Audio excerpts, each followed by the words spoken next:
No changers and Swarajists. Within the Civil Disobedience Inquiry Committee set up by the AICC in June 1922 to recommend the future course of action, Ansari, Rajagopalachari and Kasturirangan Iyengar advocated concentration on Gandhian constructive rural work, while Motilal Nehru, Vithalbhai Patel and Hakim Ajmal Khan argued that the changed situation demanded Congress participation in council elections. Orthodox Gandhians like Vallabhbhai Patel and Rajendra Prasad rallied round the first view, while the latter received the powerful support of C.R.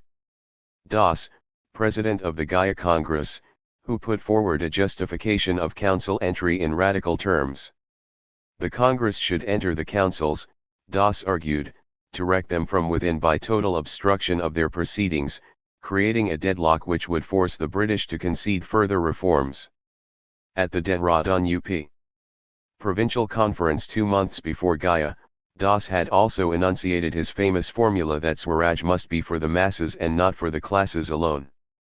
The Gaya session rejected council entry by 1740 votes against 890, but Das and Motilal Nehru went ahead in March 1923 to set 196 up a Swaraj party to contest the coming elections in November. At the Delhi Special Congress and the regular Kakinada session, a compromise was struck by which congressmen were allowed to stand for elections even while faith in the constructive program was reiterated, and an All India Khadi Board was set up to organize its most important element. Gandhi's release from jail in February 1924 for a time seemed to tilt the balance again on the side of the no-changers. At the AICC session at Ahmedabad in June 1924, Gandhi pressed for a minimum spinning qualification for Congress membership, removal of those who had entered councils from the ranks of Congress office-bearers, as well as for total condemnation of a recent terrorist incident in Bengal. The first two resolutions were defeated, and the condemnation of Gopinath Saha, bitterly opposed by Das and most Bengal delegates, was carried by only 78 votes against 70.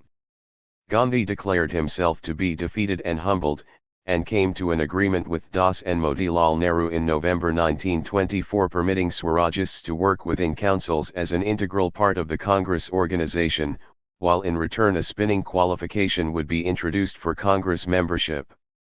Next year Gandhi decided to place the entire organizational machinery of the Congress at the disposal of the Swarajists, and set up a separate All India Spinners Association to implement his own ideas.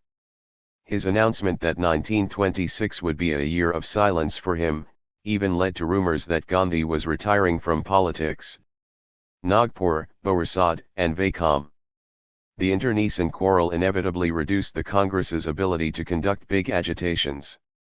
The Nagpur flag satyagraha, started in mid-1923 against a local order banning the use of the Congress flag in some areas of the city, proved a rather tame affair and ended in a compromise, though Gujarat under Vallabhbhai Patel again revealed its organizational strength by sending large numbers of volunteers. The continuing Akali agitation seemed for a brief while to focus the energies of restless radicals like Jawaharlal.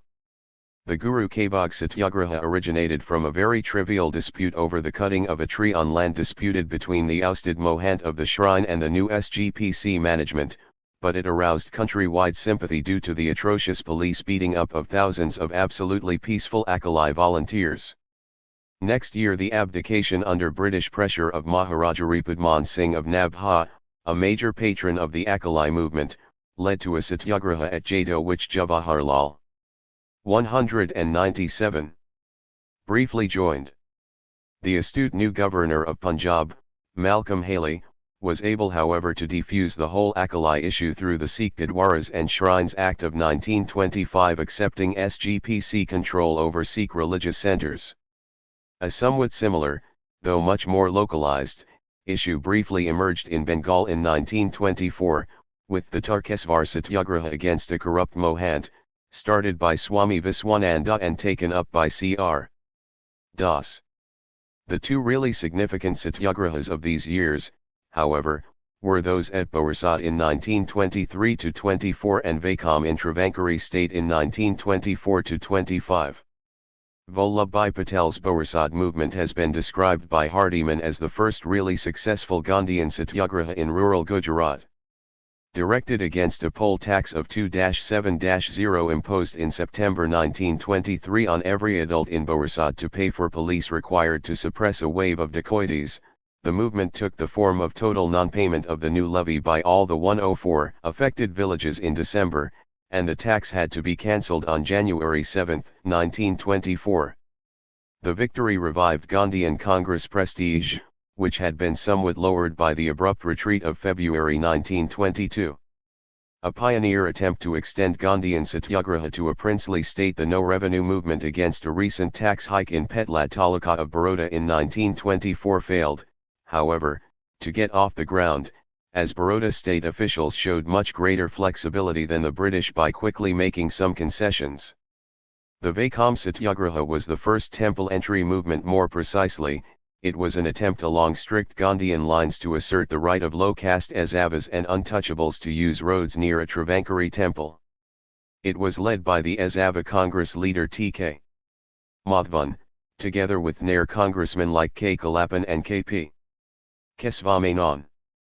Multi-caste support for the Satyagraha was indicated also by the participation of the Nair Caste Association leader Manath Padmanabha Pillai, but the important Christian community was unnecessarily alienated by a statement by Gandhi asking them to keep away from a Hindu affair.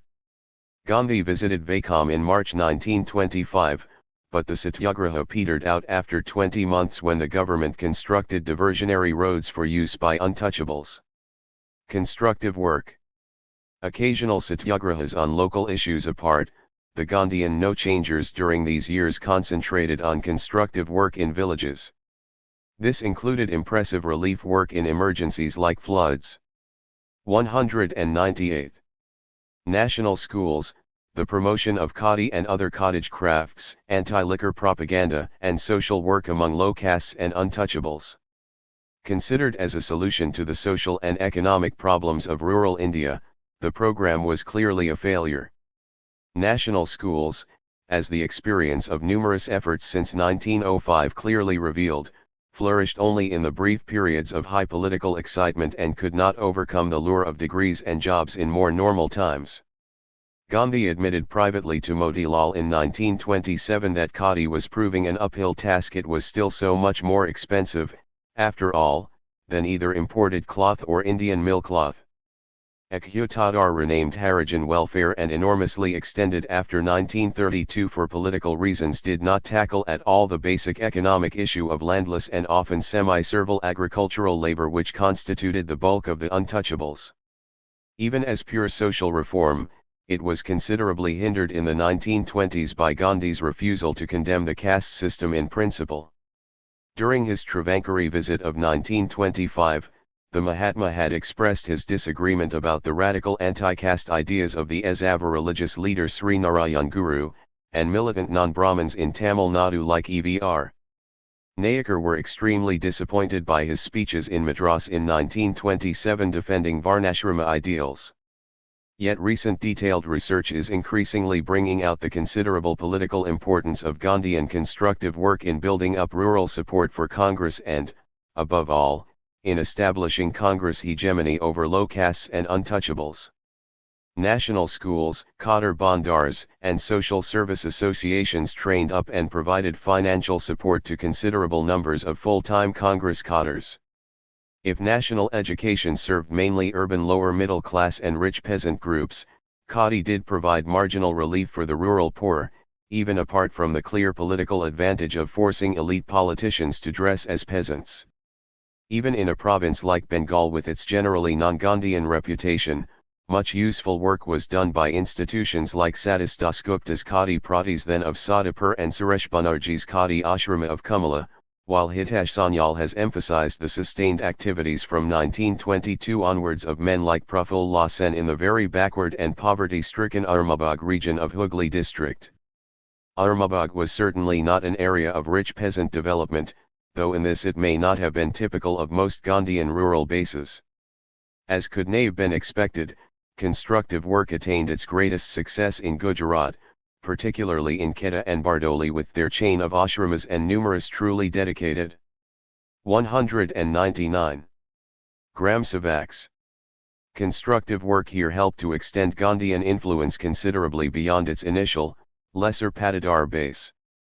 Work among the Bardoli Kalaparaj and Kheda Bharatiyas combined genuine, if marginal, upliftment with the process of taming unruly elements. Ravi Shankar Maharaj's wandering as a sadhu and social reformer in Baraya villages, for instance, contributed to reducing the number of dacoities in Borsad Taluka from 20 in 1921 to 1 each in 1927 to 29. The centers of constructive work everywhere provided the initial basis for civil disobedience activities in 1930, and the deep roots struck by nationalism among the peasants of Kheda was vividly revealed when 14 Borsad villages pressed on their own initiative for a no-revenue movement during the Dandi March. Harvests that year had been excellent, there had been no recent revenue enhancement, and the late 1930 collapse in agricultural prices still lay well in the future. Narrow material interest cannot always or totally explain the workings of Indian nationalism. Swarajist politics. Swarajist electoral and council activity during these years was outwardly much more spectacular, though ultimately perhaps of less permanent significance. The Swarajists won a majority in the 1923 elections in the central provinces, where the old Maharashtrian followers of Tilak like N.C. Kelkar, who had never been particularly enamored of non-cooperation, had swung strongly behind Motilal and Das. The party did well in Bengal, too, where its candidate B.C. Roy rooted the old stalwart Surendranath Banerjee, who had become a minister in 1921. It was able to capture 47 out of the 85 elected general Hindu and Muslim seats, including no less than 21 Muslim constituencies. The Bengal victory was made possible by the extremely skillful and effective leadership of Deshbandhu Chittaranjan Das, who was able till his untimely death in June 1925 to preserve a broad coalition of Calcutta politicians, district leaders with mass experience like Birendranath Sasmal, revolutionary cadres, and most important of all, Muslim leaders. The Muslim leaders were won over by Das Bengal Pact, which promised to the Muslims 55% of the administrative posts in the province after Swaraj, the stopping of music before mosques, and non-interference with Bakri cow slaughter. The program of discrediting the councils from within started off with a bang, with refusal of salaries to diarchy ministers in CP and Bengal, compelling them to resign and forcing the governors to repeatedly use their certificate powers to push through legislation, thus exposing diarchy to be no real constitutional. 200. Advance. In the Central Assembly, a resolution was passed at Swarajist initiative in February 1924 demanding a roundtable conference to discuss reforms leading up to responsible government, and men like Motilal Nehru and Vithalbhai Patel revealed considerable talents as parliamentarians. Another consequence was the development of considerable links between Indian business groups and Swarajist politicians, for the latter proved extremely helpful in prodding the government into granting protection to Tata Steel industry in 1924, under the new policy of discriminating protection enunciated by the Fiscal Commission of 1921. Meanwhile, the Congress had captured local bodies and municipalities all over the country, most notably Calcutta under Das and Subhas Bose, Allahabad under Jawaharlal, and Ahmedabad under Vallabhbhai Patel, and these proved useful arenas for some limited welfare activities, and probably more important, a valuable source of patronage and funds. Certainly Bengal politicians from 1924 onwards would always display a not entirely seemly concern about the intricacies of Calcutta corporation politicking. Very soon, however, the politics of council entry was leading to a host of problems and internal divisions. Once diarchy had been shown to be a sham, the question arose as regards what to do next, since the viceroy or the governors could still push through any legislation they liked by means of the certificate procedure. The Bengal Swarajists could do nothing. For instance, when in October 1924 Subhas Bose was detained without trial, along with 80 others suspected of terrorist links, under an ordinance similar to the Wartime Defence of India regulations, which the certificate procedure made into an act in April 1925. While elected ministers in diarchy had little real power, they did and control considerable patronage and proximity to possible loaves and fishes of office soon encouraged a trend towards responsive cooperation with acceptance of executive posts. Even Cr. Das seems to have toyed with the idea just before his death, offering cooperation in return for release of prisoners and talks on constitutional reforms in his Faridpur conference speech of May 1925. S.B. Tambi took the plunge in CP, accepting a ministerial post in October 1925. He was bitterly denounced by Motilal Nehru, but got the support of Maharashtrian and Bombay Swarajists like N.C. Kelkar, B.S. Munier and M.R. Jayakar. Patronage possibilities, in the emerging party bureaucracy as well as in local bodies and government offices, sharply enhanced factional rivalries. In Bengal, the death of Cr. Das was followed by a bitter succession war, in which J.M. Sengupta ousted Birendranath Sasmal in 1927 but was challenged by Subhas Bose on his release from detention soon afterwards.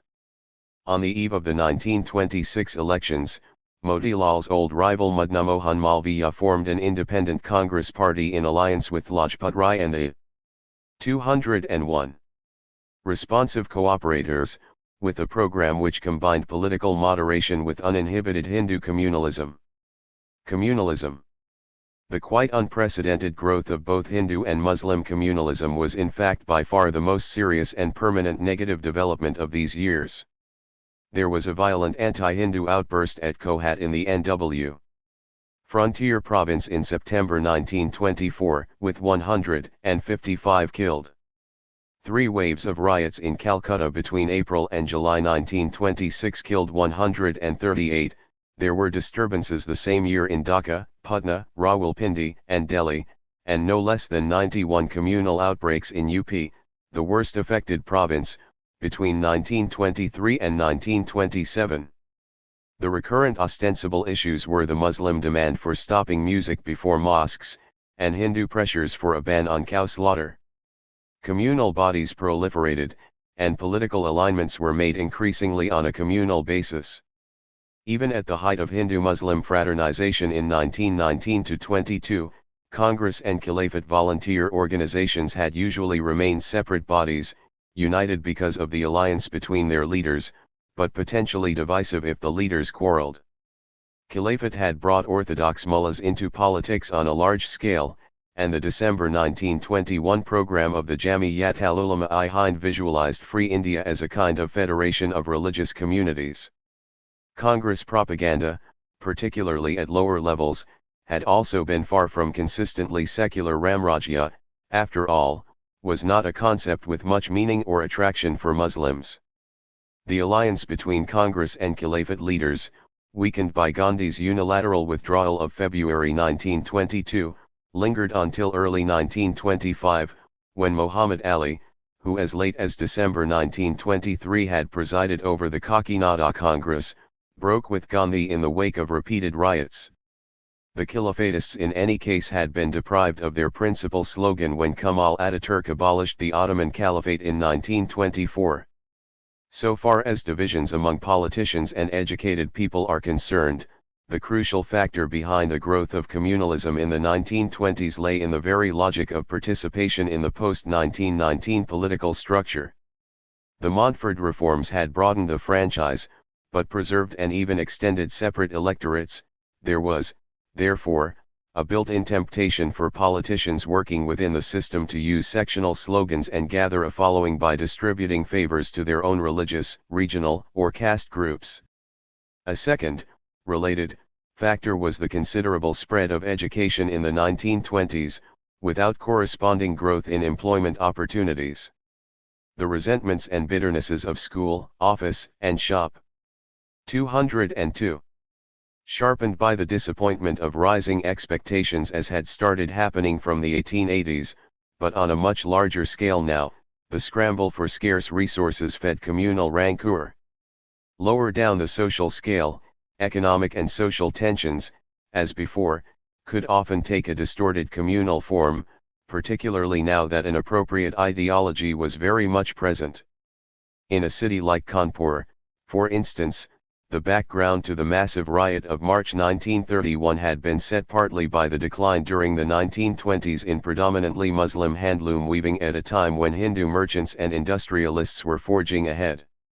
A Bengal government report of November 1926 related communal tensions in the Mymensingh countryside to the economic rivalry of Hindu landlords and Muhammadan talukdars or yatdars in this district, which is reflected in the keen interest taken by the Muhammadan electors in the fate of the Bengal Tenancy Act Amendment Bill. The entire Swarajist leadership in Bengal, including even the leftist Subhas Bose, took up a pro-Zamindar stand in the discussions on the Tenancy Amendment which went on intermittently between 1923 and 1928, and thus contributed directly and heavily to Muslim alienation. The link between elite and popular communalism was provided by the rapid growth of communal associations and ideologies. The Muslim contribution here is well known: the spread of Tablighi and Tanzim from 1923 onwards, the Kohat outburst of 1924, the revival of the Muslim League as Caliphate bodies petered away, the murder of Swami Shraddhanand in 1926. At its Lahore session in 1924 presided over by Jinnah, the Muslim League raised the demand for federation with full provincial autonomy to preserve Muslim majority areas from the danger of Hindu domination, apart from separate electorates, a slogan that would remain basic to Muslim communalism till the 1940 demand for Pakistan. It needs to be emphasized, however, that much of this was a reaction against the very rapid spread of Hindu communalism in these years. Tablighi and Tanzim were in large part a response to Arya-Samajist Shadi and Sangathan, started after the Mopla forcible conversions and extended in 1923 by Shraddhanand to western UP in a determined bid to win back for Hinduism Makhana Rajput, Gujar and Banya converts to Islam. The Hindu Mahasabha, started at the Hardwar Kumbh Mela in 1915 by Madan Mohan Malviya along with some Punjabi leaders, had become practically defunct in the non-cooperation years. A major revival began from 1922 to 23, and the Banaras session of August 1923, which incorporated the Shadi program and called for Hindu self-defense squads, represented an alliance of Arya. 203. Samajist reformers with Sanatan Dharma Sava conservatives in a common Hindu communal front presided over, as usual, by Malviya. While the emphasis on the link between Hindu and Hindi in much Mahasabha propaganda led to its specific appeal remaining largely confined to North India, a development of ultimately very great significance was the foundation, at Nagpur in 1925, of the Rashtriya Svayamsevak Sangh by K.B. Hedgewar, an associate of Tilak's old follower Munye. Despite their theoretical secularism, no-changers and Swarajists alike failed to adequately counter Hindu communalism, or even often to clearly disassociate themselves from its organizations and ideology. Gandhi went on a 21-day fast after the Kohat riot in September 1924, staying at Muhammad Ali's Delhi house and bringing about a very temporary reduction of tension through a unity conference of leaders. He also denounced, in words which still have great contemporary relevance, the barbaric folly of killing human beings for the sake of the life of a cow. Yet in UP, no-changers like Purushottam Das Tandon kept close relations with Malviya, and Gandhi himself never broke with him. At places like Banaras, the Swaraj Party and the Hindu Sabha were virtually the same organization.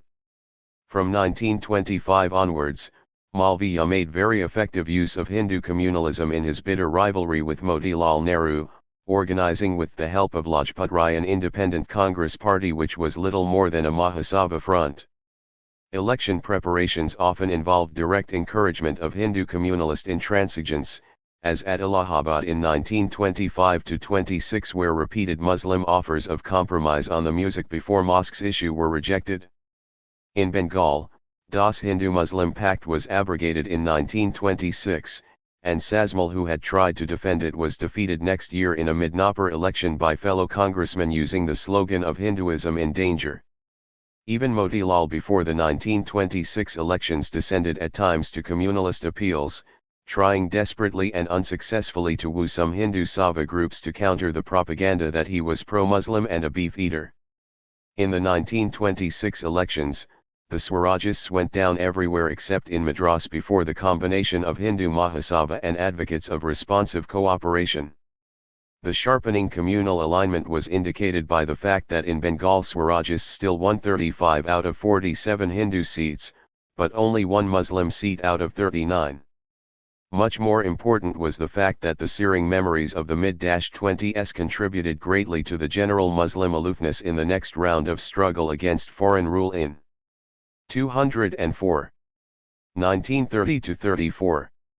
The real winner was British imperialism.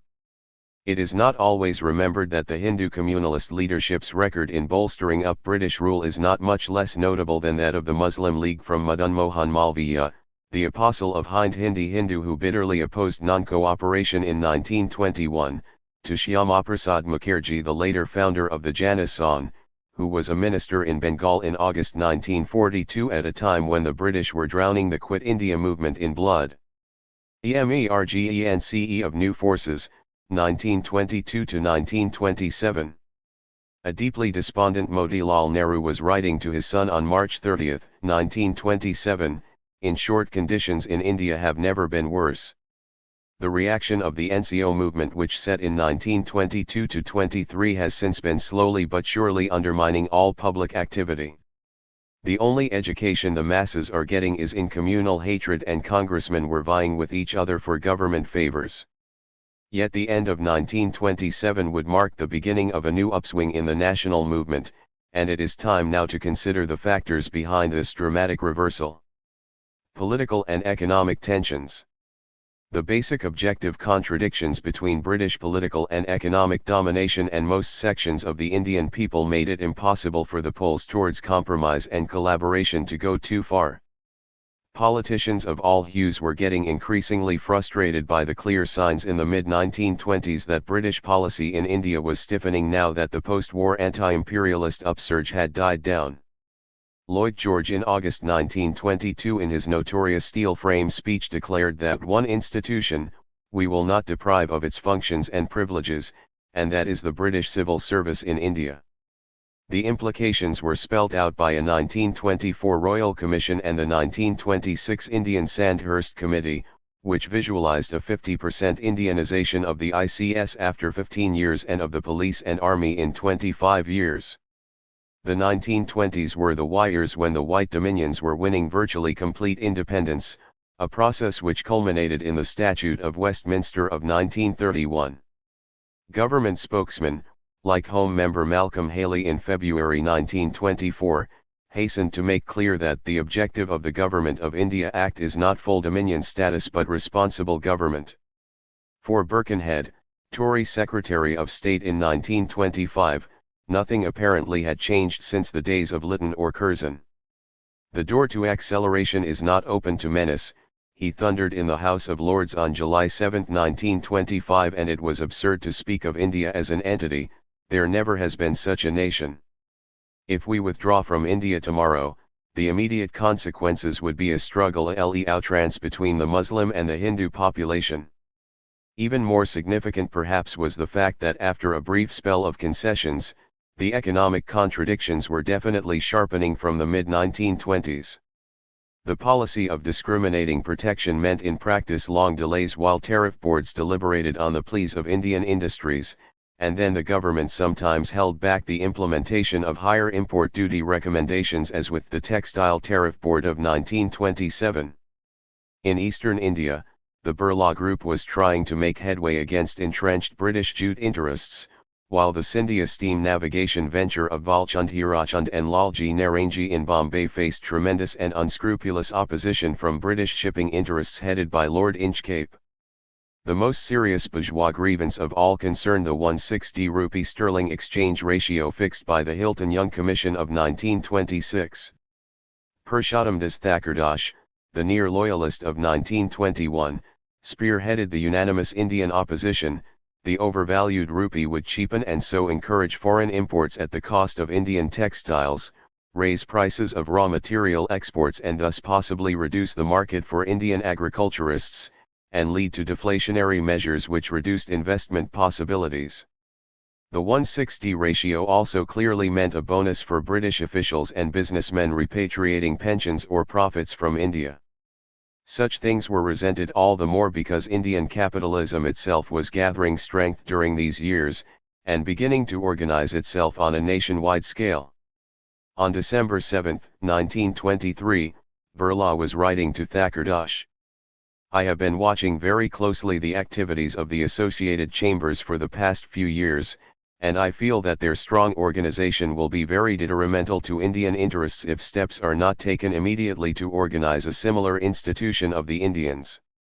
Birla and Thakur founded the Federation of Indian Chambers of Commerce and Industry in 1927, and though the Tatas were too dependent on government favors to join, and Bombay mill owners also largely kept away, the Fichi within a few years had become the accredited spokesman of the class interests of a decisive section of the Indian bourgeoisie. For the masses, the 1920s witnessed no improvement in living conditions, and possibly some deterioration. While the Indian population curve took a 206 sharp upward turn after the 1921 census, agricultural productivity stagnated everywhere except in the Punjab and marginally in Madras. Average productivity per acre for all crops at 1938-39 prices, estimated at 26.5 in the period 1920-21 to 1924-25, went down to 25.7 in 1925, 26, 1929, 30. The 1920s were also the decade when land revenue revisions became due in large parts of Bombay and Madras under the 30-year Rayatwari settlement. The working class faced a major employer offensive through wage cuts and rationalization in cotton textiles, jute, and railway workshops. Indian textiles were again confronting renewed Lancashire and Japanese competition, and jute exports were stagnating even before the Great Depression of the 1930s. Indian and British capitalists alike tried to shift the burden onto the workers, and a government committee in 1926 planned a massive retrenchment of 75,000 from railway workshops. Tribal and peasant movements. The elemental lower-class upsurge unwittingly called forth in many areas by the non-cooperation movement did not subside immediately with the Bardoli retreat. Barabanki with its EKA movement, for instance, was still worrying UP officials in March 1922, and order was not fully restored in the Tipura and Chittagong districts of Bengal till July. But the most striking evidence of continued popular militancy came from the ever-restive semi-tribal Rampa region north of the Godavari, scene of a veritable guerrilla war between August 1922 and May 1924 led by Alurai Sitramarayu, a truly remarkable man who has become a folk hero in Andhra but is almost unknown elsewhere. The grievances, as recorded vividly in an official report of August 1924, were basically the old ones of exploitation by money lenders, and forest laws restricting shifting cultivation and age-old grazing rights.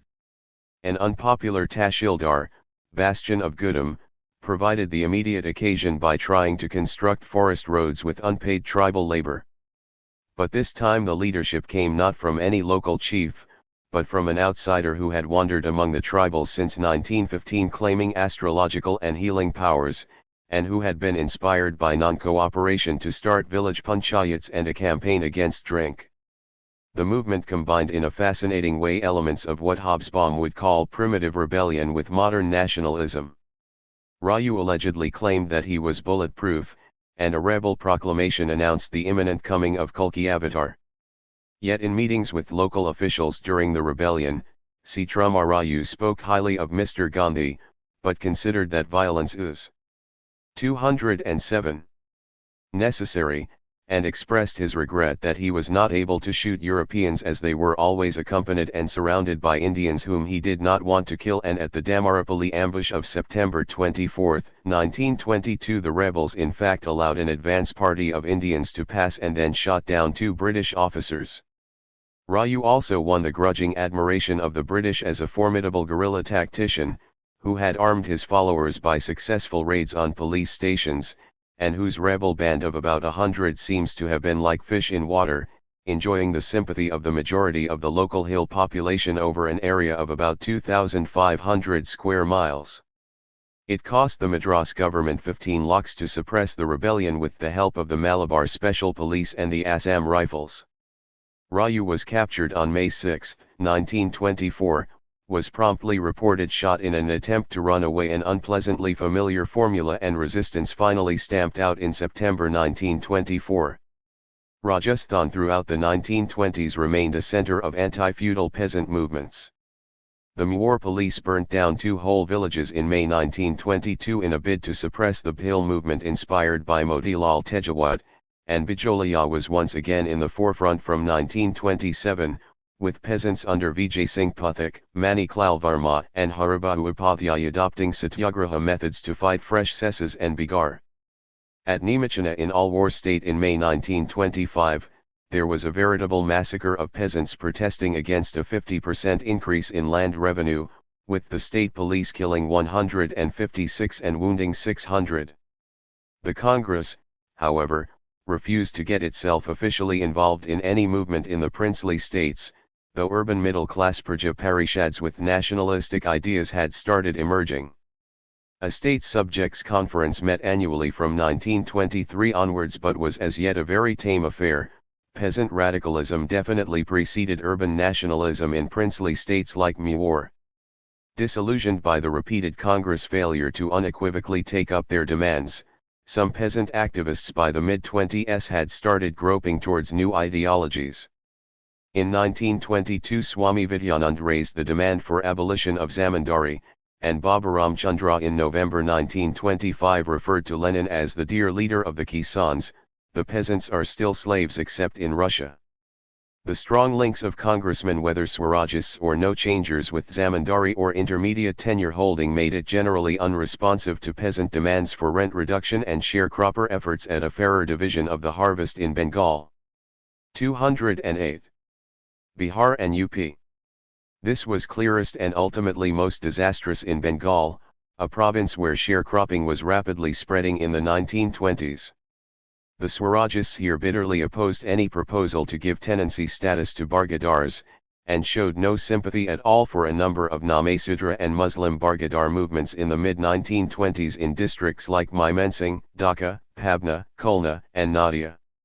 The UP Congress did take up a slightly more pro-peasant stance, and in 1924 started a UP Kisan San to pressurize the government into modifying some pro-zamindar clauses in a tenancy amendment bill then being discussed for Agra province. It was made clear, however, that the policy of the Sangha has been not to antagonize the zamindars by saying even one word against them, but to attack the government in whose hands the zamindars are blindly playing. The one peasant grievance about which Congress was generally unequivocal was revenue enhancement in Rayatwari areas.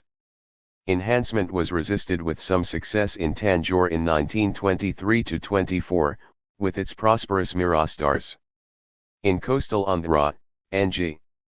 Ranga started work among the upper stratum of the peasantry in 1923, founding the first Riots Association in Guntur in that year. The British bid in 1927 to enhance revenue by 18.75% in the Krishnagodavari Delta led to a powerful Kisan movement in coastal Andhra, which was taken up by local Congress leaders like Venati Satyanarayana in East Godavari and Dandu Narayanaraju in West Godavari, as well as by more well-known nationalist figures like T. Prakasam and Konda Venkatapaya. Bardoli under Vallabhbhai Patel would provide the principal inspiration for all such movements from 1928 onwards. Caste movements. As in earlier periods, the varied contradictions of Indian society often found expression through caste associations and movements, which could be divisive and basically conservative, but at times also potentially quite radical. The anti-Brahmin Justice Party in Madras was outspokenly loyalist, and made diarchy a success in that province. From the British point of view, the only other example of harmonious cooperation between officials and elected ministers coming from the Punjab, where Fazl-i Husain's Unionist Party was able to build a powerful agriculturist lobby including Jats as well as Muslims against predominantly urban nationalism. Bhaskara Jadav's non-Brahmin party tried to play a similar loyalist role in Maharashtra, and was bitterly hostile to a Congress which it charged with being a mask for Brahmin ambitions, an accusation which some aspects of Tilakite ideology helped to strengthen. 209. Yet if the Justice Party and non-Brahmin leaders like Jadhav revealed themselves in practice to be interested mainly in job reservations for a counter-elite and Sanskritizing imitation of upper castes, other, much more radical and more genuinely plebeian movements were also emerging in the 1920s. A Bihar government report of May 1925 described the Golas or Yadavs of Patna, Munger, Darbhanga and Muzaffarpur districts as agitating for the improvement of the social status of their caste, and pari passu with taking the sacred thread they have been proposing to refuse menial and other services hitherto rendered to their landlords. It may be added that Swami Sahaj Anand Sarasvati, the most prominent Bihar and indeed all India Kisan leader of the next decade, began in the 1920s as organizer of a Bhumihar Brahmin Sabha with an ashrama at Bihta in Patna district. The radical potentialities of some elements within the Satyashodak movement of Maharashtra have been noted before. Satyashodak rural agitators led an anti-landlord and anti-Mahajan upsurge in Satara district in 1919-21, affecting 30 villages and involving some violent clashes, and from the mid-1920s Keshvarab Jethi and Dinkarao Javakar began providing the leadership, from Pune, of a new type of non-Brahmin movement which was quite as anti-British as the Brahmin-dominated Tilakite Congress. In course of the next decade, the Maharashtra Congress would be able to establish links with and ultimately absorb this trend, making Satara the strongest fort of nationalism in Bombay by 1942. But while the Maratha land-holding peasantry could be assimilated, the untouchable Mahars developed an autonomous movement from the 1920s under Dr. Ambedkar, their first graduate. Their demands included separate representation, the right to use tanks and enter temples, and abolition of the Mahar Watan. By 1927, the year of the first Mahar political conference, some of Ambedkar's followers had started burning the Manusmriti as symbol of a sharper break with Hinduism. Congress leadership in Tamil Nadu proved less flexible than that of Maharashtra, and here Periyar E.V. Ramaswamy Nayakar, who had been active in non-cooperation, broke with the Congress in the mid-20s to develop a populist and radical alternative to justice elitism. His journal Kudi Arasu, written in Raci Tamil, and the self-respect movement which he founded next year, progressed from advocating weddings without Brahmin priests to forcible temple entry, the burning of the Manusmriti, and outright atheism at times. In Kerala, too, the mild Vaikam Satyagraha had failed to satisfy the Ezava leader Sri Narayana Guru, who wanted Satyagrahis to scale over the barricades and not only walk along the prohibited roads but enter all. 210. Temples. TK. Madhvan's Sanskritizing and Gandhian leadership of the SNDP Yogam came under attack from radical Azavas like K. Yappan and C. Kesvan, who increasingly considered temple entry to be a minor issue and became outspoken atheists. It is interesting that in all these regions, militant lower caste movements contributed to the emergence of leftist trends.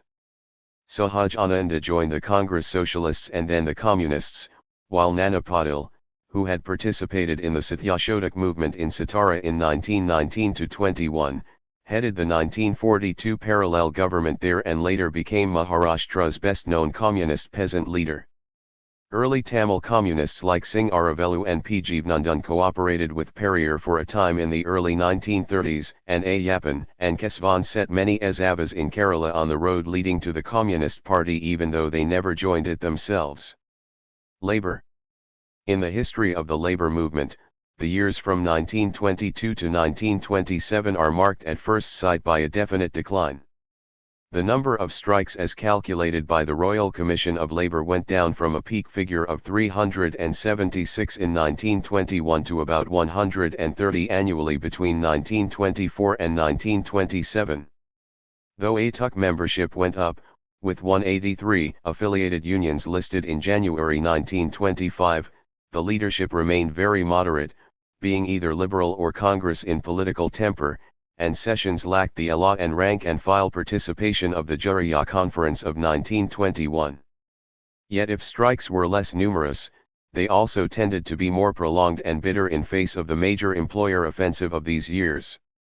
The number of working days lost, 70 lakhs in 1921, exceeded that figure every year from 1924 onwards, and 1927 was definitely the beginning of a new labor upsurge, with a 202 loss in working days and the emergence in some centers of a much more radical and increasingly communist leadership. In 1926, trade unions got some legal protection for the first time through an act which was otherwise quite heavily loaded against labor interests. Fund collection by unregistered unions was made virtually illegal, a ceiling of 50% was imposed on outsider presence in union executives, and the use of union funds for civic and political purposes was banned. In the last days of non-cooperation, Darsanananda and Viswananda had led a powerful East Indian Railway strike which lasted from February to April 1922.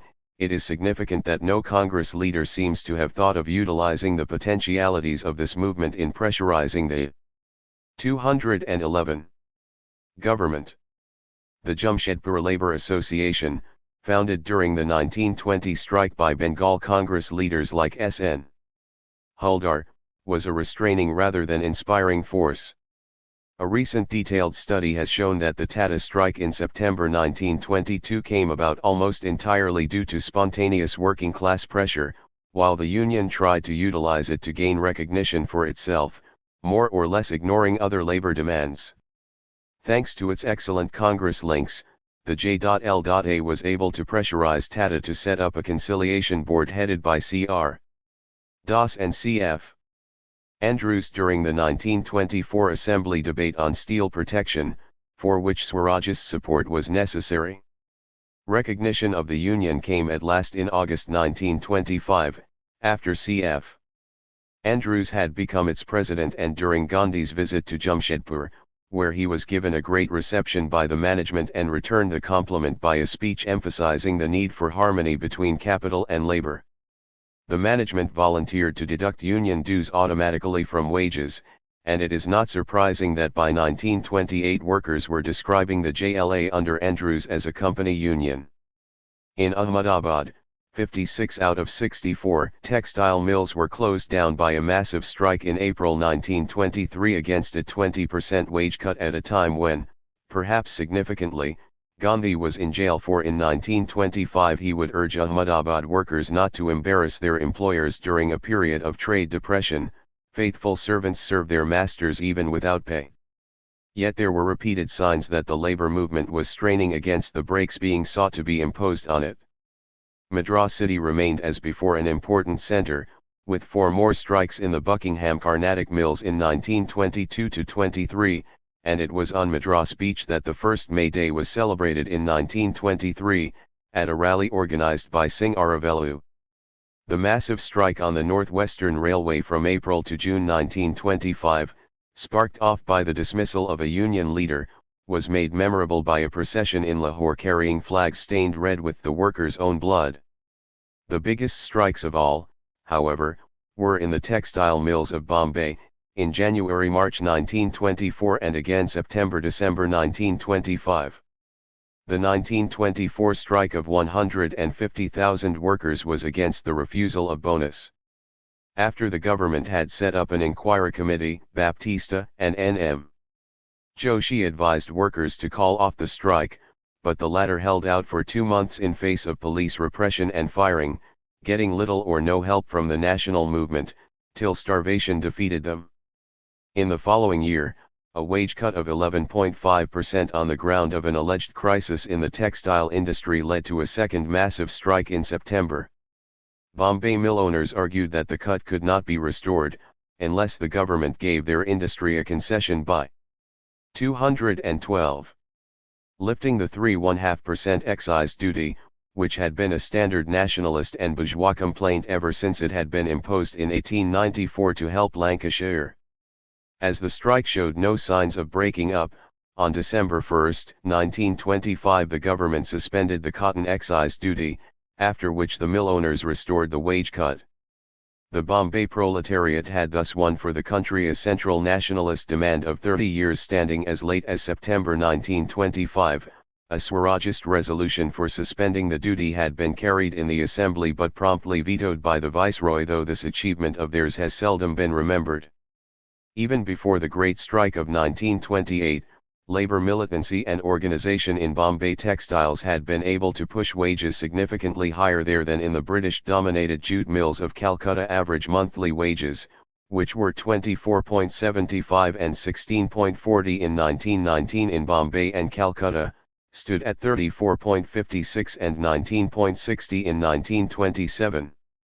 While the recognized Bombay Textile Labor Union was led by the liberal humanitarian N.M.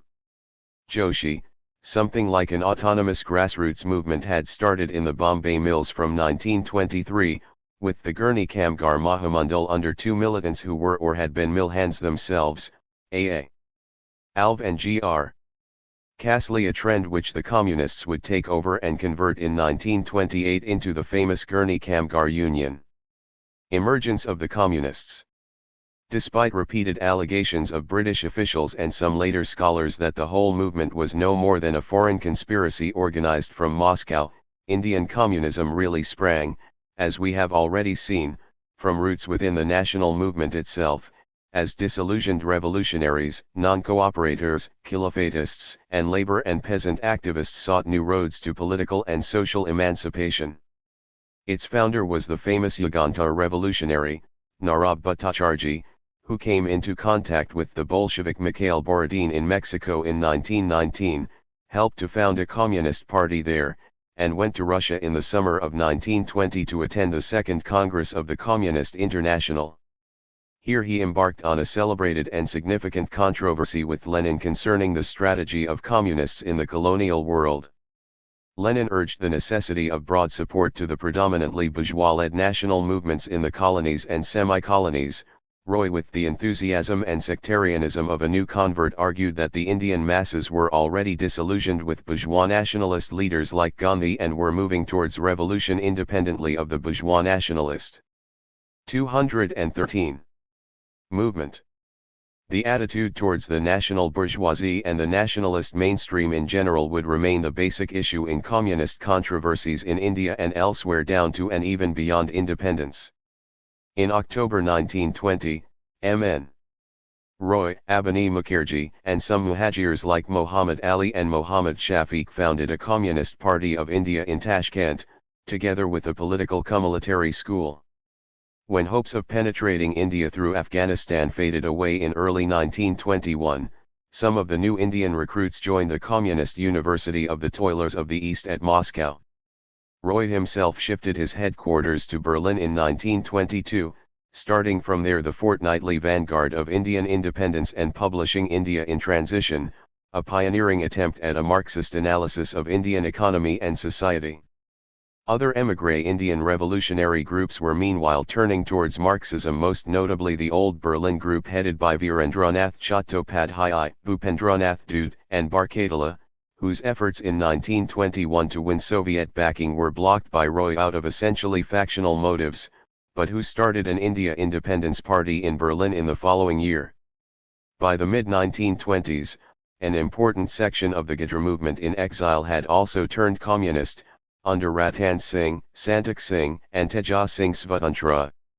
By the end of 1922, through emissaries like Nalini Gupta and Shaukat Usmani, Roy had been able to establish some tenuous and often intercepted secret links with embryonic communist groups which had emerged from out of the non-cooperation and Khilafat experience in Bombay, Calcutta, Madras, and Lahore. Abani Mukherjee made similar though less successful efforts on behalf of the rival Chattopadhyay group. Left nationalist journals like Atmasakti and Dhumkatu in Calcutta and Navayuga in Guntur had started publishing eulogistic articles on Lenin and Russia and sometimes paraphrasing extracts from the Vanguard, while from August 1922 Dange was bringing out the Weekly Socialist from Bombay, the first definitely communist journal to be published in India. In a letter to Dange on November 2, 1922, Roy outlined a plan for a dual organization, one legal and another illegal, a secret communist nucleus working within a broad front workers' and peasants' party. The Socialist of September 16 had in fact made a similar suggestion already, proposing a Socialist Labour Party of the Indian National Congresses, and Singh Aravelu in May 1923 announced the formation of a Labour Kisan Party. Singh Aravelu created a minor sensation at the Gaya. 214. Congress, by speaking openly in the name of the Great Order of the World Communists, bluntly stating that the Bardoli retreat had been a disaster, and emphasizing the need to combine non-cooperation with national strikes. Till the left turn at the VLTH Comintern Congress of 1928, it may be noted, Indian communist groups on the whole tried to work within the nationalist mainstream even while sharply criticizing the Congress leadership for its many compromises with imperialism. Roy regularly prepared communist programmatic statements for circulation among delegates at the annual sessions of the Congress, while the analysis of Gandhi made in the early issues of Vanguard, though sharply critical, was very far removed from post-1928 descriptions of him as a mere bourgeois mascot. It acknowledged Gandhi's deep love for his suffering countrymen, a love nonetheless noble for having made great tactical mistakes, and warmly hailed in him a strength that dreadnoughts cannot conquer nor machine guns subdue. The veritable British panic in face of the emergence of a few tiny communist groups in India. The home political files of the 1920s are at times obsessed with the Bolshevik menace far exceeded the real immediate significance of such activities, and can be explained only by the worldwide ruling class fear inspired by 1917, so reminiscent of the panic after the French Revolution. Muhajirs trying to re-enter India were tried in a series of 5 Peshawar conspiracy cases between 1922 and 1927, and in May 1924 Muzaffar Ahmad, S.A. Dange, Shaukat Usmani and Nalini Gupta were jailed in the Kanpur Bolshevik conspiracy case. The setback caused by such repressive measures, however, proved only temporary. An open Indian Communist Conference was held in Kanpur in December 1925, organized by Satyab Hakta, who proved very much of a bird of passage, and with Hazrat Mahani as chairman of the reception committee and Singh Aravelu as president. Though floated by rather diverse groups, which emphasized their independence from the Comintern in order to preserve legality, the skeleton organization set up by this conference was soon taken over by more determined communists like S.V. Gata of Bombay, and the United C.P.I., in 1959 acknowledged the 1925 meeting to have marked the formal foundation of the party. Of much greater practical significance, however, was the embodiment, in a number of organizations set up between 1925 and 1927, of the 1922-23 idea of a broad front workers' and peasants' party to serve as a legal cover. The Labour Swaraj Party, soon renamed Peasants and Workers' Party, was set up in Bengal in 1925-26 by Muzaffar Ahmad, his friend the well-known radical poet Nazrul Islam, Kutubuddin Ahmad, and the radical Swarajist Hemantakumar Sarkar, who had been 215 Cr. Da secretary. It was joined in 1927 by a group of ex-Anishalan cadres headed by Gopan Chakrabarti and Dharni Goswami, and published 2 Bengali journals, the Langal, followed by Ganabani. In Punjab, a similar group was formed in 1926 around the journal Kirti, edited by the Gadra veteran Santak Singh. This drew in some survivors of the radical Babbar Akali movement, and became the Kirti Kisan Party under Sohan Singh Josh. A workers' and peasants' party was founded in Bombay, too, in January 1927 by S.S. Marajkar, K.N. Joglekar and S.V. Gata, with a Marathi journal, Kranti. Most important of all was the fact that communists were at last achieving real links with the working class. Communists were quite prominent in the Kutgupur railway workshop strikes of February and September 1927, giving expression to the discontent of the workers against the highly moderate union leadership of V.V. Giri and Andrews. When Andrews opposed the very sensible communist suggestion that efforts should be made to extend the strike beyond Kutgupur to workshops like Lilwah, Dange attacked him for wanting to be the Hume of the trade union movement to divert and mislead it. That shall not be. Workers shall become the masters of their own destiny. Communist influence grew rapidly among the Bombay textile workers, too, from 1926 onwards, but there was little penetration as yet into the countryside anywhere. The visit of Shapurji Saklatvala, the Indian who had become a British Communist Member of Parliament, in 1927 aroused general interest in communism, with Congress-controlled municipalities giving him civic receptions and even Gandhi entering into a fairly friendly debate with him. The Mahatma praised Comrade Saklatvala's transparent sincerity, criticized with some point the communist neglect of the peasantry, but ended with the hope that though we may for the moment seem to be going in opposite directions, I expect we shall meet some day. In fairness to the early communists, it may be pointed out that sheer paucity of cadres made dispersal into villages very difficult in the 1920s, even apart from the theoretical primacy given to work among the city proletariat before the experience of the Chinese Revolution. Communist programmatic documents right from the beginning also raised demands for abolition of zamindari and redistribution of land, themes which the Congress would begin taking up with great hesitation only from the mid-1930s. Revolutionary terrorism. The post-1922 mood of disillusionment with established Congress leaders led to a renewed attraction for the methods of revolutionary terrorism among sections of educated youth in Bengal, UP and Punjab. From 1922 onwards. 216. Bengali journals like Atmashakti, Sarthi, and Beholi, often edited by ex-Detainus, published numerous memoirs and articles extolling the self-sacrifice of the old revolutionaries. Sachin Sanyal's Bandi Jeevan, which was circulated also in Hindi and Gurmukhi versions, was a major influence on the younger generation, while Bengal's most popular novelist, Sharad Chandra Chatterjee, published in 1926 his Pathar Dabi glorifying the path of urban middle-class violent revolution. The government ban on Chatterjee's novel only enhanced its popularity. A brief revival of terrorism in Bengal in 1923-24, climaxed by the murder of an Englishman named Day by Gopinath Saha in January 1924, was quickly followed by large-scale arrests under the Bengal Ordinance of October 1924, which effectively stopped revolutionary action as distinct from spread of ideas in the province till the Detainus were gradually released in 1927-28. Meanwhile, Sachin Sanyal and Jogesh Chandra Chatterjee, Bengalis living in UP, had organized the Hindustan Republican Association and started raising funds through dacoities.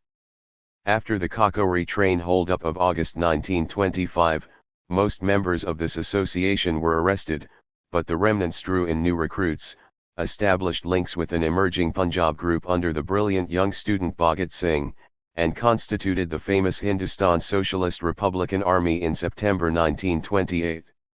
Actual terrorist actions during the mid-20s obviously cannot stand comparison with what had happened during the war and what was to happen in the movement's last and most intense phase between 1930 and 1934.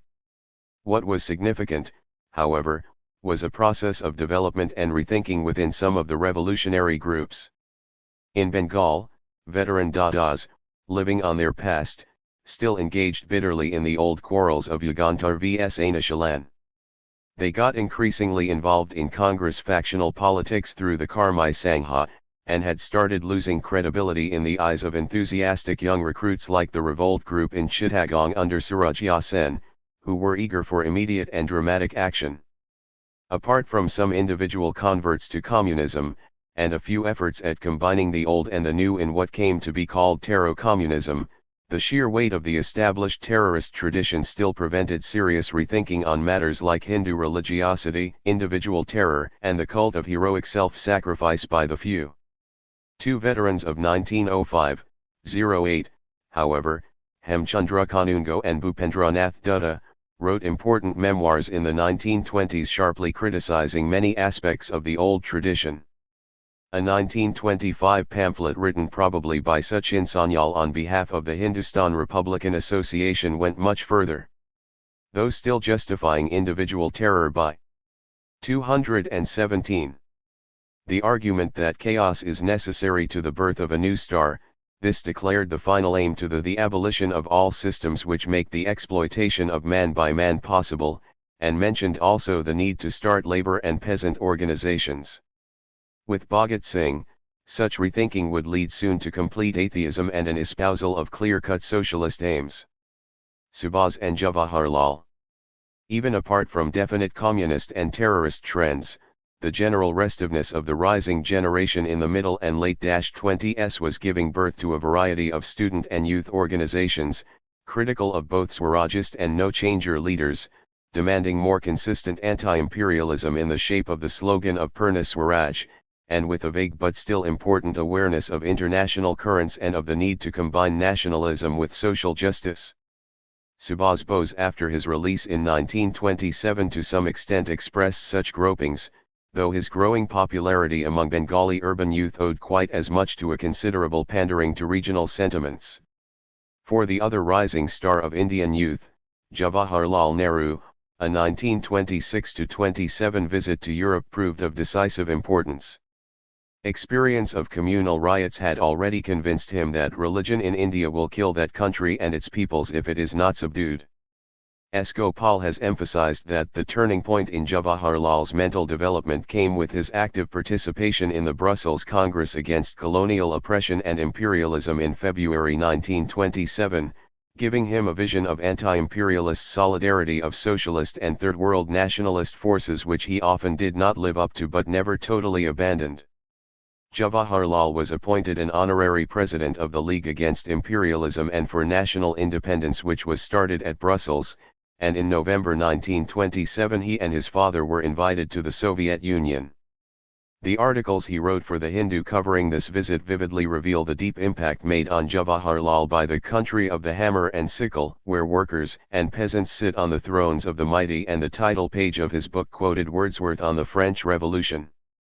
Bliss was it in that dawn to be alive. But to be young was very heaven. With the announcement of the all-white Simon Commission in November 1927, the forces for renewal began to coalesce, leading towards a new great wave of anti-imperialist struggle. Nationalist Advance and Economic Depression, 1927-1937. Chapter 6. An Overview. Cross-currents in politics. The 9.5 years between the appointment of the Simon Commission in November 1927 and the formation of popular ministries in the provinces in July 1937 were full of complex and often contradictory political developments. The national movement, deliberately and insultingly ignored through the setting up of an all-white commission to consider the next installment of constitutional changes, fought its way through the first civil disobedience campaign to a position of near equality with the Gandhi-Irwin Pact of March 1931. This was followed by a major British counter-offensive under Willingdon and Ramsay MacDonald's national government, which had apparently smashed the Congress by 1933-34. The victory was soon proved illusory, however, by the sweeping Congress electoral triumph of March 1937, which for the first time gave the national movement some real, though very partial, control over the state machinery at the provincial level. The general advance of Indian nationalism, despite the obvious ups and downs, was remarkable enough, but it remained a process full of contradictions. These have been illuminated by a recent study of the United Provinces by Jun Pandit. The pattern, already vaguely discernible in 1919-22, becomes clearer in the 1930s. The advance and consolidation of the Congress organization meant also the assimilation and curbing of more elemental and potentially radical lower-class outbursts. The Congress, as we noted at the beginning of this volume, while fighting the Raj, was also becoming the Raj, foreshadowing the great but incomplete transformation of 1947. This was not just a question of party organization throttling lower-level spontaneity.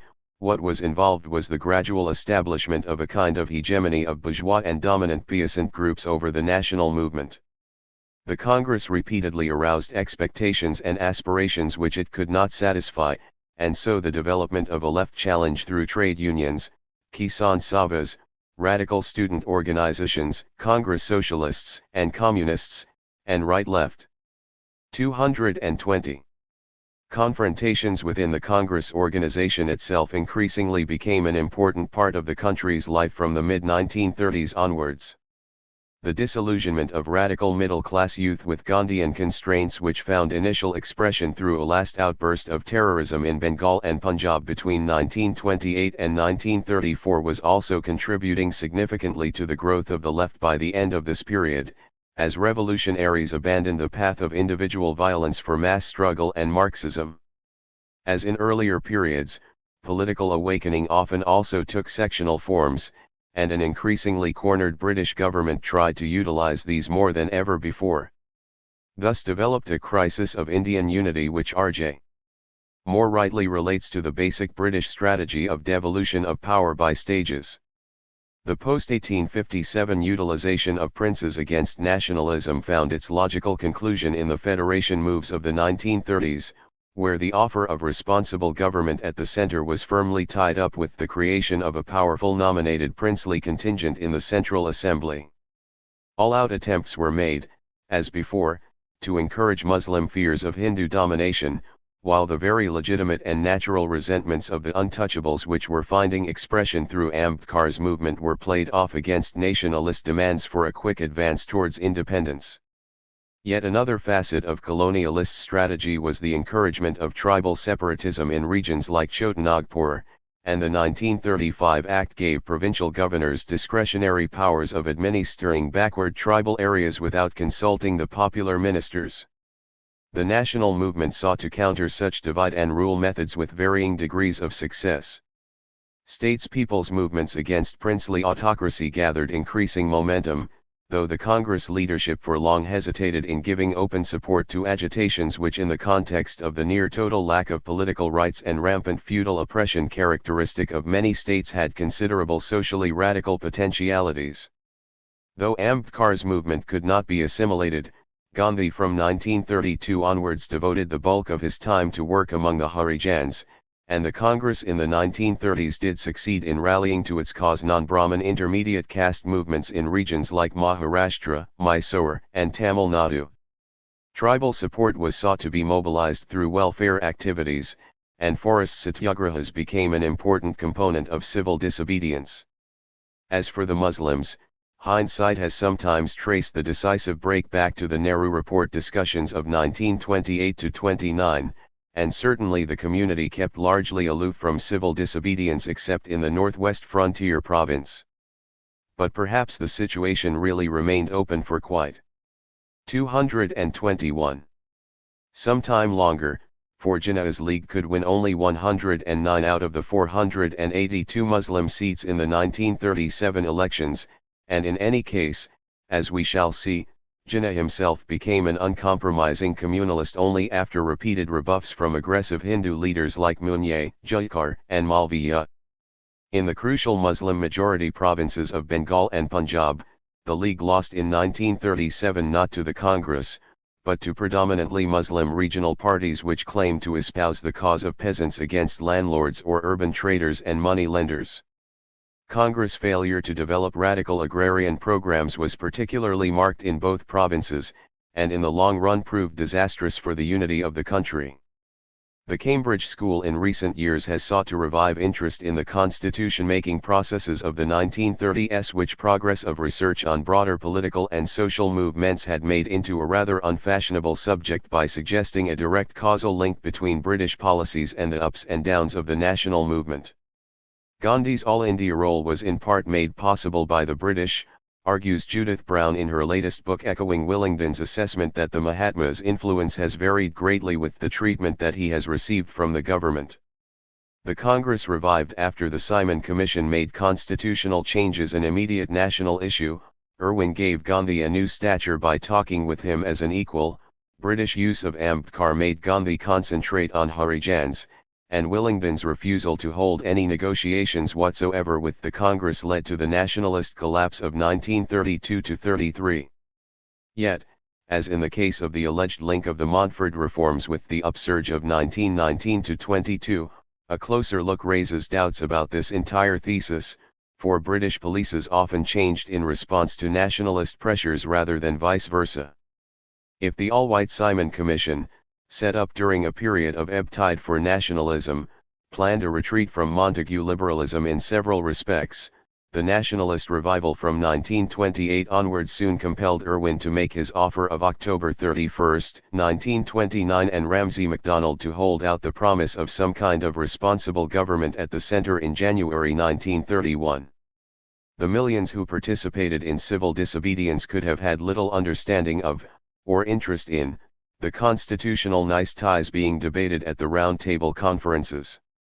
Yet it was their pressure and heroic self-sacrifice, above all, which forced Irwin to negotiate with Gandhi and turned the apparent Congress defeat of 1932-33 into the sweeping electoral victory of 1937.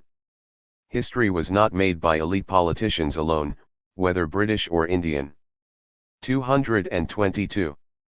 Depression and India. The mass upsurges of the 1930s were closely related to decisive economic changes.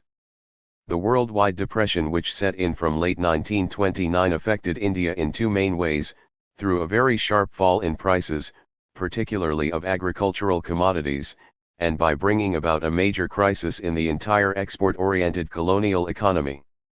The All India General Price Index, 203 in 1929, fell to 171 in 1930, 127 in 1931, 126 in 1932, 121 in 1933, and 119 in 1934. It rose slightly thereafter, but was still only 136 in 1937. Agricultural prices had started declining from 1926, in fact, but the collapse from 1930 in India was truly catastrophic. The All India average of raw cotton prices, 133 in 1929, fell to 70 in 1931. In Bengal, the price of winter rice went down to 45.9 in 1932, while that of jute had slumped to 43.5 by 1934. In the United Provinces, wholesale prices fell from 218 in 1929 to 162 in 1930, 112 in 1931, and 103 in 1934. Depression sharply enhanced the burdens of revenue, rent, and interest payments, and the people worst affected were the relatively better off or middle peasants with a surplus to sell. What we know about the pattern of mobilization in the 1930s fits in well with this economic situation. The Congress rallied peasant proprietors and tenant smallholders around issues like reduction of revenue, irrigation charge and rent and debt burdens, return of alienated land, or the most radical slogan of this period, abolition of zamindari. The movement spread much more widely over the countryside than in non-cooperation and set up relatively stable organizations, but lacked, in the main, the sporadic and elemental millenarian flavor of 1919-22. Congress support for even such specific Kisan demands was often inhibited by its landlord links, and, as Hardiman has shown, a tendency towards growing conservatism by rich peasants was manifesting itself by the mid-1930s in areas like Gujarat, making Vallabhbhai Patel, the hero of Bardoli, ultimately the greatest stalwart of the Congress right. The Depression brought about a qualitative shift in the overall pattern of British colonial exploitation of India, which, though somewhat weakened by the First World War, had remained fundamentally unchanged till 1929. Down to the late 1920s, India still took in about 11% of British exports. Her export surplus with 223 non-UK countries of agricultural raw materials remained crucial for Britain's balance of payments, while India was still a vital field for British capital investment in extractive and export-oriented industries.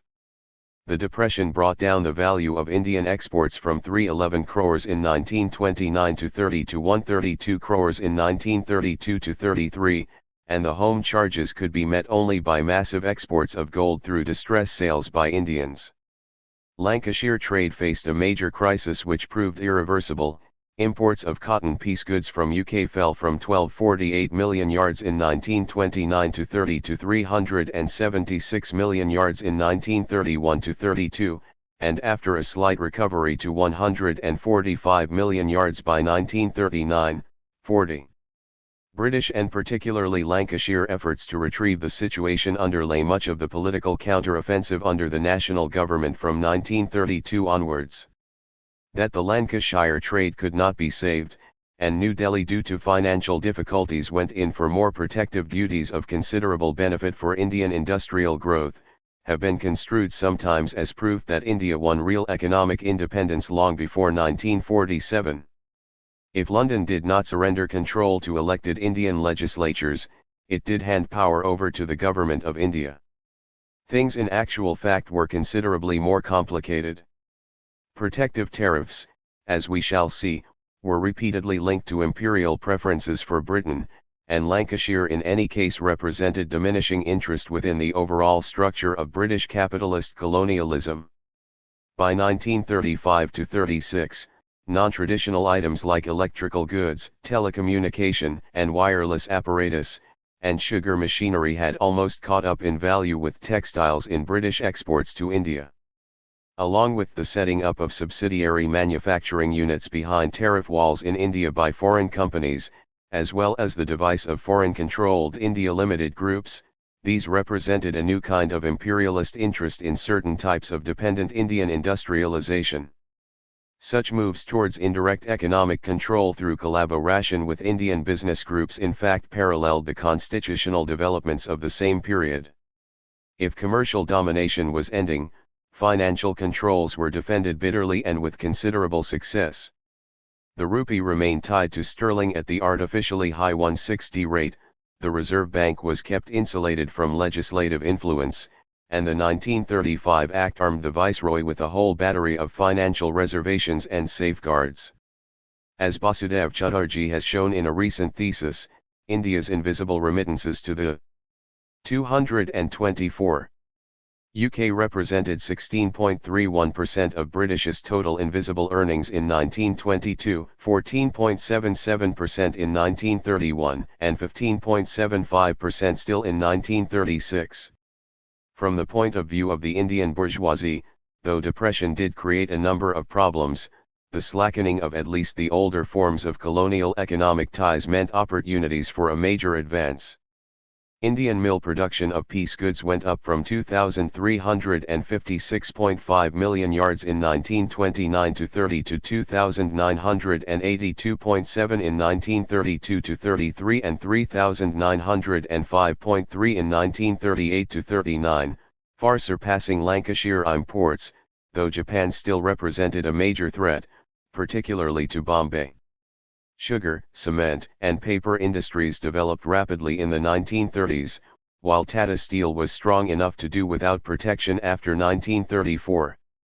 Indian capitalist advance was no longer confined to the Bombay-Ahmedabad region, for the 1930s saw significant progress in Calcutta, UP, South India as well as certain princely states. Apart from market protection, provided by the Lancashire crisis and government tariffs, Indian industry also benefited from the fact that agricultural prices declined much more sharply than industrial, while commercial and rural depression probably led to a transfer of capital from trade, usury and land purchase to industry. The political consequences of this growing strength of Indian capitalist groups were by no means unambiguous, for there were, as the following sections will indicate, considerable regional variations in attitudes and repeated conflicts between short-term and long-term interests. For the moment, we may confine ourselves to the general statement that the overall weight of bourgeois groups in national politics expanded massively in course of the 1930s, and at times proved quite decisive in civil disobedience, constitutional discussions, and ministry-making alike.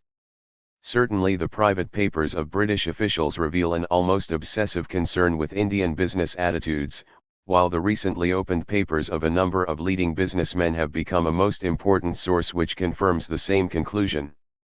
Capitalist growth, particularly under conditions of weakening but still formidable colonial domination and worldwide depression, inevitably meant growing burdens on the working class. Atrocious working conditions were made worse by repeated rationalization drives, wage cuts, and layoffs. The pattern of consequent labor unrest. 225. Involved a peak point in 1928–29, a decline in face of repression and splits, and a revival again from the mid-1930s. As already noted for the 1919–22 period, the high points of labor militancy and general nationalist upsurge somehow never coincide, a disjunction of possibly quite considerable significance for the modern history of our country.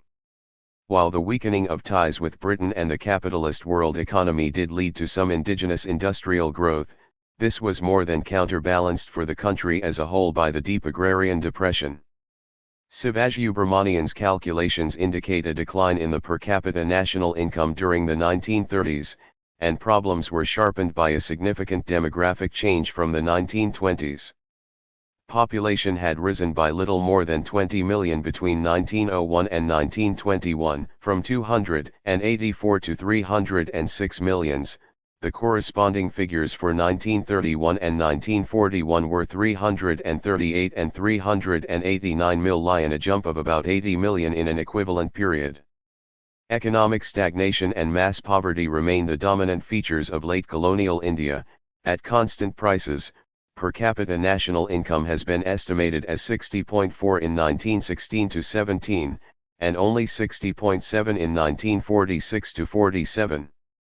1928-29, Simon Boycott and Labour UP SURGE Simon Commission and Nehru Report. The announcement of the all-white Simon Commission had a twofold and somewhat contradictory impact on Indian politics.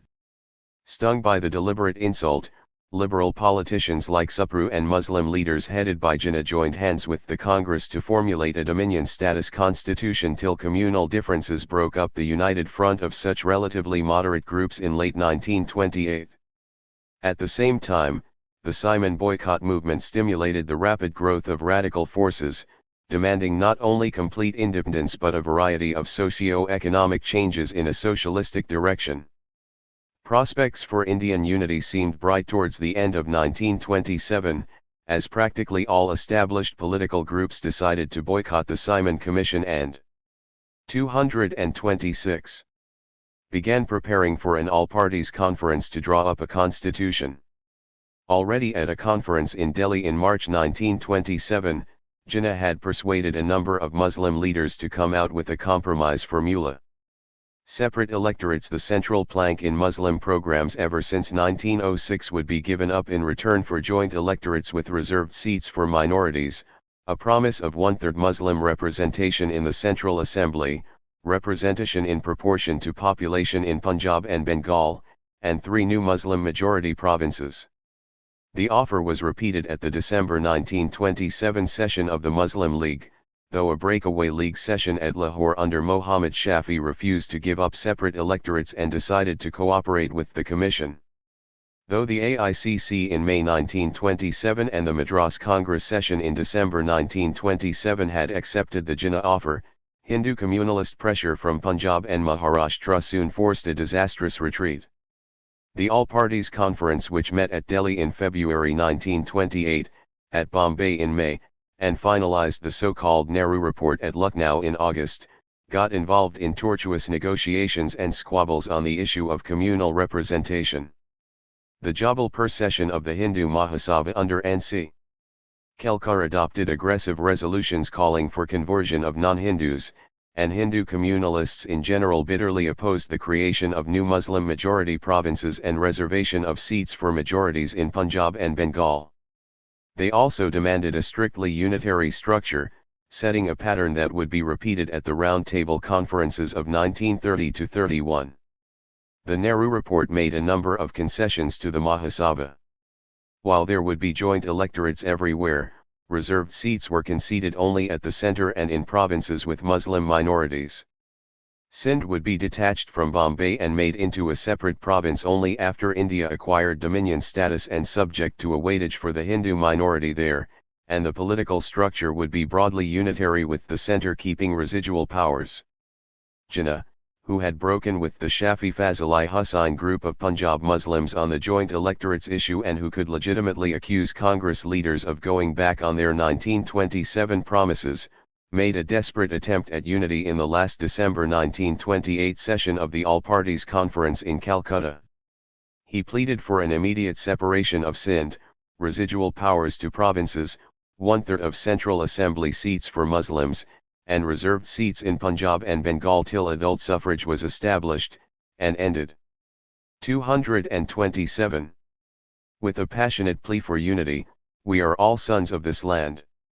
We have to live together, believe me, there is no progress for India until the Musulmans and Hindus are united. The Mahasabha leader Mr. Sarkar brushed aside all such pleas for compromise, with the result that Jinnah rejoined the Shafi group and in March 1929 put forward his famous 14 points. These repeated the demands for new provinces, 1/3 seats at the centre, and federation with complete provincial autonomy, and revived the slogan of separate electorates till such time as the other points were accepted by the Hindus. Jinnah later described the acceptance by the all-parties conference of Sarkar's standpoint as the parting of the ways. There is probably considerable exaggeration here. Agreement among politicians on the basis of the 1927 offer would not have touched the deeper socio-economic and ideological roots of the communal conflict, and surrender of separate electorates in return for firm Muslim majorities in 5 provinces would not have necessarily eliminated or even weakened the sense of a separate Muslim political identity. But the 1928 breakdown did contribute considerably to the aloofness and positive hostility of most Muslim leaders towards civil disobedience 2 years later. Not for the first or last time, Hindu communalism had significantly weakened the national anti-imperialist cause at a critical moment. Apart from the abortive bid to solve the problem of communal representation, the Nehru Report remains memorable as the first major Indian effort to draft a constitutional framework for the country, complete with lists of central and provincial subjects and fundamental rights. As was natural for a predominantly moderate body like the All-Parties Conference, the report, even while demanding responsible government both in the centre and in the provinces, advocated dominion status and not complete independence, much to the chagrin of the growing number of younger radicals in the Congress, among whom Motilal's son was fast becoming the most prominent. It did raise the demand, however, for universal suffrage for adults of both sexes, something never conceded in any constitution made by the British for India down to 1947. A significant comment, this, on the oft-repeated argument that the Indian nationalists were elitist politicians, while the white rulers were seeking to protect the interests of the masses. A constitution-making exercise inevitably raised the question of the future status of the princely states, an issue which the Congress had so long largely evaded. From Minto onwards, the British had been trying to consolidate their alliance with the princes as bulwarks against nationalism. The Montfort reforms had set up a consultative chamber of princes, which became the forum for middle-sized states like Bikaner and Patiala. Bigger states kept away, preferring independent negotiations with New Delhi as more dignified. At the height of the non-cook ration upsurge in early 1922, an alarmed chamber of princes had pleaded for a reduction of central claims to paramountcy in the context of a possible transition to democracy at the All India level, in order to avoid, as Bikaner frankly informed reading, the fate of loyalists in Ireland. In the mid-1920s, the British felt less need for conciliating princes as the Congress challenge had weakened, and Reading administered a major snub to the Nizam in 1926, rejecting his demand for an independent tribunal to decide the question of return of Berar to Hyderabad. Paramountcy, Reading argued, was not based on specific treaties alone, but existed independently of them, and the British had a right of interference in internal matters also, since they were ultimately responsible for the security of the whole country. With the revival of nationalism in 1927-28, British need to conciliate princes and princely demands for restrictions of paramountcy became prominent once again. Though the Nehru Report made no recommendation for immediate internal changes in states, it did visualize a complete transfer of paramountcy to the fundamentally unitary and democratic centre of the future, and the first session of the All India States People's Conference, organized by politicians with Congress sympathies, demanded extension of responsible government to princely India. Irwin modified Reading's policy to the extent of setting up a committee to go into the paramountcy question under Harcourt Butler in the same month. The Butler Report reasserted that paramountcy must remain paramount, but explicitly stated that it was not automatically transferable from the Crown to any future self-governing centre enjoying dominion status. Paramountcy would be exercised by the Viceroy directly, not by the Governor-General in Council, a clear attempt to remove relations with the princes away from the orbit of a possible Congress-dominated central government and an ominous portent for the unity of the country. The basic conservatism of the makers of the Nehru Report was revealed also by their acceptance in August 1928 of an amendment by Malviya guaranteeing all titles to private and personal property. This was attacked at the Calcutta session of the All Parties Conference, interestingly enough, by Baburam Chandra, as well as by two delegates from Bengal, Naresh Sengupta and J.L. Banerjee, who declared that one of the first duties of the new state of Bengal will be to unsettle the permanent settlement. But Malviya easily won his point.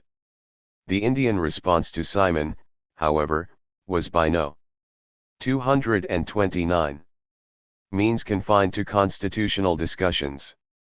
Go back Simon demonstrations, black flags, and hurdles rocked city after city as the commission toured the country, and 1928 was marked by the beginnings of a renewed movement for boycott of British goods.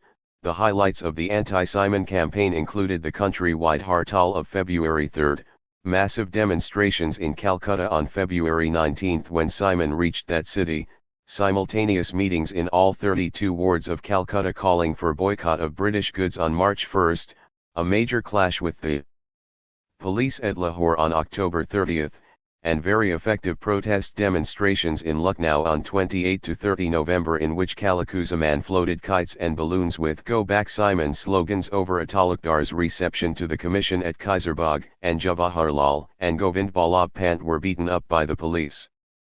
Youth movements, middle-class students and youth dominated such urban demonstrations, and 1928 and 1929 were years full of student and youth conferences and associations, raising demands for complete independence and radical social and economic changes. Educated unemployment may have had something to do with this wave of youth unrest. The transfer of education to elected ministers under diarchy had led to a significant increase in the number of students, while employment opportunities were little better than before. In 1929 both FICCI and the Birla-dominated Indian Chamber of Commerce expressed concern about this phenomenon. The Congress tried to rally young men through the Hindustani Seva Dal, started in the mid-1920s by N.G. Hardikar in Karnataka, and throughout 1928 and 1929 Jawaharlal Nehru and Subhas Bose were kept busy addressing youth conferences in many parts of the country. At Calcutta in December 1928, for instance, Jawaharlal presided over a socialist youth congress which called for independence as a necessary preliminary to communistic society, while Subhas addressed another youth congress in a somewhat vague manner indiscriminately hailing youth movements of Germany, Italy, Russia, and China. Relations between the two rising stars of the Congress left, however, were already bedeviled by a strong note of personal competition and jealousy. A year before at Madras, Jawaharlal had become president of a Republican Congress, which had demanded complete independence, called for close links with the League Against Imperialism, and passed resolutions hailing Allurai Sitramarayu as well as Sacco and Vanzetti. At the Madras Congress itself, which Gandhi did not attend, Nehru had been able to push through a snap resolution advocating complete independence, though delegates rejected supplementary clauses defining it to mean immediate and complete British withdrawal, and the Congress creed of undefined Swaraj remained unchanged. Gandhi sharply warned Jawaharlal in private that he was going too fast, and, in a pattern which would be repeated often in the future, the latter drew back from any open or total breach. Am I not your child in politics, though perhaps a truant and errant child? When the Nehru Report opted for Dominion status, Jawaharlal and Subhas organized the Independence for India League as a pressure group within the Congress to carry on the campaign for acceptance of the goals of complete independence and what the UP branch of the League in April 1929 described as a socialist democratic state in which every person has the fullest opportunities for development, state control of the means of production and distribution. In yet another pattern destined to recur, however, Congress-left theoretical radicalism failed to find anything like adequate expression in concrete action or organization. In July 1929, Jawaharlal confessed to Gandhi that the Independence for India League had proved a hopeless failure. I have not the politicians' flair for forming groups and parties. The HSRA, dissatisfied with such largely verbal radicalism, sections of educated urban youth turned once again towards the methods of revolutionary terrorism. In Bengal, the elderly Anishalan and Yugantar Dadas advised patient preparations, discouraged any immediate action, and engrossed themselves in the meantime in Congress factional squabbles. Yugantar backed Subhas and Anishalan Sengupta in the bitter struggle which developed from 1928 soon after Bose had been released. Younger revolt groups emerged, disregarding the advice of their elders. One of them was smashed in December 1929 in the Mekwabazaar bomb case, but the most formidable group, led by Surajya Sen of Chittagong, went on with effective preparations for a really dramatic action. The weight of an established revolutionary terrorist tradition in Bengal on the whole prevented much rethinking on broader social goals or methods.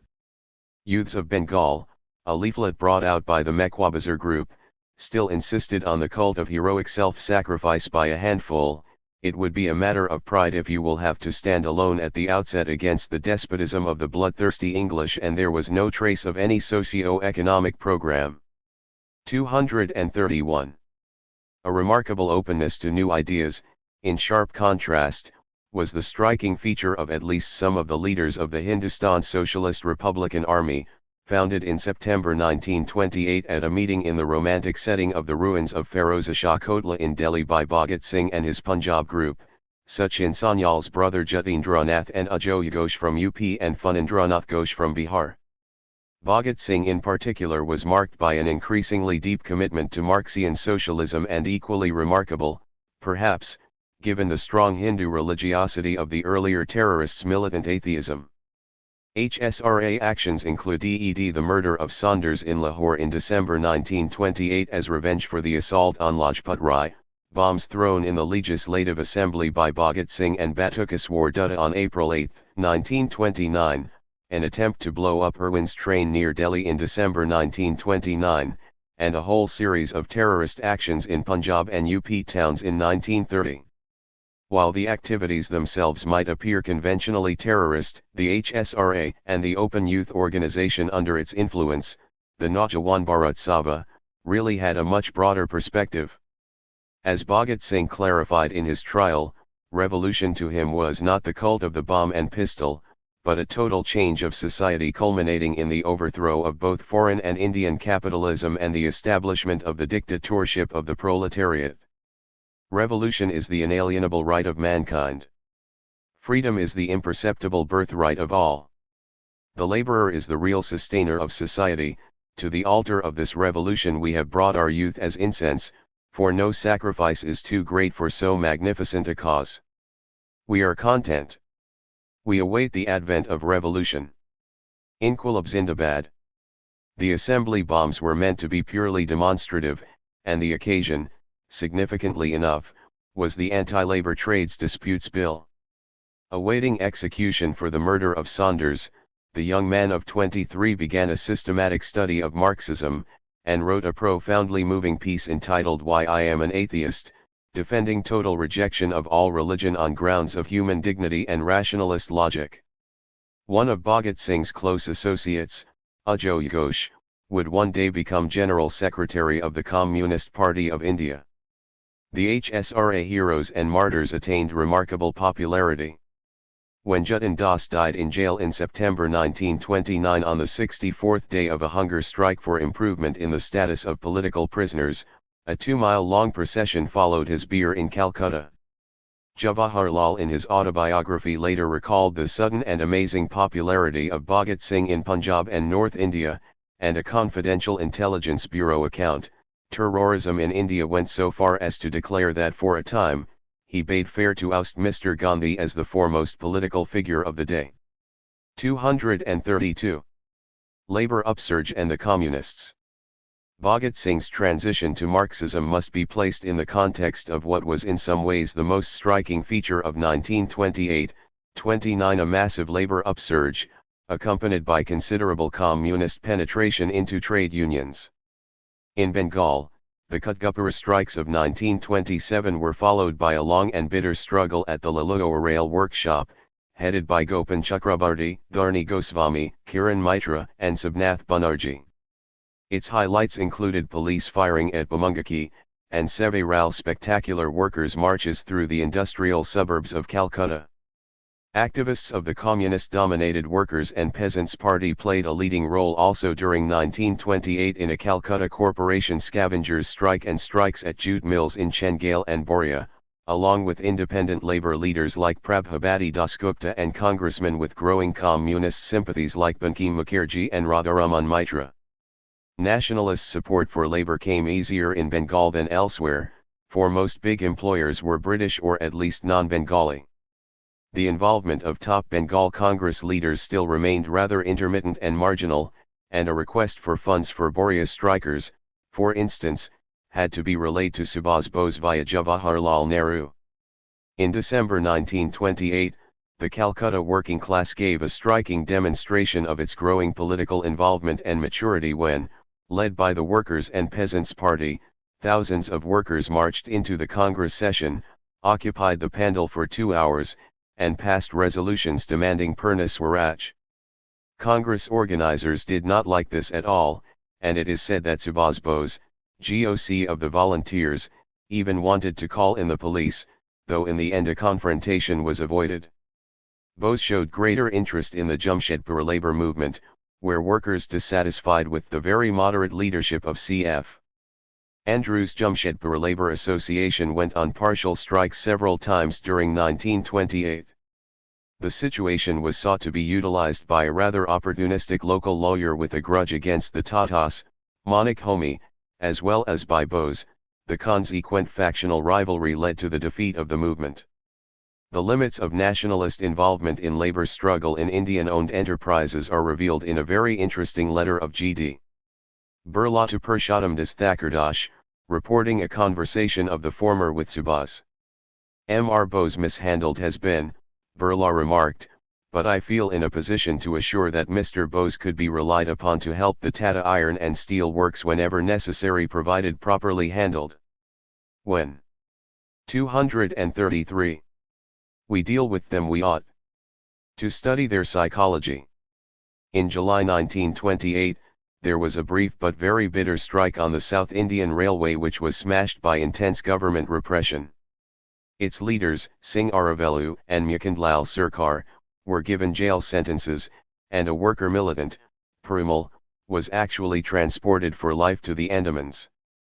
But the most famous strike of all was that of the Bombay textile workers from April to October 1928. Throughout the late 1920s, textile magnates had been trying to shift onto the workers the burdens imposed on the industry by the government's refusal to give tariff protection against Lancashire and Japan, and the 1928 strike was directed against a rationalization drive involving wage cuts. The famous communist-led Gurney Kamgar Union, which developed during the strike as a radical alternative to the moderate textile labor union of N.M. Joshi, had its basis in a kind of grassroots workers' control movement whose leaders, A.A. Alv and G.R. Castley, had come into touch with Bombay communists like Joglekar, Marajkar and Dange from 1926 to 27. The heart of the GKU in its moment of greatest strength lay in fact in the elected Gurney Samitaya or mill committees, 42 of which were functioning in April 1929. The 1928 strike conducted by it was massive, total, and peaceful. It is really amazing how the men are holding out. I have been considerably disturbed by the fact that the mill owners opened a section of their mills on several occasions, and although adequate police protection was given, not a single man returned to work, admitted the Bombay governor in a secret letter to the Secretary of State on August 16. The strike ended only when the mill owners agreed to restore the 1927 wages, pending the report of an official inquiry committee. The Gurney Kamgar at its height had about 60,000 members, as against 9,800 of its rival under N.M. Joshi. Even the well-established Gandhian Ahmedabad Textile Labor Association had only 27,000. By late 1928, communist influence was spreading fast in Bombay, particularly among GIP railway workers and oil depot employers. The situation inevitably called forth a massive capitalist and government counter-offensive. Pathans were deliberately employed as strike breakers in Bombay, leading to a major communal riot in February 1929. The non-Brahmin minister, Bhaskara Jadhav, tried to encourage anti-Brahmin sentiments among the predominantly lower caste textile workers, and was able to win over Kasli. It was rumored that part of the money for this propaganda came from Homi Modi, boss of the Bombay Mill Owners Association. The correspondence of Bengal Governor Jackson and Bombay Governors Wilson and Sykes during 1928-29 reveals a mood of real alarm, and a note of unequivocal. 234. Support for Indian capitalists against Indian workers, which was conspicuously absent on issues like tariff protection or rupee-sterling ratio. Wilson, for instance, informed Irwin on August 22, 1928 that he was seeing practically every one of them personally, and pointing out the danger of their giving way. The government pressed for a public safety bill, which would give it power to summarily deport Philip Spratt and Ben Bradley, British communists helping to organize Bengal and Bombay workers. The Trades Disputes Act of April 1929 imposed a system of tribunals, and tried to ban strikes undertaken for objects other than furtherance of a trade dispute or if designed to coerce government and or inflict hardship on the community. The Congress officially opposed both bills, though it was noted by the Indian Quarterly Register that an unusually large number of Congress members were absent during the debate on the Public Safety Bill. The principal government move, however, was the roundup on March 20 of 31 labor leaders.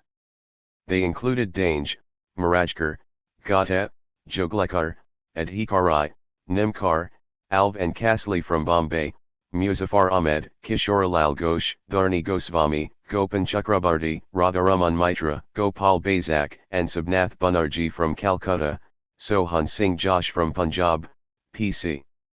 Joshi and Viswanath Mukherjee from UP, as well as 3 Englishmen, Bradley, Spratt, and Hutchinson. The conspiracy trial was to be staged at Meerut, since the British could not take the chance of submitting the case to a jury, as the Home Member, H.G. Haig, admitted in a confidential note on February 20, 1929. The trial in the end proved somewhat counterproductive, for the Communists in fact made good use of it to propagate their ideals through defense speeches. But as it lasted for nearly 4 years, and heavy jail sentences were imposed in January 1933, the most experienced and active labor leaders were kept locked up for much of the early 1930s. The entire national movement condemned the Meerut prosecution, which incidentally involved no less than 8 members of the AICC.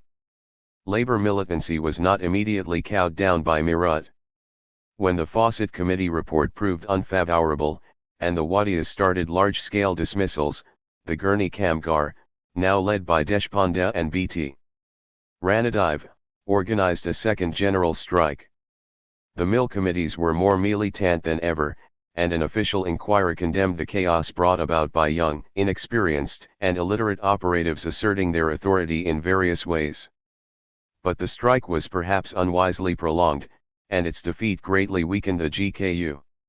The first general strike in jute mills took place in July-August 1929, under the Bengal Jute Workers' Union, which was largely controlled by communists. It successfully 235 beat back the employers' bid to extend working hours from 54 to 60 per week. Communist influence over the ATUC seemed greater than ever at the December 1929 Nagpur session, for the Liberal group under N.M. Joshi walked out to form the All India Trade Union Federation, while Nehru remained and presided over the rump session. The AICC set up a labor research department under Baker Ali Mirza in 1929, and there were signs that some Congress leaders like Bose in Calcutta and Vallabhbhai Desai in Bombay were trying to take advantage of the removal of established communist trade unionists to extend their own influence over labor. The Congress took a lot of interest, for instance, in the Gamurai tin plate strike near Jamshedpur, a foreign-owned concern which had benefited incidentally from Swarajist pleas for protection. Bose organized a sympathy strike at Bhuj Bhuj, and even Rajendra Prasad visited Gamurai. British OFFI chales were considerably alarmed by the possible Congress-Labour link-up, but found solace in the thought that Congress efforts will meet with very active opposition on the part of those leaders of a communist complexion who heretofore seem to have exercised by far the most considerable influence over labor. In February-March 1930, there was a big, though eventually unsuccessful, communist-led strike on the GIP railway. On the very eve of civil disobedience in Calcutta, a young communist militant, Abdul Momin, led an extremely successful carters' strike against a ban on transport of goods during afternoons. Momin worked out the very effective strategy of using carts as virtual barricades paralyzing city transport. There were violent clashes with the police, in which nationalist youth eagerly joined the carters, and Police Commissioner Taggart hastily pressed the government to come to an amicable settlement. But there were ample signs by 1930 that the labor movement as a whole was declining fast. The communists were weakened, not just by repression but by a major change in their strategy. Down to the end of 1928, they had followed a unity-come-struggle policy with regard to the Congress, criticizing its limitations but striving still to build an anti-imperialist united front. The Congress should be opposed only on well-defined, specific issues, the Executive Committee of the Bengal Workers' and Peasants' Party had argued in its report for 1927-28, for otherwise we shall enable our opponents to claim that we are anti-Congress or even anti-national and that we stand merely for the sectional claims of labor. But in December 1928 the Sixth Comintern Congress executed a sharp left turn, and Indian communists began to keep aloof from the nationalist mainstream in a highly sectarian manner, and followed Stalin's curious policy of concentrating fire on the middle-of-the-road forces by 236. Attacking above all relatively left Congress elements like Nehru. Congress interest in labor had always been intermittent and limited, and the Gandhian leadership, firmly back in saddle with the onset of civil disobedience, had no intention at all of using what it considered to be the highly divisive and dangerous weapon of general strikes. Above all, the economic situation was becoming unfavorable for labor movements. With the onset of depression, unemployment increased while prices went down, thus weakening labor's bargaining power while reducing somewhat the discontent of the employed. Peasant movements and Bardoli. Though the workers' and peasants' parties always advocated in theory very radical anti-feudal peasant programs, they could make little inroads into the countryside as their handful of cadres tended to be engrossed wholly in trade union activities. The Bengal unit did acquire some influence, however, among predominantly Muslim peasants of Kishoreganj in East Bengal. Bhagat Singh's HSRA talked about the dictatorship of the proletariat, but remained vague on peasant issues. Yet discontent was deepening in many parts of the country, as agricultural prices stagnated or slowly declined while revenue reassessments became due in Rayatwari areas. Congress attitudes to peasant demands varied sharply. Bengal represented one extreme, where all sections of the Swarajists woefully failed to defend peasant and sharecropper interests during the debate on the Bengal Tenancy Amendment Bill. Jitendralal Banerjee did support some additional rights for Rayats against Zamindars, but even he opposed an amendment to give Bargadars tenancy rights and thus reduce Yatdar domination. Hindu Yatdars and Muslim Bargadars had already clashed in Pabna in August 1926, in a communal riot which a Calcutta Hindu paper had declared to be a class war. Muslim council members in 1928 took up a pro-peasant stance, though many Muslim zamindars also opposed the Bargadar clause. The tenancy bill issue provided the occasion for the formation of the Praja Party, which included at first a few socially radical Hindus but was otherwise overwhelmingly Muslim in leadership and Muslim Yatdar in social support. A somewhat similar pattern was emerging in the Punjab, where Fazl-i Husain's efforts to protect agriculturists from urban Hindu money lenders 237 were generally opposed by the Congress Hindu Mahasabha Combine. The Unionists, though predominantly Muslim, were able to retain for quite some time Haryana Jat support through Fazl-i Husain's alliance with Jodharam and the advocacy of an agriculturist vs urban program.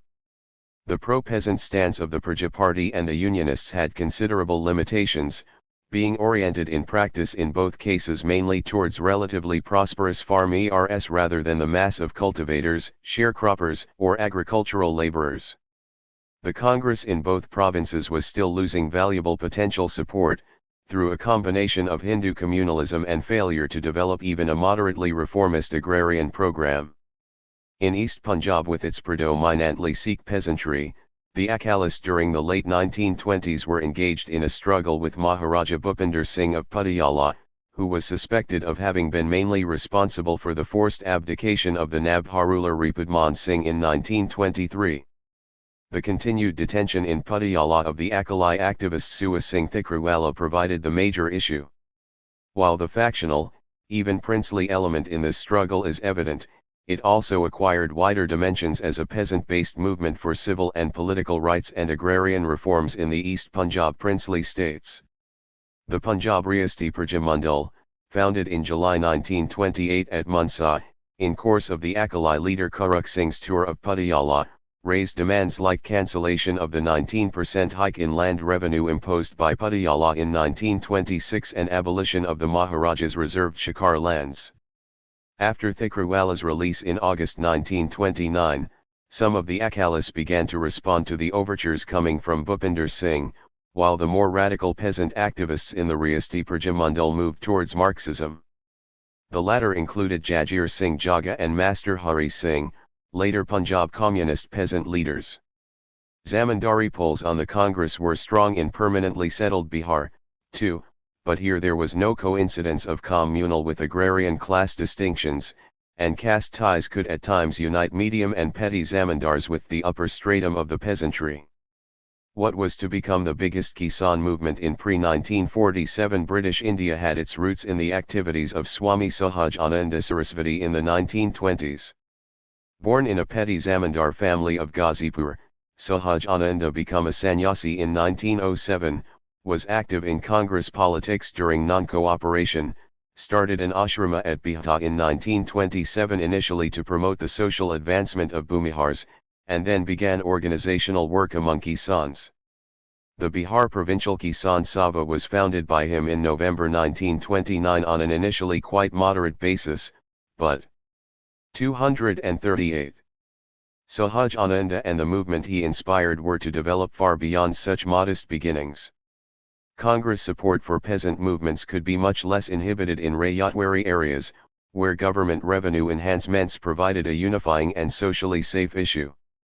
In coastal Andhra, the Madras government's proposal in 1927 to raise revenue rates by 18.34% led to a powerful agitation during 1928-29 in an area marked by the existence of a broad rich and middle peasant stratum.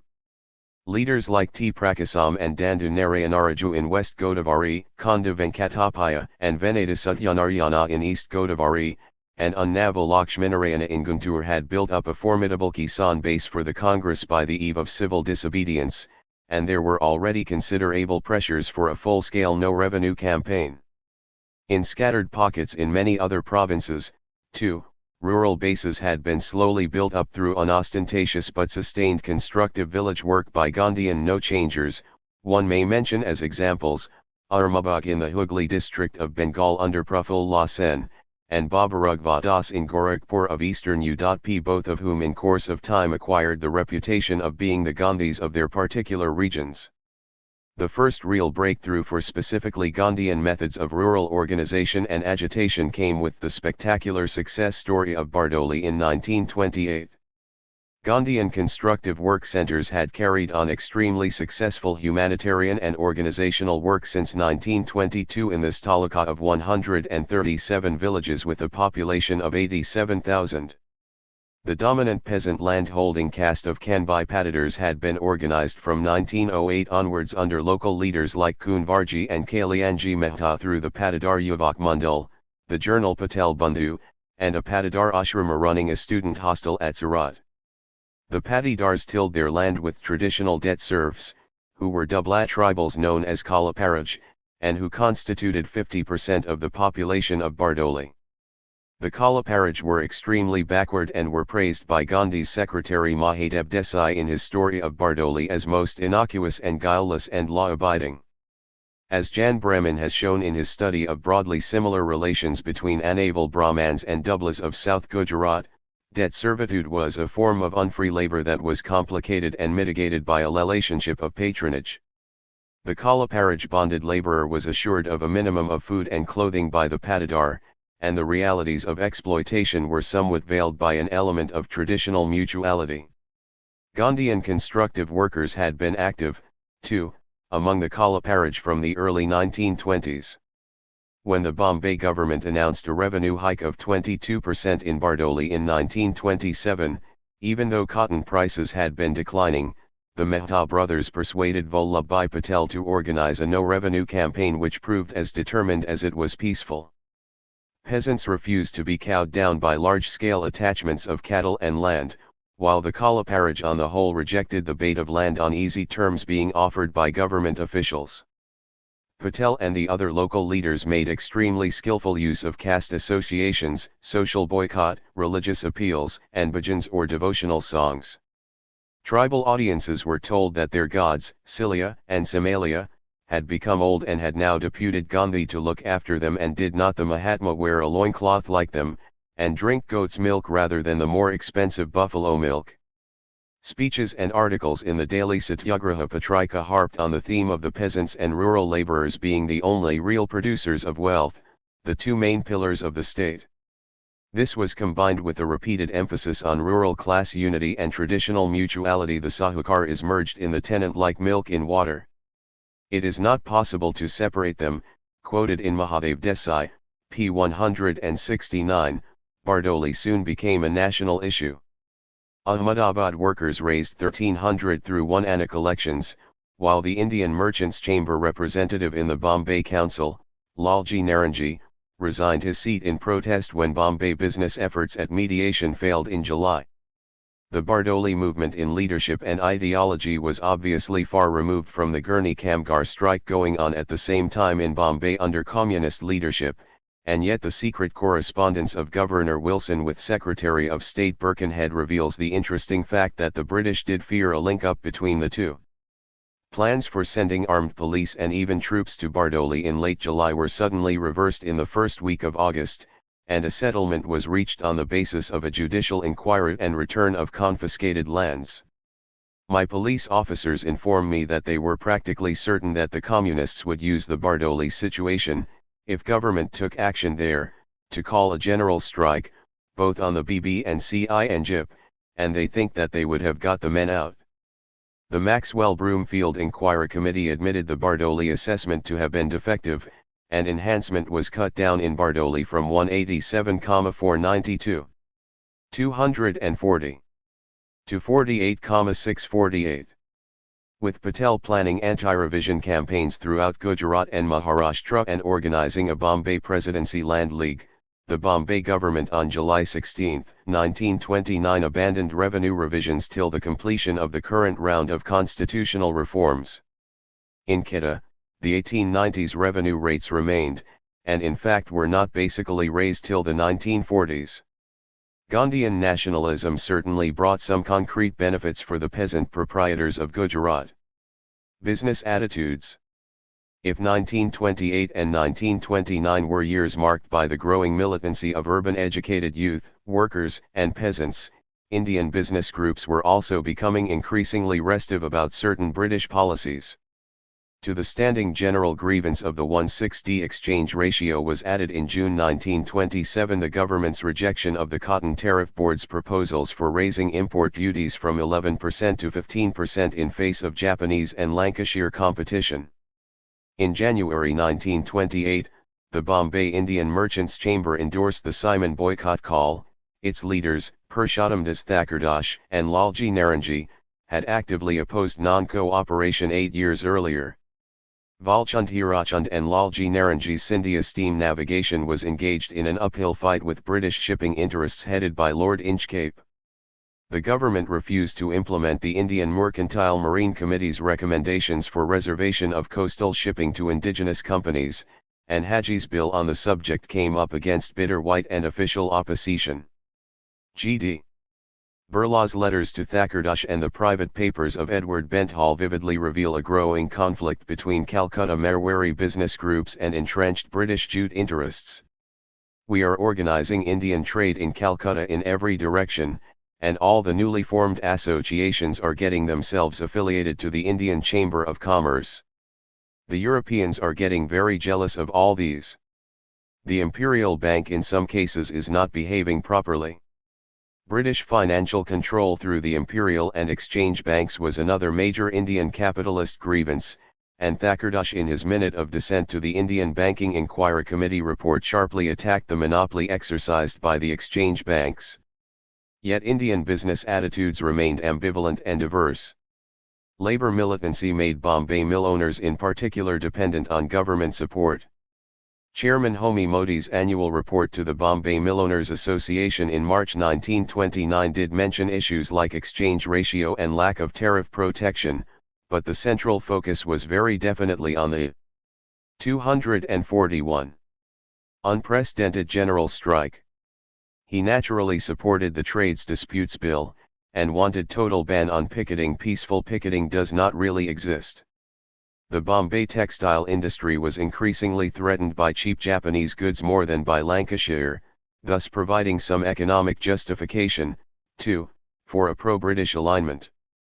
The most successful and enterprising Indian industrial capitalist group, the Tatas, were also on the whole the most loyalist, since an industry like steel depended heavily on government contracts and patronage and had in any case won tariff protection in 1924. In 1929, in the context of the veritable Red Scare produced by the Gurney Kamgar, Durabji Tata, Kausji Jahangir, and Ibrahim Rahimtullah tried to start a specifically capitalist organization, distinct from the Congress, and openly aligned with European employers to stand up against the Red leaders of disruption. H.P. Modi, Neswadia, Lalji Naranji, and M.R. Jayakar also seriously considered financing a Bombay Marathi paper to bring about a better atmosphere of understanding between capital and labor. The Bombay governor had the same idea 6 months before. Encourage well-disposed capitalists to establish a good Indian Daily Mirror. Birla pursued a different strategy, more nationalist and certainly much more subtle and far-seeing. In August 1928, his Indian Chamber of Commerce cold-shouldered a proposal by the Calcutta Marwari Association to do something about the decline in Lancashire imports, which was adversely affecting the more purely compradori section of the Marwari business community. Far from supporting the Tata idea of a separate capitalist party, Birla in 1929 was trying to strengthen the Swarajists in council by mediating between Malviya and Motilal. Both Birla and Thakkar strongly opposed the Tata move. I have not the least doubt in my mind that a purely capitalistic organization is the last body to put up an effective fight against communism. What we capitalists can do, is to cooperate with those who through constitutional means want to change the government for a national one. Yet the differences among the capitalists must not be exaggerated or oversimplified. After a private talk with Birla in May 1929, Benthall expressed the hope that having made his position in the market, we may find him adopting less aggressive tactics in the future. The precise tone. 242. Of the Thakkar letter to N.M. Majumdar rejecting the Tata proposal would also repay closer attention. Thakkar emphasized the need to retain links with the nationalists instead of trying to join hands with the European commercial community without making it clear to them that we are Indians first and merchants and industrialists afterwards. But his next sentence reads, I am convinced that it is better to join hands a little later and on surer grounds than today. From Dominion status to Purna Swaraj. Throughout 1928 and 1929, Gandhi acted as a brake on mounting pressure for another round of All India mass struggle, aimed this time explicitly at complete independence. He had strongly disapproved of Jawaharlal's snap independence resolution passed in his absence at the Madras Congress, and at Calcutta next year was able to push through a compromise formula which accepted the Nehru Report's Dominion status objective provided the British granted it by the end of 1929, failing which the Congress would be free to go in for civil disobedience and Purna Swaraj. Bose's amendment calling for immediate reiteration of the complete independence objective was backed by Jawaharlal, Satyamurthy of Tamil Nadu, a large number of Bengal delegates, and the Bombay Communists, Nimkar and Joglekar, but was defeated by 1350 votes against 973. Gandhi tried to confine Congress activities during 1929 to constructive work in villages, prohibition and boycott of British goods, plus redress, along Bardoli lines, of specific grievances. He encouraged public bonfires of foreign cloth, and toured the country collecting funds for khadi, but repeatedly rejected pressures for any all-out struggle. While Gandhi's restraint during 1928-29 obviously coincided with bourgeois hesitations and ambiguities, its roots probably lay more in the fact that the regions and social groups most prominent in these years were precisely those over whom he had least influence or control.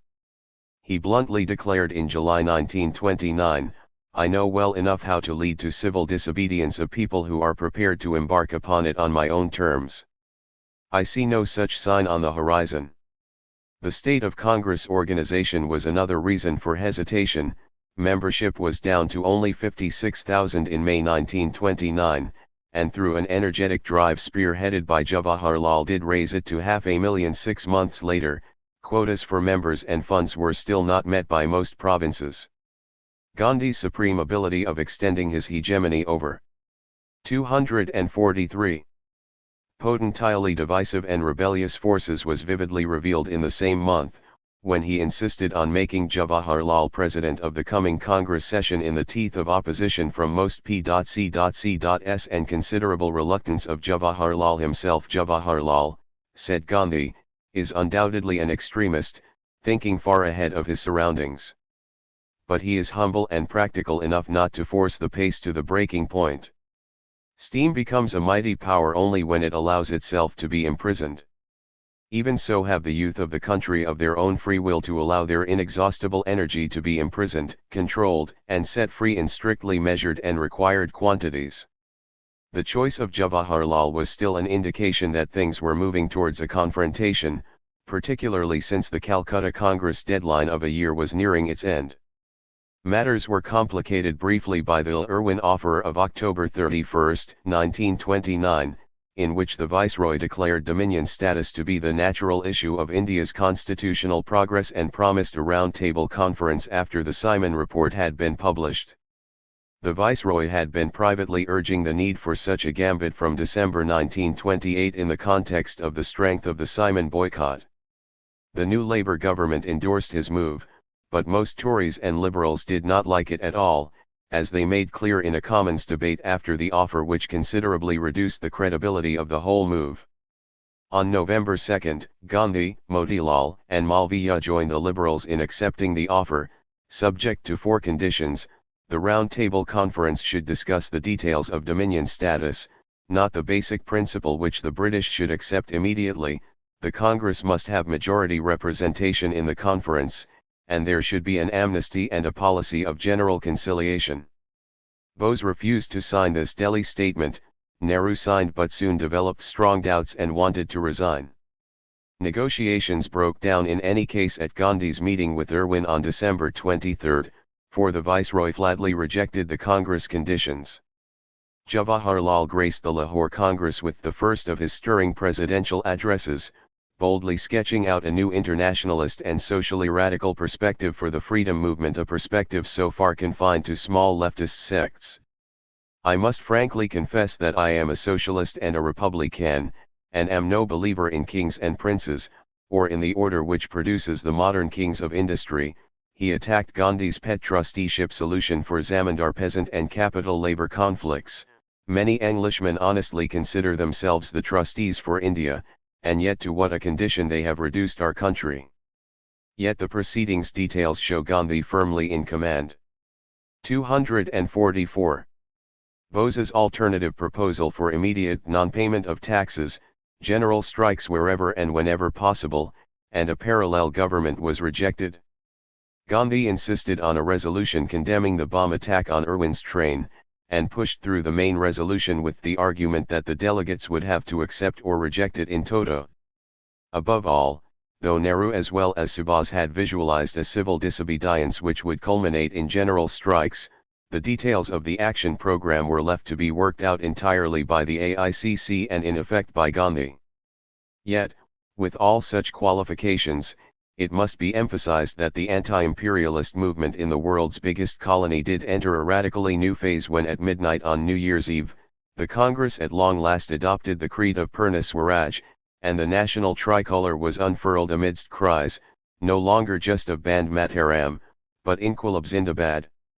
1930 to 1931, civil disobedience towards Salt Satyagraha. The Lahore Congress was followed by a 2-month lull while the country and the government waited for Gandhi to decide on the precise methods of nonviolent struggle for Purna Swaraj.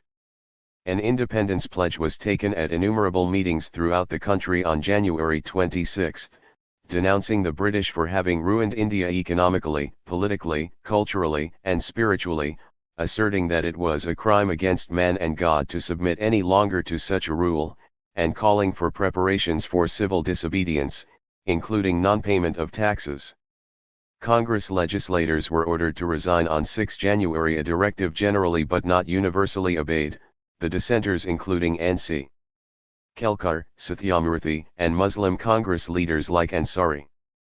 For the rest, a powerful communal GIP railway strike based on Bombay and Nagpur was allowed to go down in defeat in February 1930. Gandhi's 11-point ultimatum to Irwin on January 31 seemed to many a sad climb down from the Purna Swaraj resolution, since no demand was made for any change in the political structure, not even dominion status. The choice of salt as the central issue also appeared somewhat eccentric at first, and Nehru later recalled his initial 245 sense of bewilderment. At present the prospect of a salt campaign does not keep me awake at night, Irwin complacently informed Secretary of State Wedgwood Benn on February 20, 1930. Events soon proved the skeptics wrong and Gandhi at least partly right. If the 11 points were a kind of retreat, they also concretized the national demand and related it to specific grievances. The letter to Irwin combined issues of general interest with 3 specific bourgeois demands and 2 basic ally peasant themes: 50% reduction in land revenue, and abolition of the salt tax and government salt monopoly. It is interesting and significant that a mercantile marine conference in January 1930 had failed to settle the dispute between British shipping interests and Valchand Hirachand and Lalji Naranji Scindia steam navigation, while the March 1930 annual report of the Bombay Millowners Association declared that protection against British and Japanese competition had become a matter of life and death to the industry. The government tried with some success to detach Bombay textile magnates in March 1930 by raising duties on piece goods to 15% on British and 20% on non-British imports, but the implicit note of imperial preference was bitterly resented by most Indian business leaders outside Bombay. Birla joined the walkout against the bill in the Legislative Assembly, stating that Bombay has lost her nerve and warning mill owners that if Japan was ousted through imperial preference, they will be knocking their heads against a wall of stone if they wanted any protection in the future. Thakurdash carried a unanimous resolution denouncing the 1:60 ratio at the Fiji annual session of February 14, 1930, and G.D.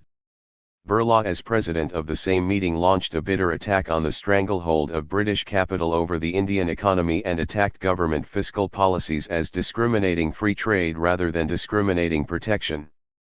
On March 5, Birla's close adjutant D.P.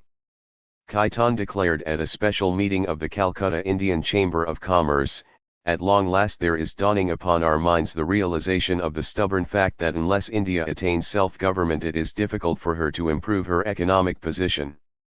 As for peasant issues, Gandhi clearly had little or no intention of endorsing Jawaharlal's radical suggestions for anti-zamindari no-rent campaigns expressed at a Kisan rally in Ray Barely on 5 February. In my opinion, the zamindar community is quite superfluous.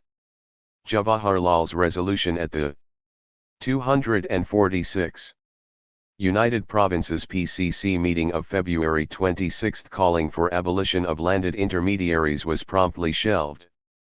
But Gandhi's speeches and articles in January and February 1930 did repeatedly emphasize peasant woes, and SALT linked up in a flash the ideal of Swaraj with the most concrete and universal grievance of the rural poor. It afforded, like khadi, the chance of paltry but psychologically important extra income for peasants through self-help, and like khadi, once again offered to urban adherents the possibility of a symbolic identification with mass suffering. You planned a fine strategy round the issue of salt, Irwin would admit to Gandhi in February 1931.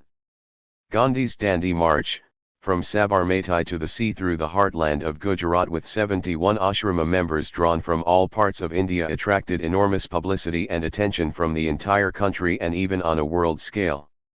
Wholesale illegal manufacture and auctioning of salt should begin, Gandhi declared on March 11, after he had himself violated the law at Dandi. It could be accompanied by boycott of foreign cloth and liquor, and indeed everyone a free hand, subject to the pledges of nonviolence and truth, after his own arrest, though local leaders should be obeyed. The existence, right from the beginning, of pressures from below was vividly revealed as village officials began to resign their posts all along Gandhi's route, and on March 19 patidars of RAS demanded permission for starting immediate non-payment of revenue, a plea which Gandhi accepted with considerable reluctance. In mid-May, after Gandhi's arrest, the Working Committee sanctioned non-payment of revenue in provinces where the ryotwari system prevails, a no chowkidari tax campaign in Zamindari provinces, and violation of forest laws in the central provinces. Chittagong, Peshawar, Sholapur. Till towards the end of April, British reactions remained fairly moderate, though Patel was arrested on March 6 and Jawaharlal on April 14, and there were violent police crowd clashes in Karachi, Calcutta, and Madras. Things changed dramatically with three major outbursts, all outside or going beyond the confines of Gandhian civil disobedience, at Chittagong, Peshawar, and Sholapur. The Chittagong group of revolutionaries headed by Surajya Sen brought off the most spectacular coup in the entire history of terrorism on April 18, seizing the local armory, issuing an independence proclamation in the name of the Indian Republican Army and fighting a heroic pitched 247 battle on Jalalabad Hill on April 22 where 12 revolutionaries were killed. Though obviously very far removed in methods from Gandhi, the revolutionaries still celebrated the seizure of the armory with the cry of Gandhiji's Raj has come.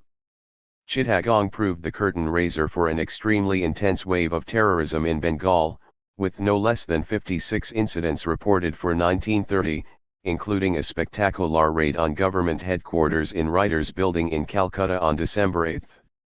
The HSRA had also become very active in the Punjab, from where 26 incidents were reported in 1930. Even more alarming perhaps from the British point of view was the popular upsurge in Peshawar, capital of the traditionally sensitive border area of Northwest Frontier Province. Abdul Ghaffar Khan, son of a prosperous village chief of Utmanzai near Peshawar, had started educational and social reform work among his Pathan countrymen from 1912, deriving inspiration successively from the Deoband Muslim nationalist group, the Caliphate movement, and the modernistic reforms of Amir Amanullah.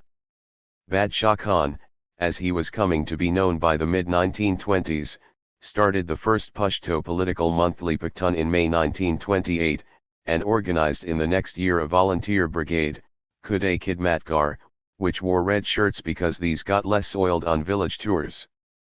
By 1929, Ghaffar Khan had become a fervent disciple of Gandhi. The creed of nonviolence helped to mitigate the traditional blood feuds among Pathans, and as elsewhere served as a check on internal social tensions. After the Lahore Congress, which Ghaffar Khan attended with a large contingent of Pathans, membership of the Khuday Khidmatgar shot up from 500 to 50,000 in 6 months, and a government communiqué on May 5, 1930 also alleged a certain amount of communistic activity in the villages around Peshawar by a local branch of the Naujawan Bharat Sabha. The arrest of Badshah Khan and a number of other leaders on April 23 led to a massive upsurge in Peshawar, with crowds confronting armored cars and defying intensive firing for 3 hours at Kissa Kahani Bazaar. 30 were killed here according to the official communiqué, while non-official estimates ranged from 200 to 250. A platoon of Garewal rifles, Hindu soldiers facing a Muslim crowd, refused to open fire. "We will not shoot our unarmed brethren, because India's army is to fight India's enemies without. You may blow us from the guns, if you like," they would declare before their court-martial later on. The British were able to restore order in Peshawar only 10 days later, on May 4, and a reign of terror and martial law was unleashed in the NWFP. Irwin reported to 248 Wedgwood Bend that the NWFP Chief Commissioner was in a state of mental prostration, and the sudden and massive anti-British upsurge in a province that was 92% Muslim threatened to upset all government stereotypes and calculations. Though Ghaffar Khan's own movement was confined to the settled districts of Peshawar, Kohat, Banyu, Dera Ismail Khan and Hazara, there were also a series of tribal incursions in the latter part of 1930 against which aerial bombardment was freely used. The tribal raiders this time significantly refrained from looting villages, and with moving simplicity raised demands for the release of Badshah Khan, Malang Baba and Inquilab. At the industrial city of Sholapur in Maharashtra, the news of Gandhi's arrest led to a textile strike from May 7. Crowds, composed mainly of mill hands, burnt liquor shops and attacked police outposts, law courts, the municipal building, and the railway station. Order could be restored through martial law only after May 16. Though all liquor shops were broken into, there were virtually no cases of drunkenness, and to the evident chagrin of the authorities, Bakr Eid on May 10 passed off without any communal incident despite the burning alive of 3 Muslim policemen 2 days before. Something like a parallel government seems to have been set up for a few days. Congress volunteers were directing traffic, and I am informed that a hierarchy of the officials from the district magistrate downwards was appointed, reported the Sholapur district magistrate on May 13. It is interesting that the working class, predominant in the Sholapur upsurge, was quite active in some other centers, too. In the early days of civil disobedience, dock laborers in Karachi, Shule mill workers on strike in Madras, and Calcutta upcountry transport workers and Budge mill hands in the clashes with the police after the arrest of Nehru in mid-April and Gandhi on May 4. Such things happened despite the total ignoring of specific working class grievances in the 11 points and in Congress strategy in general, and the general aloofness of communists from civil disobedience due to their new ultra-left line. Phases of civil disobedience. In sharp contrast to what had happened after Sri Shri, Gandhi made no move to call off the movement despite the violent incidents at Chittagong, Peshawar, and Sholapur. In an article in Young India on February 27, 1930, he had in fact given an assurance that he knew now the way, not the retracing as at time of Bardoli, but pushing ahead with the nonviolent mainstream despite sporadic incidents which were realistically recognized. 249. Now, as more or less inevitable, civil disobedience once begun this time cannot be stopped and must not be stopped. In this as well as in several other respects, 1930 marked a definite advance in radicalism over 1921-22. The stated objective now was complete independence, not the remedying of 2 specific wrongs plus a very vague Swaraj, and the methods from the beginning involved deliberate violation of the law, not mere non-cooperation with foreign rule. The number of jailgoers consequently was at least 3 times the 1921-22 figure. Jawaharlal later estimated it to have been 92,124, with the largest contingents coming from Bengal, Bihar, UP, Punjab, NWFP, Bombay City, Delhi, Gujarat, Tamil Nadu, Andhra, and CP. Hindustani participation, it needs to be emphasized, now involved much greater risk than in 1921, for a frightened government from May onwards adopted a policy of senseless brutality even towards absolutely peaceful satyagrahis. At Tharasana on the Bombay coast in May 1930, a horrified foreign journalist, Webb Miller, watched unresisting men being methodically bashed into a bloody pulp, and Thakurdash bitterly complained about the beating of women and little children of 10 and 12 years of age by the police. Apart from life and limb, the meager property of the poor was very much at stake. for non-payment of land revenue or chowkidari tax was met by wholesale confiscation of household goods, implements and even land. Another significant feature was the participation of women and teenagers. Of the 29,054 prisoners on November 15, 1930, no less than 2050 were below 17, while 359 were women. Civil disobedience marked in fact a major step forward in the emancipation of Indian women, a point admitted by a UP police official in a note full of male chauvinist overtones.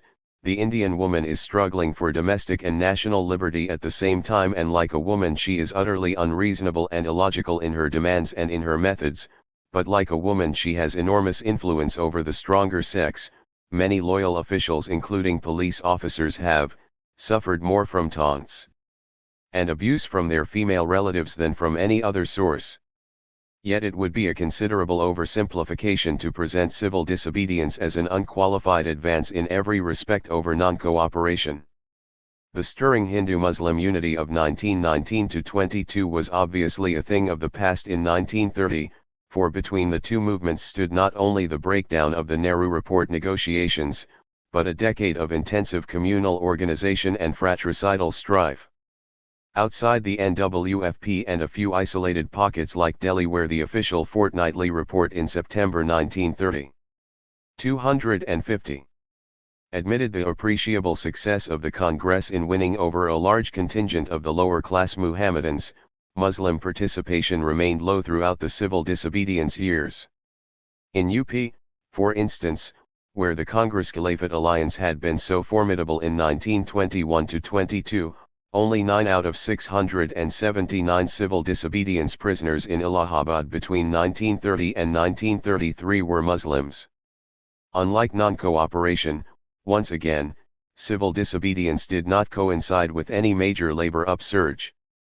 The most satisfactory feature of the situation in Bombay City is that at present the mill population appears to be quite unaffected.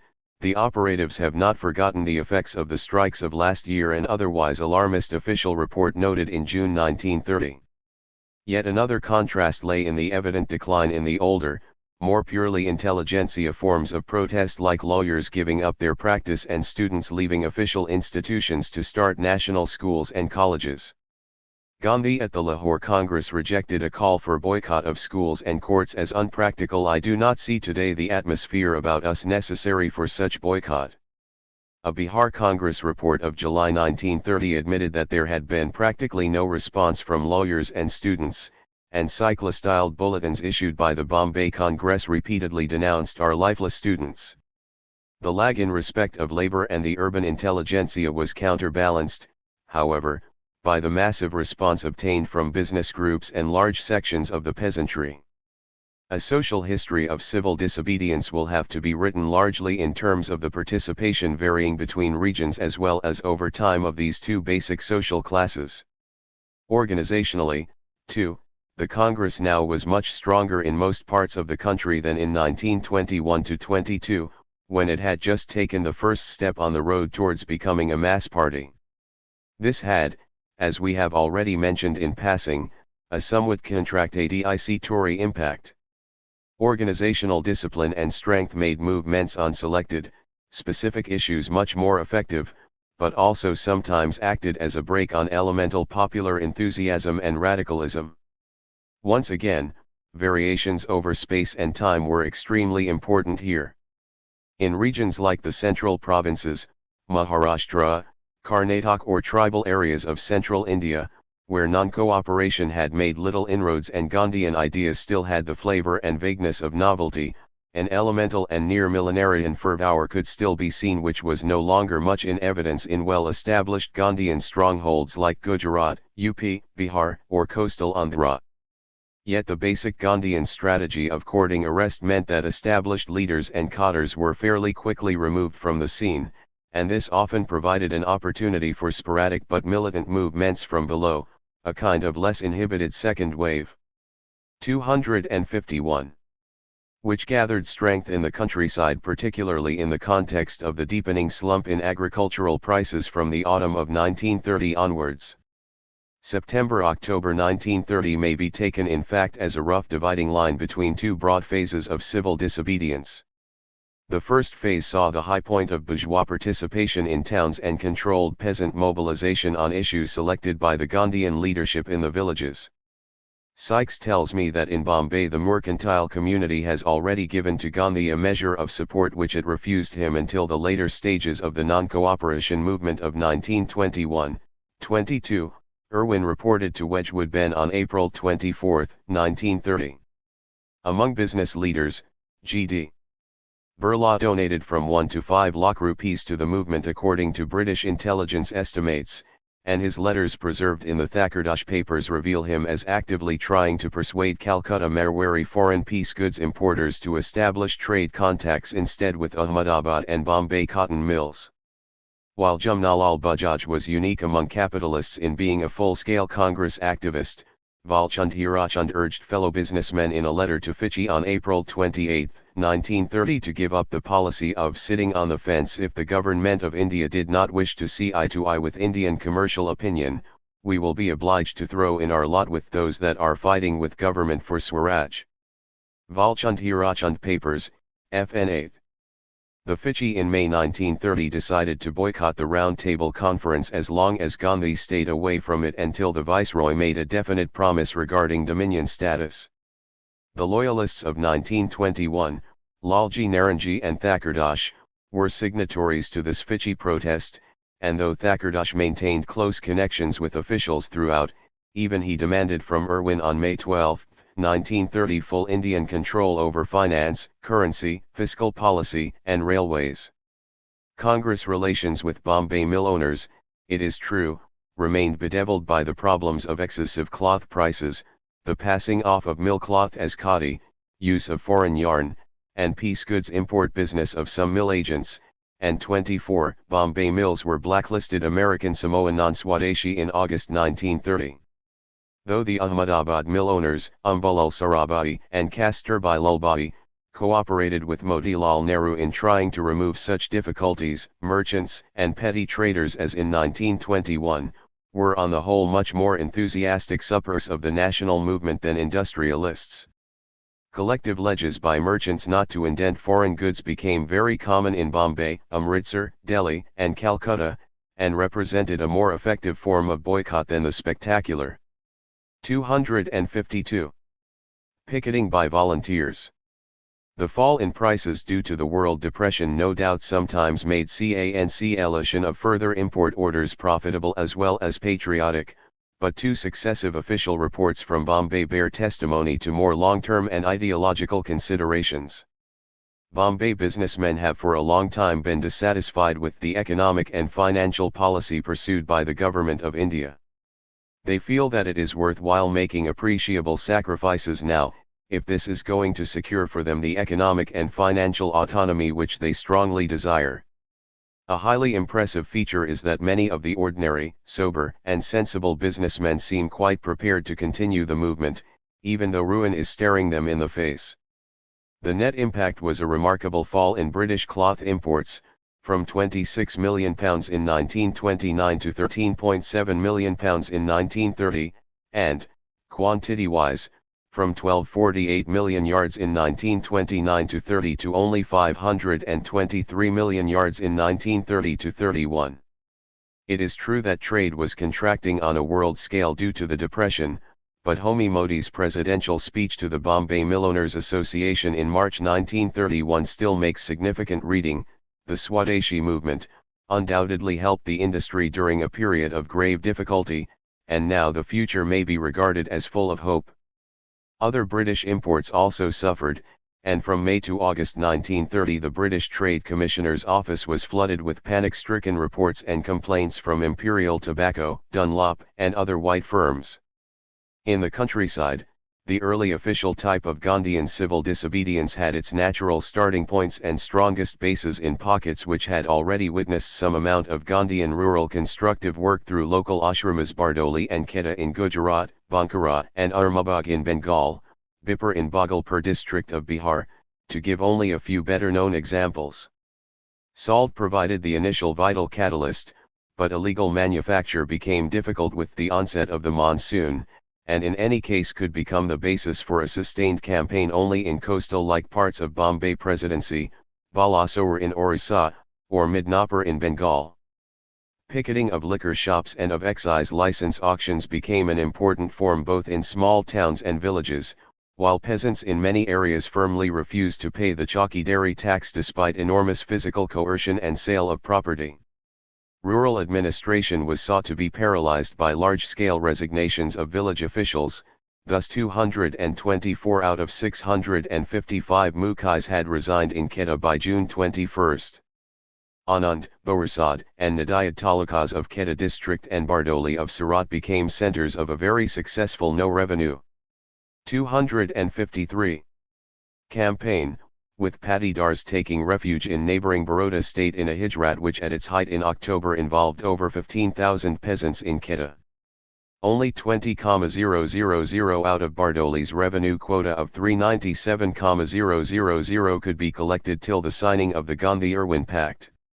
In the central provinces, Maharashtra and Karnataka, the Congress leadership tried to utilize in a controlled manner the potentially explosive issue of poor peasant and tribal grievances regarding forest laws, setting up training camps for forest satyagrahis, carefully selecting satyagraha centers, and seeking to restrict the movement to boycott of forest department auctions, peaceful mass violation of grazing and timber restrictions and public sale by auction of illegally acquired forest produce. The Karnataka Satyagraha Mandal even tried to specify the kind of trees that were to be cut down. The strength of civil disobedience in its first phase was vividly reflected in the firm stand taken by the national leadership at the abortive Eurabda jail negotiations, attempted by Supru and Jayakar as mediators in July-August 1930. Gandhi did vacillate a little in his initial note to the Nehrus via Supru, admitting a possible discussion of transitional safeguards, but he made clear at the same time that Jawaharlal's must be the final voice. I should have no hesitation in supporting any stronger position up to the letter of the Lahore resolution.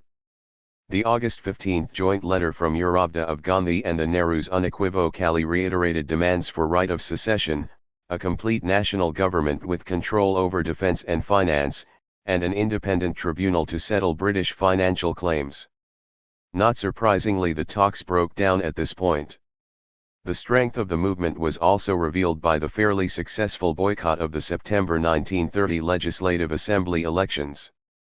Only 8% voted in the urban Hindu constituencies of Bombay, while the All India average of participation fell from 48.07% in 1926 to 26.1%.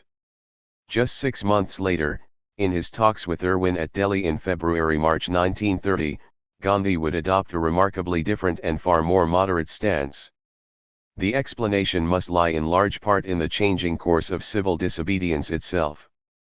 From September 1930 onwards, official reports repeatedly emphasize a decline in enthusiasm and support from urban merchants, with dealers breaking Congress-imposed seals on foreign cloth at Banaras, Amritsar traders selling foreign cloth on the sly at Fazilka, and, even in Bombay, merchants with large stocks of last year's goods on their hands beginning to show signs of rebelling against the Congress mandate. If merchants were having second thoughts, mill owners had. 254. Never been too enthusiastic, for the gains from Swadeshi demand were counterbalanced by what Homi Modi in March 1931 decribbed as frequent hurdles which dislocated trade and industry and created a feeling of considerable uncertainty. Though Birla supported Gandhi's stand at Eurabda, Lala Shri Ram a few days later wanted the Fiji to reconsider its May decision to boycott the Round Table Conference NCE, and Thakurdash warned Motilal through Lalji Naranji that the capacity of the commercial community for endurance was reaching its limits. Thakurdash reiterated the same point more sharply in a letter dated October 8 to Birla's close associate, Devi Prasad Khaitan. My impression gathered on the journey is that at Delhi, Amritsar, and Kanpuri etc. the piece goods importer and dealer is getting tired of picketing and of the loss involved on the dealer of imported cloth. But for Bombay the rest of India is well under control and will on the whole die out before long. I fear that the Congress will have a setback and with it the country will suffer heavily. The alarm signals from business groups calling for compromise, as well as the ultimate nationalist response to them, were probably connected also with developments in the countryside. Here the more purely Gandhian forms based on relatively propertied peasant groups were losing some of their early potency in the face of ruthless British policies of distraint. At the same time, there were signs of a second wave, taking less manageable and socially dangerous forms, like no-rent or tribal rebellion. The fortnightly report from Bombay in November 1930 described Quetta patidars camping in abject misery across the Baroda border. There is no sign of insolence, much less of violence, in their attitudes. They seem disheartened. Yet at about the same time, in Chinakpur on October 20, Koli tribals, filled with stories that the British Raj had been replaced by Gandhi Raj, armed with spears, swords and other weapons, started to shout Congress slogans, refused to disperse, hurled down stones in the face of police firing. Among the Kolis of the Western Ghats and the Gans of the central provinces, forest satyagraha had long passed beyond Gandhian controls, with repeated violent attacks on police pickets and large-scale and indiscriminate cutting down of trees. Elsewhere, too, in scattered incidents throughout the country, peasants were resisting the arrests of their leaders and the seizure of their property, mobilizing neighboring villages through the blowing of conch shells, and surrounding and attacking police parties. Pressures for no rent were mounting as prices fell, and the UP Congress had to reluctantly sanction it in October 1930. 255. Regional Studies. We have been talking about civil disobedience so far as an all-India movement. As with non-cooperation, however, a brief study of regional variations is now evidently necessary, to illustrate the contradictory developments and internal tensions which led up to the Gandhi-Irwin Pact. Metropolitan Bombay remained throughout 1930 the principal citadel of civil disobedience. Home member H.G. Haig report ed in acute alarm on June 13, Gandhi caps fill the streets, volunteers in uniform are posted for picketing with the same regularity and orderliness as police constables, and massive processions were brushing aside the ordinary functions of police control of traffic. Muslims, it is true, remained largely aloof, and the combined effects of the 1929 strike defeat, economic depression reducing prices and threatening unemployment, and the ultra-left politics of the communists kept most workers away. But the Bombay governor admitted that the movement in Bombay city could not be tackled on the theory that we are dealing with a limited political clique, for civil disobedience had the support of practically whole of the very large Gujarati population of Bombay, great majority of whom are engaged in business, trade or as clerks. The orthodox Gandhian leadership was represented in the city by Jamnalal Bajaj and Patel's protege S.K. Patil, but a radical strand was emerging among the Congress youth, headed by K.F. Nariman and Yusuf Meher Ali, who were to become prominent socialist leaders a few years later. By the last quarter of 1930, Congress volunteers were making serious efforts to rally working-class support in mill and dock areas, and cyclostyled bulletins of the Bombay Satyagraha Committee were violently attacking business leaders like Thakurdash. The classic land of Gandhian-controlled mass movement was, as before Gujarat or, more precisely, Anand, Borsad, and Nadiyad talukas in Quetta, Jumbusar in Broach and Bardoli in Surat, all of which reported significant arrears in revenue collections due to political reasons in 1930-31. Yet even in Quetta, some patidars had reached the stage of transition from nonviolence to violence by early 1931 in the face of wholesale confiscation of land. Peasants had resisted the arrest of their leaders in some cases, summoning aid from neighboring villages by beating drums, and there had been at least one instance of a village official in Borsad being murdered by lower caste Daralas for refusing to resign. 256. Despite an initial mob police clash on April 16 in Karachi over the trial of Salt Satyagrahis, and the presence of one or two radical leaders like Swami Govindanand, civil disobedience remained weak in Sindh, as the Muslims largely kept aloof. There was even a communal riot at Sarkar in August 1930. The contrast with non-cooperation worked in the opposite direction in the Maharashtra districts, for here the Congress had at last outgrown its traditional reputation of being a predominantly Chitpavan Brahmin affair. A new generation of congressmen headed by N.V. Godgil had succeeded in building bridges with non-Brahmin Satyashodak Samaj radicals like Keshvarab Jedhi of Pune by extending support to a temple entry movement in 1929, even while the old Tilakites like Kelkar and Munye were moving away from the nationalist mainstream to become Hindu Mahasabha leaders.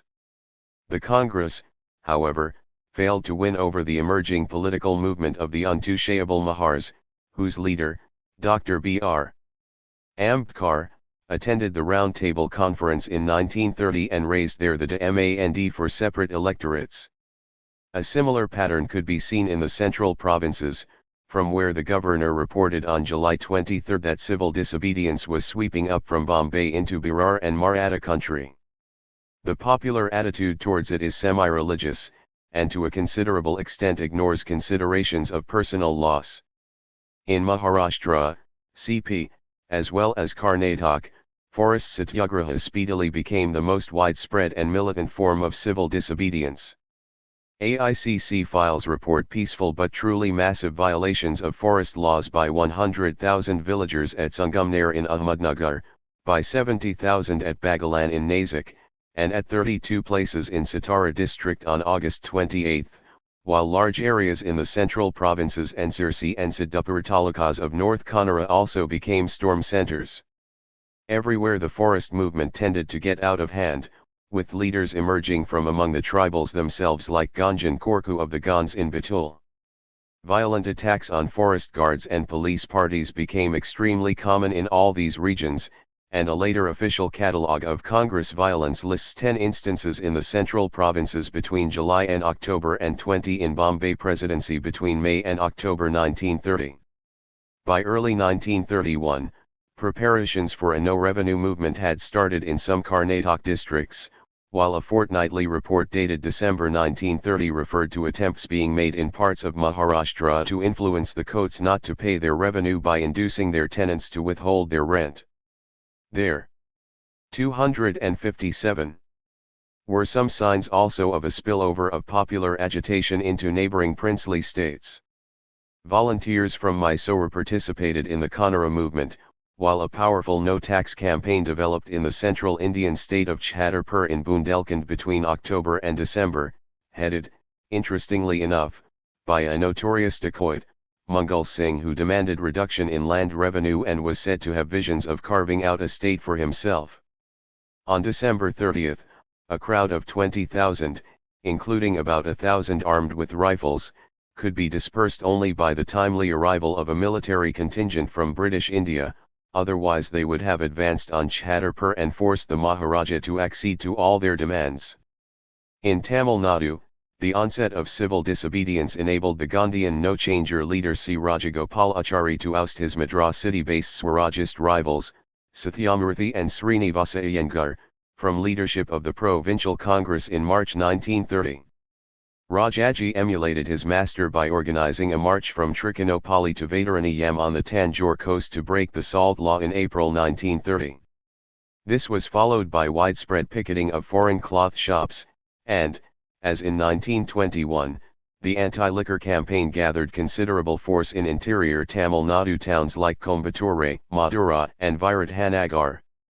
Rajaji did his best to keep civil disobedience a strictly non-violent and controlled affair, and deliberately avoid areas inhabited by the low-caste poor peasant and labourer Kalars during his march to the sea.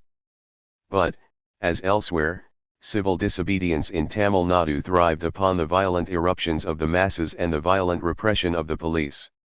These began with large-scale clashes on Madras Beach, to which police action against salt satyagrahis and official efforts to break the Chula Mills strike both contributed. Unemployed weavers attacked liquor shops and police pickets at Gudi Yadam in North Arcot in July, and peasants suffering from falling prices rioted in August at Bodanayakanur in Madura. A link between depression and discontent seems clear also in Madura town, where the movement acquired considerable strength due to support from merchants and weavers of the Saurashtra community. Baker's attempt to explain such involvement entirely in terms of a struggle to capture the municipality seems singularly incomplete. In Malabar, Salt marches were organized by Kalapan, a Nair Congress leader who had established contacts with the lower caste Ezavas through the Vaikom temple satyagraha of the mid-1920s. The political fame of 258. P. Krishna Pillai, future founder of the Kerala Communist movement, began with his heroic defense of the national flag in the face of police lathis on Calicut Beach on November 11, 1930. Organizationally, the Congress in Madras Presidency had its strongest base in coastal Andhra, where the No Changer Swarajist rift had been much less acute than in Tamil Nadu, and where, as we have seen, an agitation against revenue enhancement had been going on since 1927. District salt marches were organized in East and West Godavari, Krishna, and Guntur. Merchants contributed readily to Congress funds, and dominant caste Kama and Rayu cultivators defied repressive measures which included withholding of irrigation water to 1,420 acres in West Godavari. Yet despite the effective organization, the elemental fervour of 1921-22 was largely absent in coastal Andhra. Official fears of a no-revenue movement proved groundless except in a single Nellary village. Andhra would develop a very powerful Kisan movement on class issues, but significantly, this would happen in 1931 and again from 1934 onwards, when civil disobedience had been suspended or had collapsed. In the tribal belt, an isolated attack on a police party took place at Kalyanazingapur in the Vizagapatam Agency on January 22, 1931, but the Congress made no attempt to revive forest satyagraha in what had been its initial base in 1921. Civil disobedience convictions in Andhra in 1930 totaled only 2,878, together with 2,991 in Tamil Nadu. This came to less than 6% of the All India figure, more than 90,000. In Orissa, which had a strongly Gandhian leadership from the 1920s under Gopabandhu Chaudhary, salt satyagraha proved a very effective movement in the coastal areas of Balasore, Cuttack, and Puri districts. In Balasore in particular, a considerable section of the local population was reported in April 1930 to be distinctly sympathetic, partly no doubt through dislike of the statutory prohibition of the old Orissa industry of salt making. In Assam, like Andhra, civil disobedience failed to regain the heights attained in 1921-22, due mainly to a whole series of divisive issues, the growing conflicts between Assamese and Bengalis, Hindus and Muslims, and the tensions developing from the inflow of Muslim peasant immigrants from densely populated East Bengal. Of the established Congress leaders, Taran Ramfukan was hostile to civil disobedience, and N.C. Bardloy unenthusiastic. There was a fairly successful student strike in May against the Cunningham Circular banning participation in politics, and 3,117 out of 15,186 government school pupils left their institutions. Sylhet became the principal base of the movement, and no less than 892 out of the 2,373 arrests during 1930-31 came from this single district. There was a certain 259 amount of poaching in reserved forests, necessitating a route march of the Assam Rifles through North Kamrup in January 1931, and Mrs. Chandraprabha Saikyani was reported in December to be inciting the aboriginal Kakari villages in that region to break forest laws. But the Assam Congress leadership refused to take up forest satyagraha officially. There was no link at all this time with plantation labor, and, again on the Andhra pattern, Rayotsavas became important only from about 1931. The Bengal Congress was peculiarly faction-ridden, with Subhas Bose and J.M. Sengupta setting up rival organizations to conduct civil disobedience and wasting a lot of their energy in Calcutta corporation electioneering even at the height of the 1930 movement. Factional squabbles, the undoubted alienation of most Calcutta Bhadralok leaders from the rural masses, and the relative failure of the Congress in the 1937 elections, have all been taken as proof of the proposition that throughout the 1930s the Congress was in decline in Bengal. Yet Bengal provided the largest contingent of 1930-31 arrests as well as the highest incidence of violence, and the relative weakness of Congress organization perhaps led to a more multifarious and violent, though also more fragmented, kind of movement. In Midnapur, Armabag, and a number of other rural pockets, powerful movements developed around the issues of salt and chowkidari tax, and the Gandhian constructive workers who often provided the initial impetus here were quite as much critical of the urban Bajralok bias of the Calcutta leaders as any latter-day historian. In areas without previously established Gandhian centres, as well as elsewhere after the removal of the front-ranking leadership, peasant mobilization often took the form of militant confrontations with the police, while middle terrorism had also entered its last and most energetic phase following the Chittagong Armory raid of April 1930. Still, the contrast with 1921 remains clear, in the lack of an effective central leadership which Cr.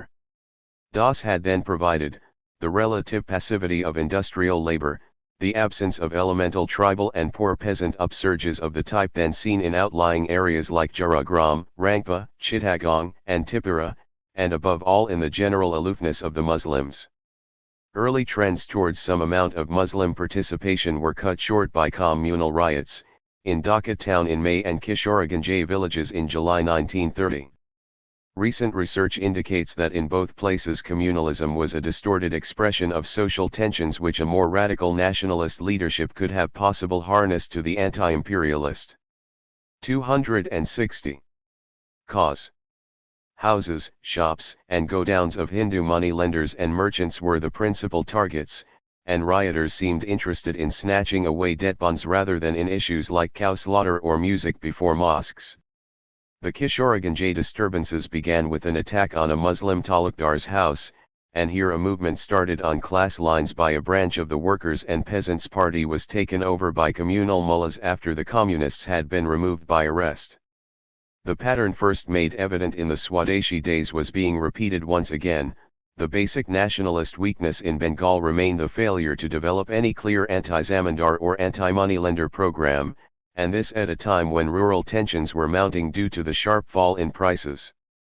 The rural Gandhians had no urban Bajralok bias, but they too fought shy in 1930-31 of any no-rent calls, while the questions of Yattar-sharecropper relations also remained outside the sphere of Congress theory or practice. A somewhat similar pattern can be seen in the Punjab, where the Congress reputation of being a predominantly urban Hindu trader party made mobilization of Muslim and Sikh peasants difficult now that there were no unifying religious issues like Caliphate or purification of Gurdwara management. The Unionist bloc was firmly loyal, while Akali attitudes varied, Tara Singh backing the Congress while Kuruk Singh kept aloof.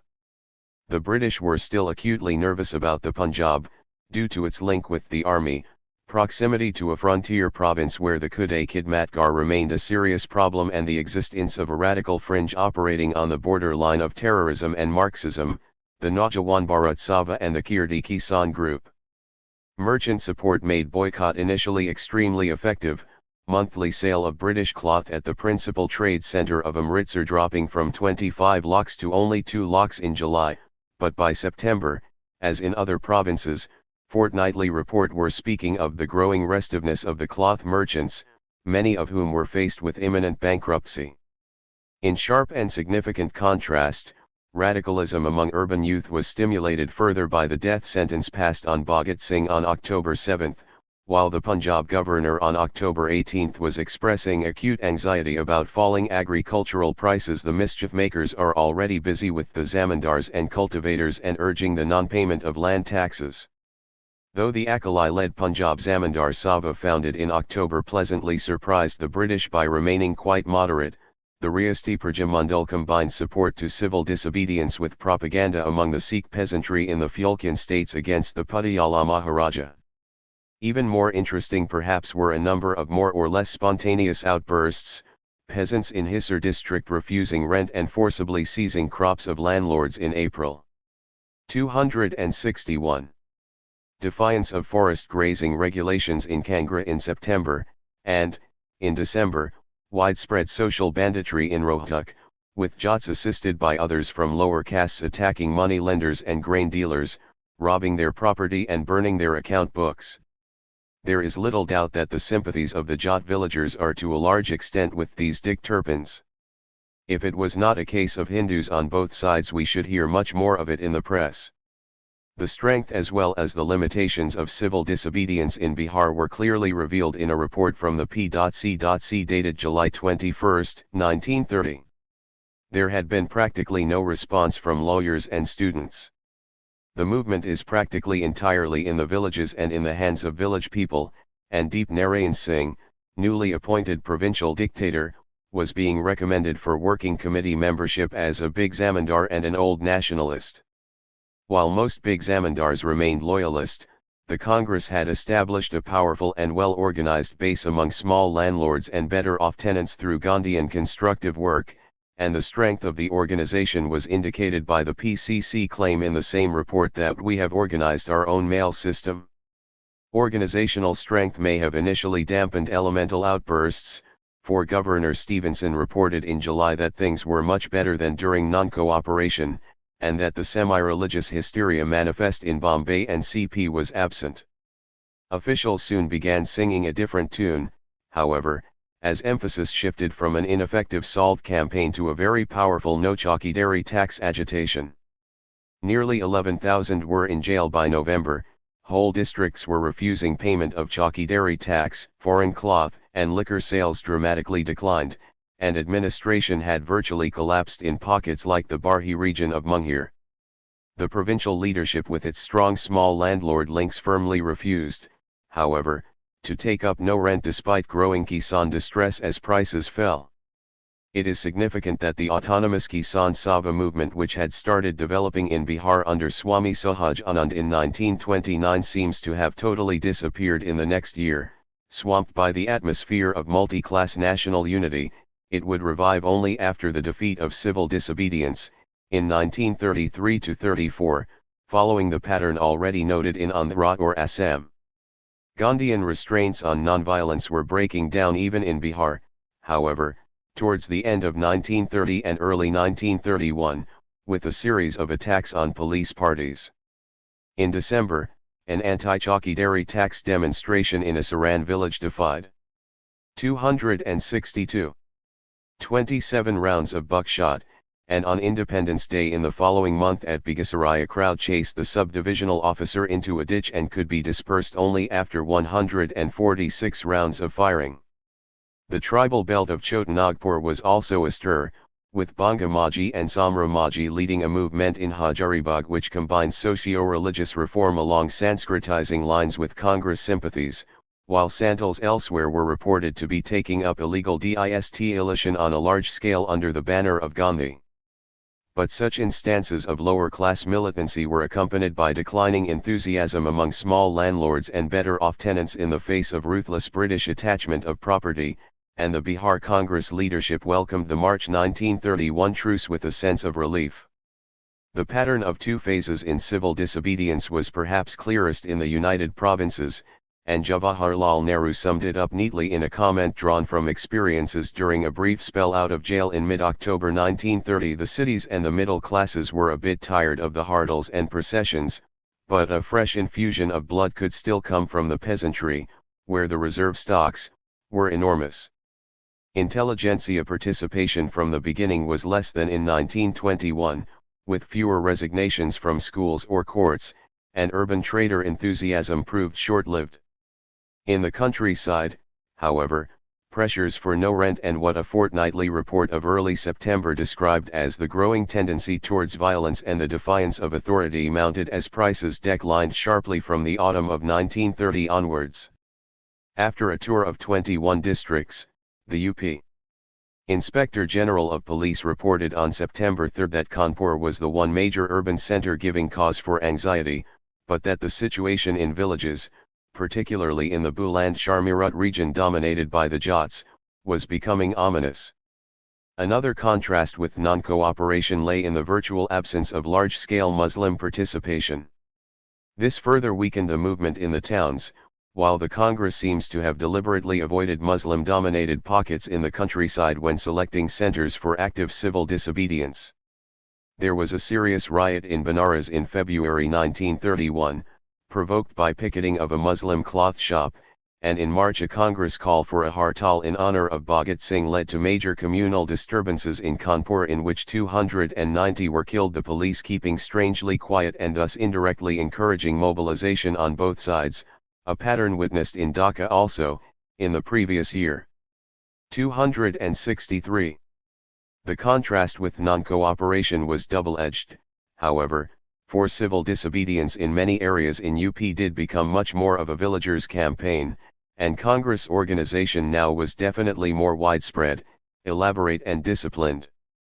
The British, with the experience of the Awadh Kisan upsurge of 1920-21, were very nervous about no rent from the beginning, and the provincial leadership in UP, unlike that of Bihar, did give a call for a no-tax movement in October, advising zamindars to stop paying revenue and peasants to withhold rents.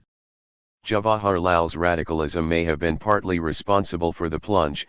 UP zamindars had also been demonstratively loyalist, while peasants with memories of a partly successful struggle 10 years earlier were difficult to restrain as prices fell catastrophically and in an unprecedented manner. But the ambivalent relationship between Congress organization and peasant militancy remained clear in UP, too, as Jun Pandey has shown through a study of local variations.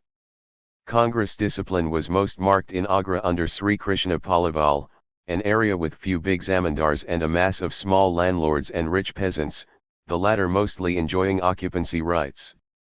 Here the Bardoli pattern was successfully followed in villages like Baroda and Bhilaiodi, non-payment of taxes, mass desertion of villages in face of police action, avoidance of anti-landlord agitation as well as of violence. In Raebareli, big talukdars were much more in evidence, only 1.5% of land was held by occupancy tenants, and the 1920-21 Kisan agitation was a living memory. Radical pressures from below were correspondingly much more acute, and a local leader, Kalka Prasad, was preaching no rent and promising lower rents under Swaraj already from June. Men like Kalka Prasad would be disciplined, however, in course of 1931 as the Congress organization tightened its hold over the district after the Gandhi-Irwin Pact.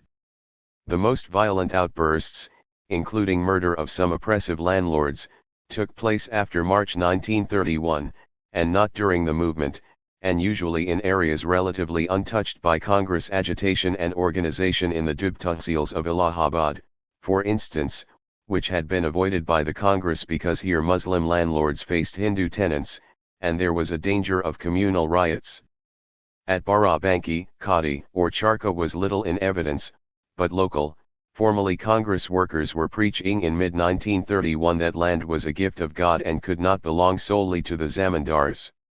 Congress organization did make a success of no tax in UP once the slogan was endorsed in October 1930, but All India politics compelled the retreat of March 1931 and the urging of restraint on the peasantry throughout the months of the truce.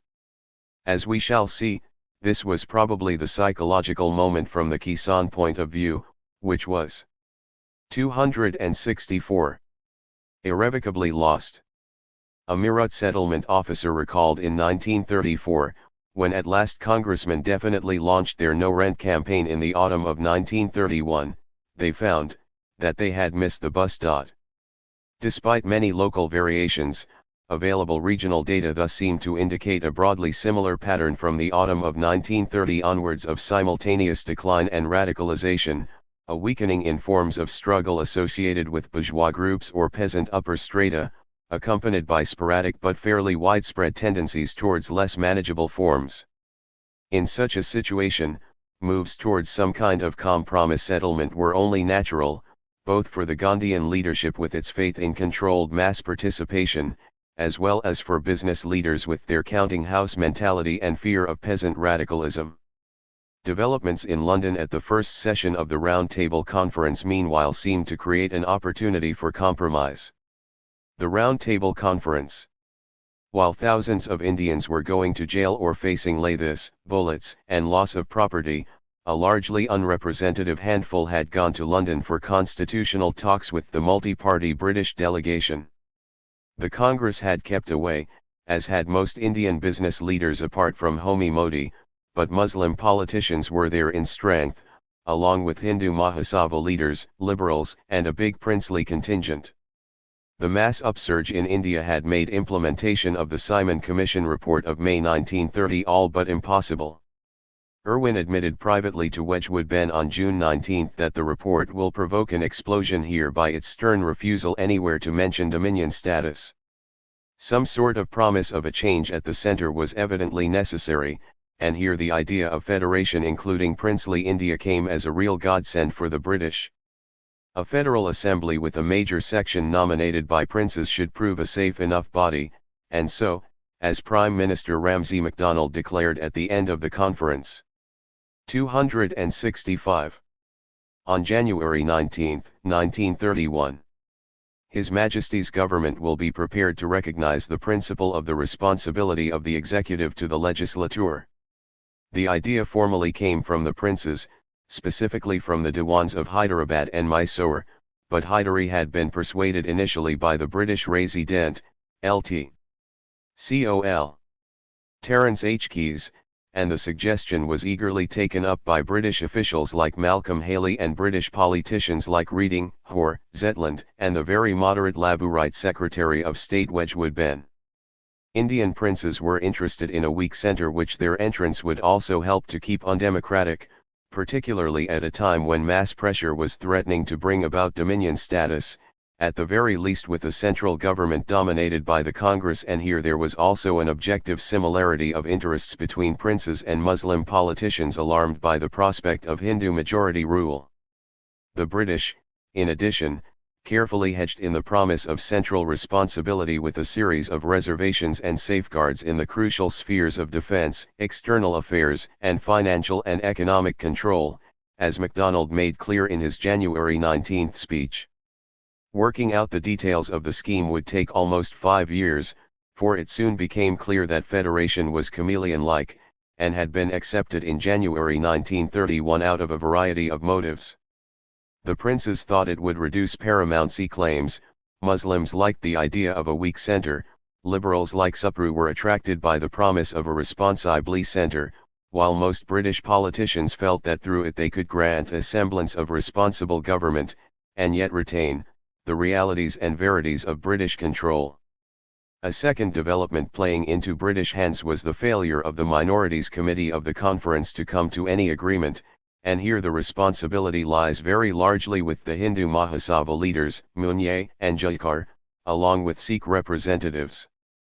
Jinnah, Shafi, and the Aga Khan very nearly achieved an agreement with the Supru group of liberals on the basis of the 1927 compromise position of joint electorates with reserved seats for Muslims, but the breaking point, as in 1928-29, came over the Mahasabha opposition to Muslim reservations in Punjab and Bengal, while an additional complication was introduced by the Sikh claim to 30% of the Punjab seats. The Mahasabha argument that Muslims should not require reservations in Punjab and Bengal as they were the majority there was cogently answered by Muhammad Ali with the plea that the small numerical superiority of the Muslims in these two provinces could be outweighed by the social power of Hindu Baniyas in Punjab and Hindu Zamindars in Bengal since universal suffrage was not being introduced. But 266. Jaikar and Munye refused to yield an inch, and so yet another chance of at least elite-level unity was lost. Gandhi, Irwin packed the liberal delegates, not unnaturally from their own point of view, tried to present the Round Table Conference as a significant gain for India, and on returning from London pleaded with the Congress leaders for a compromise. But Supru and Jaikar had been pressing for a settlement throughout 1930, their appeals had been firmly rejected at Eurabda, and Gandhi's initial reaction this time too seems to have been quite negative. "I do not believe that MacDonald's statement grants us anything," he declared on January 31, and he went on expressing deep pessimism about the prospect of any agreement in both public statements and private correspondence right up to February 11. Yet a sudden retreat began from February 14, and in the talks with Irwin at Delhi. Gandhi quickly accepted Irwin's insistence on three linchpins: federation, Indian responsibility, reservations and safeguards. Clause 2 of the Delhi Pact of March 5 firmly pegged down the scope of future discussions to the scheme outlined at the first RTC session, and defined reservations and safeguards to cover such matters as, for instance, defense, external affairs, the position of minorities, the financial credit of India, and the discharge of obligations. While civil disobedience prisoners were to be released, relatively little attempt seems to have been made for saving the life of Bhagat Singh, and token concessions regarding salt and non-political Swadeshi propaganda were more than counterbalanced by Gandhi giving up, after some strenuous negotiations, his demands for inquiry into police atrocities and return of confiscated lands already sold to third parties. The contrast with Urabda and with repeated Congress statements throughout 1930 about a fight to the finish, could hardly have been sharper. No wonder that radicals like Jawaharlal felt deeply let down. This is the way the world ends / not with a bang but a whimper. The historical puzzle concerning the change in Gandhi's attitudes cannot be solved in terms of pressure from liberal leaders alone. Nor can it be seriously argued that Gandhi was simply won over by Irwin's charm, or had become suddenly attracted by the very vague RTC promise of responsible government in the centre, limited as it was by a federation where princes 267 would have a very big say and whose details all remain to be worked out, a string of reservations and safeguards, and an unsolved communal tangle. There is some evidence that the crucial role was played by business pressures. A surcharge of 5% had been imposed on cotton piece goods imports in early February, despite some cabinet opposition and loud protests from depression-affected Lancashire, and this time the government did not levy any additional charge on non-British imports, avoiding imperial preference for the time being obviously on political grounds. The Bombay governor reported to the Viceroy on February 7 that a number of Gandhi's followers, particularly among mercantile community, are contemplating a breach with him unless he adopts reasonable attitude, and Irwin informed Wedgwood Ben on February 11 that Purushottam Das will probably go to see Gandhi at Allahabad in order to try to put commercial pressure on him. Thakurdas was in Delhi during the negotiations, and helped in resolving the final hitch over Gujarat land confiscations on March 4. And on February 11, Birla's close adjutant D.P. Khaitan had declared in his presidential address to the Calcutta Indian Chamber of Commerce, "It may not be amiss to suggest to Mahatma Gandhi and the Congress that the time has come when they should explore the possibilities of an honorable settlement. We all want peace." The coincidence of dates is once again striking and significant. March, December 1931, uneasy truce. Ambiguities. The logic of events between March 1931 and the wholesale British counter-offensive which compelled the Congress to embark on the Second Civil Disobedience Movement in January 1932 was determined in large part by the profoundly ambiguous consequences of the Gandhi-Irwin Pact. The frustration and anger of radical nationalists was sharpened by the execution of Bhagat Singh, Sukhdev, and Rajguru on March 23, just before the opening of the Karachi Congress, and the Naujawan Bharat Sabha organized a demonstration against Gandhi at the Karachi railway station.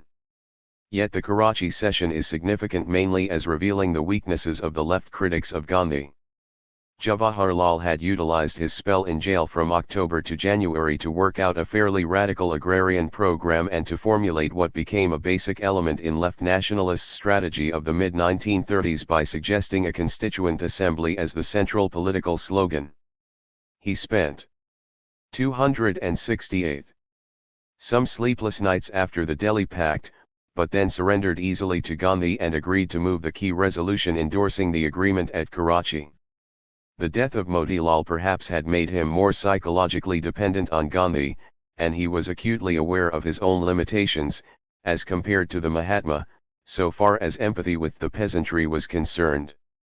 It is significant that in the autobiography published 5 years later, discussion of the Delhi Pact was followed immediately by an appreciation of Gandhi as representative of the peasant masses of India. A sense of helplessness and passivity is noticeable also in the speeches at Karachi of other critics of the Delhi Pact. Yusuf Meher Ali, soon to become a prominent socialist leader, denounced unequivocally the politics of compromise and change of heart, and bitterly attacked the Birlas, Purushottam Das Thakurdas, Balchand Hirachans, Hussain Bhai Laljas, who are now out and busy in making efforts to obtain the fruits of the suffering and sacrifices of others. But his concluding note was strangely tame. Gandhi would again have to give the call for struggle, as the Round Table Conference was bound to fail, and then the radicals would get their chance. We patiently await the call to fight. Inquilab Zindabad. The Karachi session passed a resolution on fundamental rights and economic policy which has often been interpreted as a major concession to placate the left. It is true that some officials suspected in it the hand of M.N. Roy, and some months later Umbul Sarabai circulated a note among FICI members sharply attacking parts of the resolution as threatening to bring about a government on Russian model. But there was in reality precious little of socialism in the 20 points of the Karachi resolution, which combined general democratic demands with much of Gandhi's 11 points of 1930, plus fairly modest promises to labor, a vaguely worded clause about control by the state of key industries and mineral resources, and a very moderate program indeed of agrarian change. Only substantial reductions were promised in land revenue and rent. There was no reference to the burning issue of rural indebtedness, and obviously no intention at all of eliminating landlordism or redistributing land. So the Karachi Congress submitted to Gandhi as usual, and, as in February 1922, this was an indication of certain basic weaknesses of the entire movement, and not just of the leader.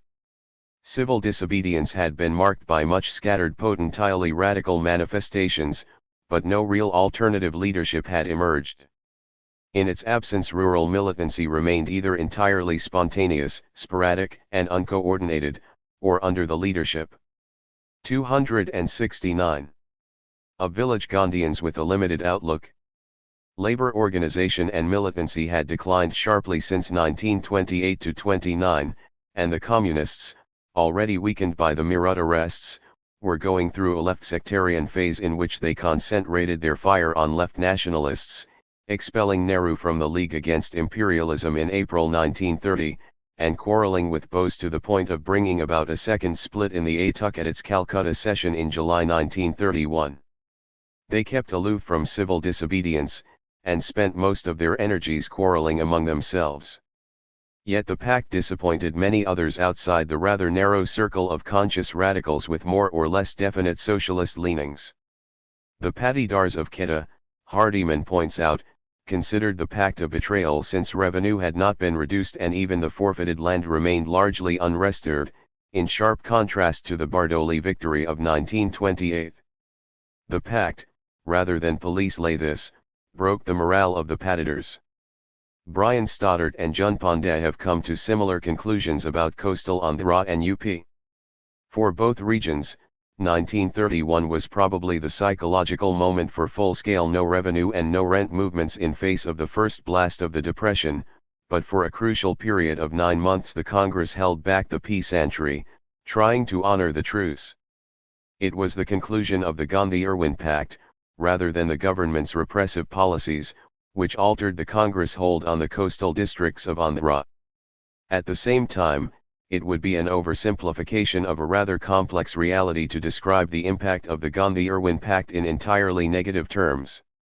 Whatever the concessions made by Gandhi, and however paltry the concrete nationalist gains, the Viceroy had been forced to treat the national leader on an anti-rely novel basis of courtesy and equality, a fact of profound psychological significance, and as such deeply resented from the beginning by most British officials in India.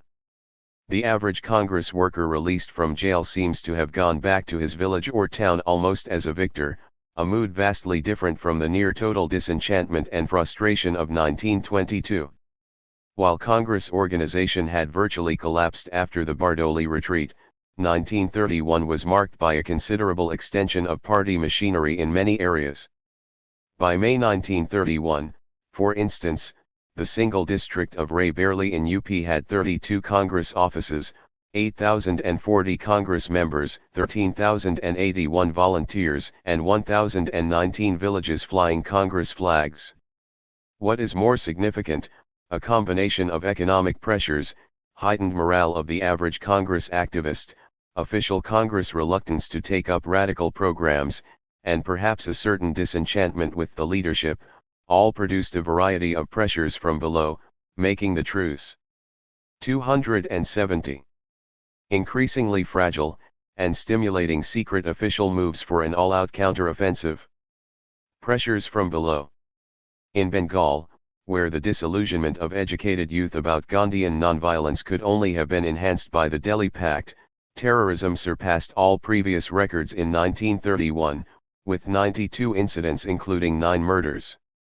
Stevens was assassinated by 2 schoolgirls, Santi and Suniti Chaudhary, marking a new level of participation of women in the revolutionary movement.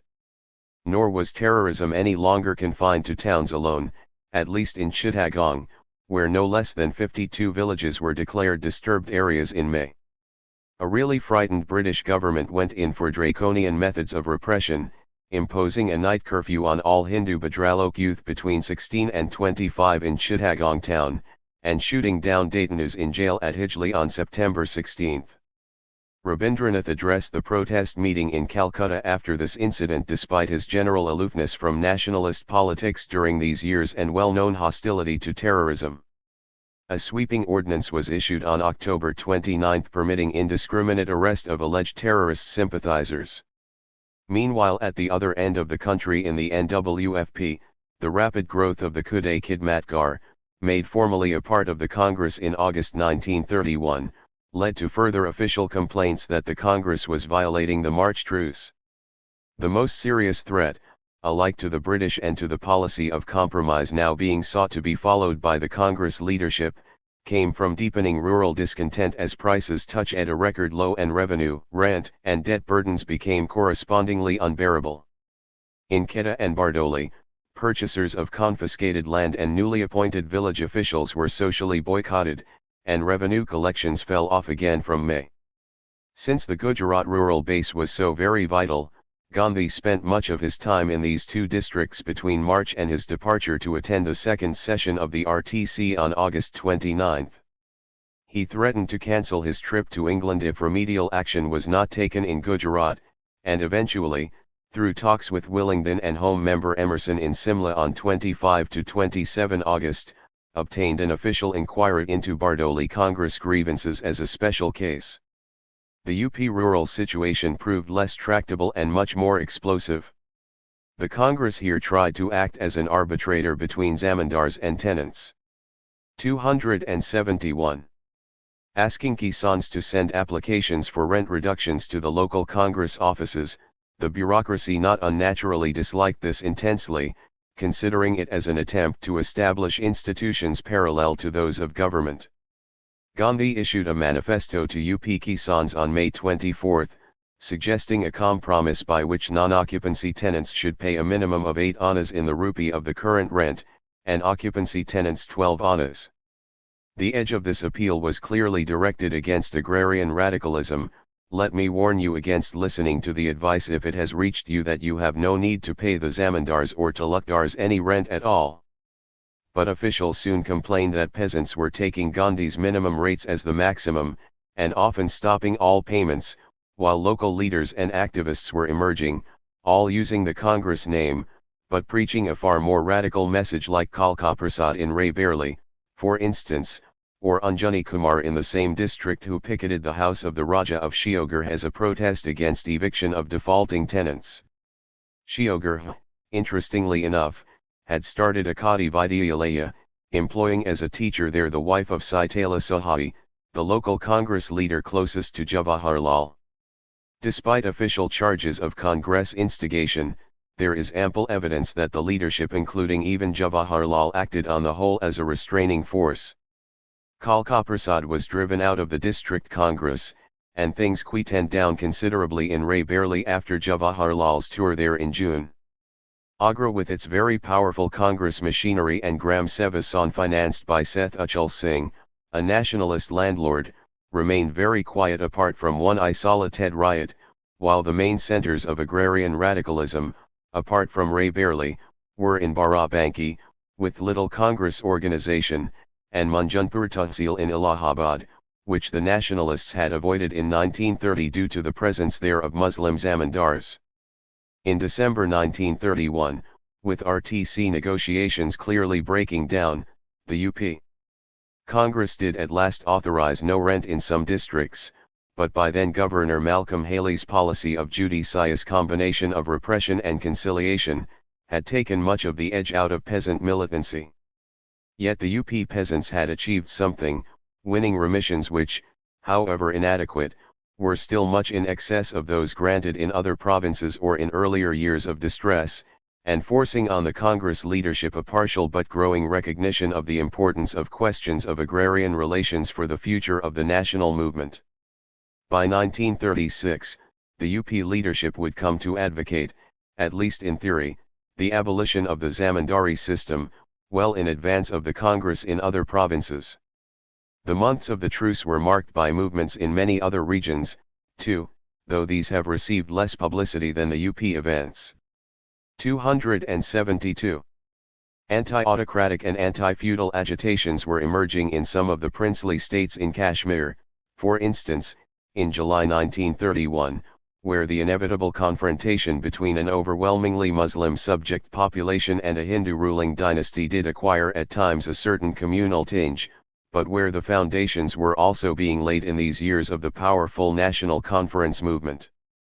The agitation started by a group of Muslim graduates including Sheikh Abdullah culminated in a mass attack on Srinagar jail on July 13, when 21 were killed in police firing.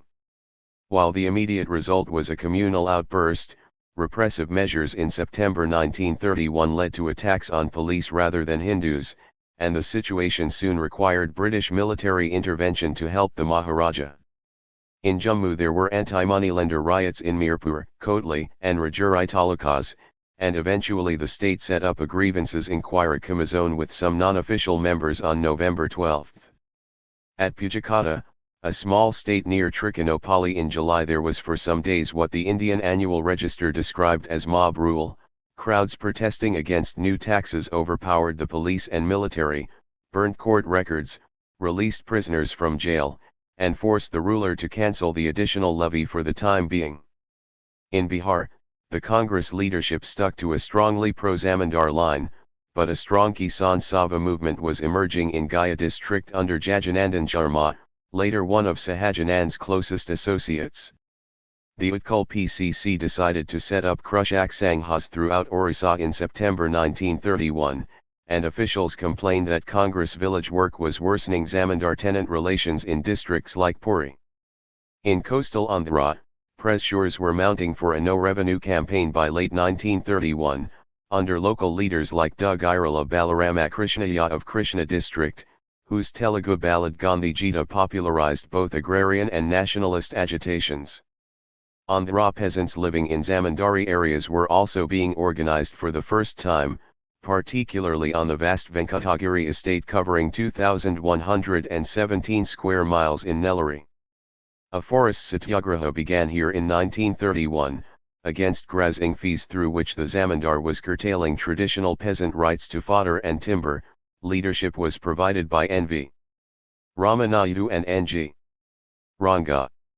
There was a spate of anti-Mahajan riots in the districts of Krishna and Guntur in September 1931, involving crowds of up to 4,000.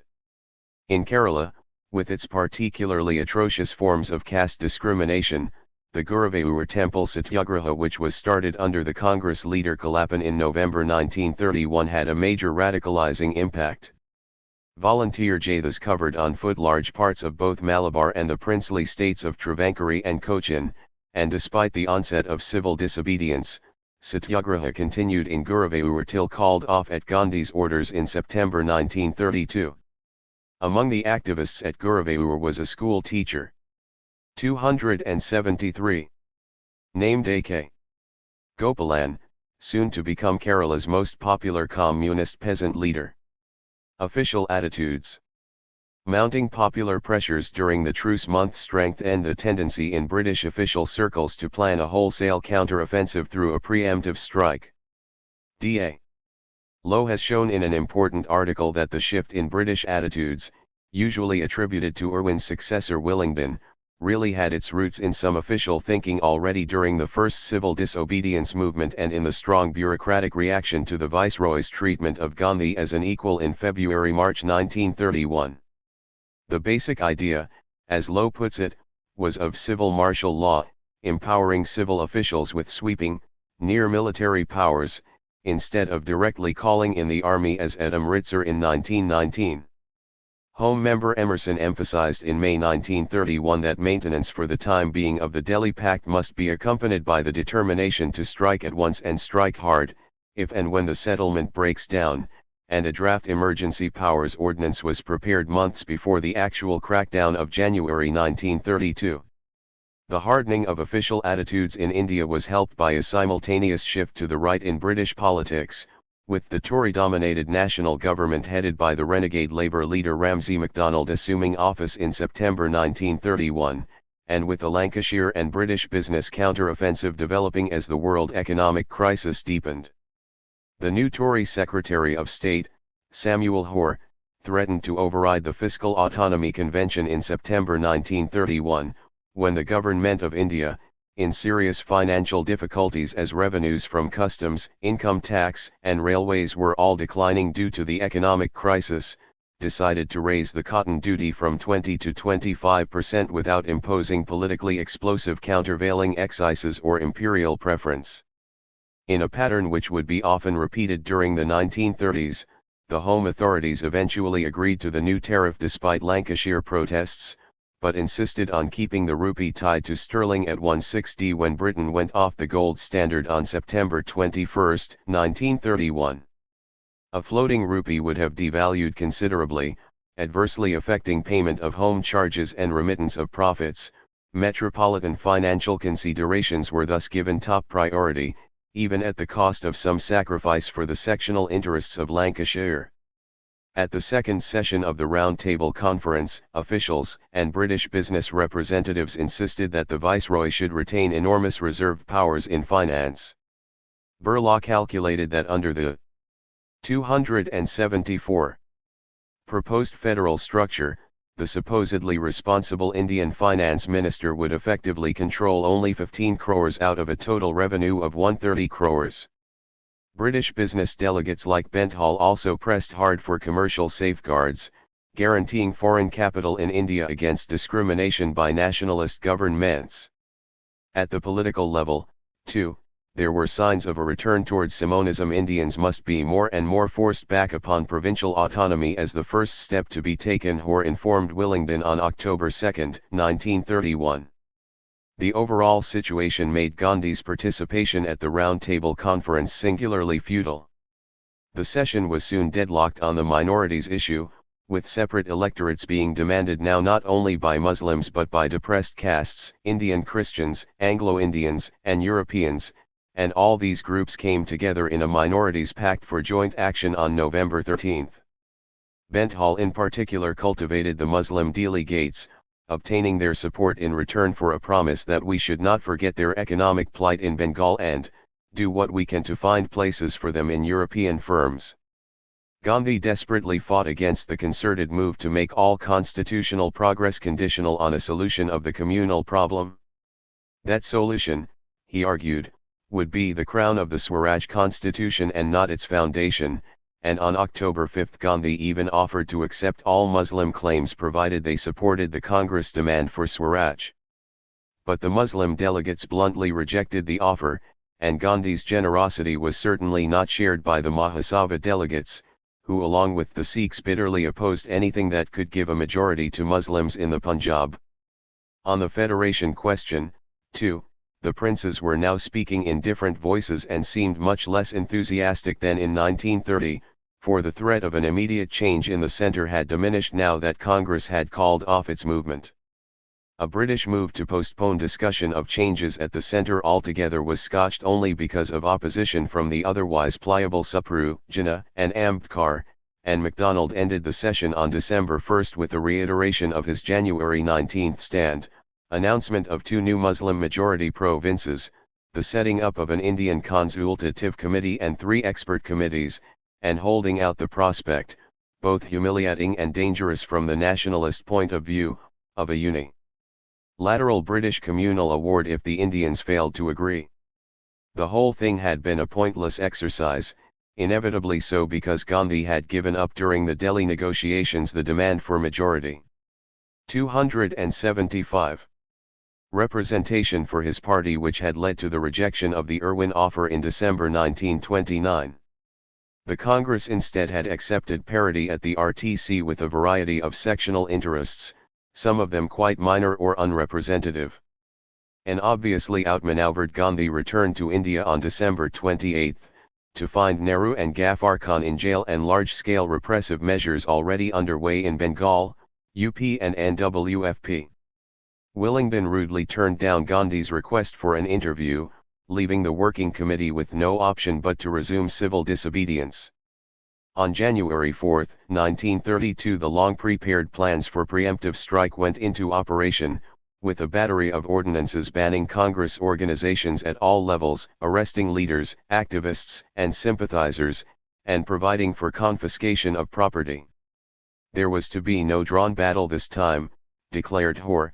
No less than 272 associations were banned on the very first day in Bengal alone. 1932 to 1934, Second Civil Disobedience Movement. Repression and resistance outmaneuvered and facing repressive measures on an entirely unprecedented scale, the national movement under the Congress still fought on valiantly for about a year and a half before admitting defeat. Estimates of arrests during the 15 months between January 1932 and March 1933 go up to as high as 120,000, though it must be added that this is not a valid indication of relative strength as compared to the figure of 90,000 for 1930-31. Many more were arrested this time because repression had become so much more intense and systematic. There was also a significant and quite rapid decline over time. An official breakup of 74,671 convictions up to April 1933 lists 14,803 for January 1932, 17,818 in February, 6,909 in March, and 5,254 in April. The monthly figure never exceeded 4,000 thereafter, and Willingdon was reporting conditions as well under control by April 4, 1932, and civil disobedience to be almost in a moribund condition on November 6 of the same year.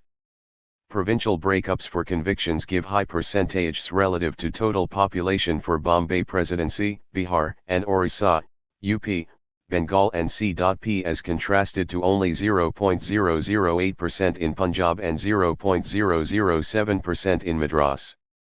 Though Muslim participation remained generally low, the percentage of 276 convictions in NWFP was the highest for the entire country.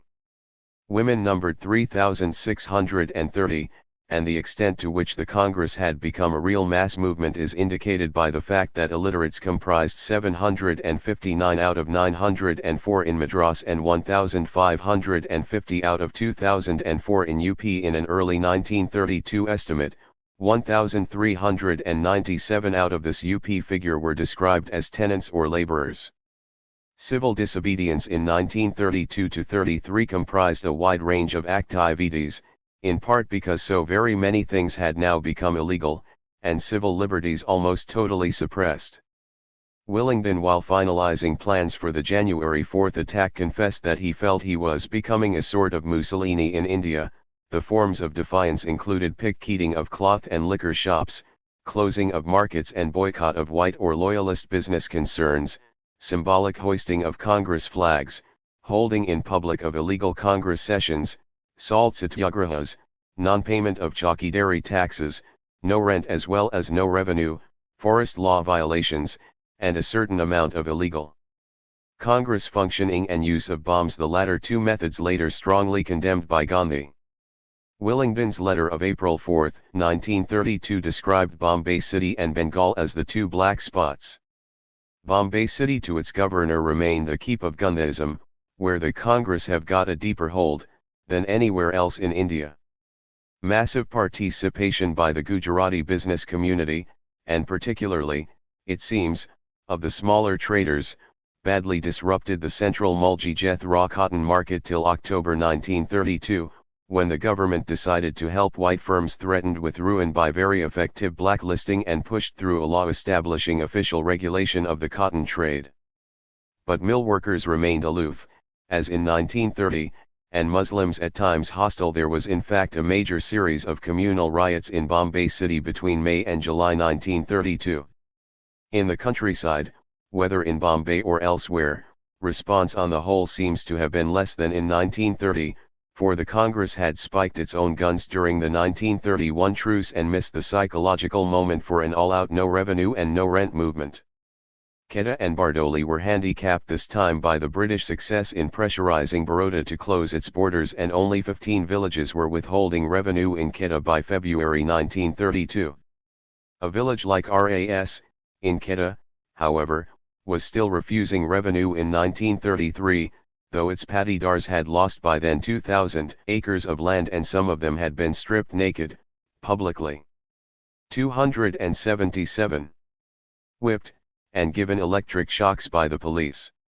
A powerful no-tax movement developed in parts of Karnataka, particularly in Ankola and Siddhapur talukas of North Kannada, where more than 200 villages withheld revenue, and the AICC reports refer to scattered outbursts of forest satyagraha in many parts of central and south India. In Ankola on May 1, 1932, for instance, 4,000 villagers poured into the taluka headquarters carrying freshly cut firewood for auction, and in Batul in CP in the same month, forest satyagraha was offered under tribal leaders like Munnugand and Shado Koiku. The Kerala PCC also reported forest satyagraha in Kasaragod taluka of Malabar in August and October 1932. Civil disobedience was weaker in Tamil Nadu and Andhra as compared to 1930, though there were some active centres of urban picketing, and the British were seriously alarmed for a while in 1933 by signs of a revival of no-revenue movements in coastal Andhra. In Bihar, there were several mass attacks on police stations in Munger and Muzaffarpur districts in February 1932 by crowds of up to 7,000, and excise revenues continued to decline till 1933. In UP, though a secret AICC bulletin of March 1932 reported no rent movements in a number of districts, civil disobedience was now becoming much more of an urban affair. Agra district for instance was now quiet except for an isolated no rent movement in Baroda village, while 80% of land revenue due from Ray barely had been collected by July 1932, 2 months before time. In Bengal, the March 1932 AICC bulletin reported revival of salt satyagraha in coastal areas, non-payment of chowkidari taxes and union board boycott in many districts, and no rent in Armabag subdivision of Hooghly and parts of Tipura, Sylhet, and Jalpaiguri. The continued failure of the Congress leadership to espouse agrarian radicalism even in depression conditions, however, encouraged Muslim peasant movements to develop increasingly on separatist lines. The Praja movement gathered strength during these years, and in December 1932 Maulana Bazaini, who throughout his career would combine genuine agrarian populism with communalist appeals, organized a big Praja Samlan at Sarajagunj which demanded abolition of zamindari and scaling down of debts. Bengal remained a nightmare for the British, however, because of terrorism. Though the new Governor Anderson was a specialist in repression ever since the Irish Civil War days, the number of terrorist cases was the highest ever in 1932, before declining to 33 in 1933 and 17 in 1934. 2 more white district magistrates were killed in Midnapur. Governor Jackson was attacked at the university convocation by a girl student, and Surajya Sen could be arrested. 278. Only in February 1933. More than 3,000 were detained at concentration camps in Buxa, Hijli, and Deoli, while the Chittagong prisoners were sent to the Andamans. The second civil disobedience movement coincided with significant upsurges in 2 princely states. In Kashmir, the concessions offered by the Grievances Inquiry Commission in April 1932 failed to stop a growing movement. The Muslim Conference was started in October 1932, and though it would be renamed the National Conference only 6 years later, its leader Sheikh Abdullah had already started to develop close contacts with a group of anti-autocratic Jammu Hindus under P.N. Bazaz. In the Rajasthan state of Alwar in early 1933, there was a formidable rising against Maharaja Jaisingha Sawai's revenue enhancements, bigar, grazing dues, and reservation of forests for hunting. The Mios, a self-contained semi-tribal peasant community with a largely formal affinity to Islam, began guerrilla war on a large scale. On February 12, 1933, Willingdon reported the all-war conditions to be getting as bad as they can be, and the Indian Annual Register spoke of 80 to 90,000 Mios participating in what it predictably but mistakenly dubbed communal trouble. While the Punjab Muslim leader Mohammad Yasin Khan did try to give the anti-Maharaja movement a communal color, an alternative, consciously radical trend was also developing, associated with Syed Mutalabi Farid Abadi, and, interestingly enough, K.M. Ashraf, soon to become one of India's first Marxist historians. Eventually the British decided to pack off the unpopular Maharaja to Europe, and take over all war administration for some years. K.M. Ashraf, Delhi, 1969. By the second half of 1932, civil disobedience was evidently going down in defeat. It is true that the decline in peasant participation evident for instance in Gujarat, Andhra or UP was clearly a submission to overwhelmingly superior force rather than any loss of faith in the Congress, and the halo of sacrifice and martyrdom won by the latter during 1930–34 helped decisively in the winning of elections from 1934 onwards. Yet Hardiman has a point when he reminds us that voting was not the same as agitating. The days of the classic Gandhian satyagrahas had passed. Propertied peasants would go on voting Congress, but were no longer so ready to sacrifice their land, now that Gandhi had failed to get it restored for them in 1931, and in some areas, most notably Gujarat, they would also become more prosperous after depression was succeeded by a war boom and, correspondingly, 279. Les militant. Rural capitalism developed only in a few scattered pockets before 1947, and peasant radicalism retained its potentialities in the greater part of the country, and particularly so in the zamindari areas. This was a radicalism, however, which from the mid-1930s would increasingly seek forms of expression outside the Congress proper, through left-leaning Kisan Sabhas as well as sometimes through communal organizations. Business realignments. If peasant response was becoming increasingly contradictory, urban bourgeois attitudes towards civil disobedience also showed considerable ambivalence. Gujarat merchant support throughout 1932 made the Bombay movement formidable. The Indian Merchants' Chamber of that city was captured by a nationalist group in early 1932 against the opposition of Thakurdas, and, when civil disobedience was resumed, the Fichi decided to keep away from constitutional discussions for the time being. But G.D. Birla, who had pleasantly surprised Benthall by appearing quite accommodating in private discussions during the 1931 round-table session, hastened to assure Hoare on March 14, 1932 that the door to cooperation was by no means entirely closed, and that the resolution boycotting the RTC had been unwillingly taken by the Fichi leaders under great pressure from member bodies. As the mass movement declined, political realism plus certain sectional economic calculations pushed some business groups towards collaboration. At the Ottawa Imperial Economic Conference in the summer of 1932, India conceded lower import duty rates for a number of British commodities in return for preferential treatment in the UK for some raw material exports, most of which, like tea or hides and skins, faced little competition in any case. Though strongly denounced by nationalists as well as, in public, by Birla, the agreement was ratified fairly easily in the Legislative Assembly.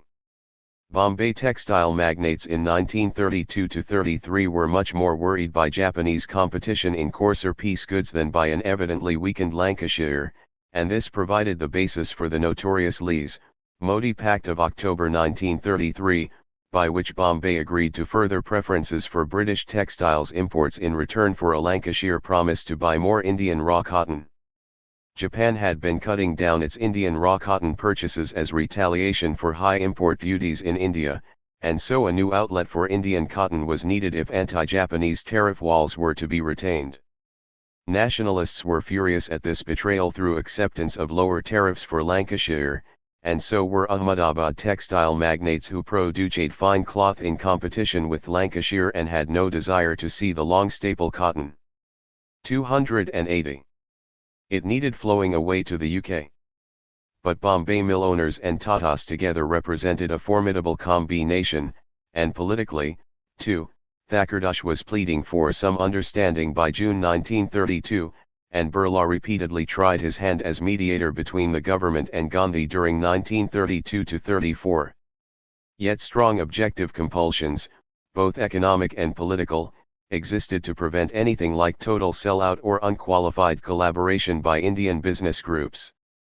British insistence on retaining the 1:60 ratio remained a permanent grievance, for it encouraged imports and required for its maintenance deflationary fiscal and monetary policies.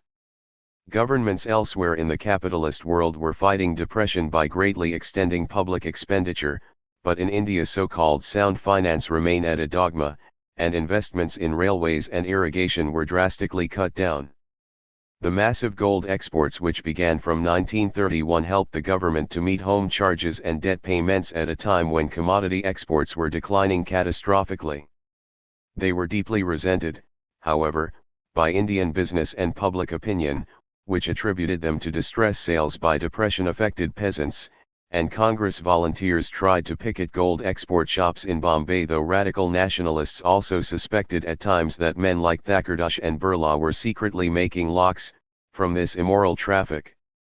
Lalji Naranji, who had opposed non-cooperation publicly in 1921, warned the liberal leader Sarkar on January 27, 1932 that I in my commercial way of thinking believe more in Gandhiji's policy, for government indifference to us has driven we capitalists to work with socialistic organizations like Congress.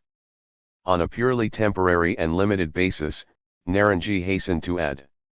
If the British stopped export of gold, gave protection to Indian textiles, modified currency, excise and fiscal policies, and relaxed their near monopoly on banking, insurance, and shipping, he felt that Congress would soon withdraw civil disobedience, of which they are not fond, particularly Mahatmaji is sure to withdraw if we are given what we want. Above all, collaboration was made difficult by the fact that the years 1932–34 were marked by a full-scale counter-offensive by British business interests, with Lancashire in particular closely aligning itself with the ultra-Tory opposition led by Churchill to any constitutional concession going beyond the Simon framework. Demands were raised for indefinite postponement of any changes in the centre, or alternatively for stringent commercial. 281. And financial safeguards which would virtually abrogate the Fiscal Autonomy Convention of 1919. Lancashire pressure led to suppression of the December 1932 Tariff Board recommendations for higher cotton import duties without preferences to Britain, and efforts were made during 1934 to get the Lees-Modi concessions formalized. The Indo-British Supplementary Agreement of January 1935 brought cotton duties, previously excluded from the Ottawa Arrangement, within its scope, and visualized a reduction in the 25% import duty as soon as finances allowed. Birla dramatically warned THIRD on November 14, 1934, I think Lancashire has now tasted the human blood and they are no longer satisfied with Modi-Lees Pact. The ultimate result of the opposite pressures towards collaboration and conflict was an important realignment of business attitudes in support of a change in Congress policy, away from mass agitation and towards assembly and eventually ministerial participation. This realignment enabled Indian capitalists to overcome the fairly sharp split between near-loyalists and nationalists within their own ranks which had become quite marked during the early 1930s. It also fitted in with developments within the Congress leadership as it came to terms gradually with the evident decline of civil disobedience in face of overwhelming repression. Harijan campaign. By the second half of 1932, Gandhi in jail had probably started thinking in terms of an honorable retreat from a confrontation which had failed, something made very difficult this time because of the obstinate British determination to hold no political discussions with him. His instinctive first reaction, as after 1922, was to shift to constructive village work, and MacDonald's Communal Award of August 1932 with its creation of separate electorates for untouchables helped to focus his attention primarily on Harijan welfare. Gandhi began a fast unto death on the untouchable separate electorate issue on September 20, and was able to secure an agreement between caste Hindu and untouchable leaders by which the award was modified. The Hindu joint electorate was retained with reserved seats for untouchables who were given greater representation than by MacDonald. This was essentially the system which continued after 1947 also. Harijan upliftment now became Gandhi's principal concern, starting an All India Anti-Untouchability League and the weekly Harijan even before his release, going out on a 12,500-mile Harijan tour between November 1933 and August 1934, and even attributing the terrible Bihar earthquake of January 15, 1934 to divine. 282. Punishment for the sins of caste Hindus, an obscurantist flourish which deeply shocked Rabindranath. Civil disobedience was gradually allowed to slip into the background. It was suspended temporarily in May 1933. Gandhi personally decided to abstain from it after his final release from jail on August 23, 1933, and the movement was formally withdrawn in April 1934. Like so many of Gandhi's programs, the Harijan campaign was richly ambiguous in motives and significance. Radical nationalists like Jawaharlal felt it to be a harmful diversion from the main task of anti-imperialist struggle, a feeling encouraged by the British readiness to let Gandhi conduct Harijan work even from jail. At the same time, orthodox Hindus within the Congress increasingly disliked the new emphasis. Malviya, for instance, who had been very close to Gandhi in the mid-1920s, now began to drift away. Hindu communalist resentment was sharpened by Gandhi's refusal to concern himself overmuch with other provisions of the MacDonald Award, which had given Muslims 49% of seats in the Punjab and 48.6% in Bengal. Orthodox Hindu opinion in Bengal bitterly attacked the acceptance of a permanent caste Hindu minority status by the Pune Pact, but the Congress Working Committee in June 1934 adopted a compromise neither rejection nor acceptance formula which led Malviya to start a breakaway Congress Nationalist Party. Gandhi's Harijan meetings had been disrupted in April and July 1934 in Buxar, Jhansidi, and Ajmer by Sanatanists, and there was even a bomb attack on his car in Pune on June 25. The British government, too, despite its claims to be a modernizing influence, had no intention at all of alienating orthodox opinion, and official members helped to defeat the Temple Entry Bill in the Legislative Assembly in August 1934. From a more long-term point of view, Harijan welfare work by Gandhians must have indirectly helped to spread the message of nationalism down to the lowest and most oppressed sections of rural society, and Harijans in most parts of the country did come to develop a traditional loyalty towards the Congress which would greatly help the party after independence, too. Like other Gandhian mass movements, extension was combined with control, for Gandhi deliberately confined the Harijan campaign to limited social reform, delinking it from any economic demands and also refusing to attack caste as a whole. He advised caution on interdining and intermarriage, and went on defending the original Varnasrama system with the result that Ambedkar refused a message to the Harijan weekly on the ground that 283.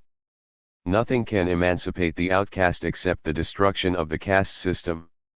As with peasant movements, Gandhian Harijan work seems to have been in part a bid to establish hegemony over potentially more radical pressures from below. In Tamil Nadu, E.V. Ramaswamy Nayakar's self-respect movement advanced rapidly in the early 1930s, developing a populist style of anti-Brahmanism quite distinct from the loyalist and elitist Justice Party. Nayakar, after a trip to Soviet Union in 1932, built a Stalin Hall in Coimbatore and opened his journal, Kudi Arasu, to the atheist and socialist writings of the elderly communist Singh Aravellu Chettiar.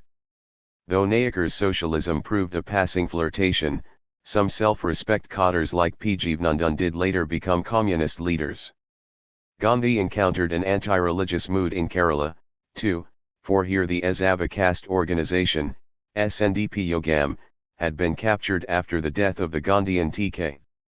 Mathvan in 1930 by leaders like C. Kesvan and K. A. Yapan, radicals who thought temple entry to be relatively trivial, and who became militant atheists, inspiring many to take the communist road though never becoming Marxists themselves.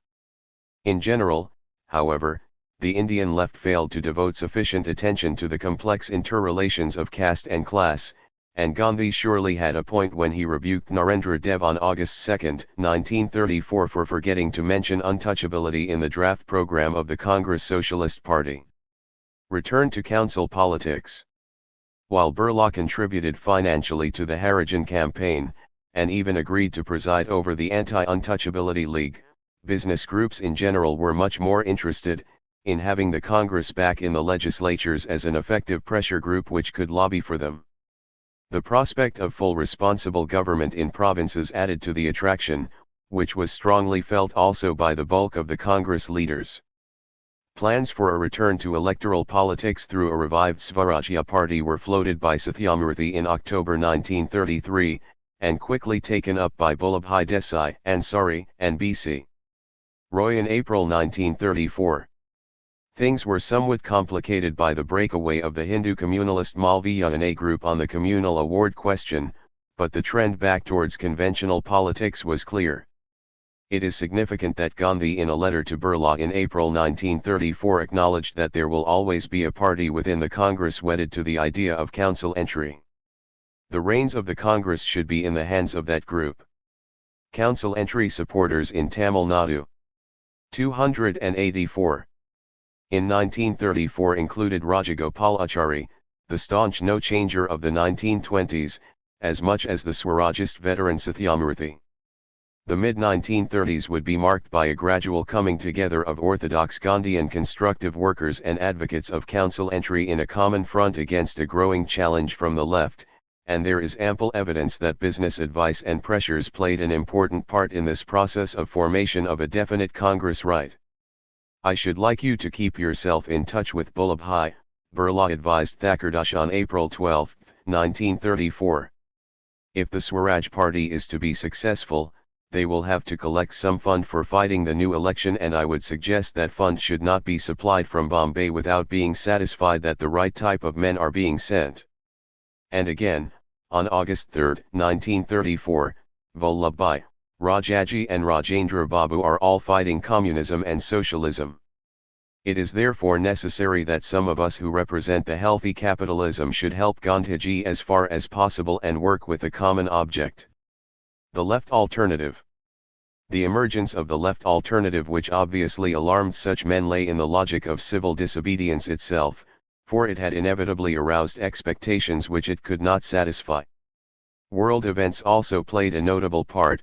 While world capitalism was afflicted by the absurdity of a crisis of overproduction, and was breeding in Nazism the negation of all human and democratic values, the Soviet Union seemed to go ahead through 5-year plans with constructing what two lifelong critics of Marxism would soon hail as a new civilization.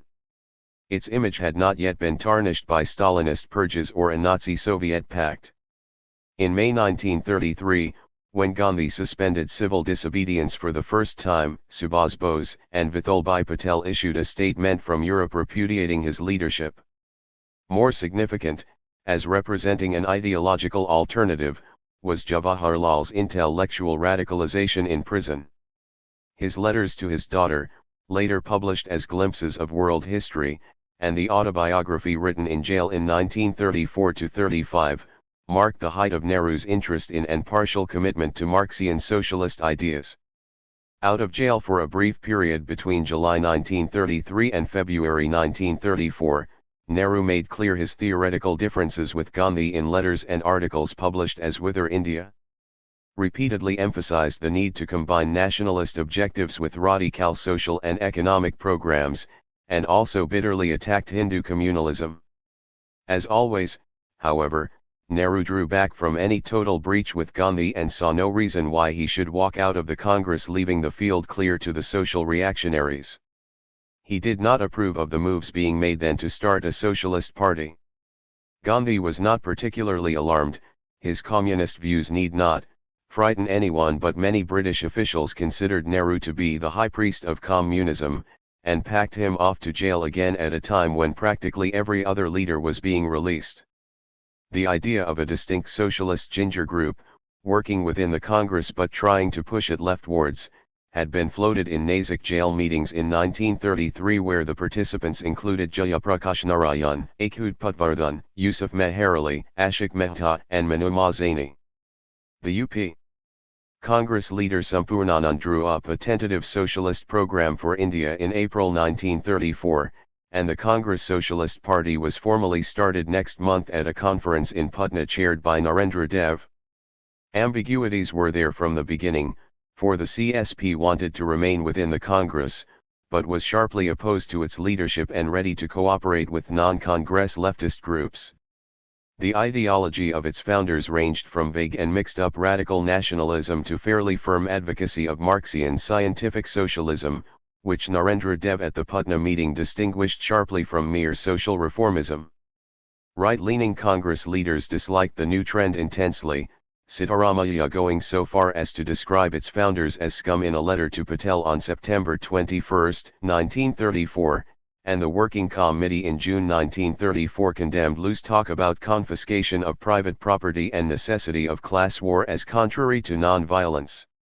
Nehru was sympathetic, but never formally joined the CSP, and it is interesting that Gandhi in his already cited letter to Narendra Dev felt that Jawaharlal, who has given us the mantra of socialism, would have hastened slowly if he had been out of jail.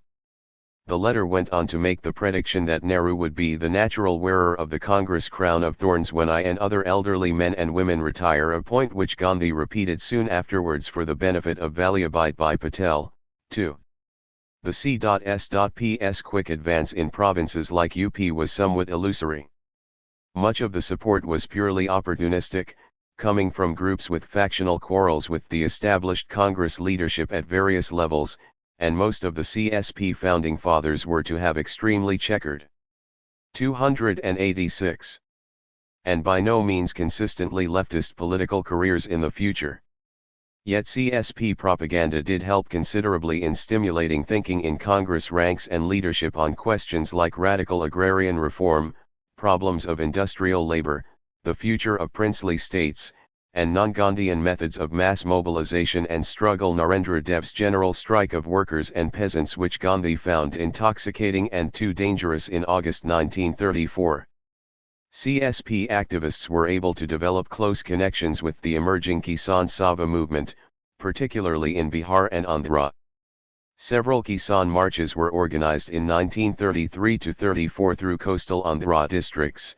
The Ellora Zamindari Riots Conference in 1933 demanded abolition of zamindari, and the CSP leader N.G. Ranga started an Indian Peasant Institute at Nadubrala to train Kisan cadres.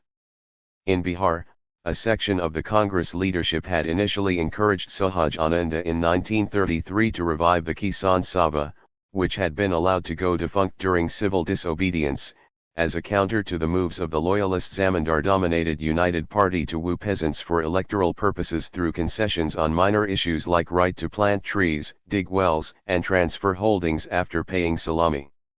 The United Party kept silent on the much more important questions of rent remissions, landlord efforts to increase zeerite, and bakisht, land on which hereditary tenants were being replaced by short-term leases during the Depression years. Sahajananda was able to quickly mobilize large sections of the peasants of central and north Bihar around such issues, and the membership of his Kisan Sabha shot up to 80,000 by 1935. He was initially opposed to any calls for abolition of zamindari or clear-cut class struggle, but sustained CSP pressure cum persuasion led to the acceptance of this radical program by Sahajananda and the entire Bihar Provincial Kisan Sabha at its third, Hajipur session in November 1935. It needs to be added that the CSP throughout the mid and late 1930s acted objectively as a kind of bridge across which radical nationalists passed on their road to the full-fledged Marxism of the Communist Party. N.G. Ranga later complained bitterly that the CPI captured one-third of the 2,000 peasant youths he had trained at Nadubrala, and no less than 90% of the original Andhra CSP membership.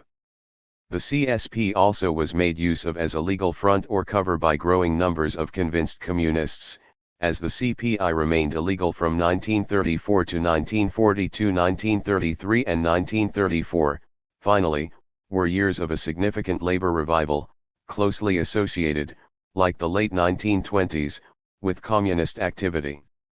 The number of strikes, which had touched the lowest ever figure since 1920 in 1932, began rising again from next year. 287. Year. Number of strikes.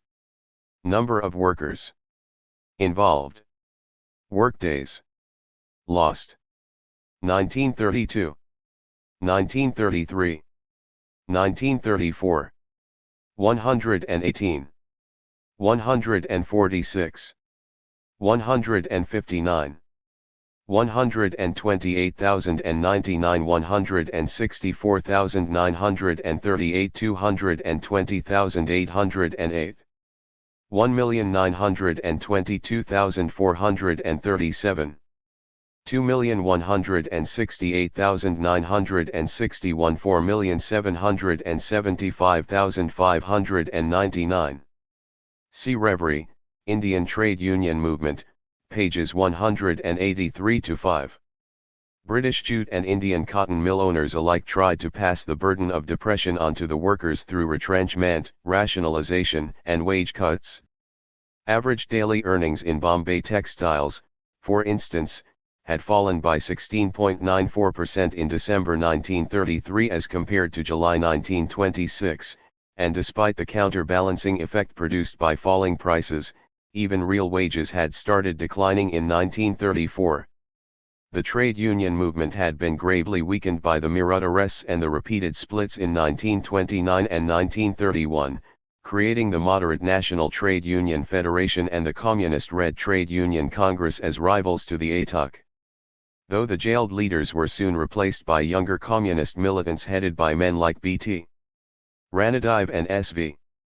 Deshpande in Bombay and Abdul Halim, Somnath Lahiri and Rainan Sen in Calcutta, the ultra-leftism of the early 1930s led to a multiplicity of mutually hostile groups and general isolation from the nationalist mainstream. Things were further complicated by the efforts of the Comintern dissidents, M.N. Roy and Sumendranath Tagore, to start groups of their own, and the Royists soon achieved considerable success in trade union activities through leaders like V.B. Karnik, Manaben Kara, and Rajni Mukherjee.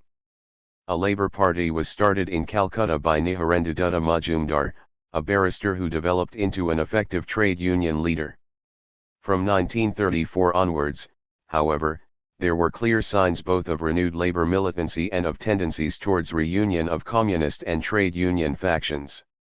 Communists and Royists tried to organize a general strike in textiles in 1934, and there were big strikes in Sholapur, Nagpur, and, above all, a Bombay general strike from April.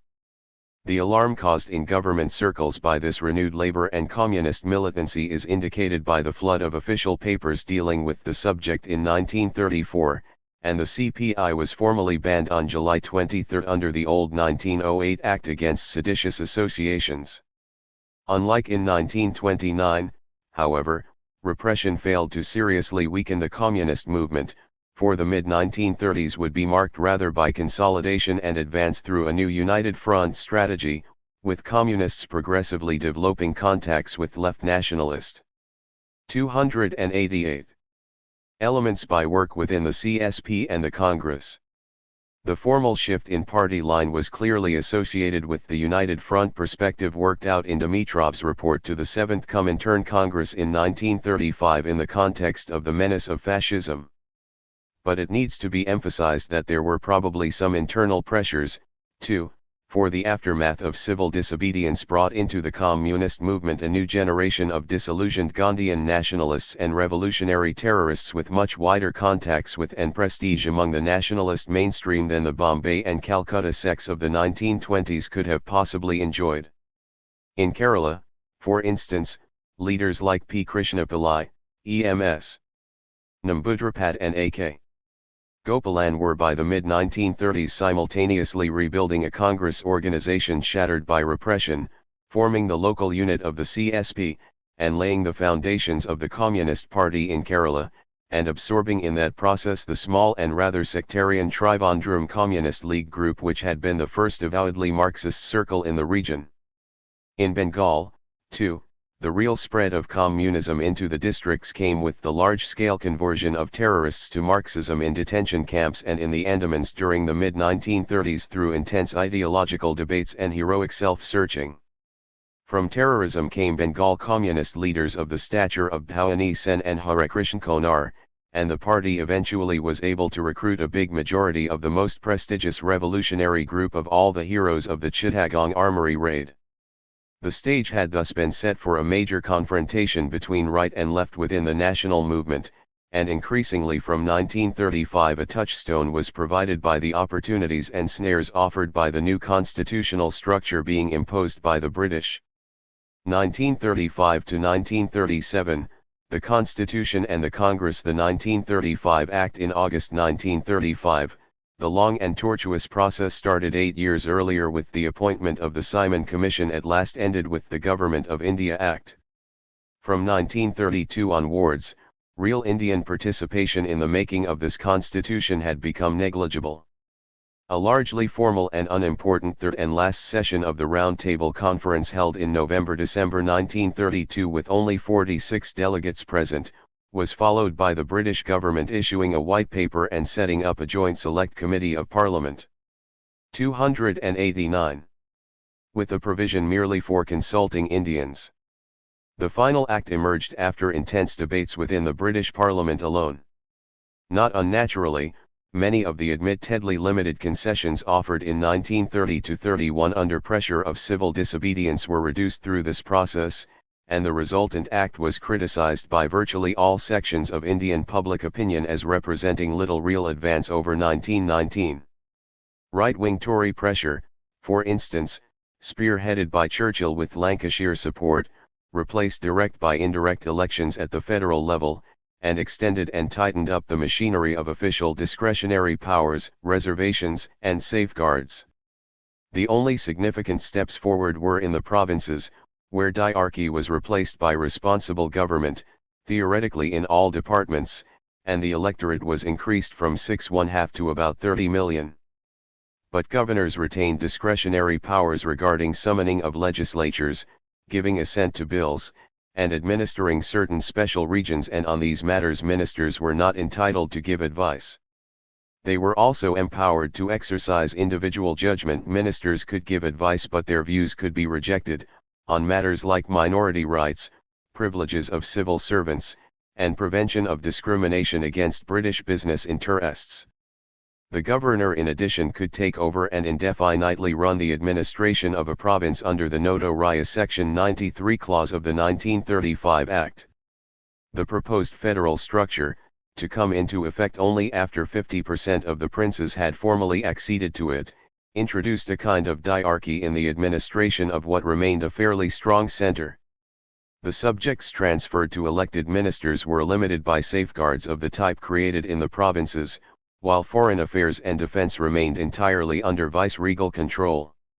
The new Central Reserve Bank was carefully kept outside assembly control, as well as railways, while debt services and ICS salaries were also reserved subjects, and legislation on currency and exchange required prior viceregal permission.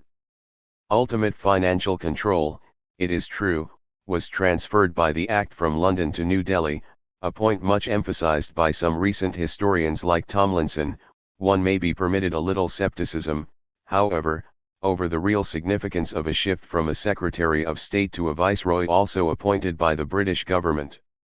In the bicameral central legislature, members nominated by princes would occupy 30 to 40% of the seats, while Muslims and other special electorates were also given considerable weightage both in the centre and in the provinces through the inclusion in the Act of the MacDonald Award.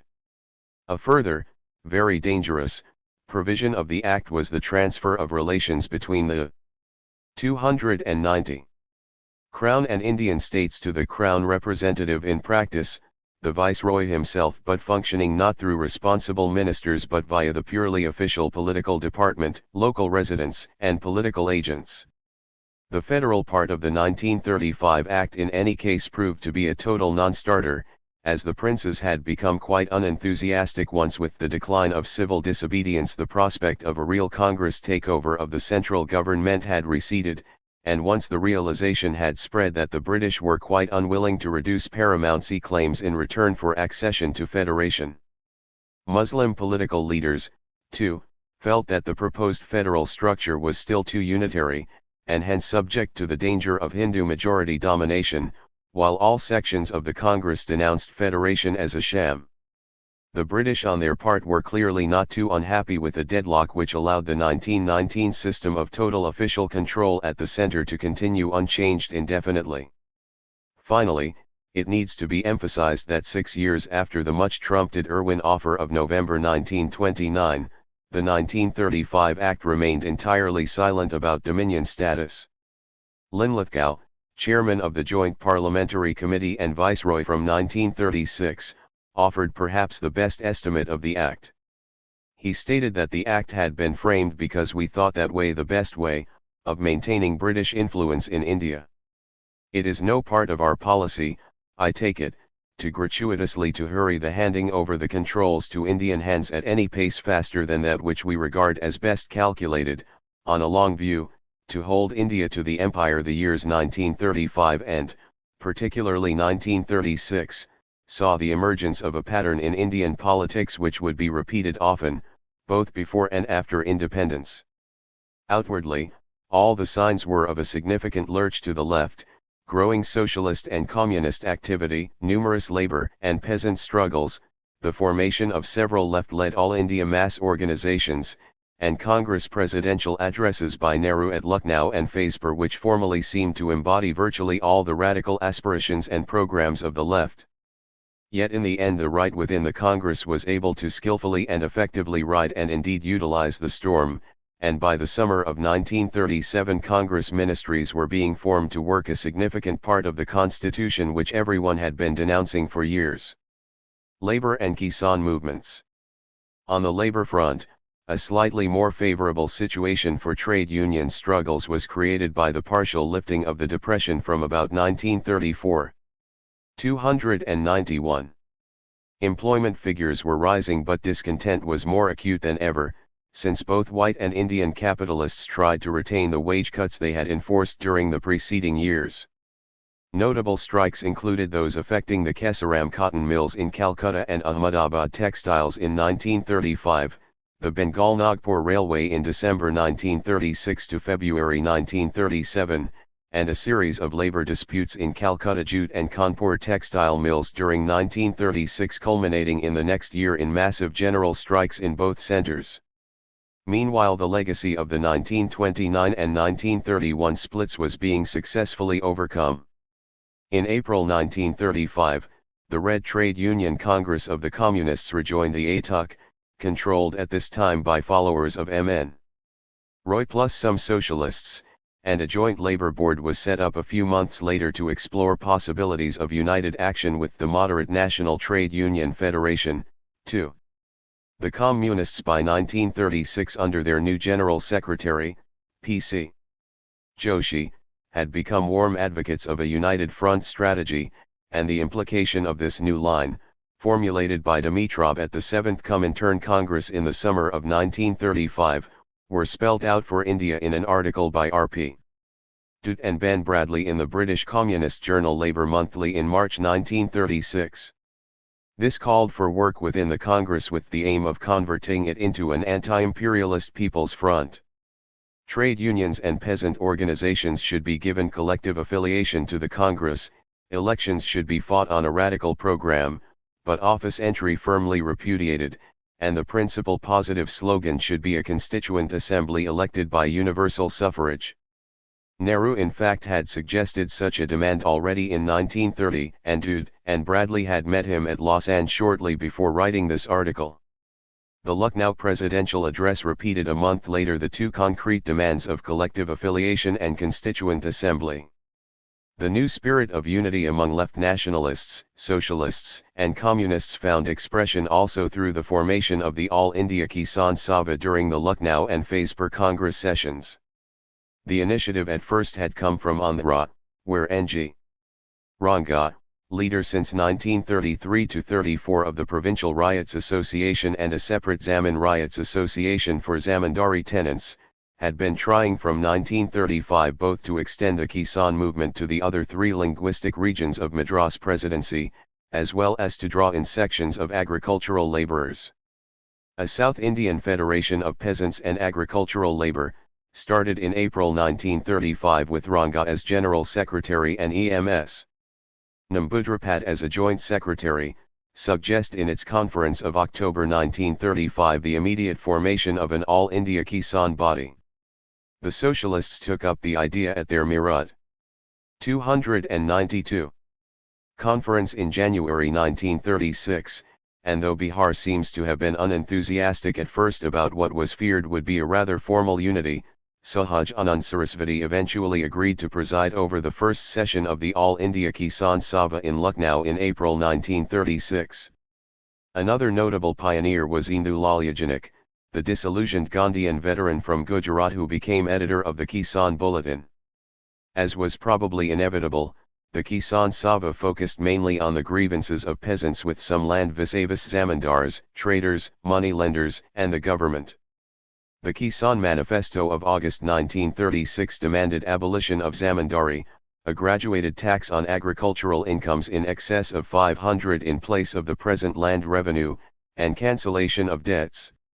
It included also a minimum charter of demands, 50% cut in revenue and rent, full occupancy rights to all tenants, abolition of bigar, scaling down of debts and interest rates, and restoration of customary forest rights.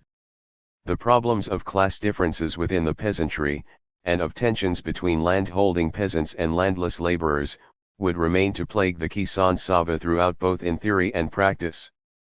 But the Kisan Manifesto did suggest transfer of uncultivated government and zamindari lands to peasants with less than 5 acres and to the landless, who would hopefully get organized into cooperatives. There was no demand, however, for any general ceiling on land holding. Sahaj Anand in an early issue of the Kisan Bulletin wanted an inquiry into agricultural wages, and visualized improvement in agrarian labor conditions by negotiating with the peasants, and by assisting their organized strike against zamindars and planters, an interesting, but not unnatural, distinction. The early activities of the Kisan Sabhas included the holding of spectacular peasant marches, the celebration of an All India Kisan Day, and numerous local struggles. The Bihar Kisan Sabha, for instance, began a big movement at Barhiatal, in Munger district, from November 1936 against zamindar attempts to evict occupational ANSI tenants and convert their lands into Bakisht.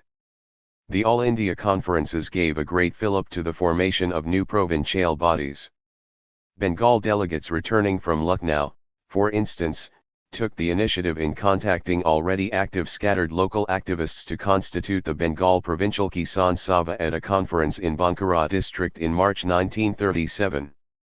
The most formidable and oppressive strongholds of feudalism lay in the princely states, and, as we have seen, these had already witnessed numerous spontaneous local peasant outbreaks, the most recent incidents being in Sikarthakana of Jaipur, against revenue enhancement in the midst 293 of depression, and at Luhanu in Punjab where an agitation against attacks on camels had led to firing in 1935.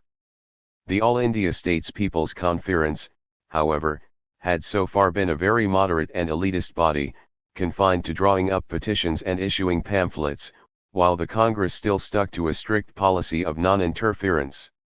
As late as 1934, Gandhi had reiterated the helplessness of the Congress, and had expressed the hope that princes could be persuaded to behave as good trustees for their subjects.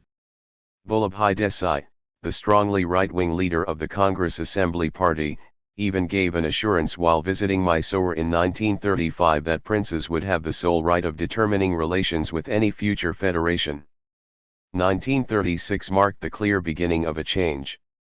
Nehru's address to the fifth session of the States People's Conference urged the need for mass contacts in place of mere petitions, and the session for the first time drew up a program of agrarian demands, a one-third cut in land revenue, scaling down of debts, and an inquiry into peasant grievances in the context of the tragedies of Kashmir, Alwar, Sarkar, and Lohar. Next year, the formation of Congress ministries would set off a veritable upsurge in large parts of princely India. Leftism in literature. The foundation, again in 1936, of the All India Students' Federation and the Progressive Writers' Association indicated the growing left influence on educated youth and intelligentsia. Unlike non-cooperation, civil disobedience did not leave a strong impression on the literary world, which was marked by growing disillusionment with Gandhian rigidities and a search for more radical ways. Premchand's last and greatest novel, Godan, is a stark and unrelieved picture of peasant misery, totally lacking the Gandhian idealism and optimism of Rangbhumi. At the same time, the essay, Mahayani Sabhyata, written just before his death, combined a bitter critique of the capitalist profit motive with appreciation of the Soviet experiment.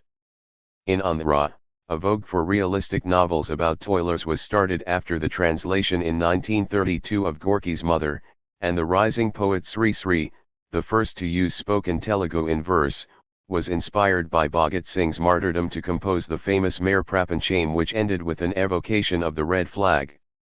The Bombay labor movement influenced Madkholkar and Mama Warerkar's Marathi stories about textile strikes. In Bengal, where the urban intelligentsia had never been particularly attracted by Gandhi, Rabindranath remained aloof from civil disobedience and positively hostile to terrorism, but his letters.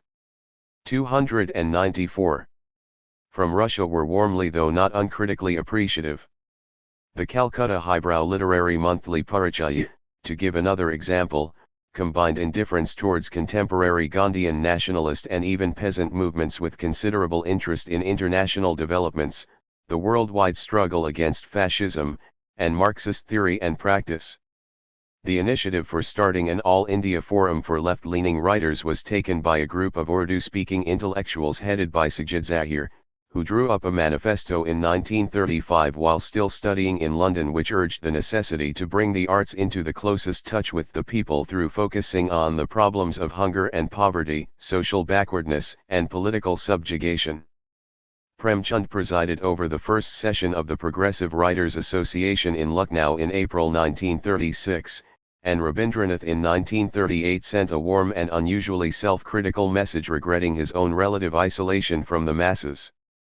As an all-India movement, the PWA attained its greatest strength in the world of Urdu, no doubt in part because of its inter-regional span, and its leading figures included Hazrat Mahani, Josh Malahabedi, Firak Gorakupuri and Krishan Chandar. Though the united front approach of the association's leftist organizers sometimes involved elements of opportunism and quest for big names, there were also some interesting efforts at genuine mass contact, like the very successful Conference of Peasant Poets at Faridabad in the summer of 1938, or K-Fizmi's revolutionary musharas among Bombay workers. Such things foreshadowed the major communist efforts at revitalization of folk culture through the Indian People's Theatre Association in the 1940s. Lucknow and Firozpur. Nehru became Congress president soon after his return from Europe, and his addresses at Lucknow and Firozpur at first sight seemed to indicate the climax of the left influence over the national movement during these years. While disclaiming any intention of forcing his socialist ideas on the Congress, Nehru at Lucknow explicitly stated that he was using the term socialism the only key to the solution of the world's problems and of India's problems, not in a vague humanitarian way but in the scientific, economic sense. He hailed the Soviet Union, despite its faults, as a new civilization, and declared that we who labor for a free India, inevitably, take our stand with the progressive forces of the world which are ranged against. 295. Fascism and Imperialism.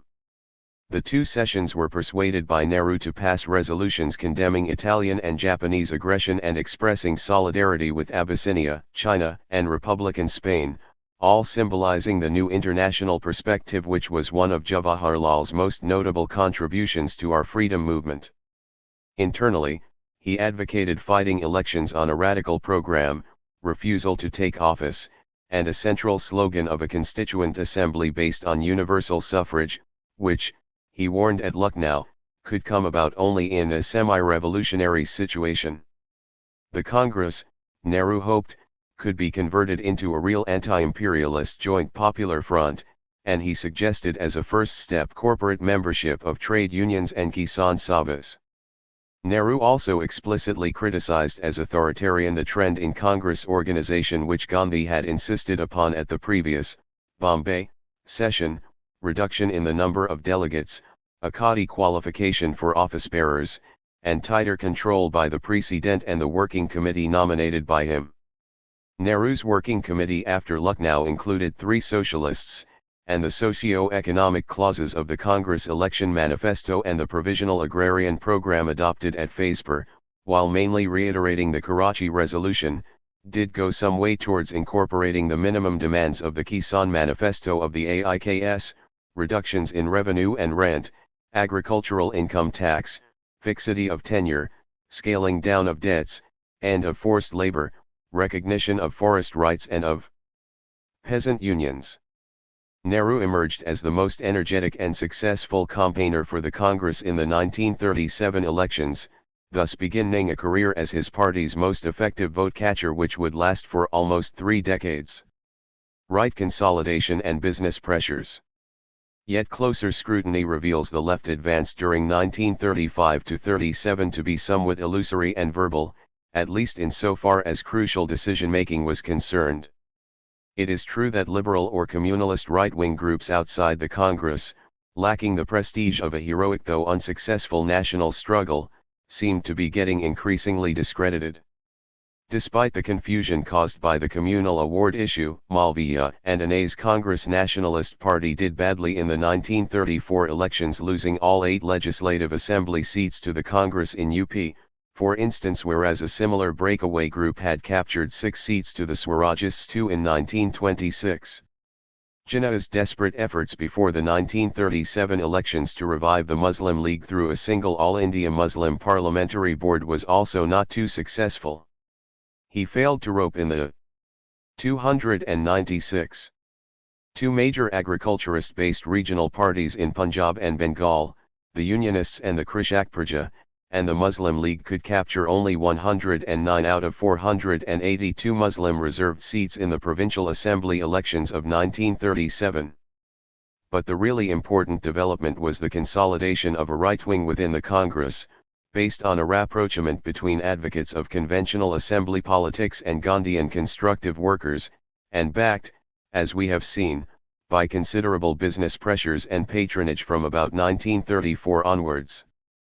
Through skillful maneuvers, combining pressure with concessions, the right was able to preserve its hegemony over the national movement throughout this period. The partial opening to the left in the form of radical presidential addresses, programmatic declarations, and election speeches was in fact indispensable in the context of the civil disobedience mass awakening and the fivefold expansion of the electorate. The Thakurdash papers give illuminating details about the ways in which Indian businessmen tackled the phenomenon of Congress leftism, as symbolized in these years above all by Nehru. H.P. Modi's move in August 1935 to start a new, openly capitalist-backed, moderate party unless Congress ceased its flirtations with extreme socialist elements cut little ice with more far-seeing and tactful fellow businessmen like Thakurdash or Birla, who found judicious cultivation of Congress leaders like Vallabhbhai Desai or Vallabhbhai Patel a much better strategy. Nehru's Lucknow address did initially frighten 21 leading Bombay businessmen into issuing an angry manifesto in May 1936 denouncing socialism as a threat to all property, religion, and personal liberty. Birla, however, sharply rebuked Valchand and Thakurdash for gross tactlessness. It looks very crude for a man with property to say that he is opposed to expropriation. That should be left to those who have given up property, and if we can only strengthen their hands, we can help everyone. Birla in fact had been remarkably happy about Lucknow. Mahatma Ji kept his promise, he saw that no new commitments were made. Jawaharlalji's speech in a way was thrown into the waste paper basket. Jawaharlalji seems to be like a typical English Democrat, out for giving expression to his ideology, but he realizes that action is impossible and so does not press for it. Things are moving in the right direction. The differences among the capitalists were only tactical, for Thakurdash in his reply of April 23 stated that I never had any doubt about the bona fides of J, only I feel that a good deal of nursing will have to be done to keep J on the right rails all through. 297. The Congress leadership had always contained elements like Vallabhbhai Desai or B.C. Roy, men unenthusiastic about even Gandhian forms of mass struggle and much more at home in the world of municipal or assembly politicking.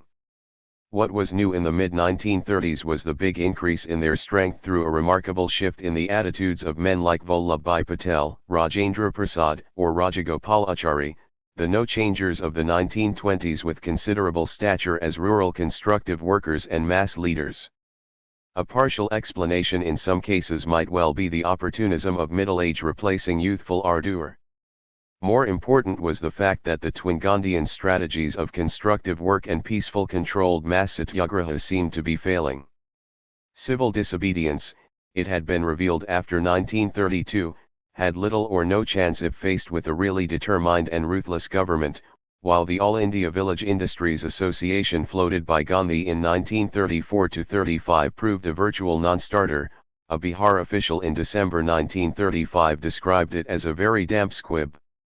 Gandhi himself was probably prepared to concentrate on slow rural work and upliftment on a long-term basis. He formally retired from the Congress at the end of 1934, and his secretary Mahadev Desai reported to Birla on August 20, 1936. Bapu is getting more and more absorbed in his village work. The fact is that he is turning his mind off from the Congress and all other outside activities and reverting it to rely on the village and its problems. But relatively few even among his close associates had that amount of patience or idealism, while all including Gandhi felt acutely threatened by the new left challenge, posing for the first time a countrywide alternative mass strategy which was considered unacceptable primarily for class reasons. The months after Lucknow clearly revealed the foresight of Birla, Jawaharlal, and the three Socialist Working Committee members became increasingly prisoners of the right, without effective power, yet hindered by their office from frank criticism of the way the Congress was going. Nehru's socialist speeches were made the pretext for a resignation threat on June 29, 1936 by 7 working committee members headed by Rajendra Prasad, Rajagopalachari, Patel, and Kripalani, who drafted their protest letter from Gandhi's headquarters at Wardha. Gandhi then patched up the quarrel, but it is clear that it was Nehru who as usual had made the concessions. Gandhi in fact rebuked him sharply for intolerance, and pointedly reminded him that you are not in power yet.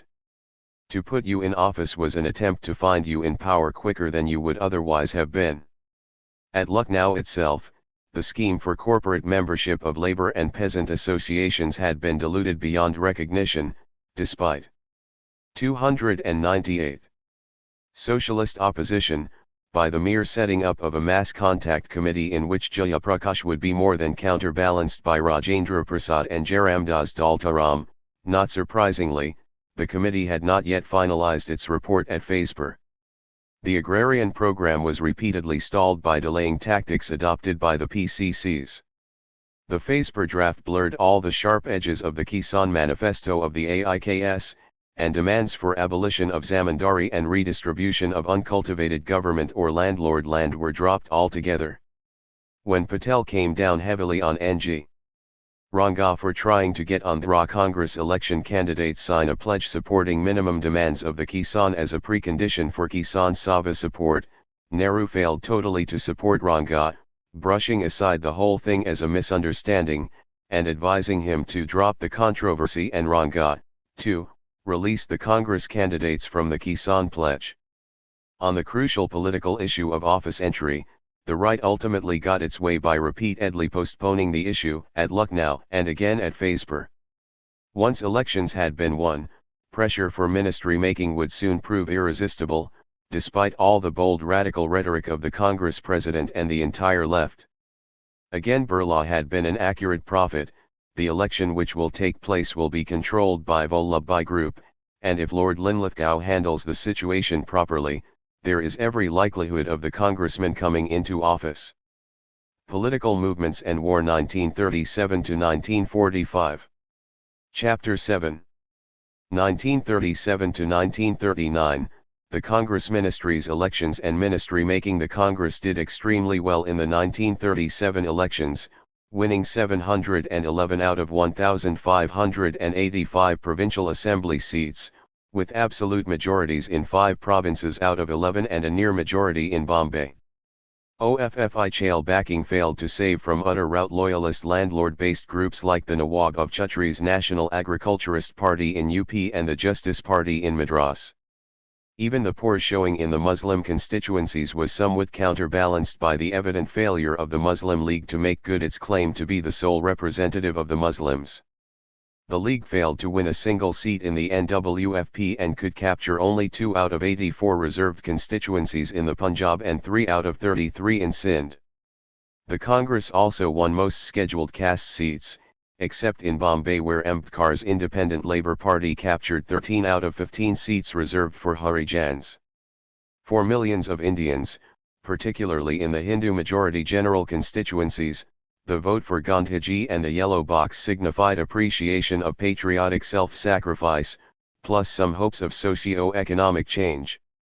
The Congress election manifesto and the Phase per Agrarian program had, after all, marked a considerable advance over previous statements of party policy even while falling much short of left aspirations. At the same time, elections on a wider franchise demanded both more money and considerable cultivation of links with local dominant groups, businessmen in towns and landlords and dominant peasant groups in the countryside. Birla contributed 5 lakhs for the Congress Central Parliamentary Board headed by Patel, while R.K. Dalmia provided 27,000 out of 37,000 raised by the Bihar PCC. Since such amounts were evidently inadequate, most candidates were expected to provide their own finance, which meant in practice a clear preference for propertied men.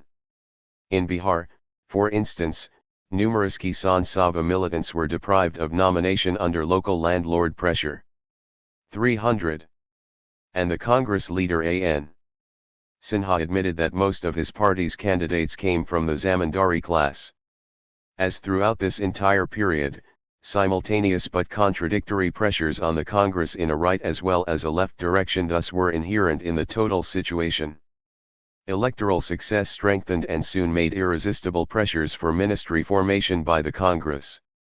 The AICC session of March 1937 accepted a resolution moved by Rajendra Prasad and Patel on conditional acceptance of office, the condition being that the leader of the Congress Assembly Party of a province is satisfied and is able to state publicly that the governor will not use his special powers.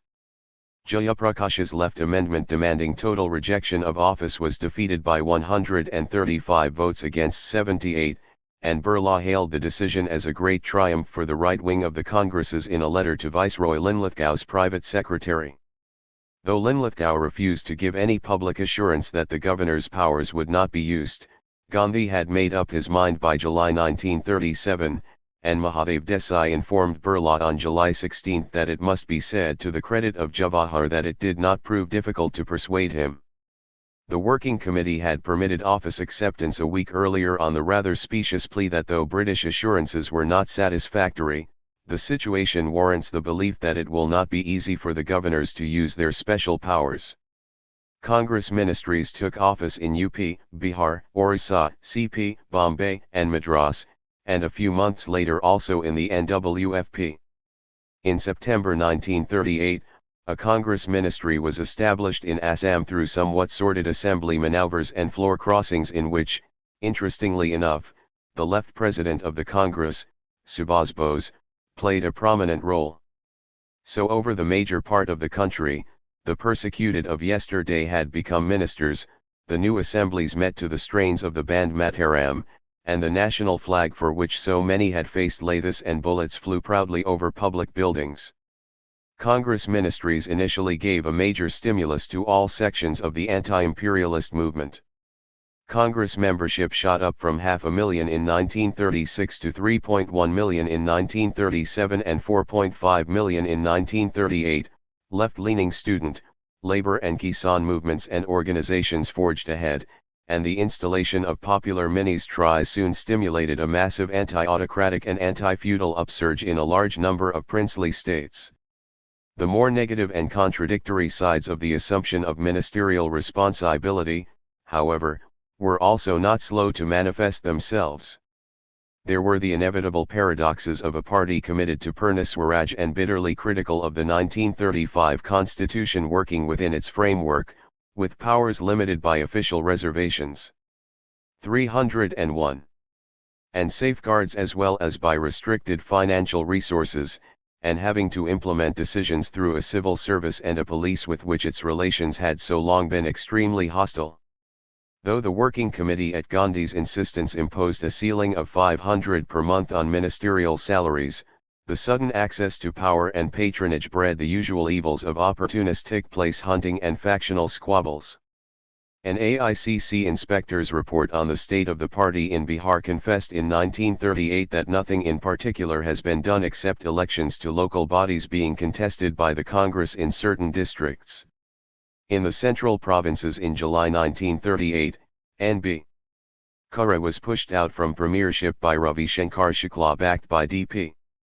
Mishra, and though this was given the color of a regional conflict of Hindi-speaking Raipur and Jabalpur versus the Marathi districts of which Khara had been the leader, factional considerations were probably much more important. But the most serious problem was the balancing of diverse interests of communities and classes. Despite its national and multi-class ideals, the Congress as a ruling party found it almost impossible to go on pleasing Hindus and Muslims, landlords and peasants, or businessmen and workers at the same time. A steady shift to the right, occasionally veiled by left rhetoric, increasingly characterized the functioning of the Congress ministries as well as of the party high command between 1937 and 1939. Congress and bureaucracy. The right shift helps to explain the otherwise surprising absence of major conflict with officialdom, till the outbreak of war in September 1939 created a totally new situation. The one crisis was in February 1938, when the ministries of Govind Ballabh Pant in UP and Sri Krishna Sinha in Bihar briefly resigned because the governors had refused to allow immediate release of all political prisoners. Prisoners' release had become a major national issue following a hunger strike in Andaman jail in July 1937. The Congress had been bitterly attacking the non-Congress Fazlul Huq Ministry of Bengal for doing nothing about the large number of detainees in that province, and some kind of gesture was obviously needed to silence the left on the eve of the Haripura Congress session. The resignations were withdrawn a few days after the session had ended, with the governors retaining the principle of individual rather than immediate and total release. The Congress ministries began by repealing the emergency powers inherited from 1932. By October 1937, however, Rajagopalachari was prosecuting for seditious speeches in Madras and repressive measures were increasingly 302. Used in all Congress provinces against communal riots and left-led labor and peasant movements alike.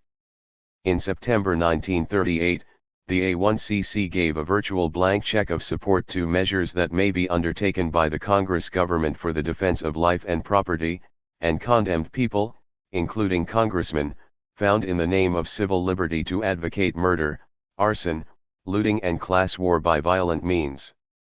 The imperialist historian Coupland found little to distinguish Congress ministries in their last year from the other government or from pre-1937 bureaucracies insofar as maintenance of order was concerned. He was ready to give Congress a patronizing pat on the back. The Congress governments can be said to have stood the test imposed on them in the field of law and order. The communal problem. Coupland combines such praise with a bitter attack on the alleged totalitarianism of the Congress High Command, which, he argued, had completely undermined the federal principle, and, together with a number of pro-Hindu measures of Congress ministries, led to a decisive alienation of the Muslims. This in fact was the standard Muslim League critique, put forward for instance by Jinnah at the Putna session of the League when he denounced Congress fascism. Others besides League spokesmen have also attributed fundamental importance in the process of Muslim alienation to certain Congress attitudes and policies between 1937 and 1939, Azad, for instance, as well as British writers on the partition years like Penderel Moon and H.V. Hodgson. Since the Great Post-1937 League revival was centered in the United Provinces, Congress' rejection of a coalition in that province has often been interpreted as peculiarly decisive. Congress-League relations in UP during the elections had been quite friendly, as both were fighting Chhatri's National Agriculturist Party. On an all-India plane, too, the League election manifesto had adopted a critical stance towards the 1935 Act quite similar to that of the Congress, and had visualized cooperation on the basis of the Lucknow Pact principles. After the elections, however, the Congress with its absolute majority in UP spurned the coalition offer by Kalakuzzaman. Talks with Nehru and Azad broke down partly over choice of ministers, but more because the Congress insisted in July 1937 on a total absorption of the Muslim League Assembly Party. In mid-1937, such an insistence was not unnatural or perhaps even unjustified. 303. The League in UP, as Kalakuzzaman frankly admits, was very much bound up with Zamindari and the services, military and civil. Its All India election manifesto had denounced any movement that aims at expropriation of private property, and Kalakuzzaman at the October 1937 Lucknow session of the League ruled out land reforms even while pleading for improvement of conditions of Muslim peasants. Nehru and Congress leftists like Narendra Dev or K.M. Ashraf consequently feared that a coalition on any terms falling short of a total surrender by the League would render impossible any radical socio-economic reforms, and they preferred to try to win over Muslims through a mass contact drive for which Ashraf was given responsibility. The Congress in addition had a big majority in UP, enjoyed the support of the Deoband Ulama group which dominated the Jamiatul Ulama-i Hind, and was being backed in northern India also by the Ahrar party formed a few years back by ex-Khilafatists in the Punjab. An Ahrar conference in May 1937 denounced Jinnah as an out-of-date politician, making a fetish of constitutionally SM, and the League as a coterie of a few knights, Khan Bahadurs, and Nawabs. From its Lucknow session onwards the League made a determined and ultimately successful effort to build up a more populist image. It accepted complete independence with effective minority safeguards as its creed, denounced the Congress for creating class bitterness and communal war, recruited 100,000 new members in the UP within a few months, and was able to obtain the adherence of the premiers of Punjab and Bengal, the Unionists Sikandar Hayat Khan and the Krishak Praja leader Fazlul Huq. All students of Indian politics know that it was from the UP that the League was reorganized. It may be argued, however, that what proved disastrous was not the rejection of a coalition, but the failure to develop and implement, in the UP as well as elsewhere, genuine socially radical measures. Muslim mass contact remained largely on paper, and secularist and radical rhetoric in the end merely alarmed Muslim vested interests without winning over the Muslim masses. Ministry formation in Bengal was associated with somewhat similar and perhaps less justifiable developments.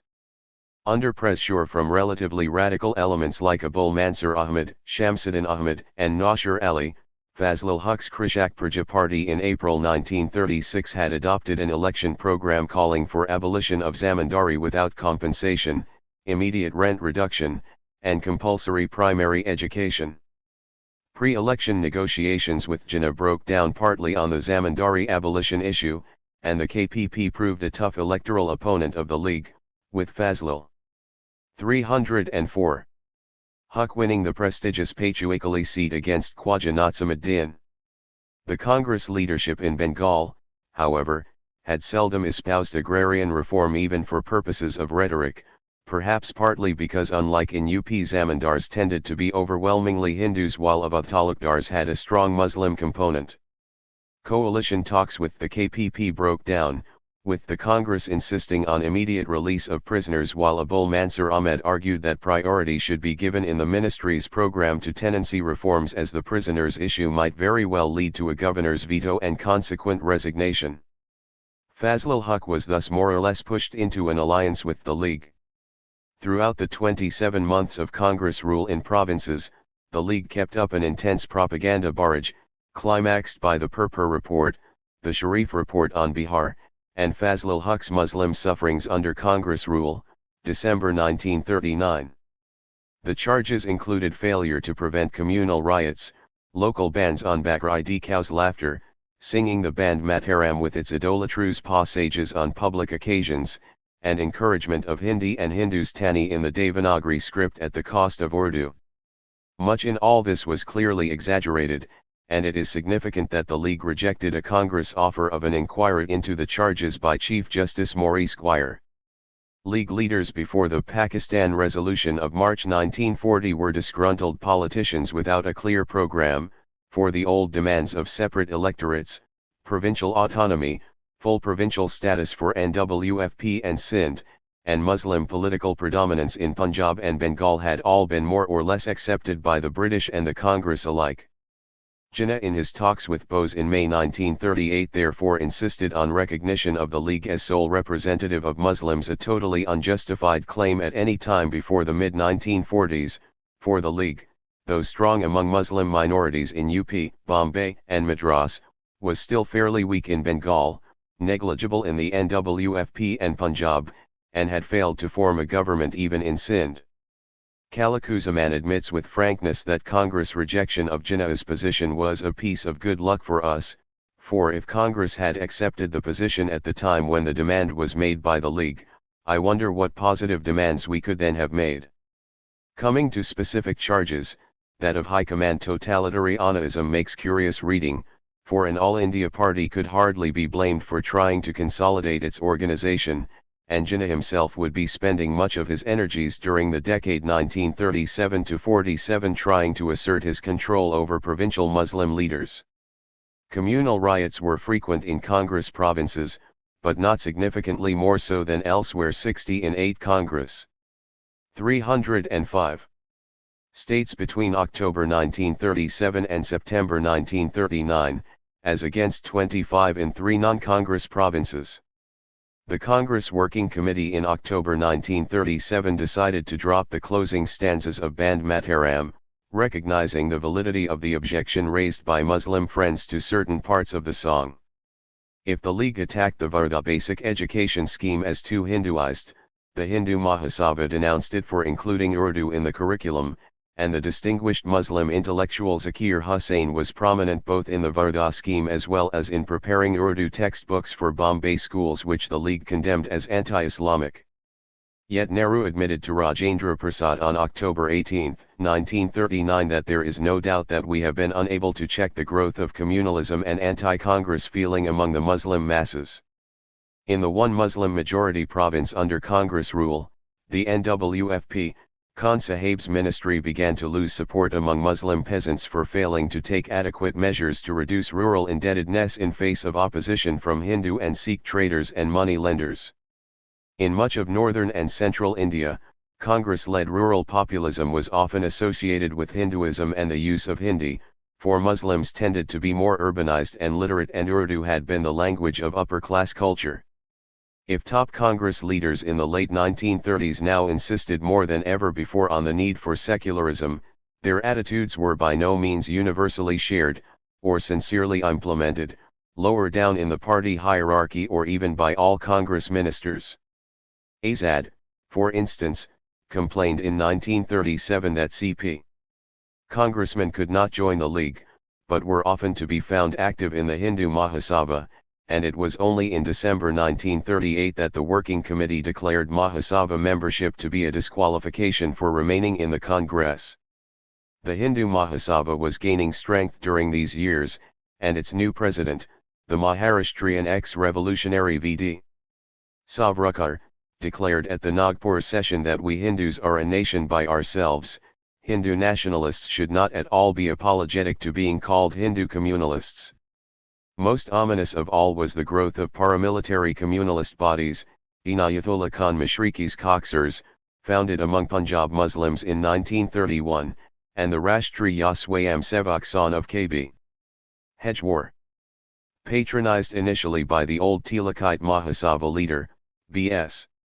Munier, the RSS spread in the 1930s from its Nagpur base to UP, Punjab, and other parts of the country. By 1940, when Gulwalkar took over the leadership, it numbered 100,000 trained and highly disciplined cadres pledged to an ideology of uncompromising communalism. 306.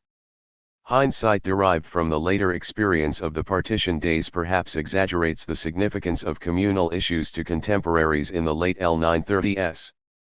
Certainly most congressmen did not yet regard the League as a very serious challenge and were busy trying to utilize the existence of Congress ministries in diverse and often contradictory ways, as opportunities for personal gain, for the implementation of sincerely held Gandhian ideals, in the development of plans for national economic advance in collaboration with Indian business leaders and in efforts to improve the conditions of the downtrodden. Gandhian Reforms and Education Conference at Varda in October 1937 endorsed Gandhi's proposals for basic education through the vernacular medium, linked with manual productive work. Schools along these lines were set up in the Congress provinces with some government help. While embodying interesting ideals of simplicity, reduction of differences between mental and manual labor, and schools becoming self-sufficient through sale of their own manufactures, basic education never really became a viable alternative to conventional schools or colleges, and the link with cottage crafts was felt by many to be an unrealistic and archaic Gandhian fad. Gandhi also insisted on prohibition, though this had not been mentioned in the election manifesto. Despite heavy financial losses, Congress ministries were prodded by the High Command to take quick steps in the direction of total prohibition, particularly in Bombay and Madras.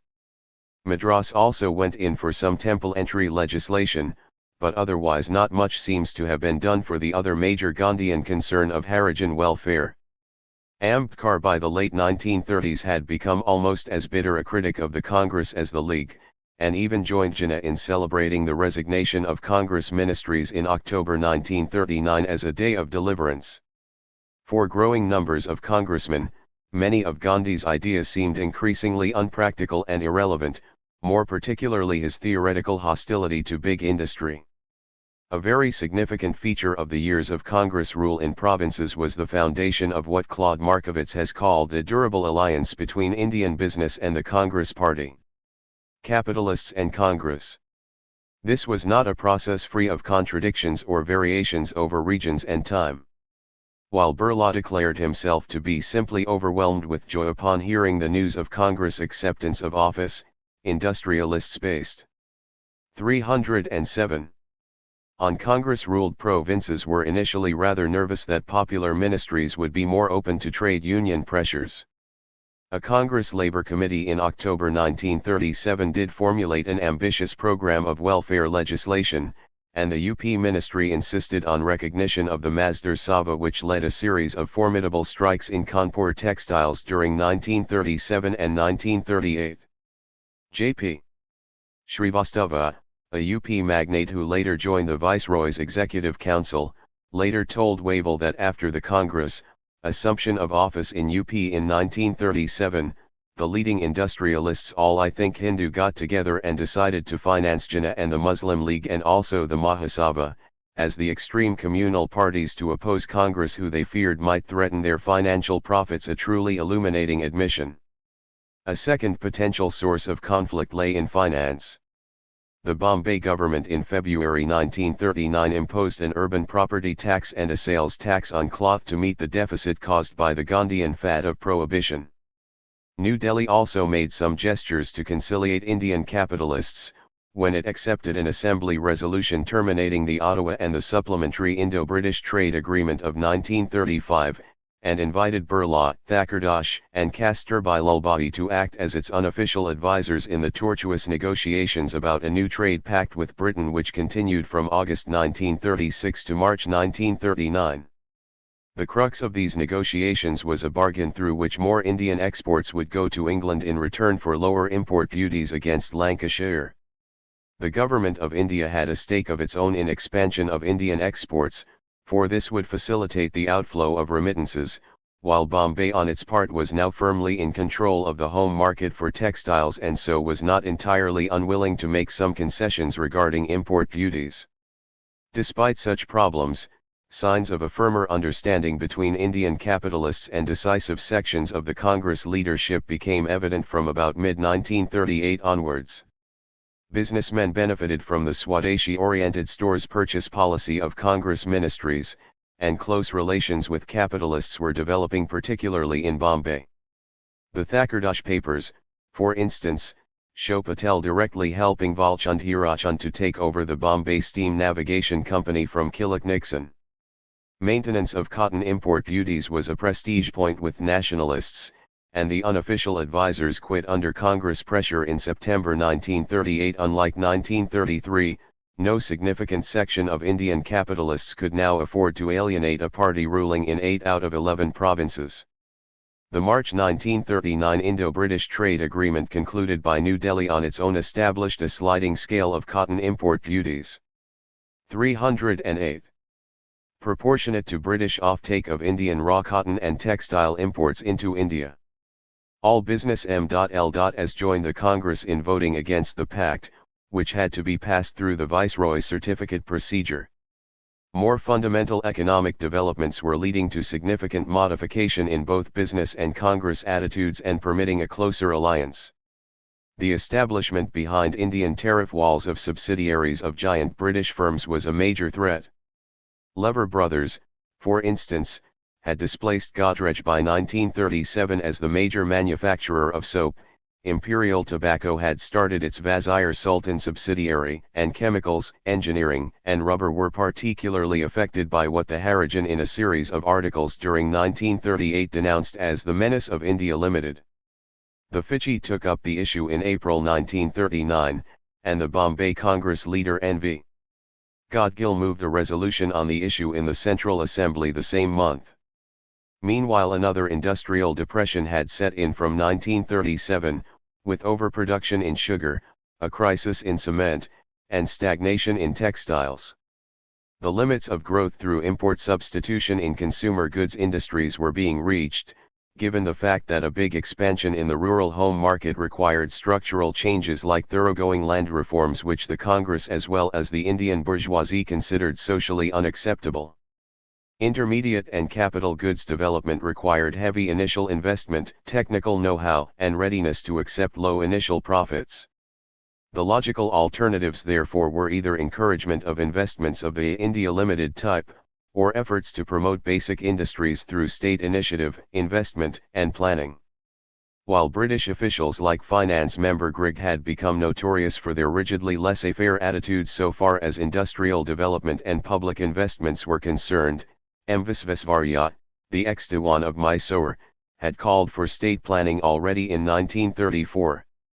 As later developments have repeatedly shown, the more far-sighted sections of the bourgeoisie in an underdeveloped country would be quite ready to accept a measure of state regulation, planning, public investments in basic industries to create a favorable infrastructure for their own growth, and even socialist rhetoric so long as socialism did not mean wholesale nationalization along revolutionary lines. Subhas Bose's initiative in starting a national planning committee in October 1938 under Nehru was thus quite eagerly accepted by Indian businessmen. Birla, Lala Shri Ram, and Visvesvaraya were invited to the Congress Industries Ministers' Conference which set up the NPC. Business representatives were important members of the 29 subcommittees. 309.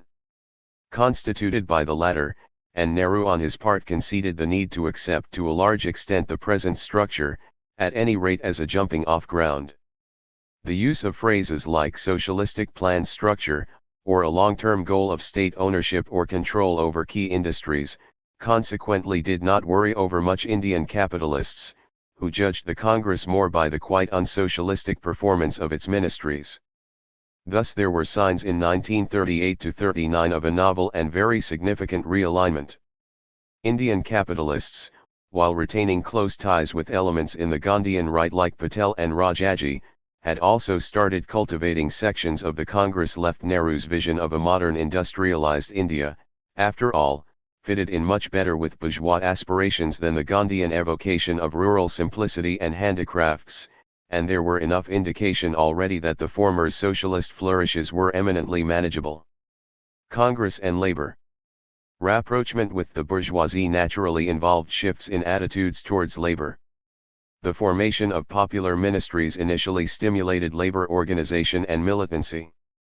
Trade union membership went up by 50% in 1938 as compared to 1937, and labor unity was strengthened by the coming together of the ATUC and the moderate N.F.T.U. The two held a joint session in Nagpur in April 1938. The major industrial disputes of these years included the Great General Strike in Bengal jute mills, a series of stoppages in Kanpur cotton mills, textile strikes in Amritsar, Ahmedabad, and particularly in Madras province, the strike in Martin Burns Kulti and Hirpur Iron and Steel Works in 1938, and the bitter 6-month-long struggle in the Digboi Oil Works in Assam.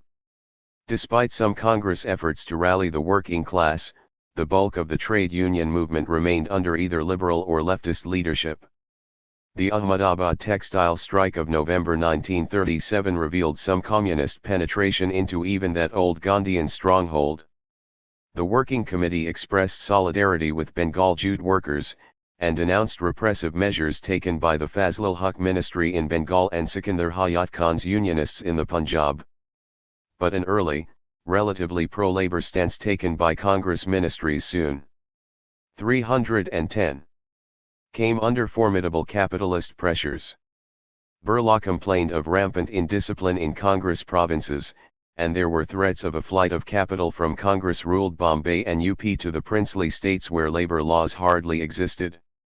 Congress' desire to placate the bourgeoisie and curb labor unrest in the strongest base of the communists was reflected in the very drastic provisions of the Bombay Trades Dispute Act, which Governor Lumley described as admirable. Rushed through in 2 months without select committee discussions, the act imposed compulsory arbitration, 6 months jail for illegal strikes, and new trade union registration rules, making things very difficult for unions not recognized by the management. With the exception of the Ahmedabad Gandhian labor leaders, the entire trade union movement opposed the act, along with most non-Congress parties. 80,000 attended a protest rally in Bombay on November 6 addressed by Dange, Indulaliyajanik and Ambedkar, and next day there was a partially successful general strike throughout the province. During the Digboi strike of 1939 against the British-owned Assam Oil Company, formal expressions of Congress sympathy were more than counterbalanced by the failure of the NC. Bardoloi ministry to implement a pro-labor award by an ICS official, and in October the Congress ministry allowed free use of the newly introduced wartime defense of India rules to smash the strike. It is interesting that apart from some criticism of the registration clause, Nehru found the Bombay Act on the whole, a good one, while the leftist president of the Congress, Subhas Bose, made some private protests to Patel but refused to make it an issue for any public break. Congress and Kisans. The Congress, with its not unjustified claims to be primarily a Kisan party, was bound to undertake a measure of agrarian reform.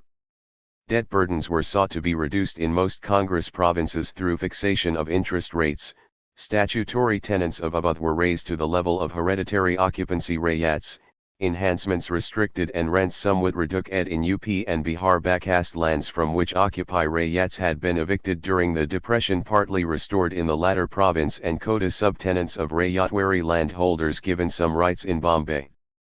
Forest Satyagraha found partial fulfillment in the abolition of grazing fees in Bombay and their reduction in Madras.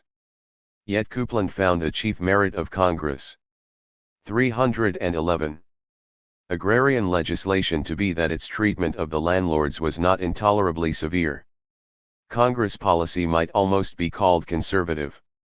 Of the two proposals he described as really radical, the Prakasam Committee recommendations in Madras suggesting rayat ownership and rent reduction to the level of 1,802 in zamindari areas were quickly shelved, while an Orissa Act fixing zamindari rents at a level only 12.5% above revenues in adjoining rayatwari areas was vetoed by the governor, and the Congress did not make of this an issue demanding resignation.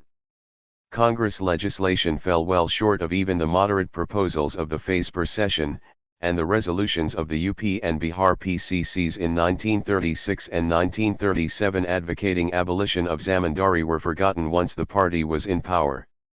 Faced with the threat of civil disobedience from zamindars in September 1937, the Bihar ministry considerably watered down its tenancy bill, and Azad and Rajendra Prasad negotiated a secret agreement with landlords in Patna 3 months later. At a subsequent landholders' conference, a delegate praised the Bihar government as very reasonable. Some concessions were secured by zamindars in Bihar which no other government would have allowed. The pattern in fact was not dissimilar from that in the non-Congress provinces. The Fazlul Haq ministry restricted rent enhancements and interest rates, but passed on the question of zamindari abolition to the Flood Commission, whose recommendation of state takeover with compensation would be implemented only after independence. Unionist moves in the Punjab to tighten up the 1900 Land Alienation Act were denounced as black bills by the Hindu Mahasabha leaders and even by the local Congress till the High Command intervened. Behind the limited agrarian reforms of 1937–39 lay the pressure of a massive peasant movement. Kisan Sabha membership shot up to 500,000 in 1938, with Bihar alone claiming 250,000, followed by Punjab, UP, Andhra, and Bengal. Spectacular Kisan marches had become very common, and Bihar Kisans for instance marched right into the Assembly House and occupied its seats for some time in the first session under the Congress ministry, much to the horror of G.D. Birla, who complained that the rank and file seems to be confusing freedom with indiscipline. There were numerous local struggles. As examples may be cited the movement against canal water rates in Burdwan district in Bengal, the movement of Hajong tribals under Mani Singh in the Garo hills of North Mymensingh, in 1937–38, which was able to get produce rent reduced from 1/2 to 1/4 of the harvest, the Barhya. 312.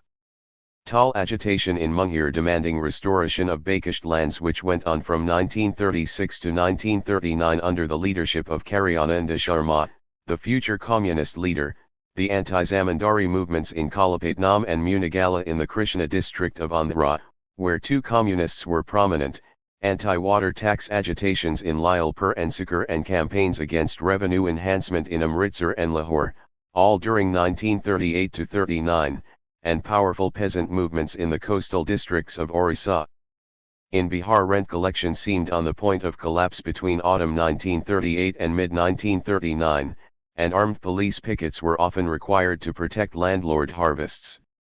Villages here resounded to Sahjanand's militant slogan, Laga leg kai /danda hamara zindabad, how will you collect rent /long live our lay this.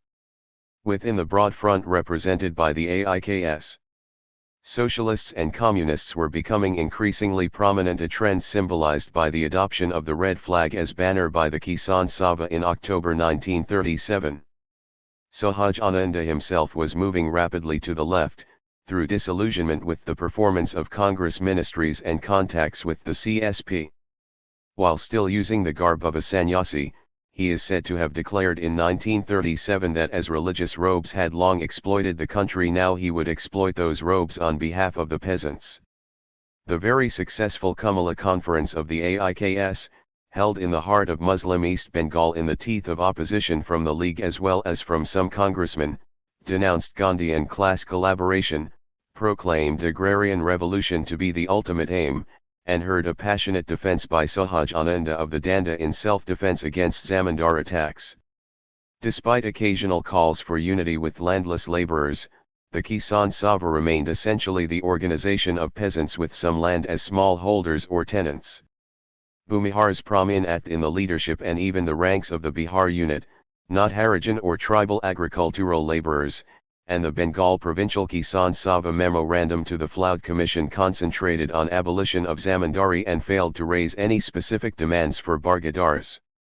In Andhra, the initial Kisan Sabha base was among the fairly prosperous Kama peasants of the Krishna-Godavari Delta, while in the Punjab Kisan movements concentrated almost entirely on the issues of revenue enhancement and irrigation taxes.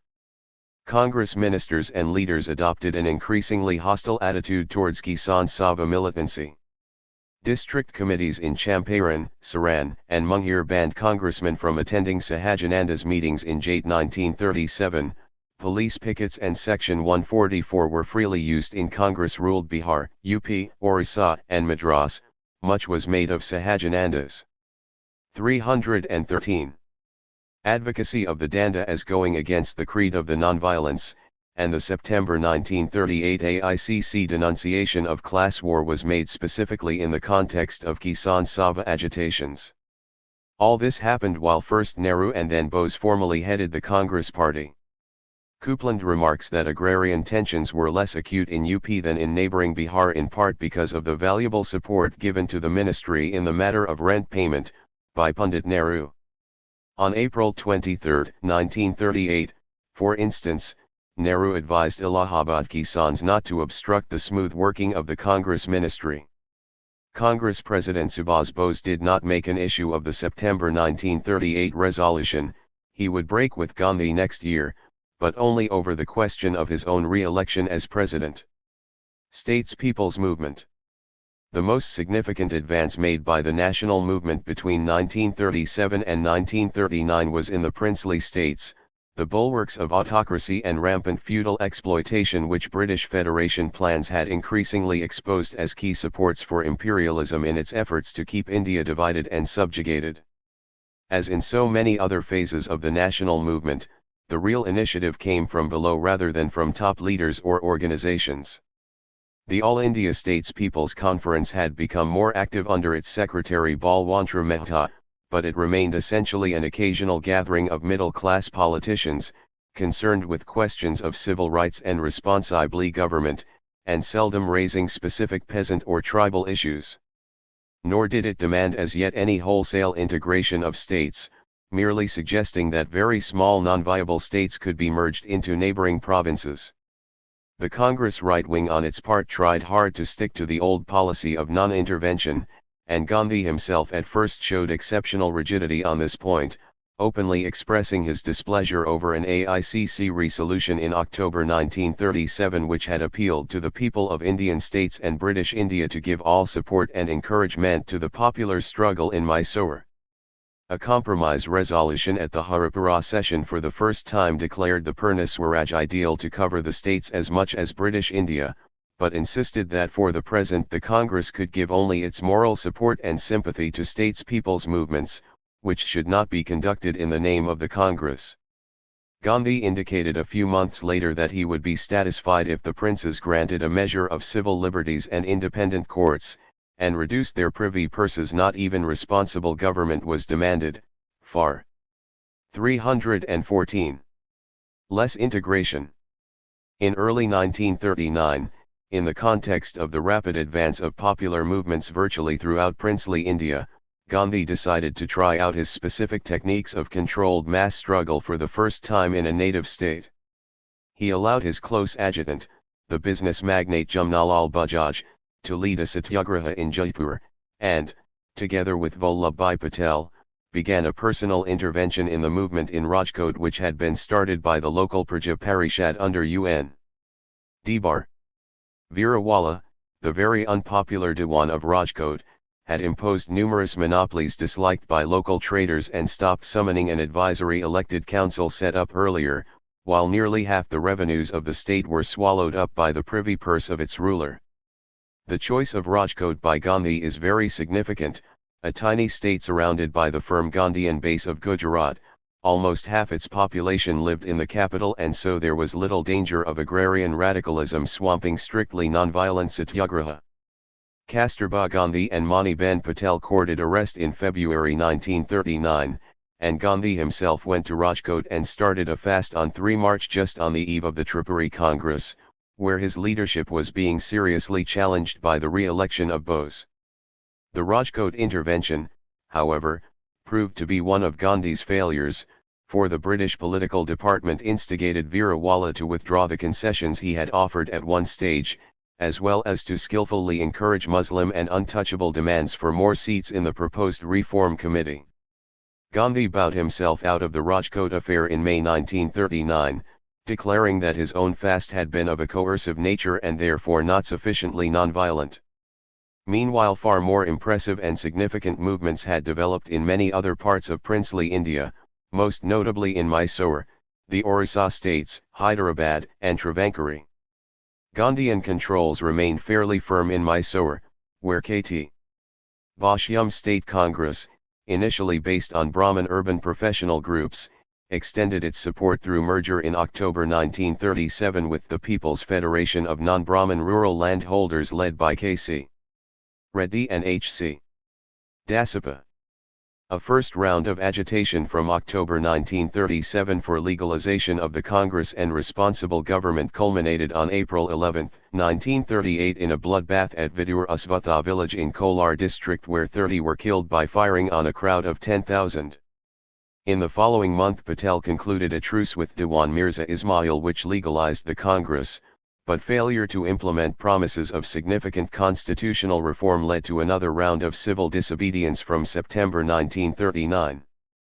Effective Congress leadership of controlled mass movements built up a strength for the party in 315.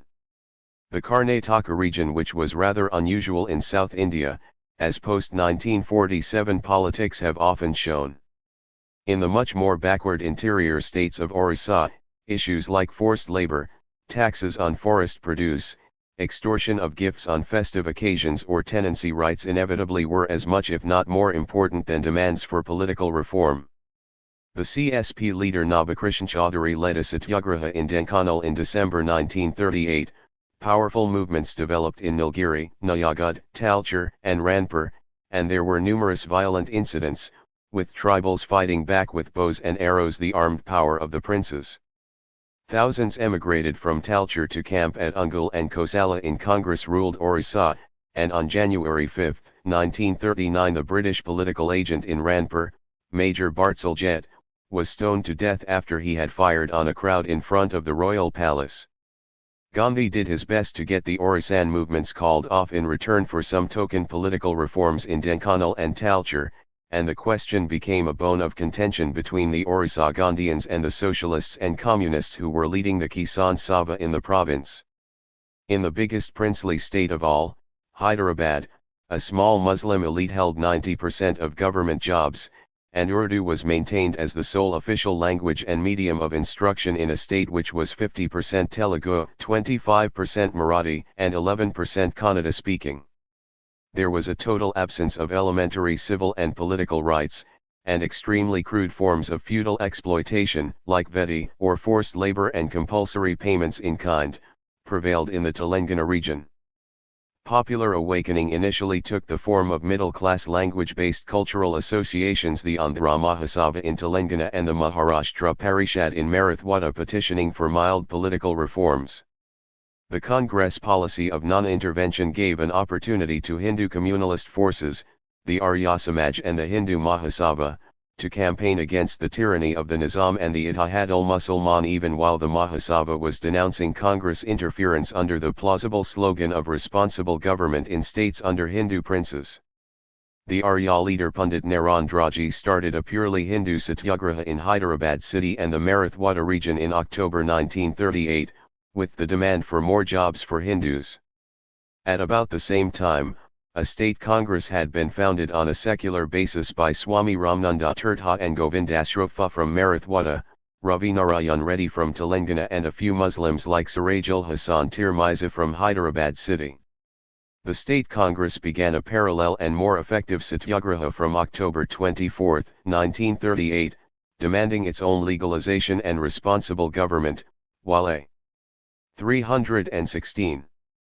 Powerful Vande Mataram movement developed among Osmania students, who left the university when the Nizam banned the singing of that patriotic hymn. The Congress movement, however, was called off at Gandhi's insistence in December 1938, ostensibly on the ground that it could get mixed up with the Hindu communalist agitation. We could not understand the propriety of this decision, confessed Ramananda Tirtha later on. Soon the cream of Andhra workers who had given the lead under Ravi Narayan Reddy went over to the communists. A Nizam State Committee of the CPI was established secretly in 1939, guided initially by the already strong movement in coastal Andhra. Using the broad front of the Andhra Mahasabha, the communists penetrated into the Telangana countryside with amazing rapidity, building up within a few years the base that would sustain from 1946 to 1951 the greatest peasant guerrilla war seen in India so far. In Travancore and Cochin, as in the adjoining Malayali district of Malabar, the the national movement was built up very largely under leftist leadership and guidance. A.K. Gopalan has described in his autobiography how in the mid and late 1930s activists like Krishna Pillai, E.M.S. Namboodiripad and himself founded the CSP, converted the Congress for the first time into a real mass organization, and simultaneously moved towards communism. Namboodiripad eventually became secretary of the Kerala PCC, which remained under leftist control till the nearly 1940s. In August 1938, the Travancore State Congress started a powerful agitation against the autocracy of Dewan C.P. Ramaswamy Iyer. Despite brutal repression, students joined the Satyagraha in large numbers, and Jathas marched into Travancore from many parts of Kerala, thus greatly contributing to the developing sense of regional linguistic unity. Particularly impressive was the role of the working class. Alleppey coir workers led by Krishna Pillai went on strike in October 1938, demanding not only wage increase and union recognition but release of political prisoners and responsible government based on universal franchise. The Dewan was forced to call off repressive measures against the Congress Satyagraha in order to isolate the militant Alleppey workers. As elsewhere, the role of Gandhi and the Congress High Command was confined to advising withdrawal of the Satyagraha once a few token concessions had been obtained. The left in the Congress, Labour and Kisan organization and the upsurge in the princely states comprised issues around which a broad left alternative could emerge within. 317. The Congress as a challenge to the increasingly conservative stance of the ministries and the majority in the High Command. The left in this period included the Socialists, the followers of M.N. Roy, and the illegal CPI which worked through the CSP and in fact provided many of its most effective mass leaders. They obtained an uncertain and largely verbal support from the two Congress presidents of these years, Nehru and Bose, support which was still felt to be valuable. There were some internal tensions, particularly the growing alarm felt by socialists like Jayaprakash Narayan, Manu Mazzani, or N.G. Ranga at the rapid penetration of the rather amorphous party they led by dedicated and disciplined communist cadres, a justified fear, for in 1939-40 the CPI walked away with the entire Kerala unit and much of the Tamil Nadu and Andhra membership. A measure of broad unity could still be preserved, till 1939 and in some ways till 1942. All sections of the left agreed that remaining within the Congress was justified, and indeed, despite some inevitable compromises, it did seem to be bringing in rich dividends. Apart from the clear predominance established in trade unions and Kisan Sabhas, it was significant that students in regions like Bengal now tended to be attracted to one or other variety of the left. The Bengal unit of the communist-led All India Students' Federation spread from Calcutta into Mufasil colleges and schools through the prisoners' release campaign of 1937-38, followed up by movements for elected students' unions, an adult literacy drive which was combined with anti-imperialist propaganda, and solidarity demonstrations with Spain and China. A pattern of student radicalism was being set which would last for at least a generation. The entire left tried, without noticeable success, to persuade the Congress leadership to adopt a more sympathetic stance towards trade unions and Kisan Sabhas and to give open support to the state's people's movements. While the Congress periodically reiterated its opposition to British Federation plans based on viceregal reserved powers and a central legislature with states members nominated by princes, it rejected left demands for mass action on the issue, being apparently content with the provincial ministries for the time being. In private letters, Nehru repeatedly expressed strong misgivings about the conservative functioning of Congress ministries, even calling them counter-revolutionary and merely carrying on the tradition of the previous governments. But actions are more significant than words, and here, as we have repeatedly seen, both Nehru and Bose woefully failed to stem the drift to the right. On international issues, in sharp contrast, the left clearly set the tone, thanks in large part to the consistent support and leadership it received here from Jawaharlal Nehru. Jawaharlal in fact increasingly sought in internationalist gestures a kind of surrogate for effective left action at home I have felt out of place and a misfit. This was one reason why I decided to go to Europe.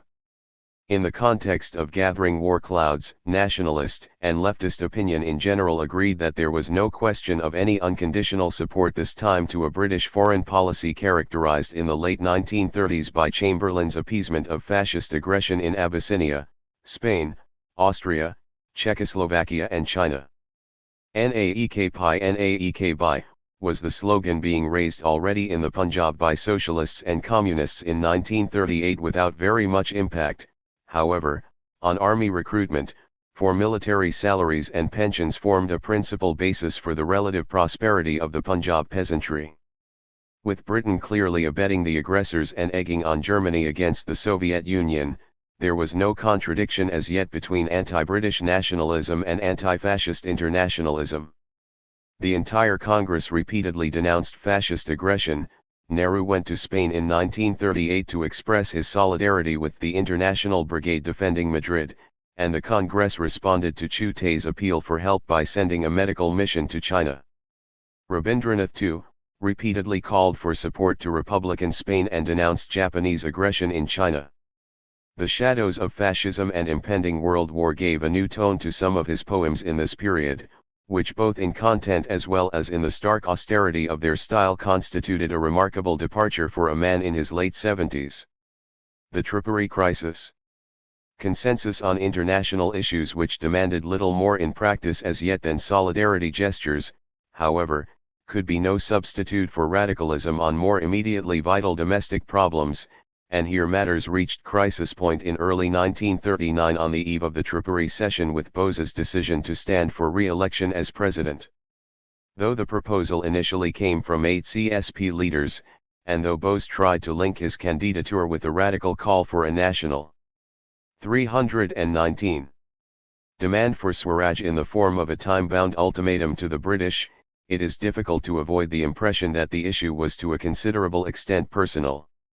The working committee appointed by Bose after Haripura had not included a single leftist apart from Jawaharlal, and he had done nothing to prevent the development of an increasingly hostile stance by the High Command and ministries towards Labour and Kisan militancy. The entire left still rallied around Bose in his electoral confrontation with Sitaramaiah, whom Gandhi explicitly declared to be his nominee after a third candidate, Maulana Azad, had withdrawn. Subhas was elected on January 29, 1939 by 1580 votes against 1,377, with massive majorities in Bengal and Punjab and substantial leads in Kerala, Karnataka, Tamil Nadu, UP, and Assam.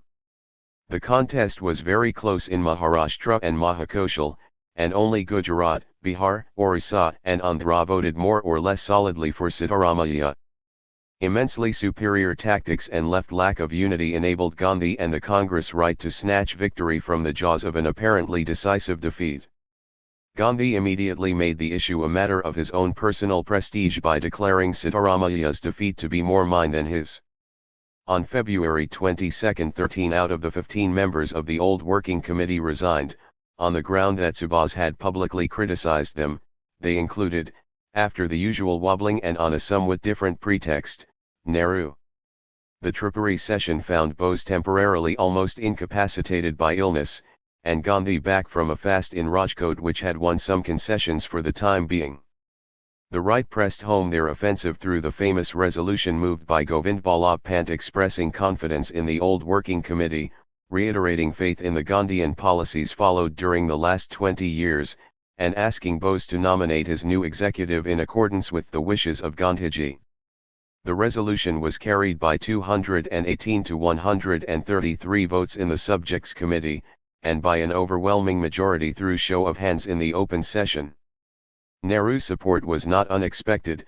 Apart from his ultimate loyalty to Gandhi, his personal equation with Bose had never been happy.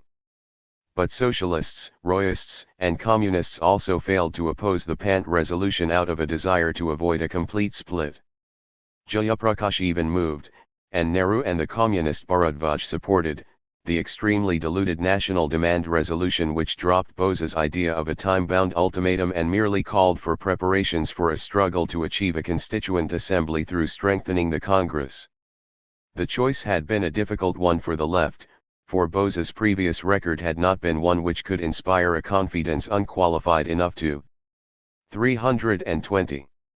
Risk a total break. It may be argued that the more fundamental mistake from the left point of view lay in the failure both before and after Tripuri to resist more effectively the increasingly anti-labor and anti-Kisan policies of the Congress ministries. This was the result of a conception of a united front which in practice at times came to be identified with a desire to retain unity with top Congress leaders at all costs. CPI. General Secretary P.C. Joshi, for instance, argued in the party organ National Front in April 1939 that the greatest class struggle today is our national struggle of which Congress was the main organ and so Congress Kisan unity had to be preserved. Bose, who had already declared on February 3 that he considered his electoral victory meaningless if he failed to win the confidence of India's greatest man, tried for 2 months after Tripuri to set up an agreed working committee. The basic weakness of his position, particularly in the context of disunity within the left, was made clear when he failed to take up Gandhi's challenge "You are free to choose your own committee" at the Calcutta session of the AICC on April 29. He preferred to resign, and was replaced by the staunch Gandhian right-winger Rajendra Prasad. On May 3, Bose announced the formation of his forward bloc, initially with the idea of working within the Congress and also of uniting the various left groups, for which purpose the Forward Bloc started a left consolidation committee in June 1939. This received communist support, but both the Royists and socialist leaders like Jayaprakash gave first priority to Congress unity and were critical of the formation of the Forward Bloc, which became in the end just another splinter group within the already fragmented left. Subhas was now more popular in Bengal than ever, as the regional hero who had been given a raw deal, and he had his pockets of personal influence elsewhere, particularly in Bihar, Punjab, Bombay, and Tamil Nadu. The High Command, however, was quite determined to finish him as a force within the Congress, and when Bose called for an all-India protest day on July 9 against a recent AICC resolution banning civil disobedience by congressmen without previous permission from PCCs, disciplinary action was quickly taken against him. On August 11 the AICC removed Bose from the post of president of the Bengal PCC and debarred him from holding any Congress office for 3 years. An ad hoc committee was later set up to run the Bengal Congress, including Azad and Gandhians like P.C. Ghosh, but also 2 members of the Big Five of Calcutta magnates who had once been Bose's main financial backers.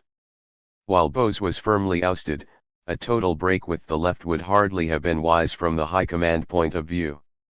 By late 1939, continuation of Congress ministries was proving to be somewhat counterproductive in terms of internal tensions and loss of party image. The ministries 321 increasingly faced the problem of alienation of workers, Kisans, and all left elements within the party, while not really pleasing landlords or business groups. Patel hinted in July 1939 that the ministries might have to resign unless the provinces received a greater share of the income tax. With the coming of war in September, there was the further danger that Congress ministers might have to use the new emergency powers against anti-war demonstrations by their own partymen. The resignation of Congress ministries on 29 to 30 October 1939 was thus logical and inevitable, even though the occasion was provided by Linlithgow's tactless obstinacy. 1939 to 1942, War and Indian Politics. The first phase bureaucratic counter-offensive on September 3, 1939, the Viceroy unilaterally associated India with Britain's declaration of war on Germany, without bothering to consult the provincial ministries or any Indian leader. Congress hostility to fascist aggression had been incomparably more forthright and consistent than Britain's own record so far. Yet Linlithgow rejected numerous offers of full cooperation in the war effort provided some minimum conditions were met, a promise of a post-war constituent assembly to determine the political structure of a free India, and the immediate formation of something like a genuine responsible government in the centre. Such conditions, the Congress argued with considerable justice, were essential if Indian opinion was to be really mobilized for a war which in 1939 was still a very distant one, for otherwise the Allied propaganda that the conflict was one between democracy and the principle of self-determination of nations against tyranny and aggression was bound to seem extremely hollow. Linlithgow's statement of October 17, 1939 merely repeated old offers of dominion status in an indefinite and presumably distant future, promised post-war consultations with representatives of the several communities to modify the 1935 Act, and the settings up for the present of a purely consultative group of Indian politicians and princely representatives with no real executive power whatsoever. Privately, the Viceroy repeatedly declared his intention to lie back for the present and avoid running after the Congresses. 322. Linlithgow's attitude was not an aberration, but part of a general British policy to take advantage of the war to regain for the white-dominated central government and bureaucracy the ground lost to the Congress from 1937 or earlier. Even before war had been declared, an amendment to the 1935 Act had been rushed through the British Parliament giving New Delhi emergency powers in respect of provincial subjects. A Defence of India ordinance restricting civil liberties came into force the day war was declared, and by May 1940 the government had prepared a top-secret draft Revolutionary Movements Ordinance aimed at a crippling preemptive strike at the Congress at the first opportunity. As in 1931, an important section of British officialdom was eager to provoke the Congress into a confrontation at a time when the government had sweeping powers, could call upon growing numbers of British and other Allied troops stationed in India, and could hope for an unusual amount of worldwide liberal and even left-wing sympathy in suppressing a movement which could be portrayed as objectively helping Japan and Germany. British Indian reactionary policies received powerful support and encouragement from Winston Churchill, who took over as head of a national coalition in May 1940 as the German blitzkrieg smashed through the Western Front, swept the British into the sea at Dunkirk, and overran France in a matter of weeks. Churchill, the new Secretary of State Amory once whispered to Wavell at a cabinet meeting, knew as much about the Indian problem as George III did of the American colonies. "I have not become the King's first minister in order to preside over the liquidation of the British Empire," Churchill would declare in November 1942. Churchill's premiership more than counterbalanced the entry into the cabinet of Labour leaders like Attlee and Cripps, who had promised Nehru and Krishna Menon at a private meeting on June 1939 at Cripps' country house of Filkins that the next Labour government would agree to a complete transfer of power to a constituent assembly based on universal franchise, subject to an Indo-British treaty protecting British obligations and interests in India for a transitional period. In August 1940, while the Battle of Britain raged over the skies of an isolated island, Amory and even Linlithgow were prepared for some concessions to win Indian support, but their proposals were whittled down drastically by Churchill. Linlithgow's August offer consequently was little more than a repetition of his October 17, 1939 statement, Dominion status in the unspecified future, a post-war body to devise a constitution, immediate expansion of the Viceroy's executive to include some more Indians, and a War Advisory Council. In July 1941, the Viceroy's executive was enlarged to give Indians a majority for the first time and a National Defense Council was set up with purely advisory functions. For the rest, no further initiative was taken, till the disasters in Southeast Asia compelled the dramatic Cripps mission of March-April 1942, and this too, as we shall see, would be effectively torpedoed by the Churchill-Linlithgow combine. League and Pakistan. Encouragement of Muslim League claims formed an increasingly important part of wartime imperialist strategy. The October 17, 1939 statement referred to the need to consult representatives of the several communities, and the August offer made it clear that the British would not transfer responsibilities to any system of government whose authority is directly denied by large and powerful elements in India's national life. This in effect conceded one of Jinnah's central demands since the outbreak of the war. Not only was the League the sole spokesman for India's Muslims, there must also be a kind of League veto on future constitutional changes. British instigation was not entirely absent in the final stages of the evolution of the Pakistan slogan, which was adopted by the Lahore session of the Muslim League in March 1940. The genesis of this demand has sometimes been traced back to Iqbal's reference to the need for a Northwest Indian Muslim state in his presidential address to the Muslim League in 1930, but the context of his speech makes it clear that the great Urdu poet and patriot was really visualizing not partition, but a reorganization of Muslim-majority areas in NW India into an autonomous unit within a single weak Indian federation.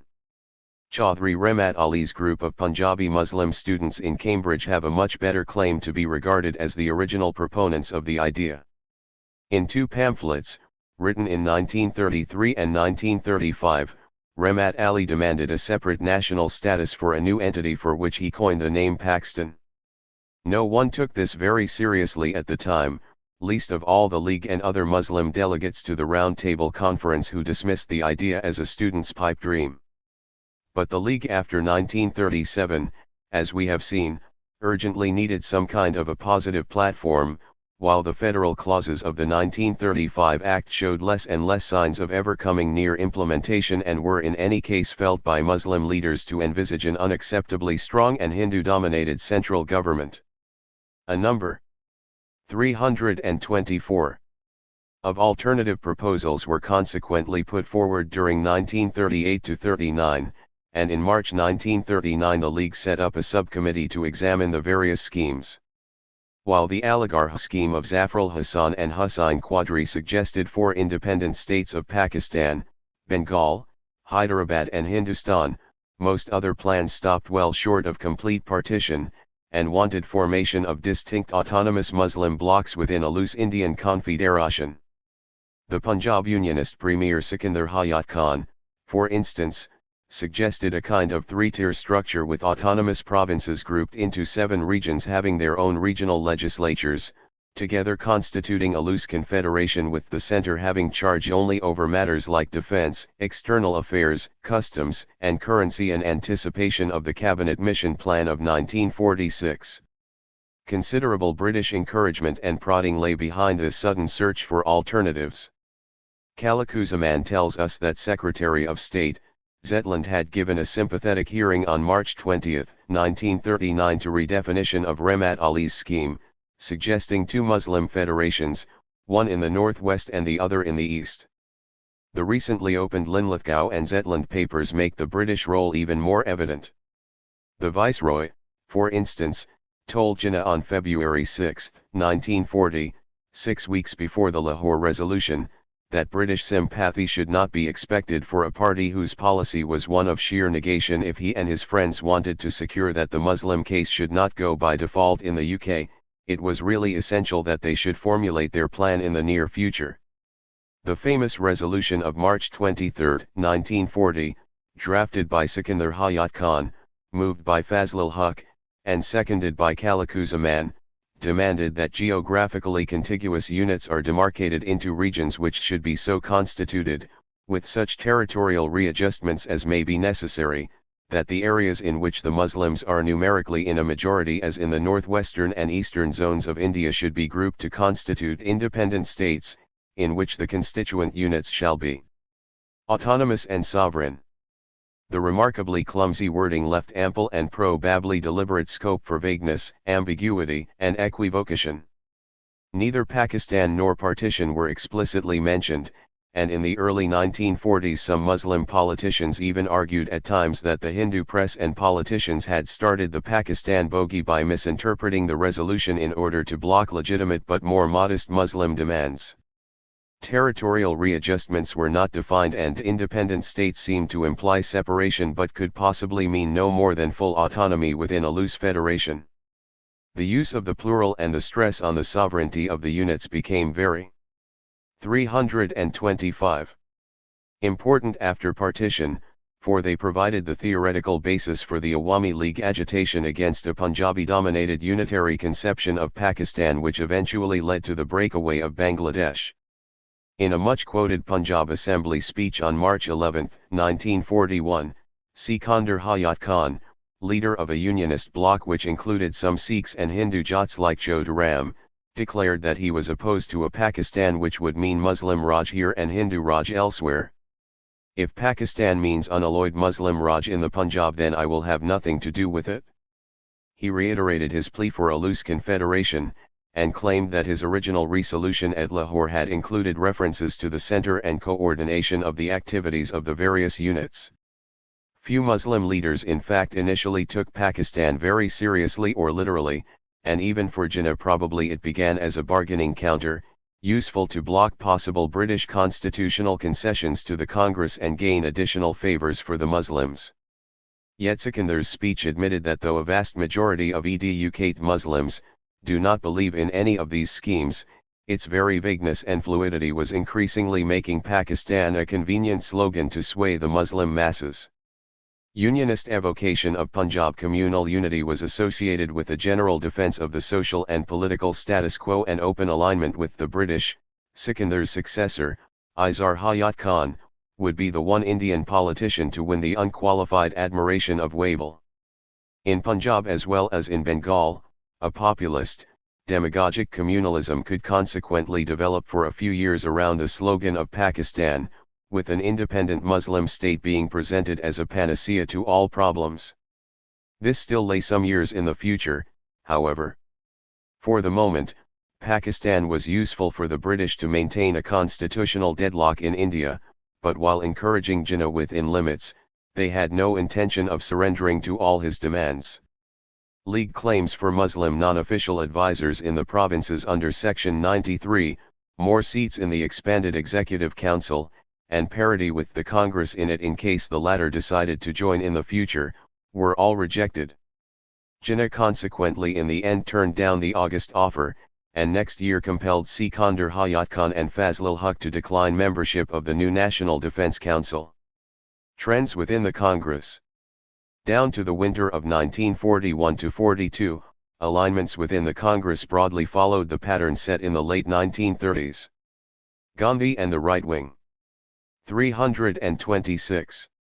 Dominated High Command counseled restraint, tried repeatedly for some kind of agreement with the British, and later unwillingly sanctioned a movement characterized above all by its remarkably low-key and limited nature. The entire left urged militant anti-war and anti-government actions. Though congressmen seemed to be expecting a big move, there was no immediate prospect of civil disobedience, Gandhi hastened to point out soon after the Congress ministries had resigned. Gandhi himself expressed occasional doubts as to whether his principles of ahimsa allowed direct support to war, but the Working Committee repeatedly made it clear that it was fully prepared to back the war effort if only the British gave some concessions on the two key demands of a post-war independence pledge and an immediate national government at the centre. British obstinacy and left pressures for action, however, eventually compelled some gestures towards a more militant policy. The Ramgarh Congress talked of civil disobedience as soon as the Congress organization is considered fit enough for the purpose, but left the timing and form of movement entirely to the personal discretion of Gandhi. After the August offer disappointment, Gandhi at last sanctioned civil disobedience, but of a peculiarly limited and deliberately ineffective kind. The sole issue was freedom of speech, more specifically, the right to make public anti-war pronouncements. Individual congressmen would court arrest by making anti-war speeches. At its height in June 1941, about 20,000 had gone to jail, but the movement had petered out by the autumn of 1941, with most prisoners released. This was far and away the weakest and least effective of all the Gandhian national campaigns, and stands in the sharpest possible contrast to what would happen a year later, in August 1942. The aims clearly were not any serious embarrassment to the British, but merely to register the Congress presence and hostility to a war waged without consulting Indians, while at the same time giving Linlithgow no opportunity for a major crackdown. That the British would have been only too eager to use their wartime powers is indicated by the fantastic sentence of 4 years rigorous imprisonment entirely given to Nehru. In a conversation with Birla in January 1941, Gandhi made clear his desire to minimize any embarrassment that may be caused by his movement and expressed at the same time his concern about the mentality of our young men. Communism appeals to youth, unfortunately. As often. 327. Before, the desire to sidetrack potentially more militant pressures seems to have been partly responsible for the twists and turns of Gandhian strategy. with the exception of the MN Roy group, which felt that the war was anti-fascist and therefore demanded unconditional support. The entire left strained for militant anti-war struggles down to the end of 1941. Subhas Bose had no doubts at all that Britain's difficulties should be made into India's opportunity, and he presided over an anti-compromise conference held alongside the Ramgarh session, which bitterly denounced Gandhian moderation. Socialists were in an increasingly militant mood, with Jayaprakash Narayan for instance thinking in terms of armed struggle while in jail in 1941. Though socialist-communist relations had already worsened due to the CPI capture of many of the best CSP leaders and units, there was no major political difference till late 1941 so far as the attitude to war was concerned. The about-turn in Comintern policy after the Nazi-Soviet Pact of August 1939 was a serious embarrassment for communists in Europe, but an asset for their comrades in India, allowing an easy synchronization of internationalist support to Soviet policies with nationalist hostility to Britain's war, a situation which would be exactly reversed after Hitler's invasion of Russia on June 22, 1941. Yet the left as a whole was unable to sustain any significant movement in face of sharply intensified British repression. Subhas Bose led a successful satyagraha in Calcutta in July 1940 demanding the removal of the Holwell Monument. Muslim students for once participated in large numbers in a movement linked with the honor of Siraj-ud-Daulah, the last independent Muslim ruler of Bengal, but Hindu-Muslim unity apart, the whole thing obviously had very limited significance. Bose escaped from home internment in January 1941, and used the communist underground network in his flight through Afghanistan and Russia to Germany. He had embarked on the last and most dramatic phase of his patriotic career, but the decision to rely primarily on help from Britain's enemies was also in a sense a confession of the weakness of internal forces, and marked a kind of return to the methods of the revolutionary terrorists during the First World War. The Mysore State Congress staged a powerful 3-month-long satyagraha from September 1939, winning significant peasant support. Of the 2,801 arrested, 641 were agriculturists as against only 23 lawyers. The other left-controlled PCC, that of Kerala, organized a successful anti-repression day on September 15, 1940, marked by police firing at Tellicherry, Mattanur, and Mirza. In March 1941, a peasant-landlord clash in North Malabar led to 4 Kisan teenagers being sentenced to death. The Kayur 328 martyrs who acquired countrywide fame. In Purnia in North Bihar and the Thakurganj subdivision of Dinajpur, communist-led Kisan movements acquired a new militancy, and spread down from middle peasants to tribal or semi-tribal sharecroppers for the first time. But such scattered and localized militancy was obviously quite far removed from any countrywide challenge to British rule. Economic consequences. The relative weakness of the national movement between 1939 and 1941 probably also had certain economic roots. A war which was still a distant affair brought, on the balance, gains rather than losses for substantial sections of the population. The rise in agricultural prices was not as yet very sharp, and came as a relief for the bulk of the peasantry after a long decade of depression. As during the First World War, Indian industrial development received a major stimulus from war demand, cutting off of imports, and forced reliance on indigenous products, even though the British still did their best to discourage Indian efforts to start production of automobiles, ships, and aircraft. Employment in factories went up by 31% between 1939 and 1942, whereas it had increased from 1,361,000 to 1,751,000 only between 1922 and 1939. Labor unrest, which could have seriously threatened the war effort, was kept in check in the big cities by substantial dearness allowances and supply of essential goods at subsidized rates. For Indian businessmen and traders in general, war meant an opportunity for fantastic quick profits, particularly so long as it remained distant and did not involve the threat of destruction of property through aerial bombardment or evacuation. Kalakuzaman makes the interesting point that the Muslim League was pressed towards greater cooperation with the British by business magnates as well as by our Muslim talukdars and zamindars, interested in smaller contracts for the supply of wood, charcoal and other small commodities. They could hardly be expected to forego the chance of a lifetime. It is surely not illegitimate to suspect the existence of similar pressures on the Congress, too. The new phase of the war. Two world developments in the latter half of 1941 transformed the Indian situation, Hitler's invasion of Russia, and the dramatic Japanese drive through Southeast Asia from December 1941, which in 4 months swept the 329 British out of Malaya, Singapore, and Burma and threatened to bring its empire in India to a sudden end. The German invasion of Russia confronted Indian communists with an agonizing choice. While British policies in India remained as repressive and reactionary as ever, Britain was now the ally of the world's only socialist state engaged in a life-and-death struggle for survival.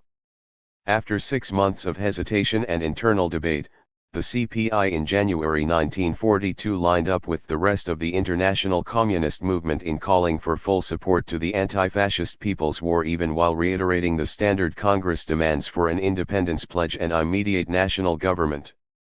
Concern and sympathy for Russia was by no means confined to communists. Rabindranath on his deathbed in August 1941 asked for news from Russia, and expressed his faith that the Soviets alone would be able to halt the monsters. Nehru, with his deep internationalist and anti-fascist commitment and admiration for embattled Russia and China, sought desperately for a compromise enabling Indian support to war during the Cripps mission negotiations, talked publicly in terms of the need to organize guerrilla resistance to Japanese invaders, and initially had very great reservations about the Quit India line.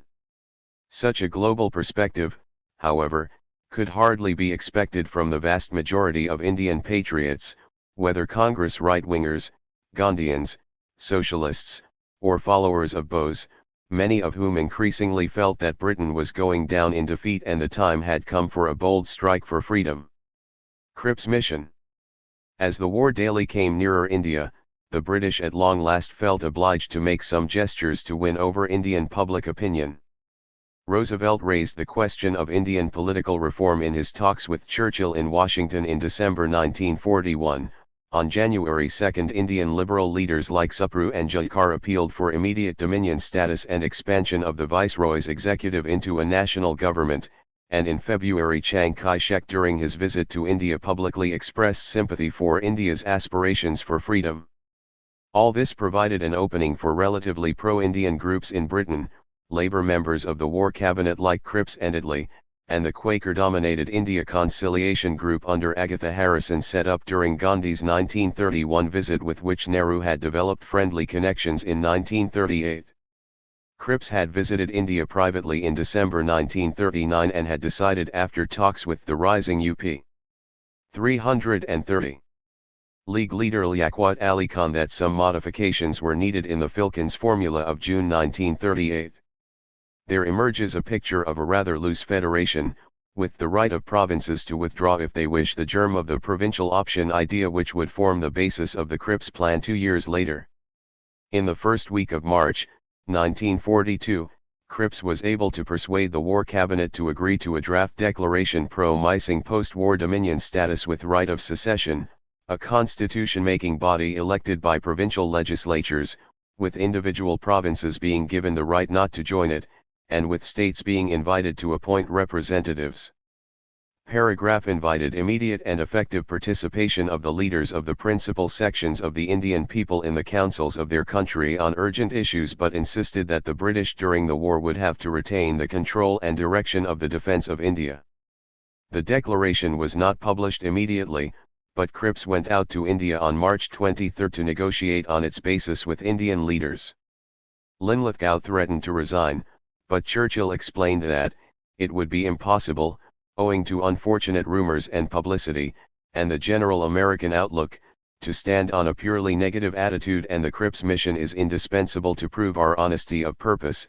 If it is rejected by the Indian parties, our sincerity will be proved to the world. Transfer of Power, Volume I, London 1970, pages 394-5.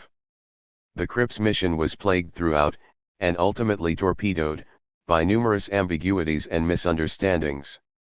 He is of course bound by the draft declaration, which is our utmost limit, Churchill had assured Linlithgow, but Cripps seems to have gone considerably beyond that in his talks with Nehru and Azad, driven by his own desire for a settlement and a not unfavorable initial Congress response.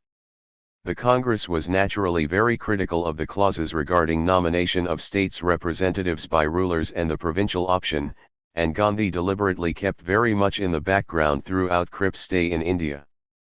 But the official Congress negotiators, Nehru and Congress President Azad, focused the talks throughout on the provisions for immediate changes indicated in paragraph. They were apparently told by Cripps that the new executive would approximate to cabinet government, not formally but in practice through conventions, just as the governor's special powers had not really hindered the Congress ministries from effectively ruling the provinces during 1937-39. In his cable to Churchill on 4/331 April, Cripps made a reference to the new arrangement whereby the Executive Council will approximate to a cabinet.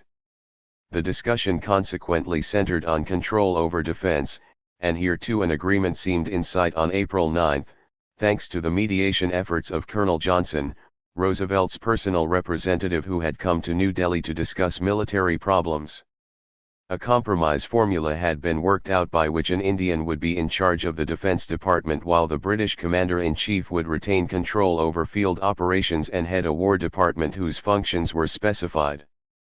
But by this time Linlithgow and C.N.C. Wavell were seriously worried that Cripps was conceding far too much real power to the Congress and, together with Churchill, they were able to block the settlement at the last moment. A War Cabinet telegram to Cripps on April 9 sharply pulled him up for not adequately consulting Linlithgow and Wavell and giving Johnson too much scope. It further deplored allusions to a national government, and emphasized the need to bring the whole matter back to Cabinet's plan, which you went out to urge. The Congress negotiators the same evening found Cripps singing a completely different tune and the talks broke down abruptly. Nehru had desperately sought a settlement, largely because of his desire to mobilize genuine and effective Indian support in the anti-fascist war, while most working committee members and Gandhi himself had been apathetic or cynical.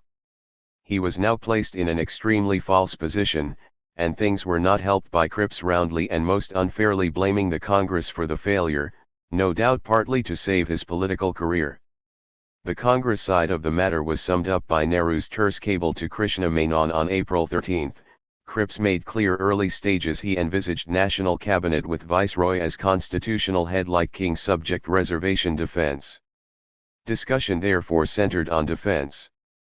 Ultimately Cripps stated, no national cabinet with joint responsibility possible, nor could assurances be given about use Viceroy's powers intervention veto. This entirely different picture from what Cripps originally suggested. Impossible call this national government or evoke enthusiasm people. It is difficult not to suspect an element of bluff and double-dealing here so far as the British were concerned, though opinions may well differ as to whether Cripps himself was a willing or unconscious agent in this game. For Churchill, certainly, it mattered not so much that something should be done as that some attempt should be seen to be made, and he warmly congratulated Cripps' efforts on April 11, as proving how great was the British desire to reach a settlement. 332. The effect throughout Britain and in the United States has been wholly beneficial. While responsibility for the failure of the Cripps mission thus rests squarely on the British, it remains true that the bulk of the Congress leadership and ranks were probably unenthusiastic about it from the beginning. Things in fact were now rapidly moving towards the total confrontation of the Quit India movement.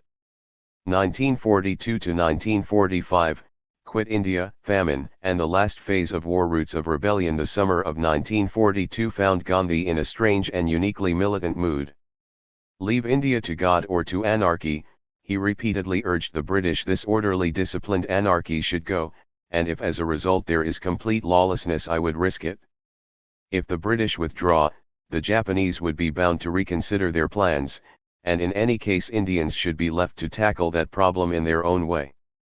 Though the need for nonviolence was always reiterated, the famous Quit India resolution passed by the Bombay session of the AICC on August 8, 1942 followed up its call for mass struggle on nonviolent lines on the widest possible scale, inevitably under Gandhi, with the significant rider that if the Congress leadership was removed by arrest, every Indian who desires freedom and strives for it must be his own guide.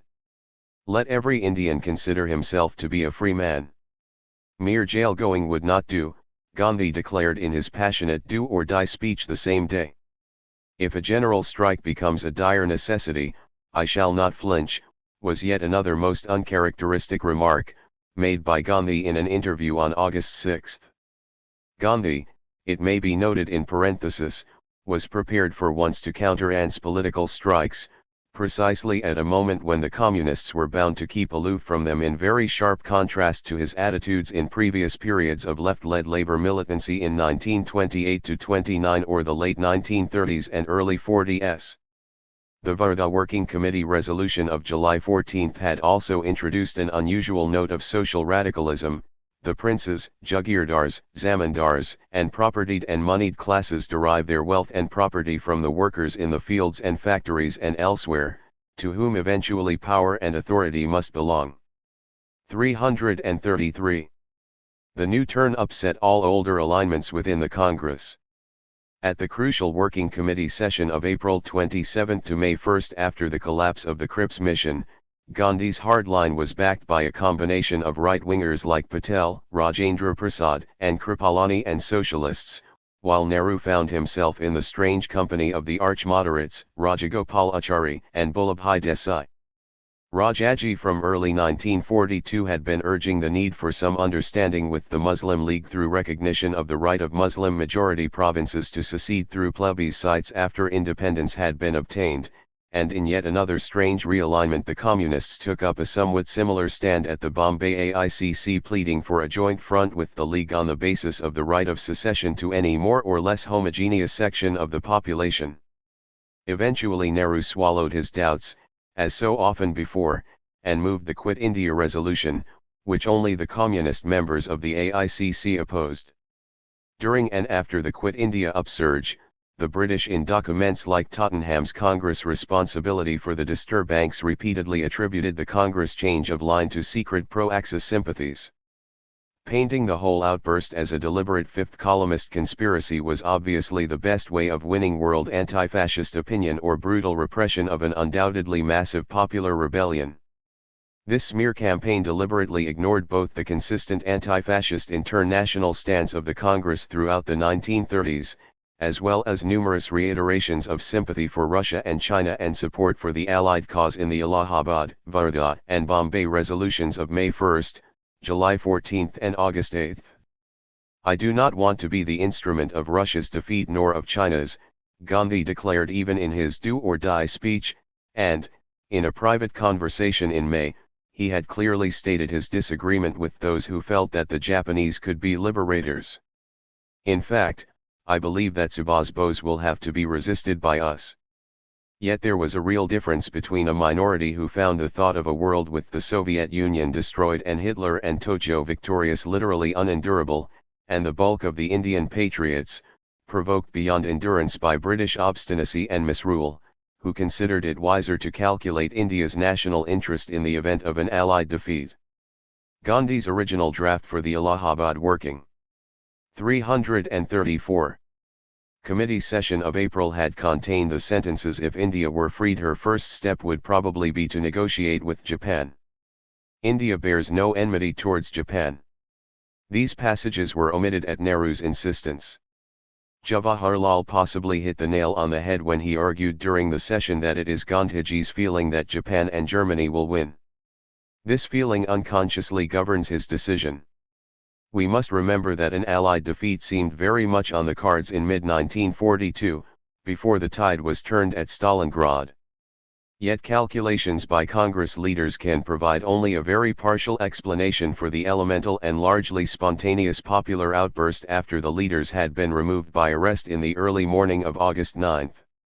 It needs to be emphasized that even the Quit India resolution was remarkably vague about the details of the coming movement. Far from ruling out further negotiations, the whole thing may conceivably have been an exercise in brinkmanship and a bargaining counter which was followed by an explosion only because the British had decided on a policy of wholesale repression. Despite strenuous efforts, the British failed to establish their case that the Congress before August 9 had really planned violent rebellion. The confidential circular of the Andhra PCC dated July 29, 1942, which was quoted in the Tottenham Report, for instance, merely urged congressmen to be ready, organize at once, be alert, but by no means act, till Mahatmaji decides. The six-stage program outlined in the circular emphasized mainly traditional Gandhian items like salt, boycott of courts, schools and government services, picketing of foreign cloth and liquor, and no tax in practically the last stage. It did talk of arranging labor strikes, and mentioned as not prohibited but not encouraged the stopping of trains by pulling chains only, traveling without tickets, and the cutting of telephone and telegraph wires. Even this somewhat extreme document fell very much short of the massive and violent attack on communications and all symbols of state authority which occurred in many parts of India after August 9. The element of British provocation is, therefore, absolutely clear. Right from the outbreak of the war, as we have seen, the bureaucracy had been planning a wholesale crackdown on the Congress on the pattern of 1932, rejecting all compromise efforts and obviously wanting a confrontation. But the British, too, got very much more than they had bargained for. Instead of civil disobedience on the 1932 scale, which could be crushed with relative ease, there developed from August 9 onwards what Linlithgow privately described on August 31 as by far the most serious rebellion since that of 1857, the gravity and extent of which we have so far concealed from the 335 world for reasons of military security. What we have to understand are the deeper factors underlying the new popular mood of August 1942, which Gandhi certainly sensed and reflected incomparably better than the communists with their theoretically not unjustifiable People's War line. The rout in Southeast Asia following the victory of an Asian power not only shattered white prestige, it also revealed once again the gross racism of the rulers of India. The Europeans in Malaya, Singapore, and Burma commandeered all forms of transport in their ignominious flight and left the Indian immigrants there to make their own way by trekking in atrocious conditions through forests and mountains.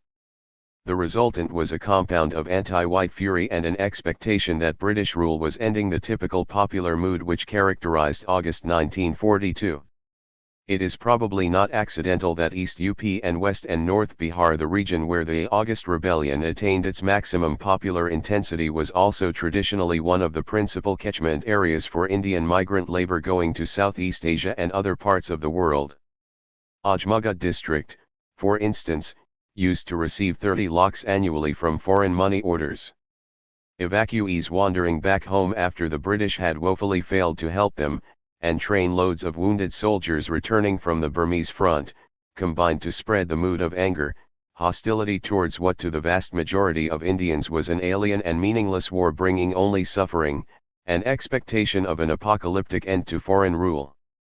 The majority of British, American and Australian soldiers stationed in India certainly did not behave as idealist crusaders in a people's war. Cases of racial ill-treatment, particularly of rape, multiplied, and the Congress repeatedly protested against molestation of women by foreign soldiers. Meanwhile, prices were shooting up and there were shortages, particularly in rice and salt. The British, who were running a most efficient war economy at home based on sternly egalitarian rationing, made little serious effort in their colony to check a rampant black market, and profiteering in food would directly lead to the terrible famine of 1943 in Bengal. The synchronization of rising prices and shortages with the coming of a large number of Allied troops led to not unfounded fears that the food reserves of the country were being depleted to feed the army. Bureaucratic mismanagement of the war reached its climax in the Bengal order to seize all country boats and destroy them. The British in mid-1942 had little confidence in their own ability to defend Bengal and Assam in case of a 336 full-scale Japanese invasion, and were preparing to withdraw to the Chotan Nagpur Plateau defense line. Scorched earth was being effectively used in Russia, where the Soviets fighting a genuine patriotic people's war even blew up the Dnieper Dam, their 5-year plan's pride. The attempt to impose such methods on a subject country by bureaucratic fiat was a colossal blunder and provocation. Even house-to-house communication required boats in many parts of Bengal during the monsoon. To deprive people in East Bengal of boats is like cutting off vital limbs. We have seen that there were sections of the Indian people who had benefited from the war in its first phase, particularly industrialists, traders, and businessmen in general profiting from war contracts. Such gains continued throughout the war. The bulk of the contractors and black marketeers were after all Indians, but for a brief period in 1942 other considerations seem also to have weighed considerably in the calculations of a significant section of the Indian business community. The governor of the Central Provinces wrote to Linlithgow on May 25, 1942 that Indian business had been very pro-war 2 years earlier, but the losses incurred in Malaya and Burma have stricken the Baniyas and Marwaris to the soul, a war which yields no profits, in the circumstances of the excess profits tax, and which is accompanied by the sacrifices experienced at Singapore and Rangoon, is not at all to their tastes. It is fairly clear that the capitalist elements in the Congress Working Committee will go to almost any length to safeguard themselves and their property from the ill effects of a possible Japanese invasion. There has been no research so far on this subject, but it is not impossible that sections of Indian business for a brief while tended to give some covert support to a movement which might quickly push out the British, followed presumably by a separate peace, when faced with the alternative of evacuation and loss of property through scorched earth, bombing, or actual war. Certainly Jamshedpur and Ahmedabad were to be remarkably philosophical about the strikes that crippled both industrial centers during August-September 1942.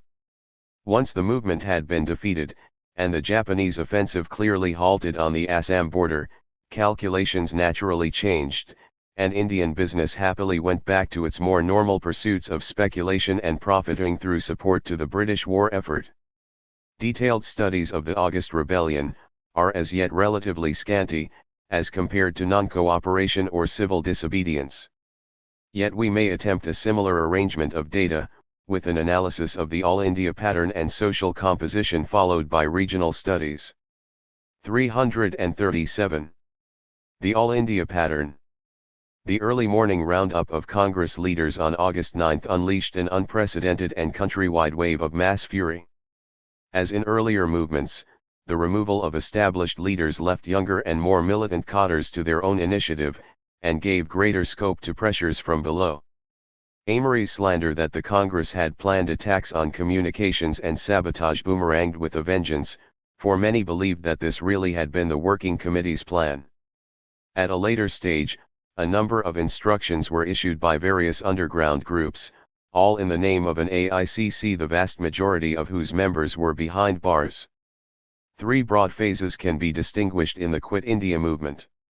The first, massive and violent but quickly suppressed, was predominantly urban, and included hardles, strikes, and clashes with the police and army in most cities. Bombay, as so often before, was the main storm center from 9 to August 14. Calcutta witnessed hardles from 10 to August 17. There were violent clashes with heavy casualties in Delhi, and in Patna control over the city was virtually lost for 2 days after a famous confrontation in front of the Secretariat on August 11. The violence in Delhi was largely due to mill hands on strike, and the next day the Viceroy reported strikes in Lucknow, Kanpur, Bombay, Nagpur, and Ahmedabad. The Tata Steel plant was totally closed down for 13 days from August 20 in a strike in which the sole labor slogan was that they will not resume work until a national government has been formed. At Ahmedabad the textile strike lasted for 3.5 months, and a nationalist chronicler later described the city as the Stalingrad of India. The urban middle class was extremely prominent in this first phase, spearheaded by students. From about the middle of August, however, the focus shifted to the countryside, with militant students fanning out from centers like Banaras, Patna, and Cuttack, destroying communications on a massive scale, and leading a veritable peasant rebellion against white authority strongly reminiscent in some ways of 1857. Northern and western Bihar and eastern UP, Midnapur in Bengal, and pockets in Maharashtra, Karnataka, and Orissa were the major centers of this second phase, which saw the installation of a number of local national governments, which were usually short-lived. Weakened by brutal repression, the movement from about the end of September entered its longest but also least formidable phase. This was characterized by terroristic activity by educated youth directed against communications and police and army installations, occasionally rising to the level of guerrilla war. Part-time peasant squads engaged in farming by day and sabotage activities by night, and in some pockets secret parallel national governments functioned. Extremely impressive and heroic by any standards, such activities, however, were no longer very much of a threat either to British rule or to the war plans of the Allies. Petty national governments tucked away in a corner of the rather isolated district of Midnapur, for instance, did not seriously bother Calcutta or upset communications with the Arakan and Assam fronts, which is no doubt one reason why the Tamluk Jatiya Sarkar could survive till September 1944. Official statistics give some indication both of the extent of the upsurge, as well as of the intense repression which was unleashed to crush the movement. By the end of 1943, 91,836 people had been arrested, with the highest figures coming from Bombay Presidency, UP, and Bihar. 208 police outposts, 332 railway stations and 945 post offices had been destroyed or severely damaged, and there had been 664 bomb explosions. Bihar headed the list of police stations stormed by mass action, but recorded only 8 bomb incidents as compared to 447 in Bombay, a clear indication of greater popular participation in Bihar and more organized terrorist activity in Bombay. 1,060 had been killed by police or army firing, while 63 policemen had died fighting the upsurge and 216 had defected, no less than 205 of them in Bihar. As for official atrocities, a Congress source listed 74 cases of rape in Tamluk subdivision, including 46 in a single village on January 9, 1943. R.H.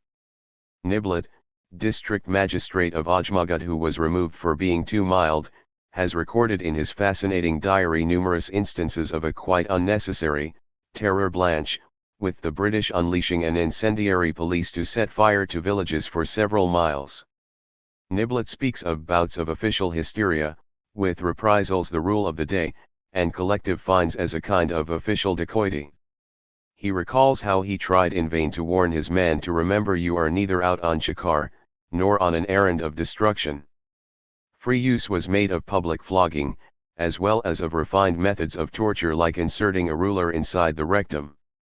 Once again, the only real comparison is with 1857, with the difference that the British now commanded all the resources of modern military science, while the people were almost entirely unarmed. As early as August 15, Linlithgow had ordered the use of machine gunning from air against crowds disrupting communications around Putna, and aeroplanes were used also in Bhagalpur and Munger in Bihar, Nadia and Tamluk in Bengal, and Talcher in Orissa. Social composition. A cross-section of the movement in social terms reveals, as we have seen, an early but rather short-lived and limited role of labor. Already by August 14, Linlithgow was reporting that the mill element is dropping out, and Govind Sahai recalls that in Bombay city very little part was played by the labor in general and by textile labor in particular. The Calcutta industrial belt was also largely quiet, and in both places communist opposition to the movement probably played a considerable role in restraining the workers. Apart from Jamshedpur and Ahmedabad, labor participation remained considerable for several months in smaller centers like Ahmednagar and Pune, where there had been little communist activity and Gandhian influence had contributed to cordial relations between labor and capital. Mill owners did not resent the absence of their workers. Bangalore, where the Congress leader K.T. Bhashyam had been active for years in the trade union field, saw brief strikes by about 30,000 workers. No detailed study has been made so far of the extent of business participation, but this is noted as having been considerable in Bombay by Sahai. It is interesting that in December 1942 an illegal socialist leaflet, the Freedom Struggle Front, warned that a virginly horror of outraging the class issues, should not stand in the way of seeking and taking the financial help of the rich mill owner or banker. Stories are current also about considerable covert upper-class and even Indian high official support to secret nationalist activities in 1942. Such support enabled activists to set up a fairly effective illegal apparatus, including even a secret radio station under Isha Mehta for 3 months in Bombay. Unlike in the civil disobedience days, middle-class students were very much in the forefront in 1942, whether in urban clashes, as organizers of sabotage, or inspirers of peasant rebellion. What made the August 340 movement so formidable, however, was the massive upsurge of the peasantry in certain areas, leading officials to make curious discoveries like an entire Bihar region being notoriously a criminal district, or of students finding very willing allies in the widespread criminal population of the Bihar villages. The one available attempt at a statistical analysis of the crowd in the East UP West Bihar region, however, indicates that far from being a movement of habitual criminals or rootless hooligans, 1942 was essentially an upsurge of peasant smallholders. Upper and middle castes predominated in the figures of those arrested, while in another sample of 242 there were 36.5% Kisans, 0.8% Zamindars, and 3.5% agricultural laborers. The samples, unfortunately, are small, the categories vague and ill-defined, and the whole paper rendered somewhat suspect by some startling errors. An enormous field of research obviously remains open here. While 1942 clearly surpassed all previous Congress-led movements in its level of anti-British militancy, the very extent of anti-foreign sentiments, as in 1857, possibly reduced internal class tensions and social radicalism. The Freedom Struggle Front rather apologetically argued that the class war may have to come, but that is not yet, not till after the riddance of foreign exploitation, and secret instructions issued in the name of the AICC or Gandhi Baba repeatedly confined no rent only to cases where zamindars were loyalists. The characteristic feature of this movement was that private property was not attacked and even no revenue was not as ubiquitous as in 1930-34. Strange to say, there was no particular difficulty about getting in the revenues, and only 2 or 3 instances of records being seized from Patwaris and burnt, recalls Niblet about Ajmagad. There was only one attack on private property in the district and that on the estate of an absentee white zamindar, while elsewhere even seed stores were not plundered. Niblet's vivid account makes clear that the crowds besieged Thanis spurred by the belief that Swaraj had now been attained. Once that faith had been rudely shattered by British repression, the peasant upsurge tended to quickly melt away in the absence of concrete programs geared to their more immediate needs. Attempts by underground leaders to revive the movement through improved technical methods alone, the movement in the princely states generally fell well below the intensity attained in 1938-39. Among the big states, only Mysore was seriously affected, the agitation here following the same 3-stage pattern already noted at the all-Indian level: urban demonstrations and strikes in Bangalore, village movements, and sabotage activities by secret student groups. The 4 main storm centers of Bihar East UP, Midnapur, Orissa, and Maharashtra Karnataka present a totally different picture of really formidable mass rebellion. Both intensity and extent were greatest in Bihar, the province which in the 1930s had become the principal base of the Kisan Sabha, and where the bulk of the Kisan Sabha cadres had swung to the side of the socialists despite the new pro-war stance of the communists and of Sahaj Anand. Patna for a time was cut off from all districts except Gaya save by air, and nearly 80% of police stations were captured or had to be temporarily evacuated in the 10 districts of north and central Bihar. There was 342 considerable tribal participation too, for a Congress source estimated the number of killed to be highest in Hazaribagh district. The tide of rebellion quickly swept from Bhojpuri-speaking West Bihar into the economically and culturally similar Banaras division of UP. All 10 police stations were captured in Bolia, and brief national governments were set up both here and in neighboring Ghazipur. Niblat has left a fascinating description of the siege of Madhuban police citation in Ajmagat on 15 to 17 August. Crowds of 5,000 marching on the Thana with lathis and spears, but also with plowshares, hammers, saws and spades. In the distance their lathis and spears looked like a Sarpat jungle on the move. A veritable levée en masse of the rural population, in fact, though two zamindars secretly provided supplies to the beleaguered garrison.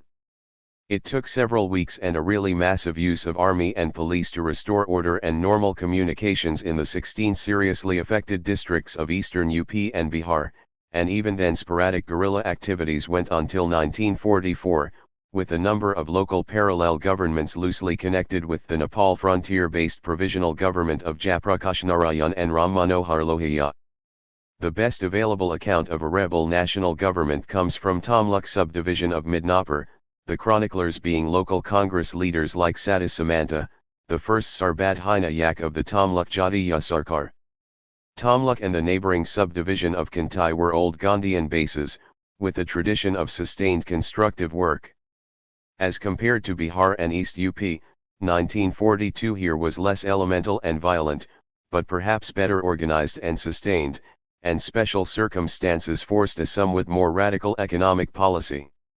The Congress from mid-1942 had campaigned on the slogans of resistance to the denial policy and stopping grain exports from the region, and the first clash in Tamluk subdivision occurred on September 8 when villagers on their own blocked export of rice by a mill owner at Danapur, and then sought the help of nationalist volunteers. On September 29, a well-planned simultaneous attack was launched on communications and police stations in Tamluk, Mahishadal, Sudhata and Nandigram, with massive crowds marching on the Thanas. Sudhata Thana was actually captured, but elsewhere there was a bloodbath, with 44 being killed on a single day including Matanjini Hajra, a 73-year-old poor peasant widow in Tamluk, who kept the national flag aloft even after being shot. 2 weeks later a 343 cyclone destroyed 50% of the crops and nearly 70,000 heads of cattle and killed about 4,000 in Tamluk subdivision.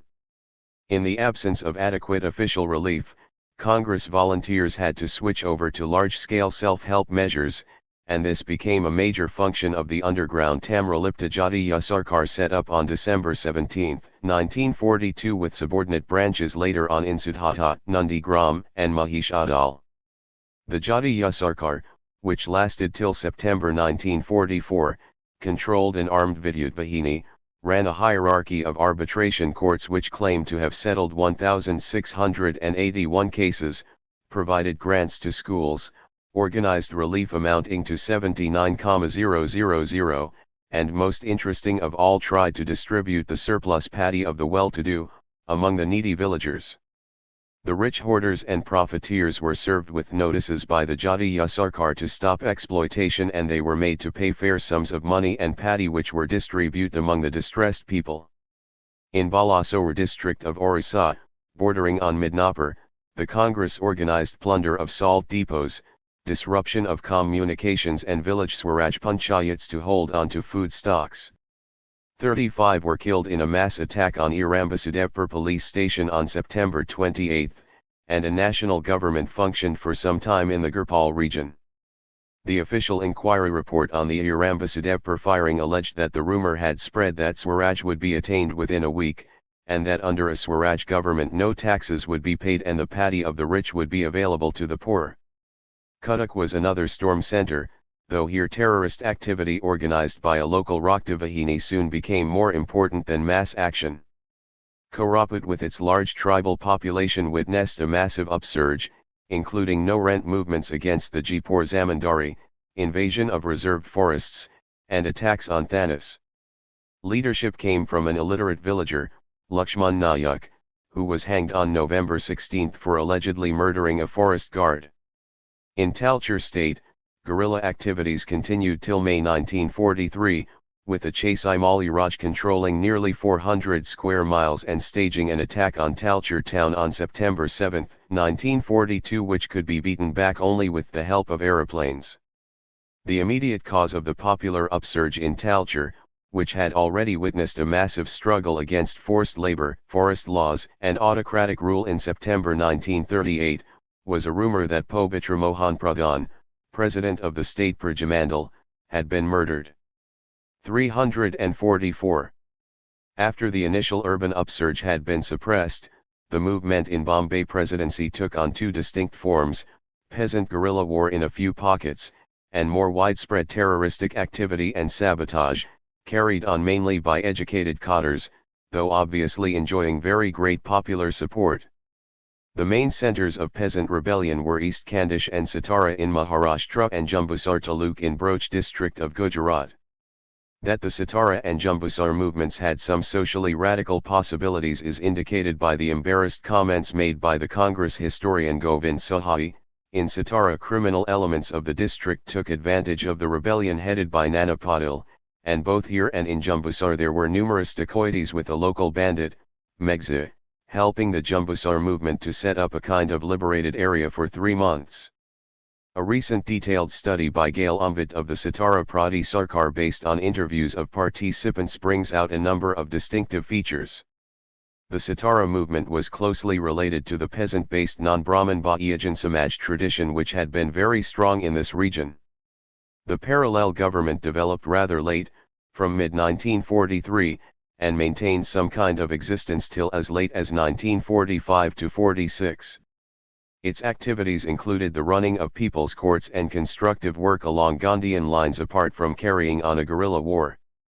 As elsewhere in 1942, nationalist militancy probably blunted to some extent the edge of social radicalism, for though in a few cases mortgaged land was returned to poor peasants and rape and exploitation of women by village bigwigs were severely punished, activists recall that we did not touch property relations. It is interesting also that the Prati Sarkar took effective measures against local dacoits, possibly reflecting the needs of a propertied, though still oppressed peasantry, as against lower-class social bandits who had been well established in the hilly parts of Satara. One may recall that in the French Revolution, too, peasant mobilization in 1789 had directed itself simultaneously against the rumored aristocratic plot and the brigands. Elsewhere in the presidency, the socialists organized an effective terroristic underground, controlled from Bombay city by leaders like Aruna Asaf Ali.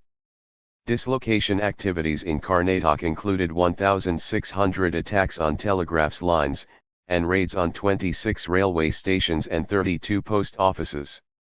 But there was no tax campaign this time, and no revenue did not figure even in Kheda and Bardoli, which saw a certain amount of terrorist activity by young men coming from superior Patidar families. The fervour of the lesser Patidars, Hardiman has argued, had been sapped by the return to prosperity, remittances from emigrants in East Africa, increase in tobacco cultivation, the war boom in agricultural prices, combined with the fact that 345. There had been no revenue enhancement after 1928. In general, one may hazard the tentative hypothesis that regions marked by some amount of agricultural progress and the emergence of a prosperous and broad rich peasant upper stratum tended to keep away from the 1942 rebellion: Punjab, Western UP, Gujarat, the Tanjavur Delta in Tamil Nadu. The main centers of peasant rebellion in contrast were in eastern India, where Blin's figures show per capita agricultural production to have stagnated or even declined. The dominant peasants about whom much is being heard in some recent historiography probably in the end benefited the most from Congress nationalism, but as in the somewhat analogous case of business groups, the bulk of the participants generally came from lower down the social and economic scale. Aftermath of revolt. By the end of 1942, the British had definitely come out victorious in their immediate total confrontation with Indian nationalism, and the remaining 2.5 years of the war passed without any serious political challenge from within the country. Yet the victory was ambiguous and with severe limits, and had been possible only because war conditions had allowed really ruthless use of force. The British would never again risk such a confrontation, and that the decision in 1945 to try for a negotiated settlement was not just a gift of the new Labour government is indicated by the attitude of Wavell, the by no means ultra-liberal army commander who became viceroy in October 1943. In a letter to Churchill dated October 24, 1944, Wavell pointed out that it would be impossible to hold India by force after the war, given the likely state of world opinion and British popular or even army attitudes. We have had to negotiate with similar rebels before, example de Valera and Zaghloul, and it would in fact be wise to start negotiations before the end of the war brought a release of prisoners and unrest due to demobilization and unemployment, creating a fertile field for agitation, unless we have previously diverted their energies into some more profitable channel, i.e., into dealing with the administrative problems of India and into trying to solve the constitutional problem. Churchill's pig-headedness delayed the process somewhat, but this was precisely what the British were able to persuade the Congress leadership to do after 1945. From the point of view of the Congress leaders, imprisonment and defeat paradoxically brought certain benefits. Isolation in jail helped them to avoid 346. Taking a clear public stand on the pro- or anti-Japanese war issue, something which otherwise would have become very ticklish indeed for a few months in 1944 when Subhas Bose's Indian National Army appeared on the borders of Assam at a time when on a world scale the Allies were clearly winning the war. Much more important was the fact that, as D.D. Kosumbi pointed out in a brilliant piece of contemporaneous history writing in 1946, the glamour of jail and concentration camp served to wipe out the so-so record of the Congress ministries in office, thereby restoring the full popularity of the organization among the masses. Rightist Congress leaders who throughout the late 1930s had urged more and more cooperation with the British and pursued increasingly conservative policies as ministers could now bask in the halo of patriotic self-sacrifice, as much as the socialists who had done most of the actual fighting in 1942, while the communist critics of both were branded in the eyes of a big section of nationalist public opinion as collaborators and traitors.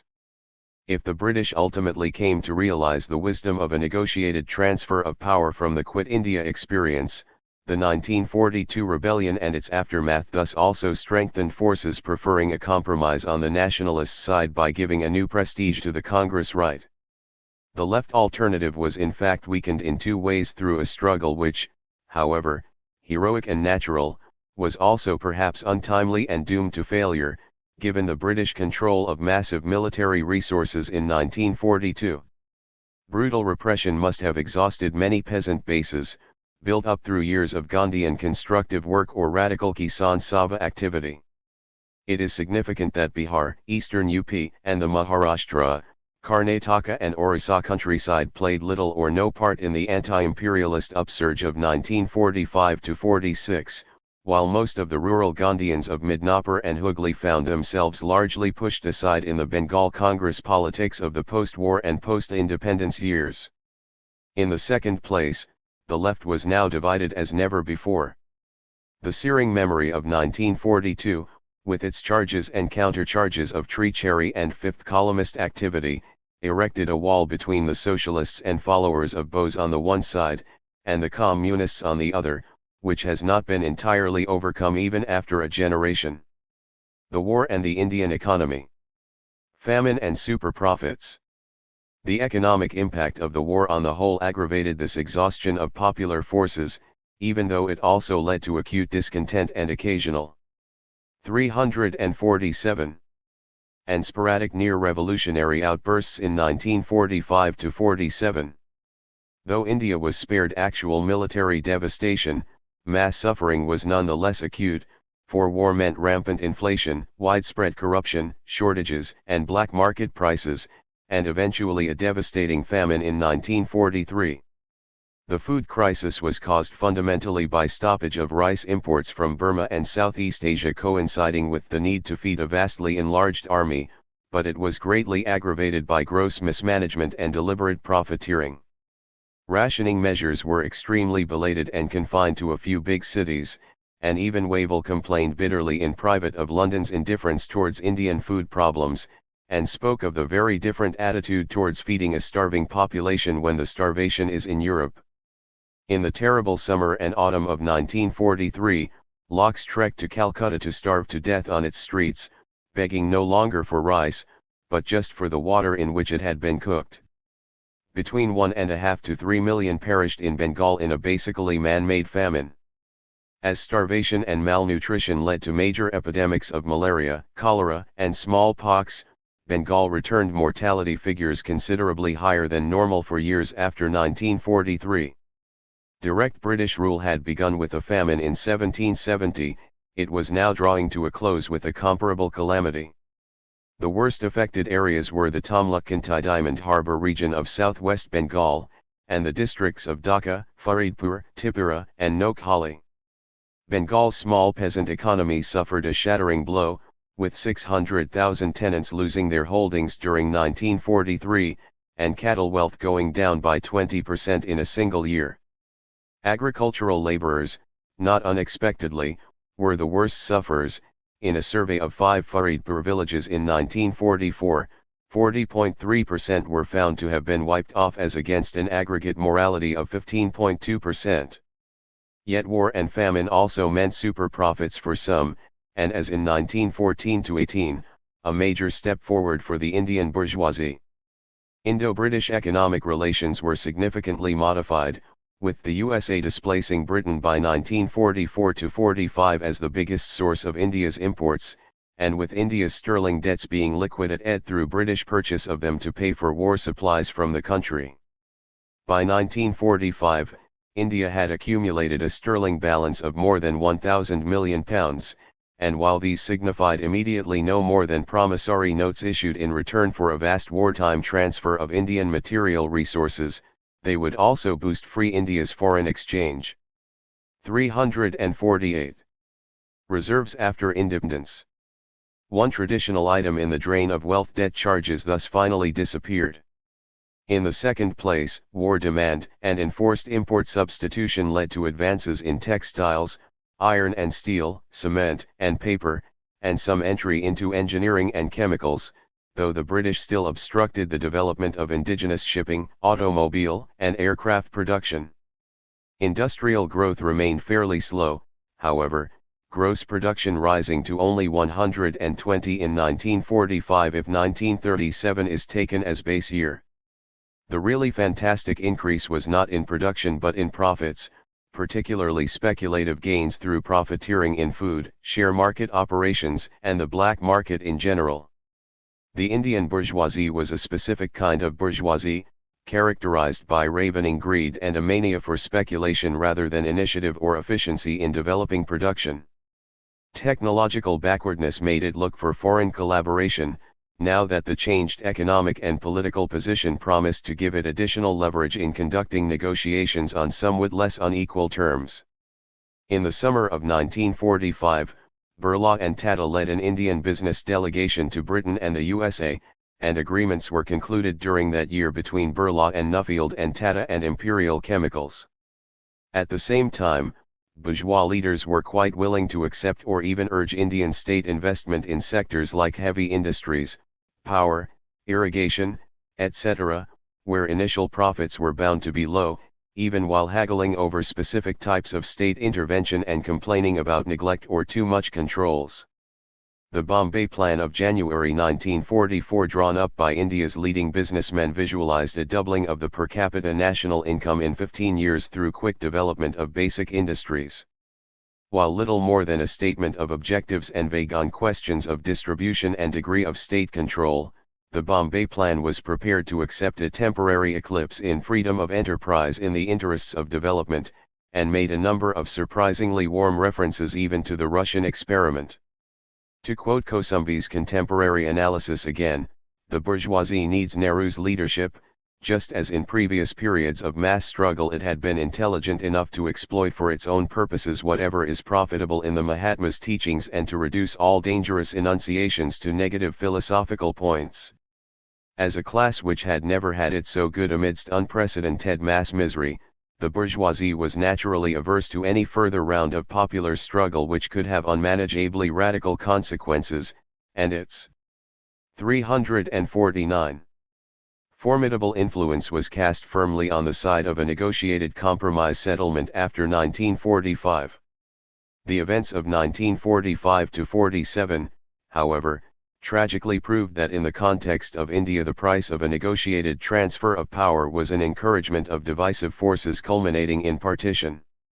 A bloodless winning of independence would be accompanied by an unimaginably bloody communal carnage. The advance of the League.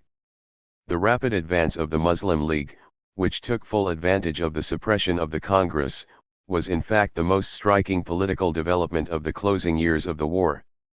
By 1943, League ministries had been installed in Assam, Sindh, Bengal, and NWFP. The League's central leadership was asserting a tight control over provincial units and building up a volunteer corps, and Jinnah himself was well on the way toward establishing his claim to be sole spokesman of Muslims with the right to be treated on equal terms with the Hindu Congress under Gandhi. The British role in facilitating this advance is fairly clear. The ministries of Sadullah in Assam and Aurangzeb Khan in the NWFP were made possible only because most Congress M.L.s were in jail. Allah Bakhsh, the pro-Congress Muslim premier of Sindh, was dismissed by the governor for renouncing his official honors, while in Bengal European M.L.s propped up the Nazimuddin ministry. The two biggest Muslim-majority provinces, Punjab and Bengal, still gave Jinnah a lot of trouble, but the League's central leadership in March 1943 was able to oust Fazlul Huq with the help of the financial power of the Isfahanis, a Calcutta-based Muslim business family with All India connections. The process of making Bengal Muslim politicians toe the All India League line was not too dissimilar from that manifested earlier within the Congress, when Bose had been pushed out by a high command which had close connections with Calcutta Marwaris like Birla. Jinnah's entry into the Punjab was helped by the death of Sikandar Hayat Khan in December 1942, though his weaker successor, Israr Hayat Khan, was still resisting League pressures to break up the Muslim Jat Unionist coalition in 1945. Much more was involved in the League advance, however, than mere assembly intrigues and official patronage. The Pakistan slogan was catching on among rapidly increasing sections of Indian Muslims for a variety of reasons. To Muslim peasants of Bengal and Punjab, Pakistan was being 350 presented as the end of Hindu zamindar and Banya exploitation, and Abul Hashim, the dynamic secretary of the Bengal Muslim League from November 1943, did his best to cultivate a radical image for his party, promising abolition of rent-receiving interests in a manifesto issued in 1944. Of greater significance, perhaps, was the fact that Pakistan promised the hedging off of a part of India from competition by the established Hindu business groups or professional classes so that the small Muslim business class could thrive and the nascent Muslim intelligentsia could find employment. Such a prospect appealed particularly to Muslim professional groups and politicians in provinces like UP and Bombay where Muslims were a small minority. It was less attractive in Punjab and Bengal, where Pakistan could very well imply the disruption of well-established ties of regional unity and loss of valuable areas like Amritsar and Calcutta. It needs to be emphasized that the economic muscle behind Muslim separatism no longer came only from old-fashioned talukdars and zamindars as in the days of the Aligarh movement or of Nawab Salimullah of Dhaka. The Isfahani and Adamji business families financed the League Press. A federation of Muslim chambers of commerce and industry was started with Jinnah's blessings in April 1945 and Muslim banks and an airline company were planned soon after the war.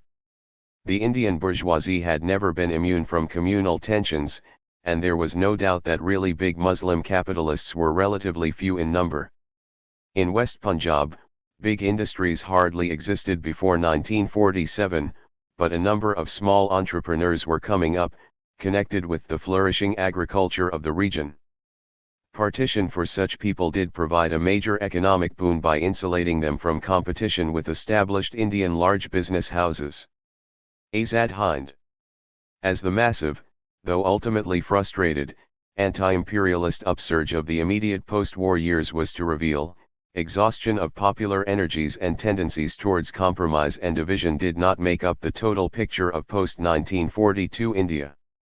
The major inspiration for carrying on a relentless struggle against Britain came from Subhas Bose's adventures abroad. Bose had set up an Indian Legion in Berlin in 1941, but developed difficulties with the Germans when they tried to use it against Russia, and decided to go to Southeast Asia. He reached Japanese-control-led Singapore by submarine from 351. Germany in July 1943, issued from there his famous call, Delhi Chalo, and announced the formation of the Azad Hind government and the Indian National Army on October 21, 1943. The link with the old revolutionary terrorist tradition was emphasized by giving a post of honor in the government to Rash Bihari Bose, who had been living in exile in Japan since 1915, while, despite all his quarrels with Gandhi, Subhas did not forget to ask for the blessings of the father of the nation while starting his enterprise. Indian prisoners of war in Japanese camps provided a ready recruiting ground for the INA, which was able to rally about 20,000 out of the 60,000 POWs, and financial aid and volunteers came from Indian trading communities settled in Southeast Asia. The INA was demonstratively non-communal, with Muslims quite prominent among its officers and ranks, and it also introduced the innovation of a women's detachment named after the Rani of Jhansi. Between March and June 1944, the INA was in action on Indian soil, besieging Imphal along with Japanese troops in a campaign which ended in total failure. The Japanese collapse in the next year made the INA men prisoners again, while Bose mysteriously disappeared, allegedly killed in an air crash which some still believe to have been faked. In assessing the significance of the last phase of Subhas Bose's career, it is important to distinguish between immediate achievement and ultimate impact. The INA never amounted to very much in sheer military terms, and even if it had been far more effective, it obviously came too late, for everywhere the Axis powers were in retreat by 1944.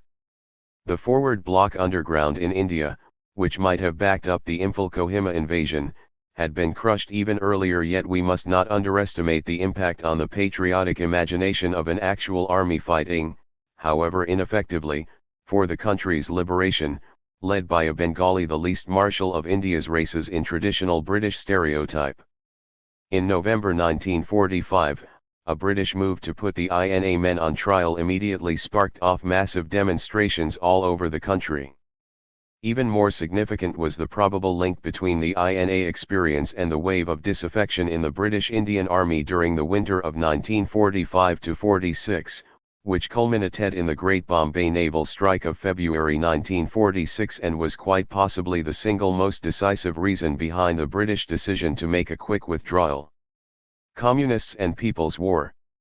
The other major factor behind the post-war anti-imperialist upsurge lay, paradoxically enough, in the organizational advance of the Communists, the 352 most bitter opponents of Bose and his followers during 1942-45.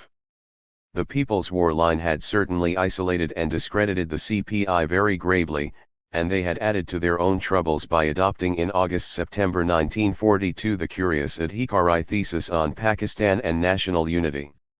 This began with a not unreasonable emphasis on India as a multilingual and therefore multinational country, but then made a sudden jump to the peculiar concept of Muslim nationalities such as Sindhis, Baluchis, Punjabis, Pathans, etc., and ended by asserting that the Muslim League leadership was now playing an oppositional role vis-a-vis imperialism in a way somewhat analogous to the leadership of the Indian National Congress itself.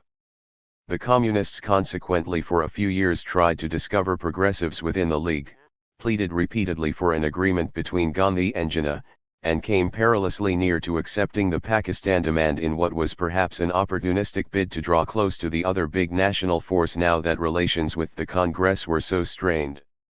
In fairness, however, it should be added, as it very seldom is, that there were other individuals and groups in 1942 who appeared quite as unpatriotic as the Communists.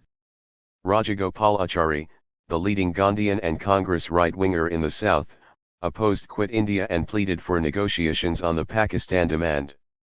Gulwalkar's RSS kept strictly aloof from the August Rebellion. Savarkar on September 4, 1942 urged Hindu Mahasabha members of local bodies, legislatures, and services to stick to their posts and continue to perform their regular duties, and Shyamaprasad Mukherjee was actually a Bengal minister while Midnapur was being ruthlessly suppressed. Recently published documents clearly reveal that many officials deeply distrusted the sudden communist offer of support, and particularly their requests for anti-Japanese guerrilla training. On the surface they are anti-fascist and pro-war, below the surface they are anti-imperial, and their demand for arms may have as much relation to one as to the other of these lines of thought. M.N. Roy, in contrast, did receive government subsidies for his Indian Federation of Labour, a break away from the now fully communist-controlled ATUC, though not the seat in the Viceroy's executive which he asked of Wavell. Despite evident mistakes and considerable unpopularity, the post-1942 years were by no means a totally negative experience in the history of the Indian Communist.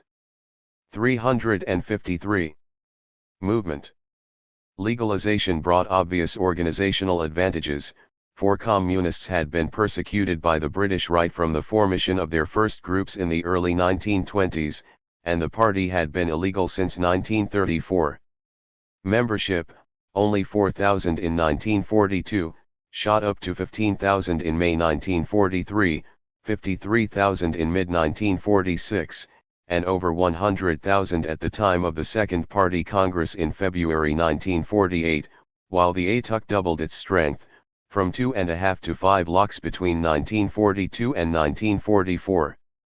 Isolation bred a sense of militancy, self-sacrifice, and idealism among cadres, and the Bengal unit in particular rehabilitated itself after 1942 through efficient and extremely dedicated famine relief work.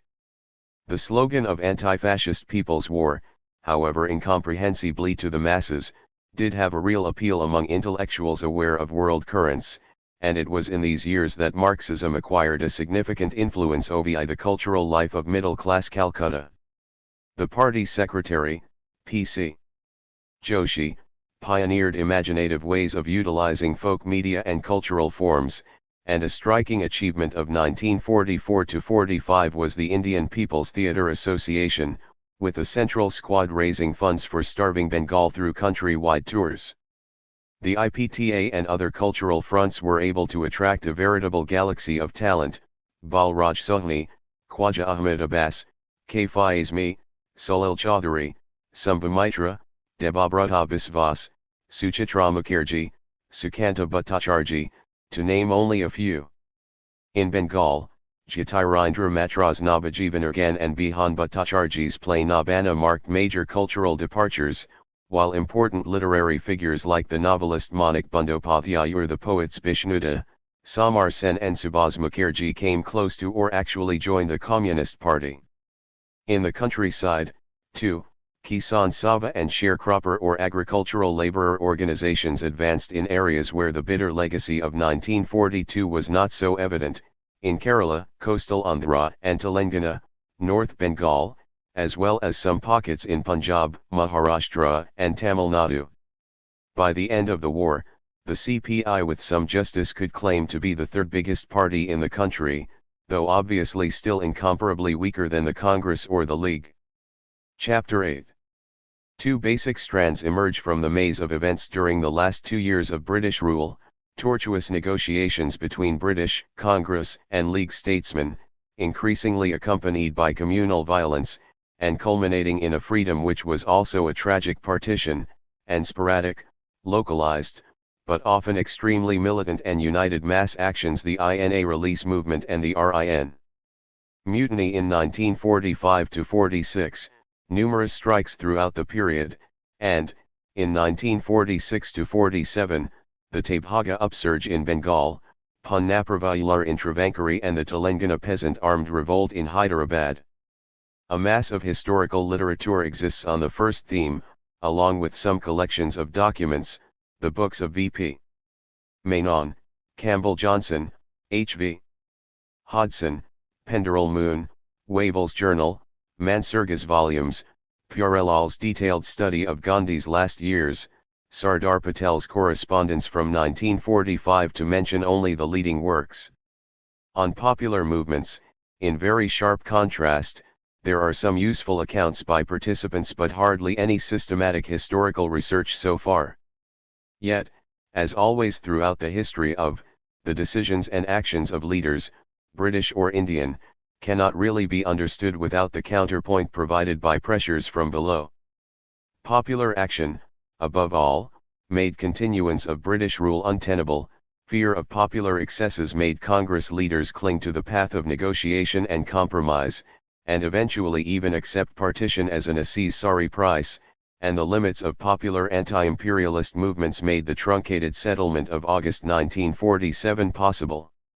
1945 to 1946, the edge of a volcano prelude to negotiations. The prelude to post-war negotiations was staged during the last months of the war, with occasional British efforts to obtain Congress and League participation in the existing structure of central government, as well as some abortive talks between Gandhi and Jinnah on the Pakistan issue. Tentatively in September 1943, even before assuming office, and more definitively after Gandhi had been released on May 5, 1944 on grounds of ill health, Wavell urged the need to set up a provisional political government at the centre. 356. Based on a Congress-League coalition, to ensure fuller Indian cooperation in the war effort and, much more important, the diversion of Indian energies into some more profitable channel than agitations. As correspondence between Gandhi and Wavell quickly confirmed in July-August 1944, the Viceroy's offer fell very much short of the minimum Congress demands of a genuine national government responsible to the Assembly, with only war operations temporarily under British control, and an immediate and unambiguous promise of post-war independence. In any case, Wavell's proposals, like Cripp's in 1942, would almost certainly have been torpedoed at some stage by Churchill if they had shown signs of achieving anything. Churchill on July 5, 1944 sent a peevish telegram to ask why Gandhi had not died yet, displayed repeatedly what Amory in private called a Hitler-like attitude on Indian matters, and in March 1945 told Wavell that the problem should be kept on ice for as long as possible. He seems to favor partition into Pakistan, Hindustan, Princestan, etc. In July 1944, Gandhi braved bitter Hindu Mahasabha opposition and proposed talks with Jinnah on the basis of the Rajagopalachari formula enunciated the previous April, a post-war commission to demarcate contiguous districts in NW and NE. India, where Muslims had an absolute majority, plebiscite of all inhabitants in such areas to decide whether they would prefer a separate Pakistan, mutual agreement in case of separation to run certain essential common services like defense or communications, and implementation of the whole scheme only after full transfer of power by the British. Jinnah on July 30, however, reiterated the demand for the separation of the whole of 6 provinces, subject to minor adjustments, and attacked the formula as offering only a shadow and a husk, a maimed, mutilated and moth-eaten Pakistan.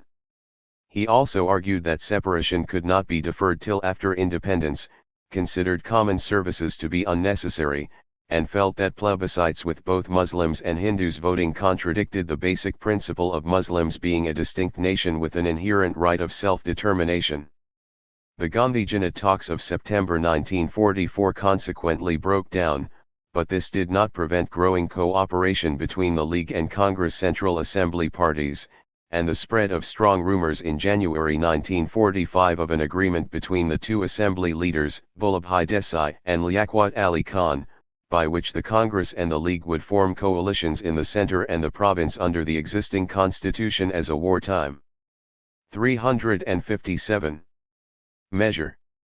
The League position, it must be remembered, had become rather weak in early 1945. With the release of Congress MLAS, the League ministry in NWFP was replaced by a Congress one under Dr. Khan Sahib. Izar Hayat Khan's Punjab Unionists had openly broken with Jinnah in mid-1944, and the Nazimuddin ministry in Bengal fell in March 1945, to be succeeded by governor's rule. Even the League ministries in Sindh and Assam existed precariously on Congress sufferance. So far, there was little evidence also that the League would be able to organize real mass sanctions behind its Pakistan demand. Mass action had never been the League's forte, and the oft-repeated slogan, Lark Lenge Pakistan, still seemed largely verbal. Simla Conference. With British elections just a month ahead, Churchill in June 1945 at last permitted Wavell to start negotiations with Indian leaders. On June 14, Wavell ordered the release of all Congress Working Committee members, and proposed talks to set up a new executive council which would be entirely Indian except for the Viceroy himself and the Commander-in-Chief. Caste Hindus and Muslims would have equal representation, the executive would work within the existing constitution, but the door would be kept open for discussions on a new constitution once the war had been finally won. At the Simla Conference, the Congress naturally objected to what it felt was an attempt to reduce it to the status of a purely caste Hindu party, and insisted on its right to include members of all communities among its nominees for the executive. But the conference really broke down due to Jinnah's intransigent demands that the League had an absolute right to choose all the Muslim members and that there should be a kind of communal veto in the executive, with decisions opposed by Muslims needing a two-thirds majority. Given the existing political situation, the first demand was quite fantastic, for even apart from Congress claims, the British had no intention of sacrificing the Unionists, who still controlled the Punjab government and had been in addition consistently loyalist and much less troublesome than the League. Yet by dissolving the conference in face of these two demands of the League, Wavell in effect gave Jinnah the veto he was asking for, as no attempt was made to call the League's bluff and go ahead with forming an executive excluding it if necessary. The massive Labour victory of July 1945 swept into power politicians associated with the Filkins talks with Nehru of 1938, as well as with the 358 Cripps offer of 1942. Wavell initially expressed said some nervousness, the majority was too big, Labour might try to hand over India to their Congress friends as soon as possible, and it might become necessary for the Viceroy to shift from the accelerator to the brake pedal, gently but firmly. He realized soon enough that the subjective difference in attitudes was little more than marginal, with many Labour leaders, Foreign Secretary Bevan, for example, being in reality imperialists who like everyone else hate the idea of our leaving India but like everyone else, no alternative to suggest. What was changing fast was the total objective situation, worldwide, as well as Indian. Nazi Germany had been destroyed, Japan surrendered after Hiroshima in August 1945, socially radical regimes with communist leadership or participation were emerging throughout Eastern Europe and seemed on the point of doing so even in France and Italy, the Chinese Revolution was forging ahead, and a tremendous anti-imperialist wave was sweeping through Southeast Asia, with Vietnam and Indonesia resisting efforts to restore French and Dutch colonial rule. With a war-weary army and people and a ravaged economy, Britain would have had to retreat. The Labour victory only quickened the process somewhat. Despite Wavell's fears, the initial steps he was asked to take by the Italy ministry were by no means very radical.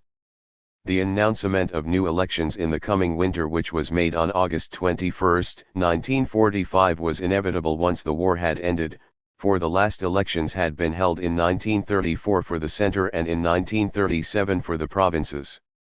It was also essential, as the UP Governor Hallett pointed out to Wavell on August 14, as the first step towards providing constitutional activities for the agitators. After talks in England, Wavell on September 19 merely reiterated the promise of early realization of full self-government.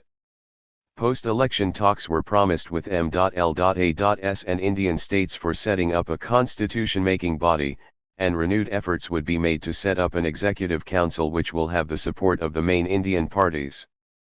INA. Trials. The decisive shift in British policy really came about under mass pressure in the autumn and winter of 1945-46, the months which Pierderel Moon, while editing Wavell's journal, has perceptively described as 359. The edge of a volcano. Very foolishly, the British initially decided to hold public trials of several hundreds of the 20,000 INA prisoners.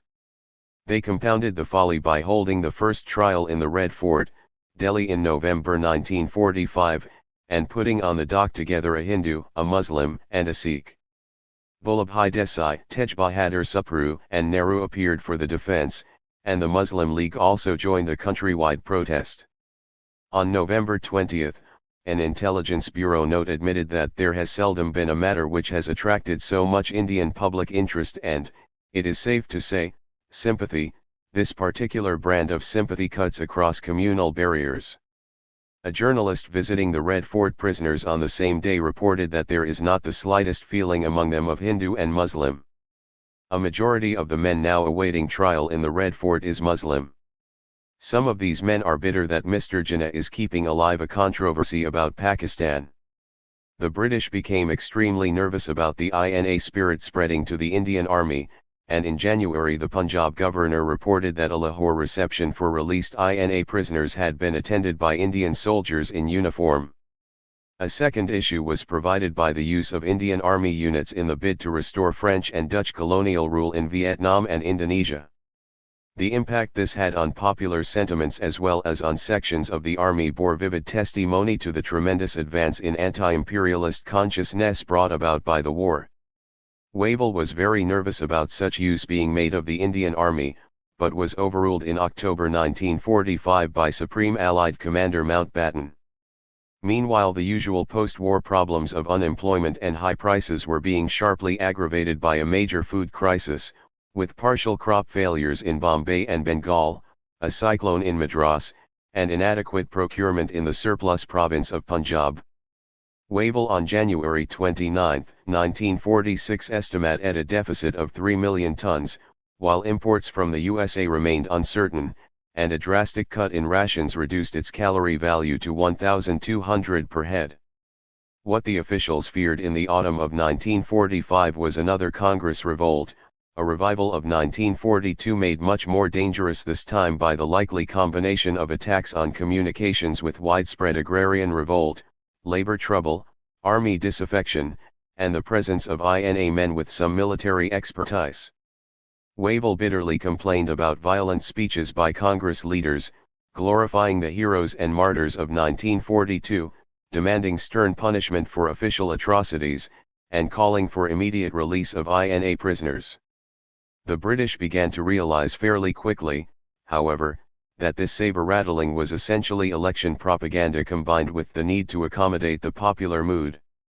1942 after all was the electoral trump card of the Congress, and as for the INA, Asaf Ali in a private conversation in October was reported to have explained that his party would lose much ground in the country unless it took up their cause, but if the Congress came to power it would certainly remove the INA men from the army and might even put some of them on trial.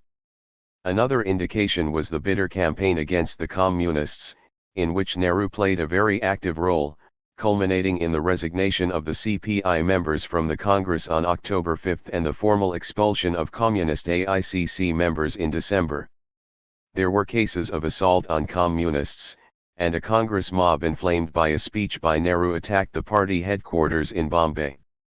That more was involved here than legitimate anger about the C.P.I's wartime role is indicated by the fact that there was no such concerted campaign against the Hindu Mahasabha, some of whose leaders had actually been in ministries in August 1942, while Rajagopalachari, whose attitude on the Quit India and Pakistan issues in 1942 had been very similar to that of the Communists, remained a top Congress leader. The forces which had restrained Congress militancy in the past were soon at work once again. The Governor of Sindh on November 3, Finance Member Rowlands on November 17, and Secretary of State Pethek Lawrence on November 30 independently referred to G.D. Birla as getting alarmed at the virulence of Congress speeches, and Sardar Patel had by now largely taken the place of Bapu in Birla's hotline with the Congress High Command. There have recently been indications that the Congress leaders want to reduce the political tension by making it clear that there must be no mass movement until after the elections. Wavell informed Pethek Lawrence on 5 December the strong capitalist element behind Congress is becoming nervous about the security of its property. And Birla the next day himself assured a London official. There is no political leader including Jawaharlal who wants to see any crisis or violence. Popular impatience and the prevalent atmosphere are responsible for these strong speeches. Even leaders are often led. But I. 361. Think unrestrained language will be heard less and less in the future.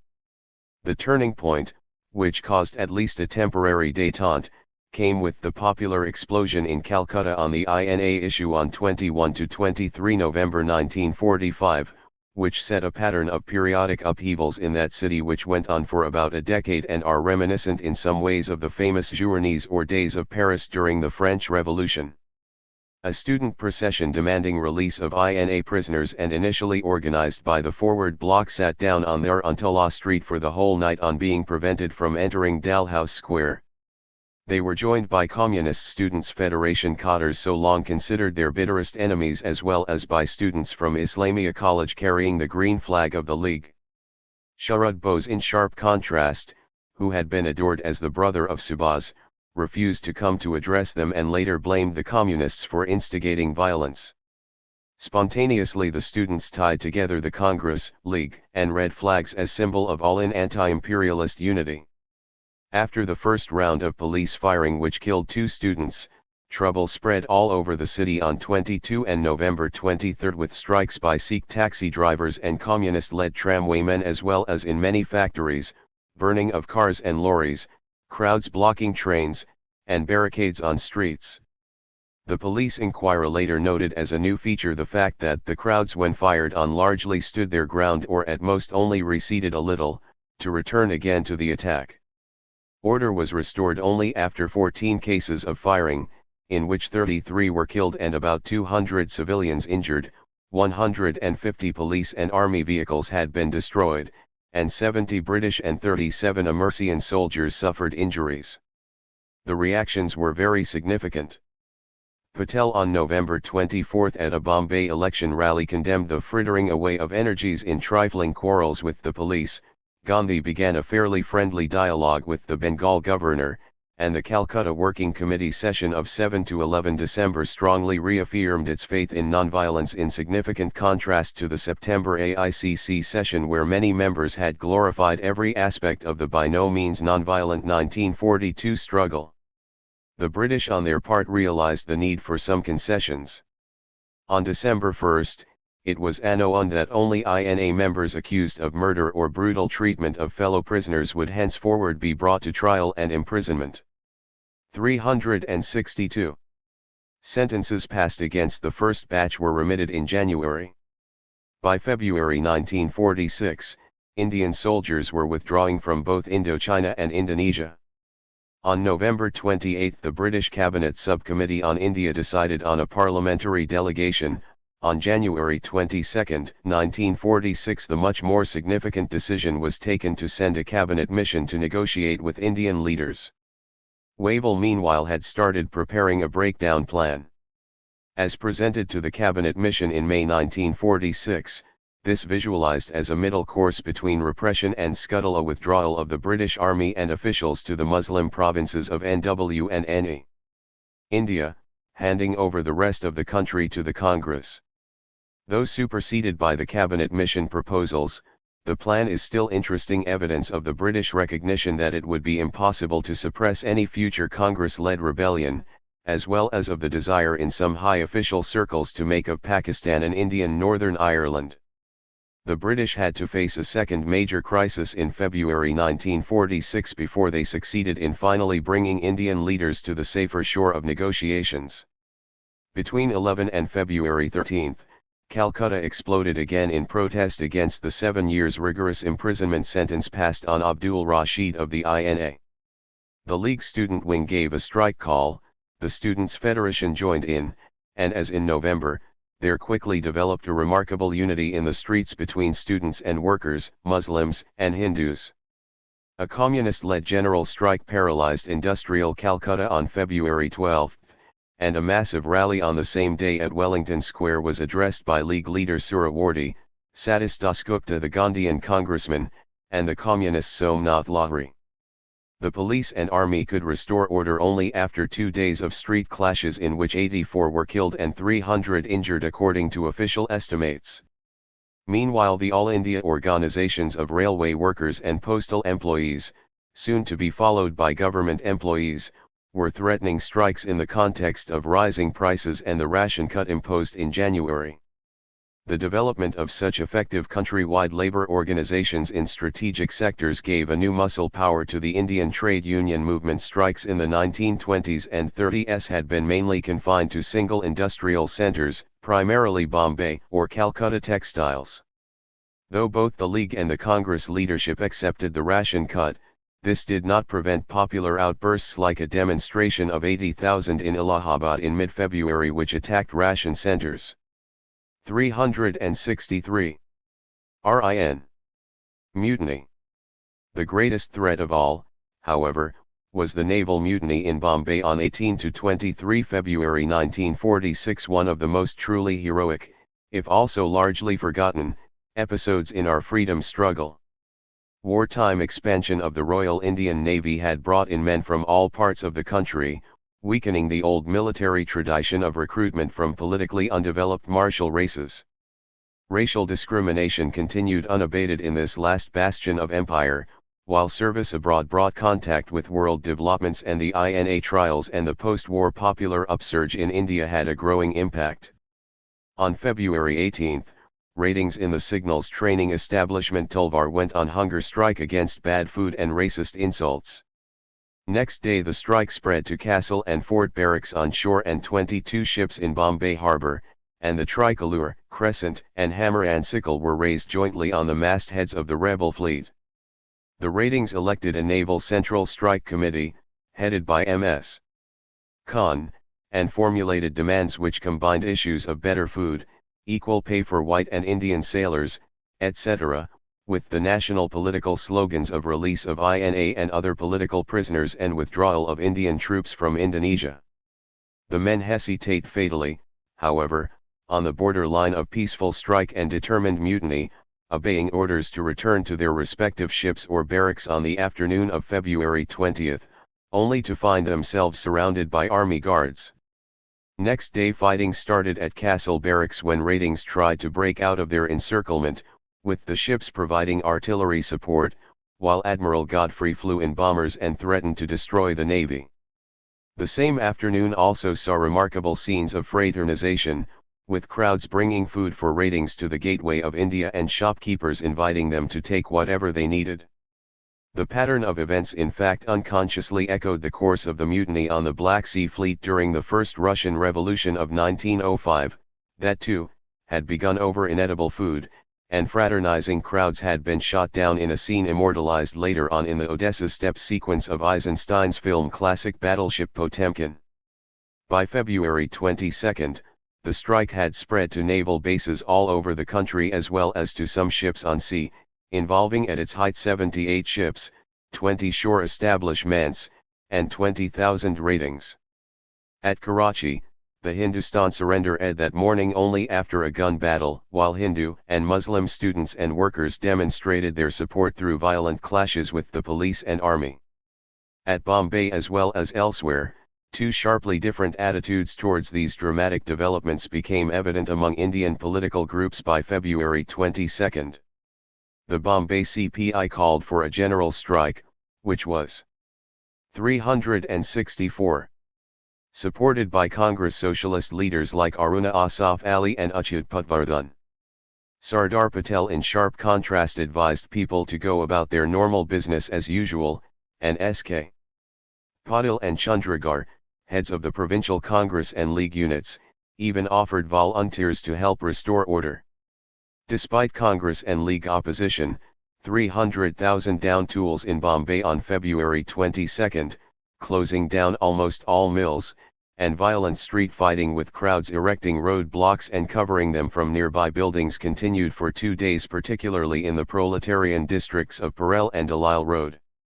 2 army battalions were needed to restore order in Bombay city, and the official casualty figures were 228 civilians killed and 1,046 injured.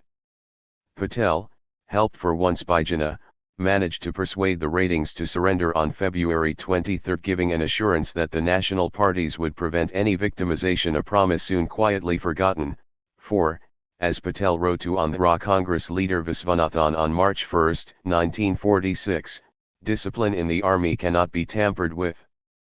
We will want army even in free India. Nehru accepted Aruna Asaf Ali's invitation to come to Bombay, but quickly allowed himself to be impressed by the necessity for curbing the wild outburst of violence, though he did later on hail the R.I.N. strike for breaking down the iron wall between army and people. Gandhi was as unequivocally hostile as Patel. On February 22 he condemned the ratings for setting a bad and unbecoming example for India, advised them to peacefully resign their jobs if they had any grievances, and made the very interesting statement that a combination between Hindus and Muslims and others for the purpose of violent action is unholy.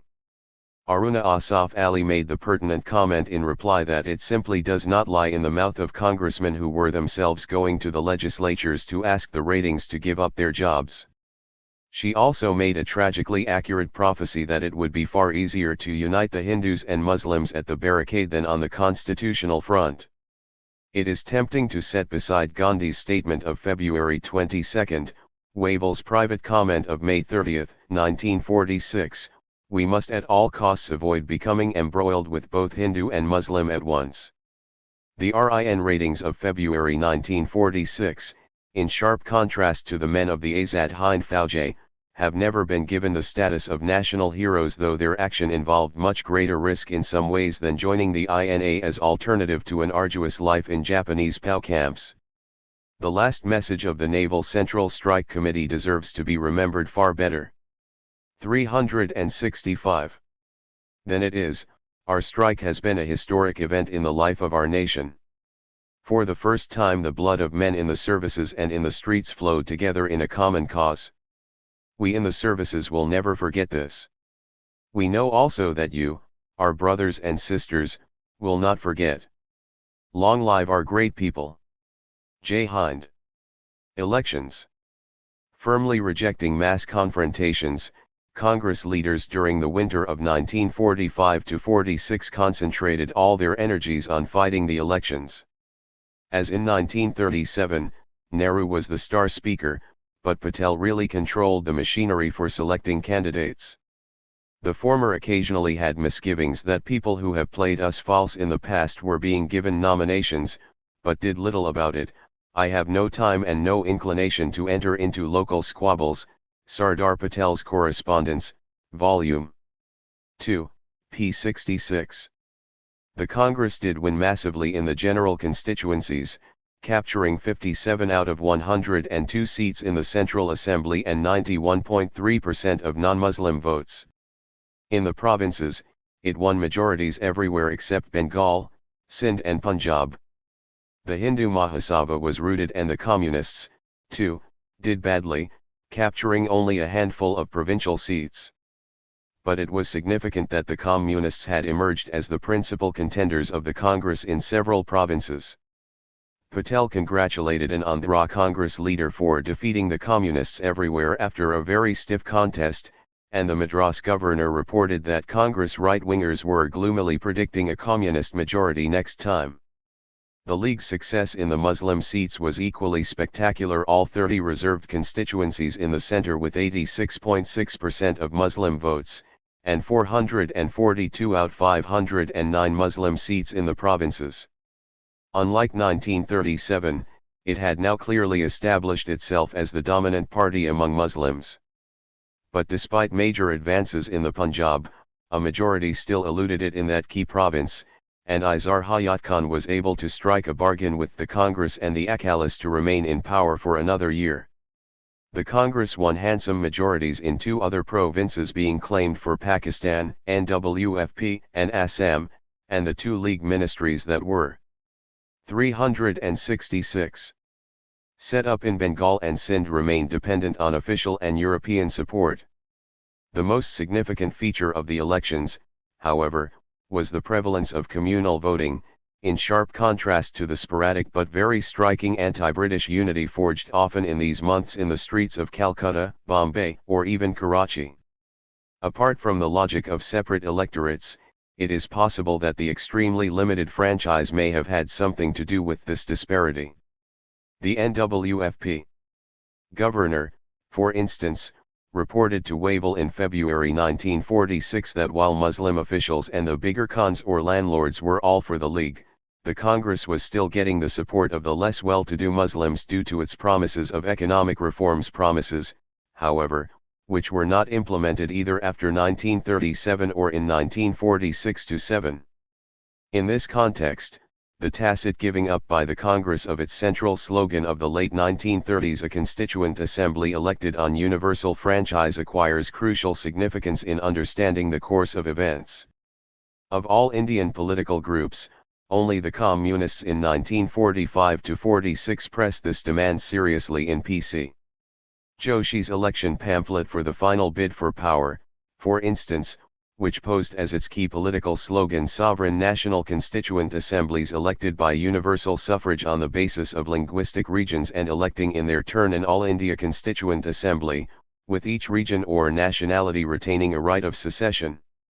While sharply critical of Congress and League liberal illusions about British good intentions, the pamphlet ended with a passionate call for Congress-League Communist united front in a last battle against the British rulers, against our common shame, for our common glory.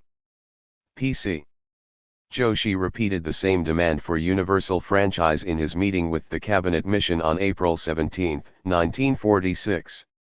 Congress leaders, in sharp contrast, quietly accepted the election of the Constituent Assembly by the existing provincial legislatures based on limited voting rights. Much more was involved here than a question of abstract democratic principle. The League won its demand for Pakistan without its claims to represent the majority of Muslims being really tested, either in fully democratic elections or in sustained mass movements in the face of official repression. While the Congress after 1947 would win all India elections for 30 years, the League was rooted in East Pakistan in the very first vote held on the basis of universal franchise, and failed to provide political stability even in Pakistan. 367. Cabinet Mission. From March 24 to June 1946, 3 members of the British Cabinet Secretary of State Pethick, Lawrence, Cripps, and Alexander carried on together with Wavell long and often very tortuous negotiations with Indian leaders on the 2 issues of an interim government and principles and procedures for framing a new constitution giving India freedom. Attlee on March 15 raised Congress hopes considerably by a common statement promising speedy and full freedom and declaring that though mindful of the rights of minorities, we cannot allow a minority to place their veto on the advance of the majority. Wavell was very suspicious of the Cabinet Mission being over-friendly with the Congress. Cripps for instance once horrified him by bringing a glass of water for Gandhi personally, and the Viceroy's journal even accused the mission of living in the pocket of Congresses. Yet if the Cabinet Mission at times seemed to lean marginally towards the Congress, this was not basically due to Labour pro-nationalist sympathies or Cripps' old ties with Nehru, but to what Wavell himself on March 29 described as the necessity to avoid the mass movement or revolution which it is in the power of the Congress to start, and which we are not certain that we can control. It is difficult to avoid the conclusion that the Congress leadership once again spiked its own guns in its eagerness for quick and easy power and desire at all costs to preserve social order. There were widespread police strikes in April, threats of an all-India railway stoppage throughout the summer, a postal strike in July, and on 29 July, less than 3 weeks before the Great Calcutta killing of 16 August, a total, absolutely peaceful and remarkably united bond in Calcutta under communist leadership in sympathy with postal employees. The Home member on April 5 warned that he had doubts whether a Congress rebellion could be suppressed, particularly because a call to a general strike would be widely obeyed. Labour is amenable mostly to communist and Congress leadership. The strike wave of 1946 in fact surpassed all previous records, with 1,629 stoppages involving 1,941,948 workers and a loss of 12,717,762 man-days. The Congress High Command's attitude was well summed up by a Working Committee resolution in August condemning the growing lack of discipline and disregard of obligations on the part of the workers. Yet the Congress leadership allowed itself to get engrossed in negotiations and ministry-making. Nehru, much to Wavell's relief, seemed to realize the unreasonableness of the men's demands and the danger of giving. 368. Way to them, and Sharad Bose on becoming a minister in the interim government in September amused the viceroy by calling for troops and British technicians at the first hint of a strike threat by Delhi electricity workers. And in the end the cabinet mission plan and interim government maneuvers became no more than stepping stones on the road to a communal holocaust and partition. After initial negotiations had been stalled as usual on the rock of Jinnah's insistence on Pakistan, the cabinet mission on May 16 came out with a plan which for a brief moment promised to break the deadlock. This confronted Jinnah with a choice between a moth-eaten Pakistan and a loose, three-tier confederal structure in which Muslims would have the chance of dominating the NW&NE province of a still united country. A full-fledged Pakistan was impossible, the mission pointed out, since it would include a very large number of non-Muslims. The very principle of communal self-determination being urged by the League would demand the separation of Hindu-majority West Bengal and the Sikh and Hindu-dominated Ambala and Jalandhar divisions of the Punjab. A partition of Bengal and Punjab would go against deep-seated regional ties, raise any number of economic, administrative, and military problems, and still fail to satisfy the League. The alternative suggested was a weak center controlling only foreign affairs, defense, and communications, with the existing provincial assemblies being grouped into three sections while electing the Constituent Assembly, Section A for the Hindu-majority provinces, Section B and C for the Muslim-majority provinces of the Northwest and Northeast. The sections would have the power to set up intermediate-level executives and legislatures of their own. Maulana Azad later described the acceptance of this long-term plan by both the major parties as a glorious event. Actually, the agreement was bound to be short-lived, as it was based on mutually opposed interpretations of the plan. The League wanted grouping to be compulsory, with sections B and C developing into solid entities with a view to future secession into Pakistan. Jinnah in addition had thought that the Congress would reject the plan, in which case the British might ask the League alone to form the interim government at the centre, a hope fully shared by Wavell, who was deeply disappointed when the Congress accepted the long-term proposals. The Congress argued that compulsory grouping contradicted the otherwise oft-repeated insistence on 369 provincial autonomy, and was not satisfied with the mission's clarification that grouping would be compulsory at first, but provinces would have the right to opt out after the constitution had been finalized and new elections held in accordance with it. It was also critical of the absence of any provision for elected members from the princely states in the proposed Constituent Assembly. The new Congress President, Nehru, declared at a press conference on July 10 that the only commitment made by his party was to participate in Constituent Assembly elections. The big probability is that there will be no grouping, as NWFP and Assam would have objections to joining Section B and C. The League responded on 29 to 30 July by withdrawing its earlier acceptance of the long-term plan and calling on the Muslim nation to go in for direct action from August 16 to achieve Pakistan. Meanwhile, Wavell's parallel efforts to set up a short-term coalition interim government at the centre had also broken down. Jinnah wanted a ratio of 5 Congress Hindus, 5 League Muslims, 1 Sikh, 1 scheduled caste. The Congress rejected such parity as a step back from even the Simla Conference, wanted the right to include Muslims and Harijans among its nominees, and demanded, as in 1942, that the new government should approximate to a genuine cabinet, and not be a mere continuation of the old viceroy's executive.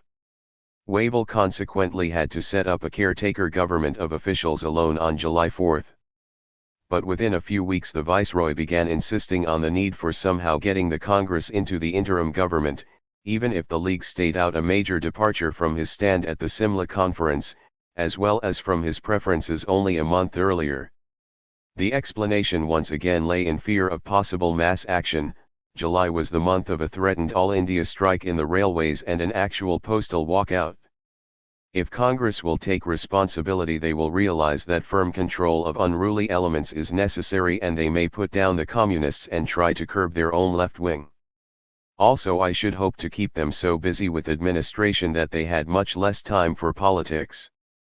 The director of the Intelligence Bureau made the same point on 9 August, the labor situation is becoming increasingly dangerous, until a responsible Indian government is introduced at the center, there is little that can be done.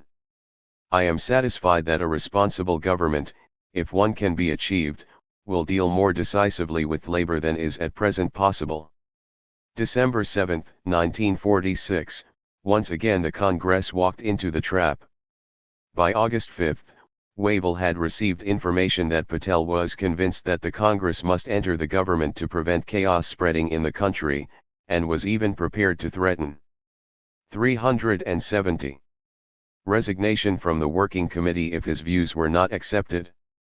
The Viceroy did try to bully the Congress into accepting compulsory grouping by holding out the threat of not summoning the Constituent Assembly in an interview with Nehru and Gandhi on August 27, but when the latter reacted strongly against Wavell's minatory tone, the Secretary of State in a panic-stricken telegram insisted on avoiding any break.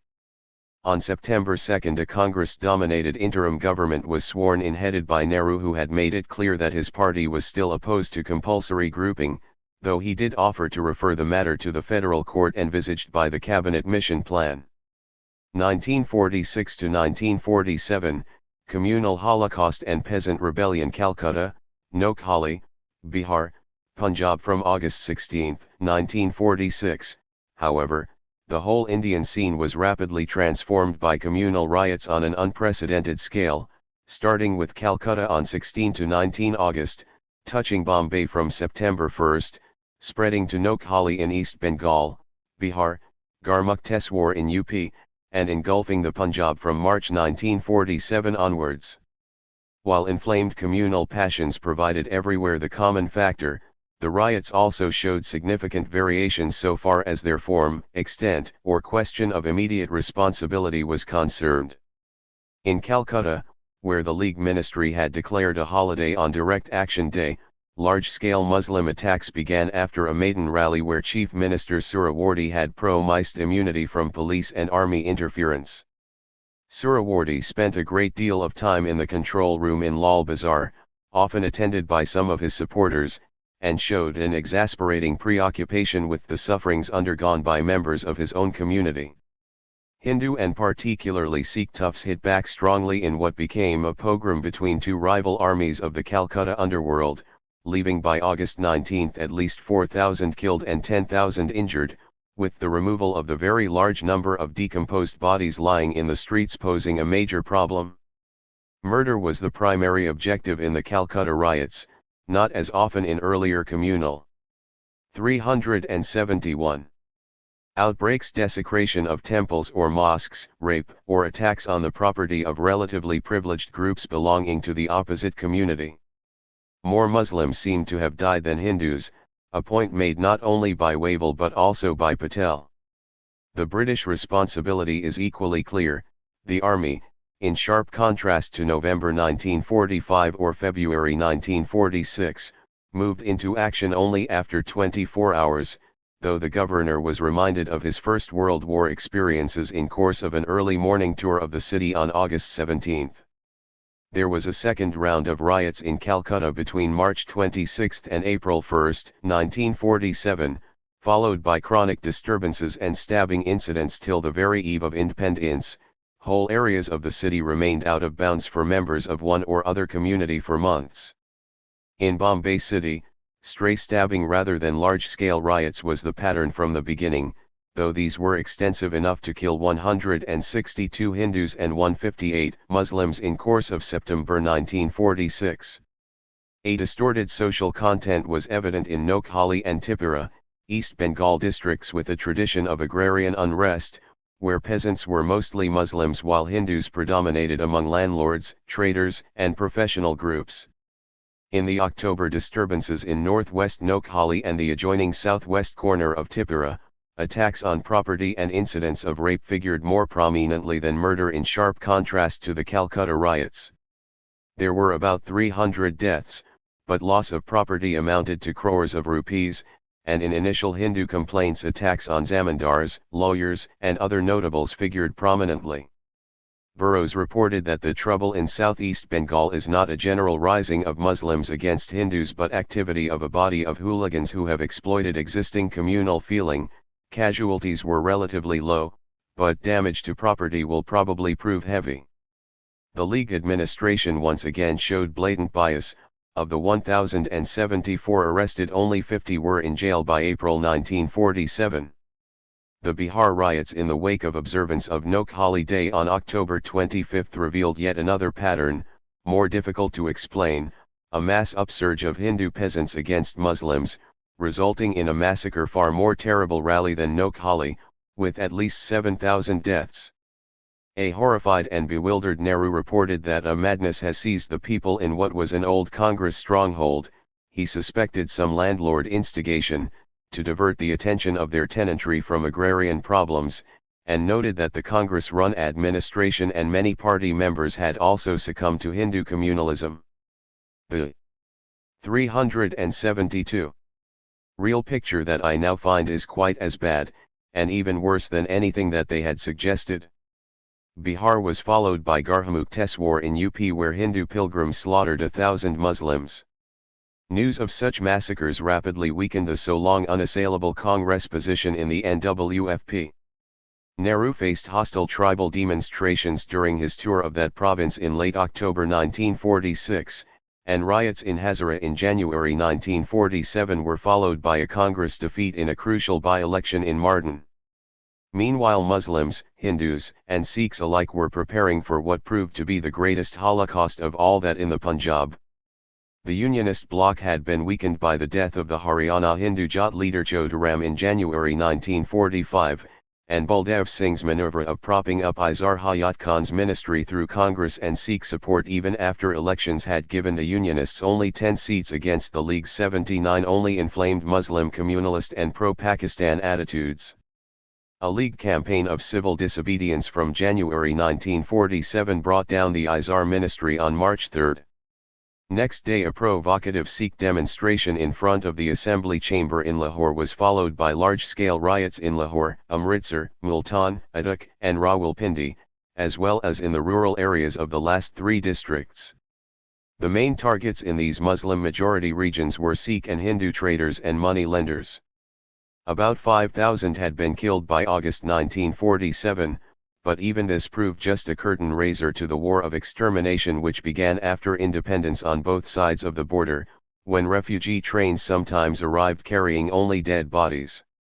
Penderel Moon estimates that approximately 180,000 had been killed, of which 60,000 were from the west and 120,000 from the east. By March 1948, 6 million Muslims and 4.5 million Hindus and Sikhs had become refugees, bringing about a virtually complete and forcible exchange of population, and leaving behind 4.7 million acres of land in East Punjab and 6.7 million acres in the west. On the whole, Muslims lost the most lives, Hindus and Sikhs lost the most property. Thus in Bahawalpur in southwest Punjab, where Moon was working in 1947, the Muslim population was less interested in blood than in the quiet enjoyment of Hindu property and Hindu girls. Physical liquidation was more important in central and east Punjab, where the opposite communities were more evenly matched, and the Sikhs in particular showed a grim determination in wiping out or driving out Muslims so that land could be found for the 2 million Sikhs migrating from the west. 373. The British, who as late as June 1946 had been making plans to bring 5 army divisions to India in the context of a possible Congress movement, made no such move while presiding over this awesome human tragedy. 2 examples, both taken from British sources, may suffice to indicate the extent of official passivity if not deliberate connivance. Wavell commented on November 9, 1946 in the context of Bihar Muslim requests to use aerial bombardment to stop the riots, "Machine gunning from the air is not a weapon one would willingly use, though the Muslims point out, rather embarrassingly, that we did not hesitate to use it in 1942. In March 1947, the 2 main bazaars of Amritsar were destroyed, while not a shot was fired by the police, and this, Penderel Moon pertinently recalls, was the city of the Jallianwala Bagh massacre. The interim government of Nehru found itself presiding helplessly over this growing communal inferno. Despite the title, it was really little more than a continuation of the old Executive Council of the Viceroy, and Wavell overruled the ministers on the question of release of INA prisoners in his very last cabinet meeting on March 19, 1947. Collective, or for that matter any kind of functioning, became all but impossible when Wavell persuaded Jinnah to join the government on October 26 on the basis of a League scheduled caste nominee balancing a Congress Muslim. The League was allowed to join without giving up its direct action program, its rejection of the cabinet mission long-term plan, or its insistence on compulsory grouping with decisions being taken by majority vote by a section as a whole. A general objectives resolution drafted by Nehru stating the ideal of an independent sovereign republic with autonomous units, adequate minority safeguards, and having social, political, and economic democracy as its fundamental aims. League obstructionism, in Congress' eyes at least, included refusal to attend Nehru's Tea Party cabinets, and a rather demagogic budget moved in February 1947 by Finance Minister Liaquat Ali Khan imposing heavy taxes on big business. Wavell considered this to be a clever move, since it drives a wedge between Congress and their rich merchant supporters like Birla, while Congress cannot object to its provisions. 374. Confronted by Calcutta, Noakhali, Bihar, and Punjab, the secular ideals of many within the Congress ranks and leadership tended to evaporate. If Nehru consistently denounced Hindu communalism in Bihar and elsewhere, and Azad blamed Wavell for not calling out troops promptly in Calcutta to suppress the hooligans of Calcutta's underworld unleashed by Suhrawardy, Patel sympathized with hostile Hindu reactions to Nehru's condemnation of Bihar. We would be committing a grave mistake if we expose the people of Bihar and their ministry to the violent and vulgar attacks of the League leaders. Communal riots, combined with the evident unworkability of the Congress-League coalition at the center, compelled many by early 1947 to think in terms of accepting what had been unthinkable so far, a partition, and these soon included Nehru as well as Patel. The most insistent demands for this surgical solution had now started coming from Hindu and Sikh communalist groups in Bengal and Punjab, alarmed by the prospect of compulsory grouping into Muslim-dominated sections which might very well later form themselves into Pakistan. The Hindu Mahasabha, for instance, set up a committee to investigate the feasibility of a separate Hindu province in West Bengal. By March 10, 1947, Nehru was telling Wavell in private that though the cabinet mission plan was the best solution if it could be carried through, the only real alternative was the partition of the Punjab and Bengal. A month later, Congress President Kripalani informed Mountbatten, "Rather than have a battle, we shall let them have their Pakistan, provided you will allow the Punjab and Bengal to be partitioned in a fair manner." The Mahatma's finest hour. To one man, however, the idea of a high-level bargain by which the Congress would attain quick power in the major part of the country at the cost of a partition on religious lines still seemed unimaginably shocking and unacceptable. Gandhi had increasingly taken a backseat in the tortuous negotiations going on since 1945, apart from a few abortive moves through his personal emissary Sudhir Ghosh, and the suggestion, quixotic in the eyes of other Congress leaders, which he made to the cabinet mission and later to Mountbatten, that Jinnah should be offered the Indian prime ministership with the British remaining for some time to protect, for a change, the interests of the majority community.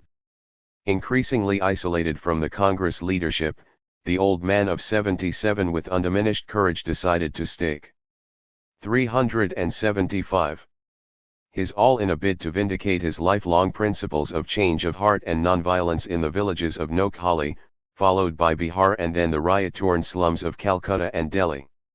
He lived with a handful of companions in hostile Muslim-dominated villages, held out the threat of a fast unto death if Bihar Hindus did not mend their ways, and from January 1947 set out barefoot through Noakhali village roads, once sweeping away with his own hands garbage strewn on his path by angry Muslims, and starting every morning with what had become his favorite hymn, Rabindranath's "If There Is None to Heed Your Call, Walk Alone, Walk Alone."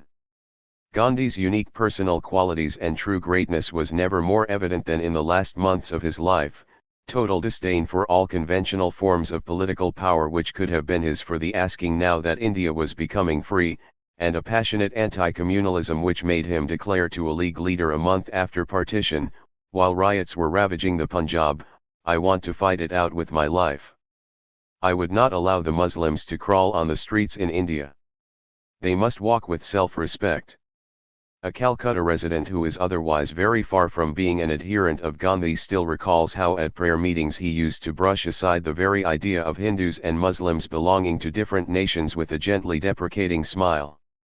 At times the presence of Gandhi really seemed to work miracles, as peace returned to Calcutta on the eve of August 15 after he had persuaded Suhrawardy to stay with him in riot-torn Bilyagata, and when a revival of communal strife in the city on August 31 was abruptly halted by a fast unto death from 1 to September 4, 1947. Riots began in Delhi soon afterwards, with a Hindus' massacre of Muslims as revenge for Punjab, and once again Gandhi's fast in January 1948 had a temporary impact. This last fast seems to have been directed in part also against Patel's increasingly communal attitudes. "You are not the Sardar I once knew," Gandhi is said to have remarked during the fast. On January 27, 1948, the man whom a generation of Muslims had been taught to hate as the most dangerous Hindu leader was invited by them to speak from the platform of a religious shrine near in Delhi. 3 days later the Mahatma was dead, murdered by a Hindu fanatic, Nathuram Godse, as a climax to a conspiracy hatched by a Pune Brahmin group originally inspired by V.D. Savarkar, a conspiracy which, despite ample warnings, the police of Bombay and Delhi had done nothing to foil. 376. Intensely moving and heroic, the Gandhian way in 1946–47 was no more than an isolated personal effort with a local and often rather short-lived impact. It is futile and dangerous to speculate about what might have been, but one might still argue that the only real alternative lay along the path of united militant mass struggle against imperialism and its Indian allies, the one thing which, as we have repeatedly seen, the British really dreaded. Despite the obvious disruption caused by the riots, this possibility was by no means entirely blocked even in the winter of 1946–47. 5 months after the August riots, the students of Calcutta were again on the streets on January 21, 1947 in hands-off Vietnam demonstrations against the use of Dum Dum Airport by French planes, and all communal division seemed forgotten in the absolutely united and ultimately victorious 85-day tram strike under communist leadership which began the same day, followed soon afterward by port employees and Howrah engineering workers. January and February in fact saw a new strike wave, with 100,000 out in Kanpur textiles, a threat of a coal stoppage, and strikes in Coimbatore, Karachi, and elsewhere due largely to communist agitation. There are strikes everywhere. Everybody wants higher wages and less work, Birla complained to Gandhi's secretary Purelal on January 18. The strikes, however, were all on purely economic demands. What remained lacking was a sufficiently influential and determined political leadership. The new development in 1946–47 was an upsurge in the countryside in several regions, most notably Bengal, parts of Kerala, and Telangana in Hyderabad state. Everywhere the communist-led Kisan Sabha was moving towards more militant forms of action, and reaching out below the level of the revenue or rent-paying land-holding peasantry towards sharecroppers, landless laborers, and tribals. From 1945, communist cadres like Shamrao and Godavari Parulkar had started living among the wretchedly exploited and backward Warli tribals of Umbarjiayan and Dahanu talukas of Thana district near Bombay. They organized a series of successful movements against forest contractors, merchant money lenders, and outside landlords on issues like debt slavery, veth or vetha, and low wages for harvesting and cutting trees and grass. Tabhaga. In September 1946, the Bengal Provincial Kisan Sabha gave a call to implement through mass struggle the Flood Commission recommendation. 377. Of Tabhaga, 2/3 of the crop, instead of half or even less, for the sharecropper working on land rented from yatdars. Communist cadres, including many urban student militants, went out into the countryside to organize bargadars, who had become a major and growing section of the rural population as poor peasants lost land through depression and famine and were pushed down to the level of sharecroppers. They numbered 60% of villagers in some pockets which became Tabhaga strongholds. The movement caught on suddenly from harvest time in November, with the central slogan of Nij Kamare Dan Tolo, sharecroppers taking paddy to their own threshing floor and not to the Attar's house as before, so as to enforce Tabhaga. North Bengal became the storm center, particularly Thakurganj subdivision of Dinajpur and adjoining areas of Jalpaiguri, Rangpa, and Malda. Tabhaga pockets also developed in Mymensingh, Midnapur, and 24 Parganas, while the Hajongs in North Mymensingh, who had won a reduction in their tanka in 1937-38, now demanded its conversion into cash so as to gain from higher prices. The North Bengal base was principally among Rajbansis, a lowly caste of tribal origin, mostly Adhyar and poor peasant, but also including some big Attars, among whom organization along class lines had already undercut a previous Sanskritizing movement claiming Kshatriya status. Muslims did participate in considerable numbers in the Tabhaga bases, despite Calcutta and Noakhali, producing leaders like Haji Muhammad Dange, Niamat Ali, and even some Malvis who quoted the Quran to condemn Attar oppression. But throughout southeast Bengal, significantly and understandably enough, remained untouched, including the old Kisan Sabha stronghold of Tipura. Attar and police violence was sought to be countered by volunteers with Lathisdom through past centuries. It is inspiring to see him marching across a field with his fellows, each man shouldering a lathi like a rifle, with a red flag at the head of the procession. But lathis are not rifles, and when the League Ministry balanced its SOP of a Bargadar bill with intensified repression from February 1947, the movement faced a crisis which proved fatal. 20 Santals were killed near Balurghat in a clash with the police, and Sunil Sen lists 49 peasant martyrs in all. Some peasant militants now wanted arms, but the communists did not have them and in any case had not really envisaged an all-out armed struggle. Socially. 378. 2. Limitations were emerging, tribal elements pressed for greater militancy, but middle and poor peasant support declined, while in North Bengal towns the professional groups which were the mainstay of the national movement were extremely hostile. The communists planned a general strike on March 28, but meanwhile the Hindu Mahasabha campaign for Bengal partition was gaining strength, and renewed riots in Calcutta from March 27 ended all prospects of sympathetic actions in urban areas. Punnapravayular. In the Sherdalai Alepi Ambalapuza area of NW. Travancore state, the communists by 1946 had built up a very powerful base among coir factory workers, fishermen, toddy tappers, and agricultural laborers.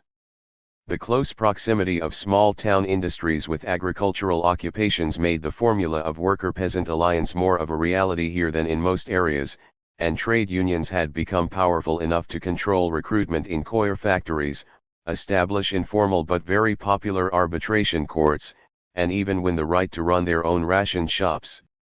Meanwhile, an explosive political situation was created by the coincidence of acute food scarcity with the plan announced in January 1946 by Dewan C.P. Ramaswamy Iyer of an American model constitution with assemblies elected by universal suffrage but an executive controlled by a Dewan appointed by the Maharaja. The ambitious Dewan was clearly working for an independent Travancore under his own control when the British left, and would in fact announce this as his intention in June 1947. While the state congress temporized, with some leaders like Padamthanukpalai apparently not averse to a compromise with Ramaswamy Iyer, the communists launched a massive campaign with the slogan American Modal Arabian Kadalil. From September 1946, the state government began an all-out campaign against the communists and trade unions of the Aleppi region, with police camps, mass arrests, and brutal torture in jails. In self-defense much more than out of any plan for insurrection, camps were set up where persecuted workers took shelter, protected by volunteers who were given some elementary military training. A political general strike began in the Aleppi Sherdalai area from October 22, and a partially successful attack was made 2 days later on Punnapur police camp 4 miles south of Alleppey, with volunteers armed with wooden spears crawling forward despite intense firing to engage the 379 police in hand-to-hand combat. 9 rifles were captured here, but apparently no use could be found for them. Martial law was proclaimed on October 25, and on the 27th the volunteer headquarters at Vajlar was stormed by the army after a veritable bloodbath. Conservative estimates speak of about 800 killed in this brief but very bloody Punnapur Vajlar rising. The massacre prevented any alliance between the totally discredited Dewan and the Congress, though the latter was careful next year to bring about the integration of Travancore with India through pressure tactics rather than any uninhibited mass struggle tactics, which succeeded because Ramaswamy Iyer realized that the alternative to peaceful surrender might well be a violent revolution. In this sense it was Punnapur Vajlar which really brought about the integration of Travancore into India, blocking the road towards Balkanization.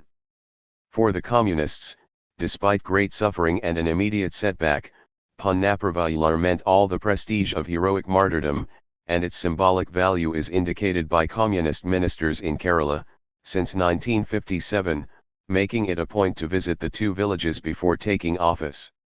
Telangana, where Tabhaga and Punnapur Vajlar had gone to the brink of armed struggle, but failed to cross it, Telangana between July 1946 and October 1951 saw the biggest peasant guerrilla war so far of N history, affecting at its height about 3,000 villages spread over 16,000 square miles and with a population of 3 million.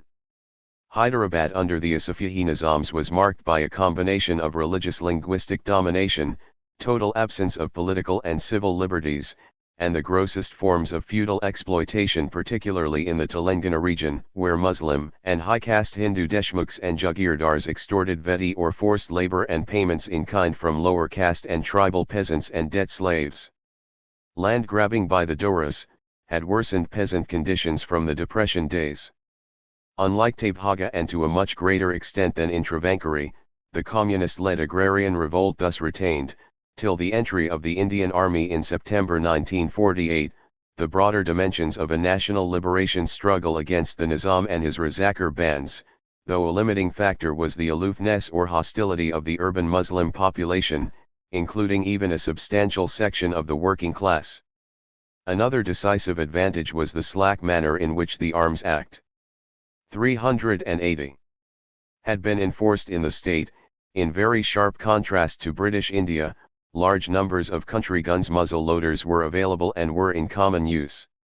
Till September 1948, funds for buying arms could be collected more or less openly in the neighbouring Andhra districts of Madras, since everyone including the Congress wanted to resist the Razakars and block the Nizam's bid to set up an independent Muslim-dominated state. Sundaraya recalls 20,000 being raised in 3 days from Vijayawada alone.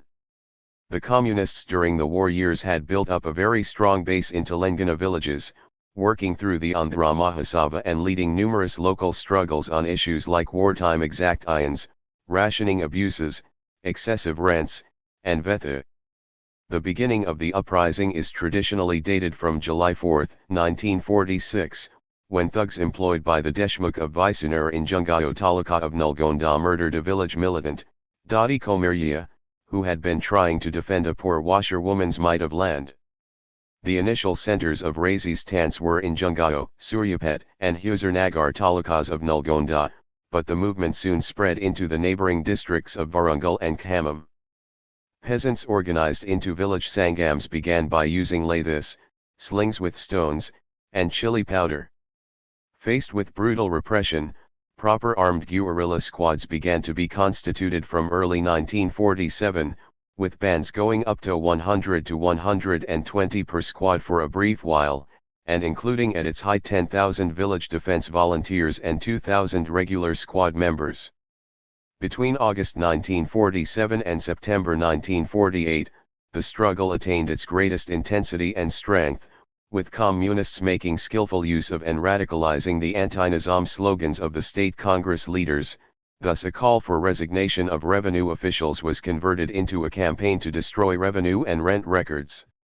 On the eve of the police action of September 1948, the Communists were recognized even by their enemies as Chikati Daralu of much of the Telangana countryside.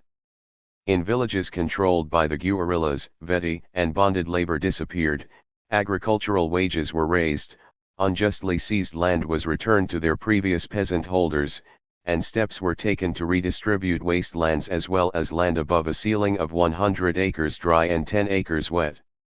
Sundaraya, a leading figure in the armed struggle, has given a vivid and moving picture of life in the liberated areas, measures to improve irrigation. 381.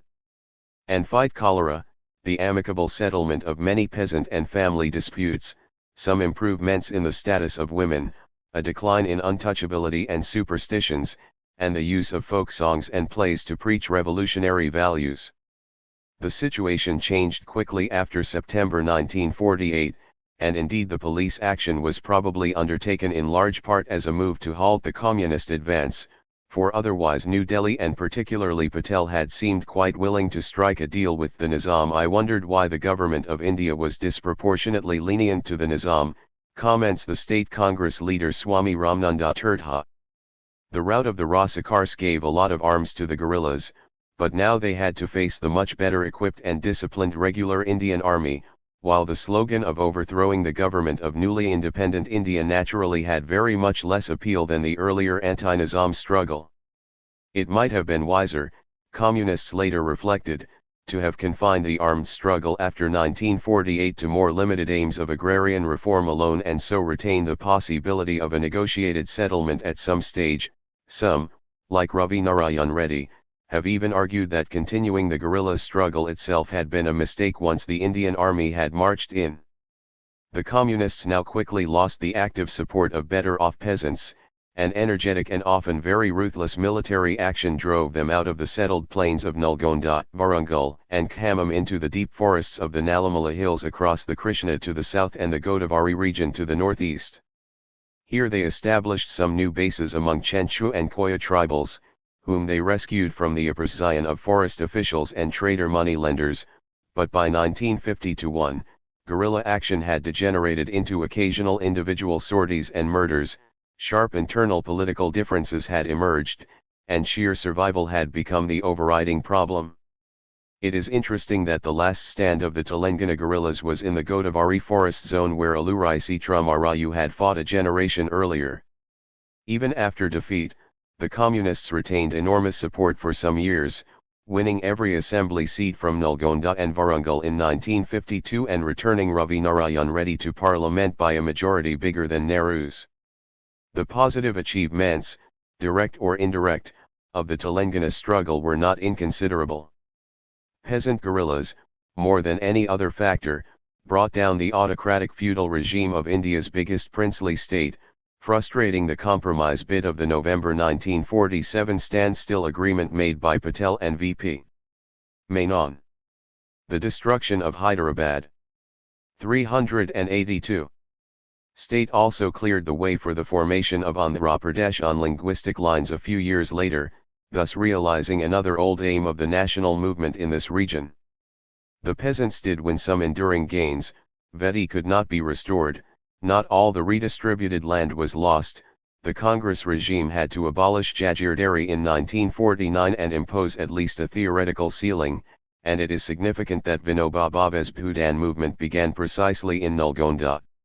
It is true that partial gains tended to make the better-off Andhra peasants politically conservative from the mid-1950s, but then that is a problem faced by many peasant revolutionary movements. 1947. Freedom and partition. The socially radical movements of which Telangana was the climax never coalesced into an organized and effective country-wide political alternative. The fear they undoubtedly inspired, however, helped to bring about the final compromise by which a peaceful transfer of power was purchased at the cost of partition and a communal holocaust. V.P.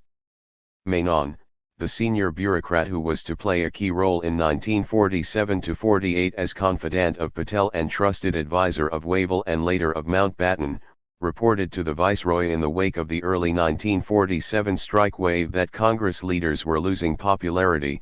There were serious internal troubles in Congress and great fear of the left wing, and that the danger of labor difficulties was acute. A week later, Wavell's journal recorded a conversation with Patel about the danger of the communists. I got the impression he would like to declare the party illegal, a desire which the Home Minister would fulfill within a few months of independence, in March 1948. The British government was also quick to come forward with a dramatic gesture when in February 1947 League refusal to join the Constituent Assembly and cooperate in cabinet functioning led to a major political crisis, with the Congress demanding resignation of the League ministers and threatening to withdraw its own nominees from the interim government if its demands were not met. This was the immediate context of Attlee's famous speech in the Commons on 20 February 1947, fixing June 1948 as a deadline for transfer of power. Even if Indian politicians had not agreed by that date on a constitution, the British would relinquish power whether as a whole to some form of central government for British India, or in some areas to the existing provincial governments, or in such other way as may seem most reasonable and in the best interests of the Indian people. British powers and obligations vis-a-vis princely states would also end with transfer. 383 of power, but these would not be transferred to any successor government in British India. The hint of partition and possibly even balkanization into numerous states was very clear, but the bait of complete transfer of power by a definite and fairly early date proved too tempting to be refused, particularly as the only real alternative for the Congress was to plunge into another mass confrontation, difficult in the context of communal riots and very dangerous socially in view of what appeared to be a growing left menace. The British Prime Minister's statement also announced the replacement of Wavell by Mountbatten. The Mountbatten Plan. Something like a cult has developed around Mountbatten, most obviously in Collins and Lapierre's journalistic bestseller Freedom at Midnight, but also in some British and even Indian circles, depicting him as super-statesman cum Prince Charming who solved the subcontinent's problems in record time through a combination of military forthrightness, sheer personality, and tact. There is enormous exaggeration here. If Mountbatten proved more decisive and quick in taking decisions than previous viceroys like Wavell, this was because he had been informally given much greater powers to decide things on the spot by the British government than his predecessors. Behind this again lay the firm decision to quit at the earliest, since the only real alternative, as Cripps made clear during the Commons debate on Attlee's statement, was to go in for total repression and be prepared to station large numbers of British troops in India for years, to which it is certain that the people of this country, short as we are of manpower, as we all know, would not have consented, and which would be politically impracticable, from both a national and an international point of view, and would arouse the most bitter animosity of all parties in India against us. Wavell, in the final draft of his breakdown plan in September 1946, had already suggested total withdrawal by March 31, 1948. The formula of freedom with partition was coming to be widely accepted well before Mountbatten took over charge. The one major innovation: immediate transfer of power on the basis of grant of dominion status, thus obviating the need to wait for agreement in the Constituent Assembly on new political structures, was suggested not by Mountbatten, but by V.P. Menon to the Secretary of State in January 1947. Patel, significantly enough, had privately agreed with this idea, even though formally it meant a retreat from the Lahore Resolution of 1929, since dominion status would ensure a peaceful and very quick transfer of power. 384. Win for India influential friends in Britain, and allow for some continuity in the bureaucracy and army. Mountbatten was responsible to a considerable extent for the breakneck speed at which the whole process of transfer was carried out, but this left many anomalies in arranging partition details, and totally failed to prevent the Punjab massacre. On the whole, one tends to agree with Penderel Moon's statement that Mountbatten's claim to great merit for the manner of our departure from Indian rings somewhat hollow. After a rapid series of 133 interviews with political leaders between March 24 and May 6, Mountbatten decided that the cabinet mission framework had become untenable, and formulated an alternative with the appropriate code name Plan Balkan. This envisaged transfer of power to separate provinces, with the Bengal and Punjab assemblies being given the options to vote for partition of their provinces. The various units thus formed, along with princely states rendered independent by the lapse of paramountcy, would then have the choice of joining India, Pakistan, or remaining separate. The plan was quickly abandoned, however, when Nehru reacted violently against it after Mountbatten informed him about it privately in Simla on May 10, and the V.P. Menon Patel's suggestion of transfer to two central governments, India and Pakistan, on the basis of grant of dominion status was taken up instead. Accepted by Congress, League, and Sikh leaders on June 2 and announced the next day, this became the basis of the India Independence Act, which was ratified by British Parliament and Crown on July 18 and implemented on August 15. Mountbatten himself, as well as his admirers, have been full of praise for the decision, on an absolute hunch, of showing the first plan privately to Nehru beforehand. The historically much more significant point surely is that Nehru's opposition was sufficient to make Mountbatten abandon a plan on which British officials had been working for several weeks, once again revealing the potential strength of the Congress position, which its leaders repeatedly failed to use due to their desire for a quick and peaceful accession to power. It should be added that while Nehru was certainly correct in sending in the fragmentation proposal, an imperialist design to build up in India a number of small client states and so create something like a Northern Ireland problem, the alternative that was adopted also blocks some interesting non-communal regional possibilities.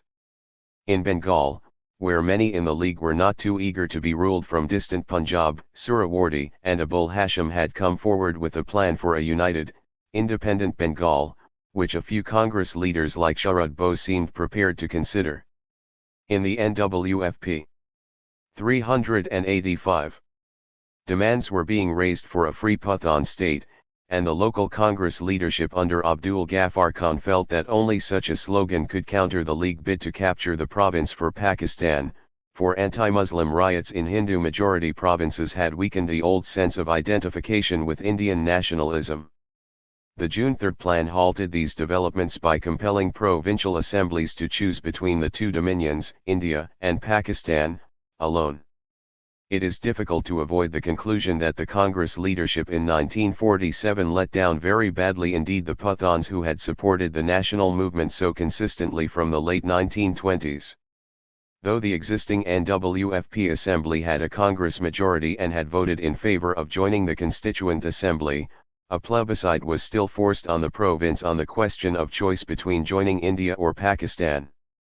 The Congress High Command protested, but did not make it a breaking point, nor did it insist either on a decision by universal franchise, or on inclusion in the choice before voters of the independent Pakhtunistan option. The NWFP Congress eventually decided to boycott the plebiscite in protest, and NWFP went to Pakistan by a vote of 50.99% of the total, very limited electorate of 572,798.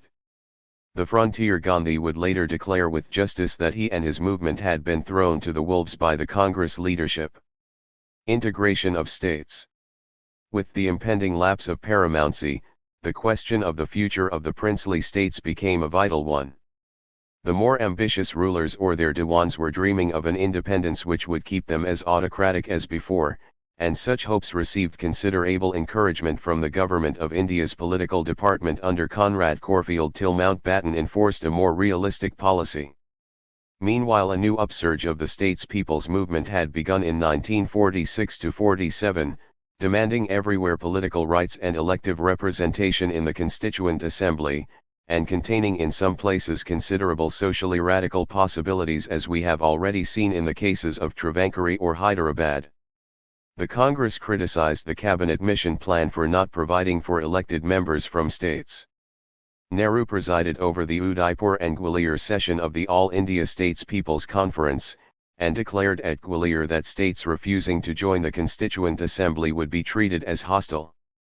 But verbal threats and speeches apart, the Congress 386 leadership, or more precisely, Sardar Patel, who took charge of the new States Department in July 1947, together with V.P. Menon, who became secretary, tackled the situation in what had become the standard practice of the party, using popular movements as a lever to extort concessions from princes while simultaneously restraining them. The pattern had already been indicated in Kashmir in 1946. When Sheikh Abdullah was arrested on May 20 while leading the National Conference's Quit Kashmir movement against the very unpopular and despotic Hindu Maharaja of a Muslim-majority state, Nehru initially rushed to the Kashmir leader's support and was even briefly arrested on June 20 for defying a ban on his entry into the state. Patel assured Wavell, however, that Nehru had gone against this advice, and very soon began negotiation with Kashmir's Prime Minister, Kak, which culminated in the Maharaja's accession to India after raiders from Pakistan invaded the state in October 1947. This alters the whole outlook for the states, the Nawab of Bhopal declared on hearing of the appointments of Patel and Menon to head the new States Department, and on July 5, 1947 Patel assured the princes, "The Congress are no enemies of the princely order, but, on the other hand, wish them and the people under their aegis all prosperity, contentment, and happiness." The incorporation of Indian states took place in two phases, with a skillful combination of baits and threats of mass pressure in both. By August 15, 1947, all states except Kashmir, Junagadh, and Hyderabad had agreed to sign an instrument of accession with India acknowledging central authority over the three areas of defence, external affairs, and communications. The princes agreed to this fairly easily, for so far they were surrendering only what they had never had, and there was no change as yet in internal political structures. The much more difficult process of integration of states with neighboring provinces or into new units like Kathiawar Union, Vindhya and Madhya Pradesh, Rajasthan or Himachal Pradesh, along with internal constitutional changes in states which for some years retained their old boundaries, was also accomplished within the remarkably short period of little more than a year. Here the principal bait offered was that of very generous privy purses, while some princes were also made into governors or Rajpramukh. The rapid unification of India is certainly Sardar Patel's greatest achievement, but we must not forget the considerable role played here, too. 387. By the existence or at least the potential presence of mass pressures. Thus the Eastern States Union formed by recalcitrant princes crumbled in December 1947 in the face of powerful Prajamandal agitations in Orissa states like Nilgiri, Dhenkanal, and Talcher. Junagadh in Kathiawar, whose Muslim ruler tried to join Pakistan, was brought to heel by a combination of popular agitation with Indian police action. The Congress, exceptionally strong in Mysore since the late 1930s, launched a fairly uninhibited Mysore Chalo agitation on its own in September 1947, which forced substantial political changes in a democratic direction by October 12. V.P. Menon persuaded the Travankari Dewan C.P. Ramaswamy Iyer to give up his dream of continued personal power through the American model by pointing to the communist menace, while the Telangana armed struggle weakened the Nizam and also provided one important reason for military intervention. Our first task should be to round up the Rasakars. Our next, not in point of importance but because everything could not be attempted simultaneously, was to contain and root out the communists. The last 2.5 months of British rule saw the working out of the details of the Mountbatten Plan at remarkable speed, for the political leaders of Bengal Hindus and Punjab Hindus and Sikhs had now become more fervent advocates of partition than the League itself, with a quite unprecedented unanimity all set forth together on a path leading straight to mass slaughter. As expected, the minority members of the Bengal and Punjab assemblies, who had been given the right to meet separately, voted for partition. The Sindh Assembly opted for Pakistan, and the League won the plebiscite ordered in the Muslim-majority Sylhet district of Assam. Boundary lines were drawn, again at terrific speed and often ignoring local details, by two commissions, both headed by a British lawyer who knew next to nothing about Indian conditions or geography. The attempt to combine communal with some economic and strategic considerations caused a number of anomalies. Muslims resented the loss of Gurdaspur in Punjab and of Murshidabad and Nadia in Bengal, Hindus and Sikhs that of Lahore and the canal colonies, of Khulna and Chittagong hill tracts. but protests remained half-hearted, for nothing was being allowed to stand in the way of the headlong rush of Congress and League leaders towards power. Mountbatten graciously agreed to the Congress request to act as Governor-General of the new Indian Dominion. He was prevented from assuming the same office in Pakistan, too, only by Jinnah's desire to take it up himself. 388. The 15th of August. So independence came to the subcontinent, and to many it must have seemed a sorry thing if compared to the generous dreams of the freedom fighters.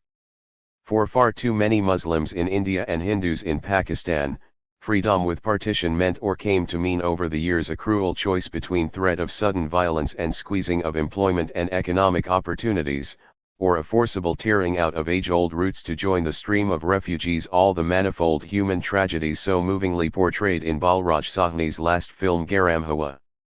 At another, not entirely unrelated level, the economic and social contradictions that had provided the deeper roots of popular anti-imperialism had not been resolved, for the privileged groups in town and country had been able to successfully detach attainment of political independence from radical social change.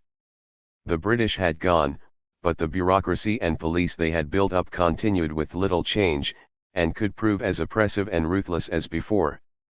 The Mahatma's isolation and agony during the last months of his life were not due to communal riots alone.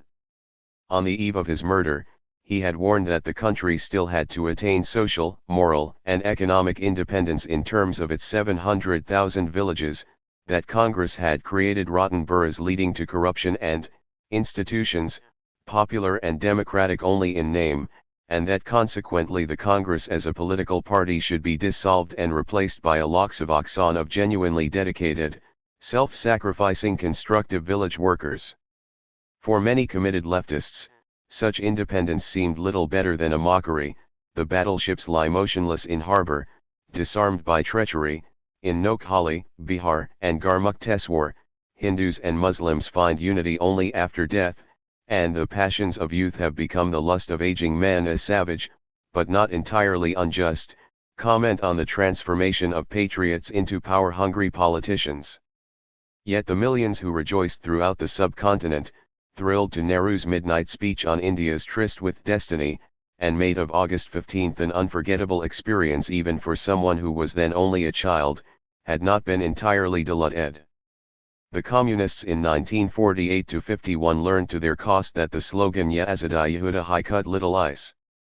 Indian freedom was the beginning of a process of decolonization which has proved irresistible, at least so far as political independence is concerned. Far from becoming a puppet of Britain or the USA, India under Nehru did gradually develop an independent foreign policy, based on the then novel concept of non-alignment and friendship with socialist. 389. Countries and the emerging Third World. A broadly democratic constitution was promulgated in January 1950 despite many limitations, a big advance on British Indian institutions which had avoided universal suffrage till the very end. Princes and zamindars were gradually eased out, land ceilings imposed. The old ideal of linguistic reorganization of states was achieved in 1956. Basic industries were built up through planned development of a public sector, and food production increased considerably in sharp contrast to the near stagnation of the first half of the century. None of this happened automatically due to August 1947, for much of it was only realized through bitter popular struggles. Yet the winning of political independence has surely been an essential prerequisite. The contradictions remain, however, perhaps more glaring than ever before, and rooted in the choice of a broadly capitalist path of development, a path determined by the dominant pattern of our freedom movement, over which the bourgeoisie was able to establish and retain its general leadership. The 6 decades of India's history that we have surveyed thus find meaning and relevance if considered as a complex process of change through struggle which is still far from complete. Perhaps the reflections of a British socialist writer on history and its contradictions can serve as an appropriate epitaph. Pondered how men fight and lose the battle, and the thing that they fought for comes about in spite of their defeat, and when it comes turns out not to be what they meant, and other men have to fight for what they meant under another name.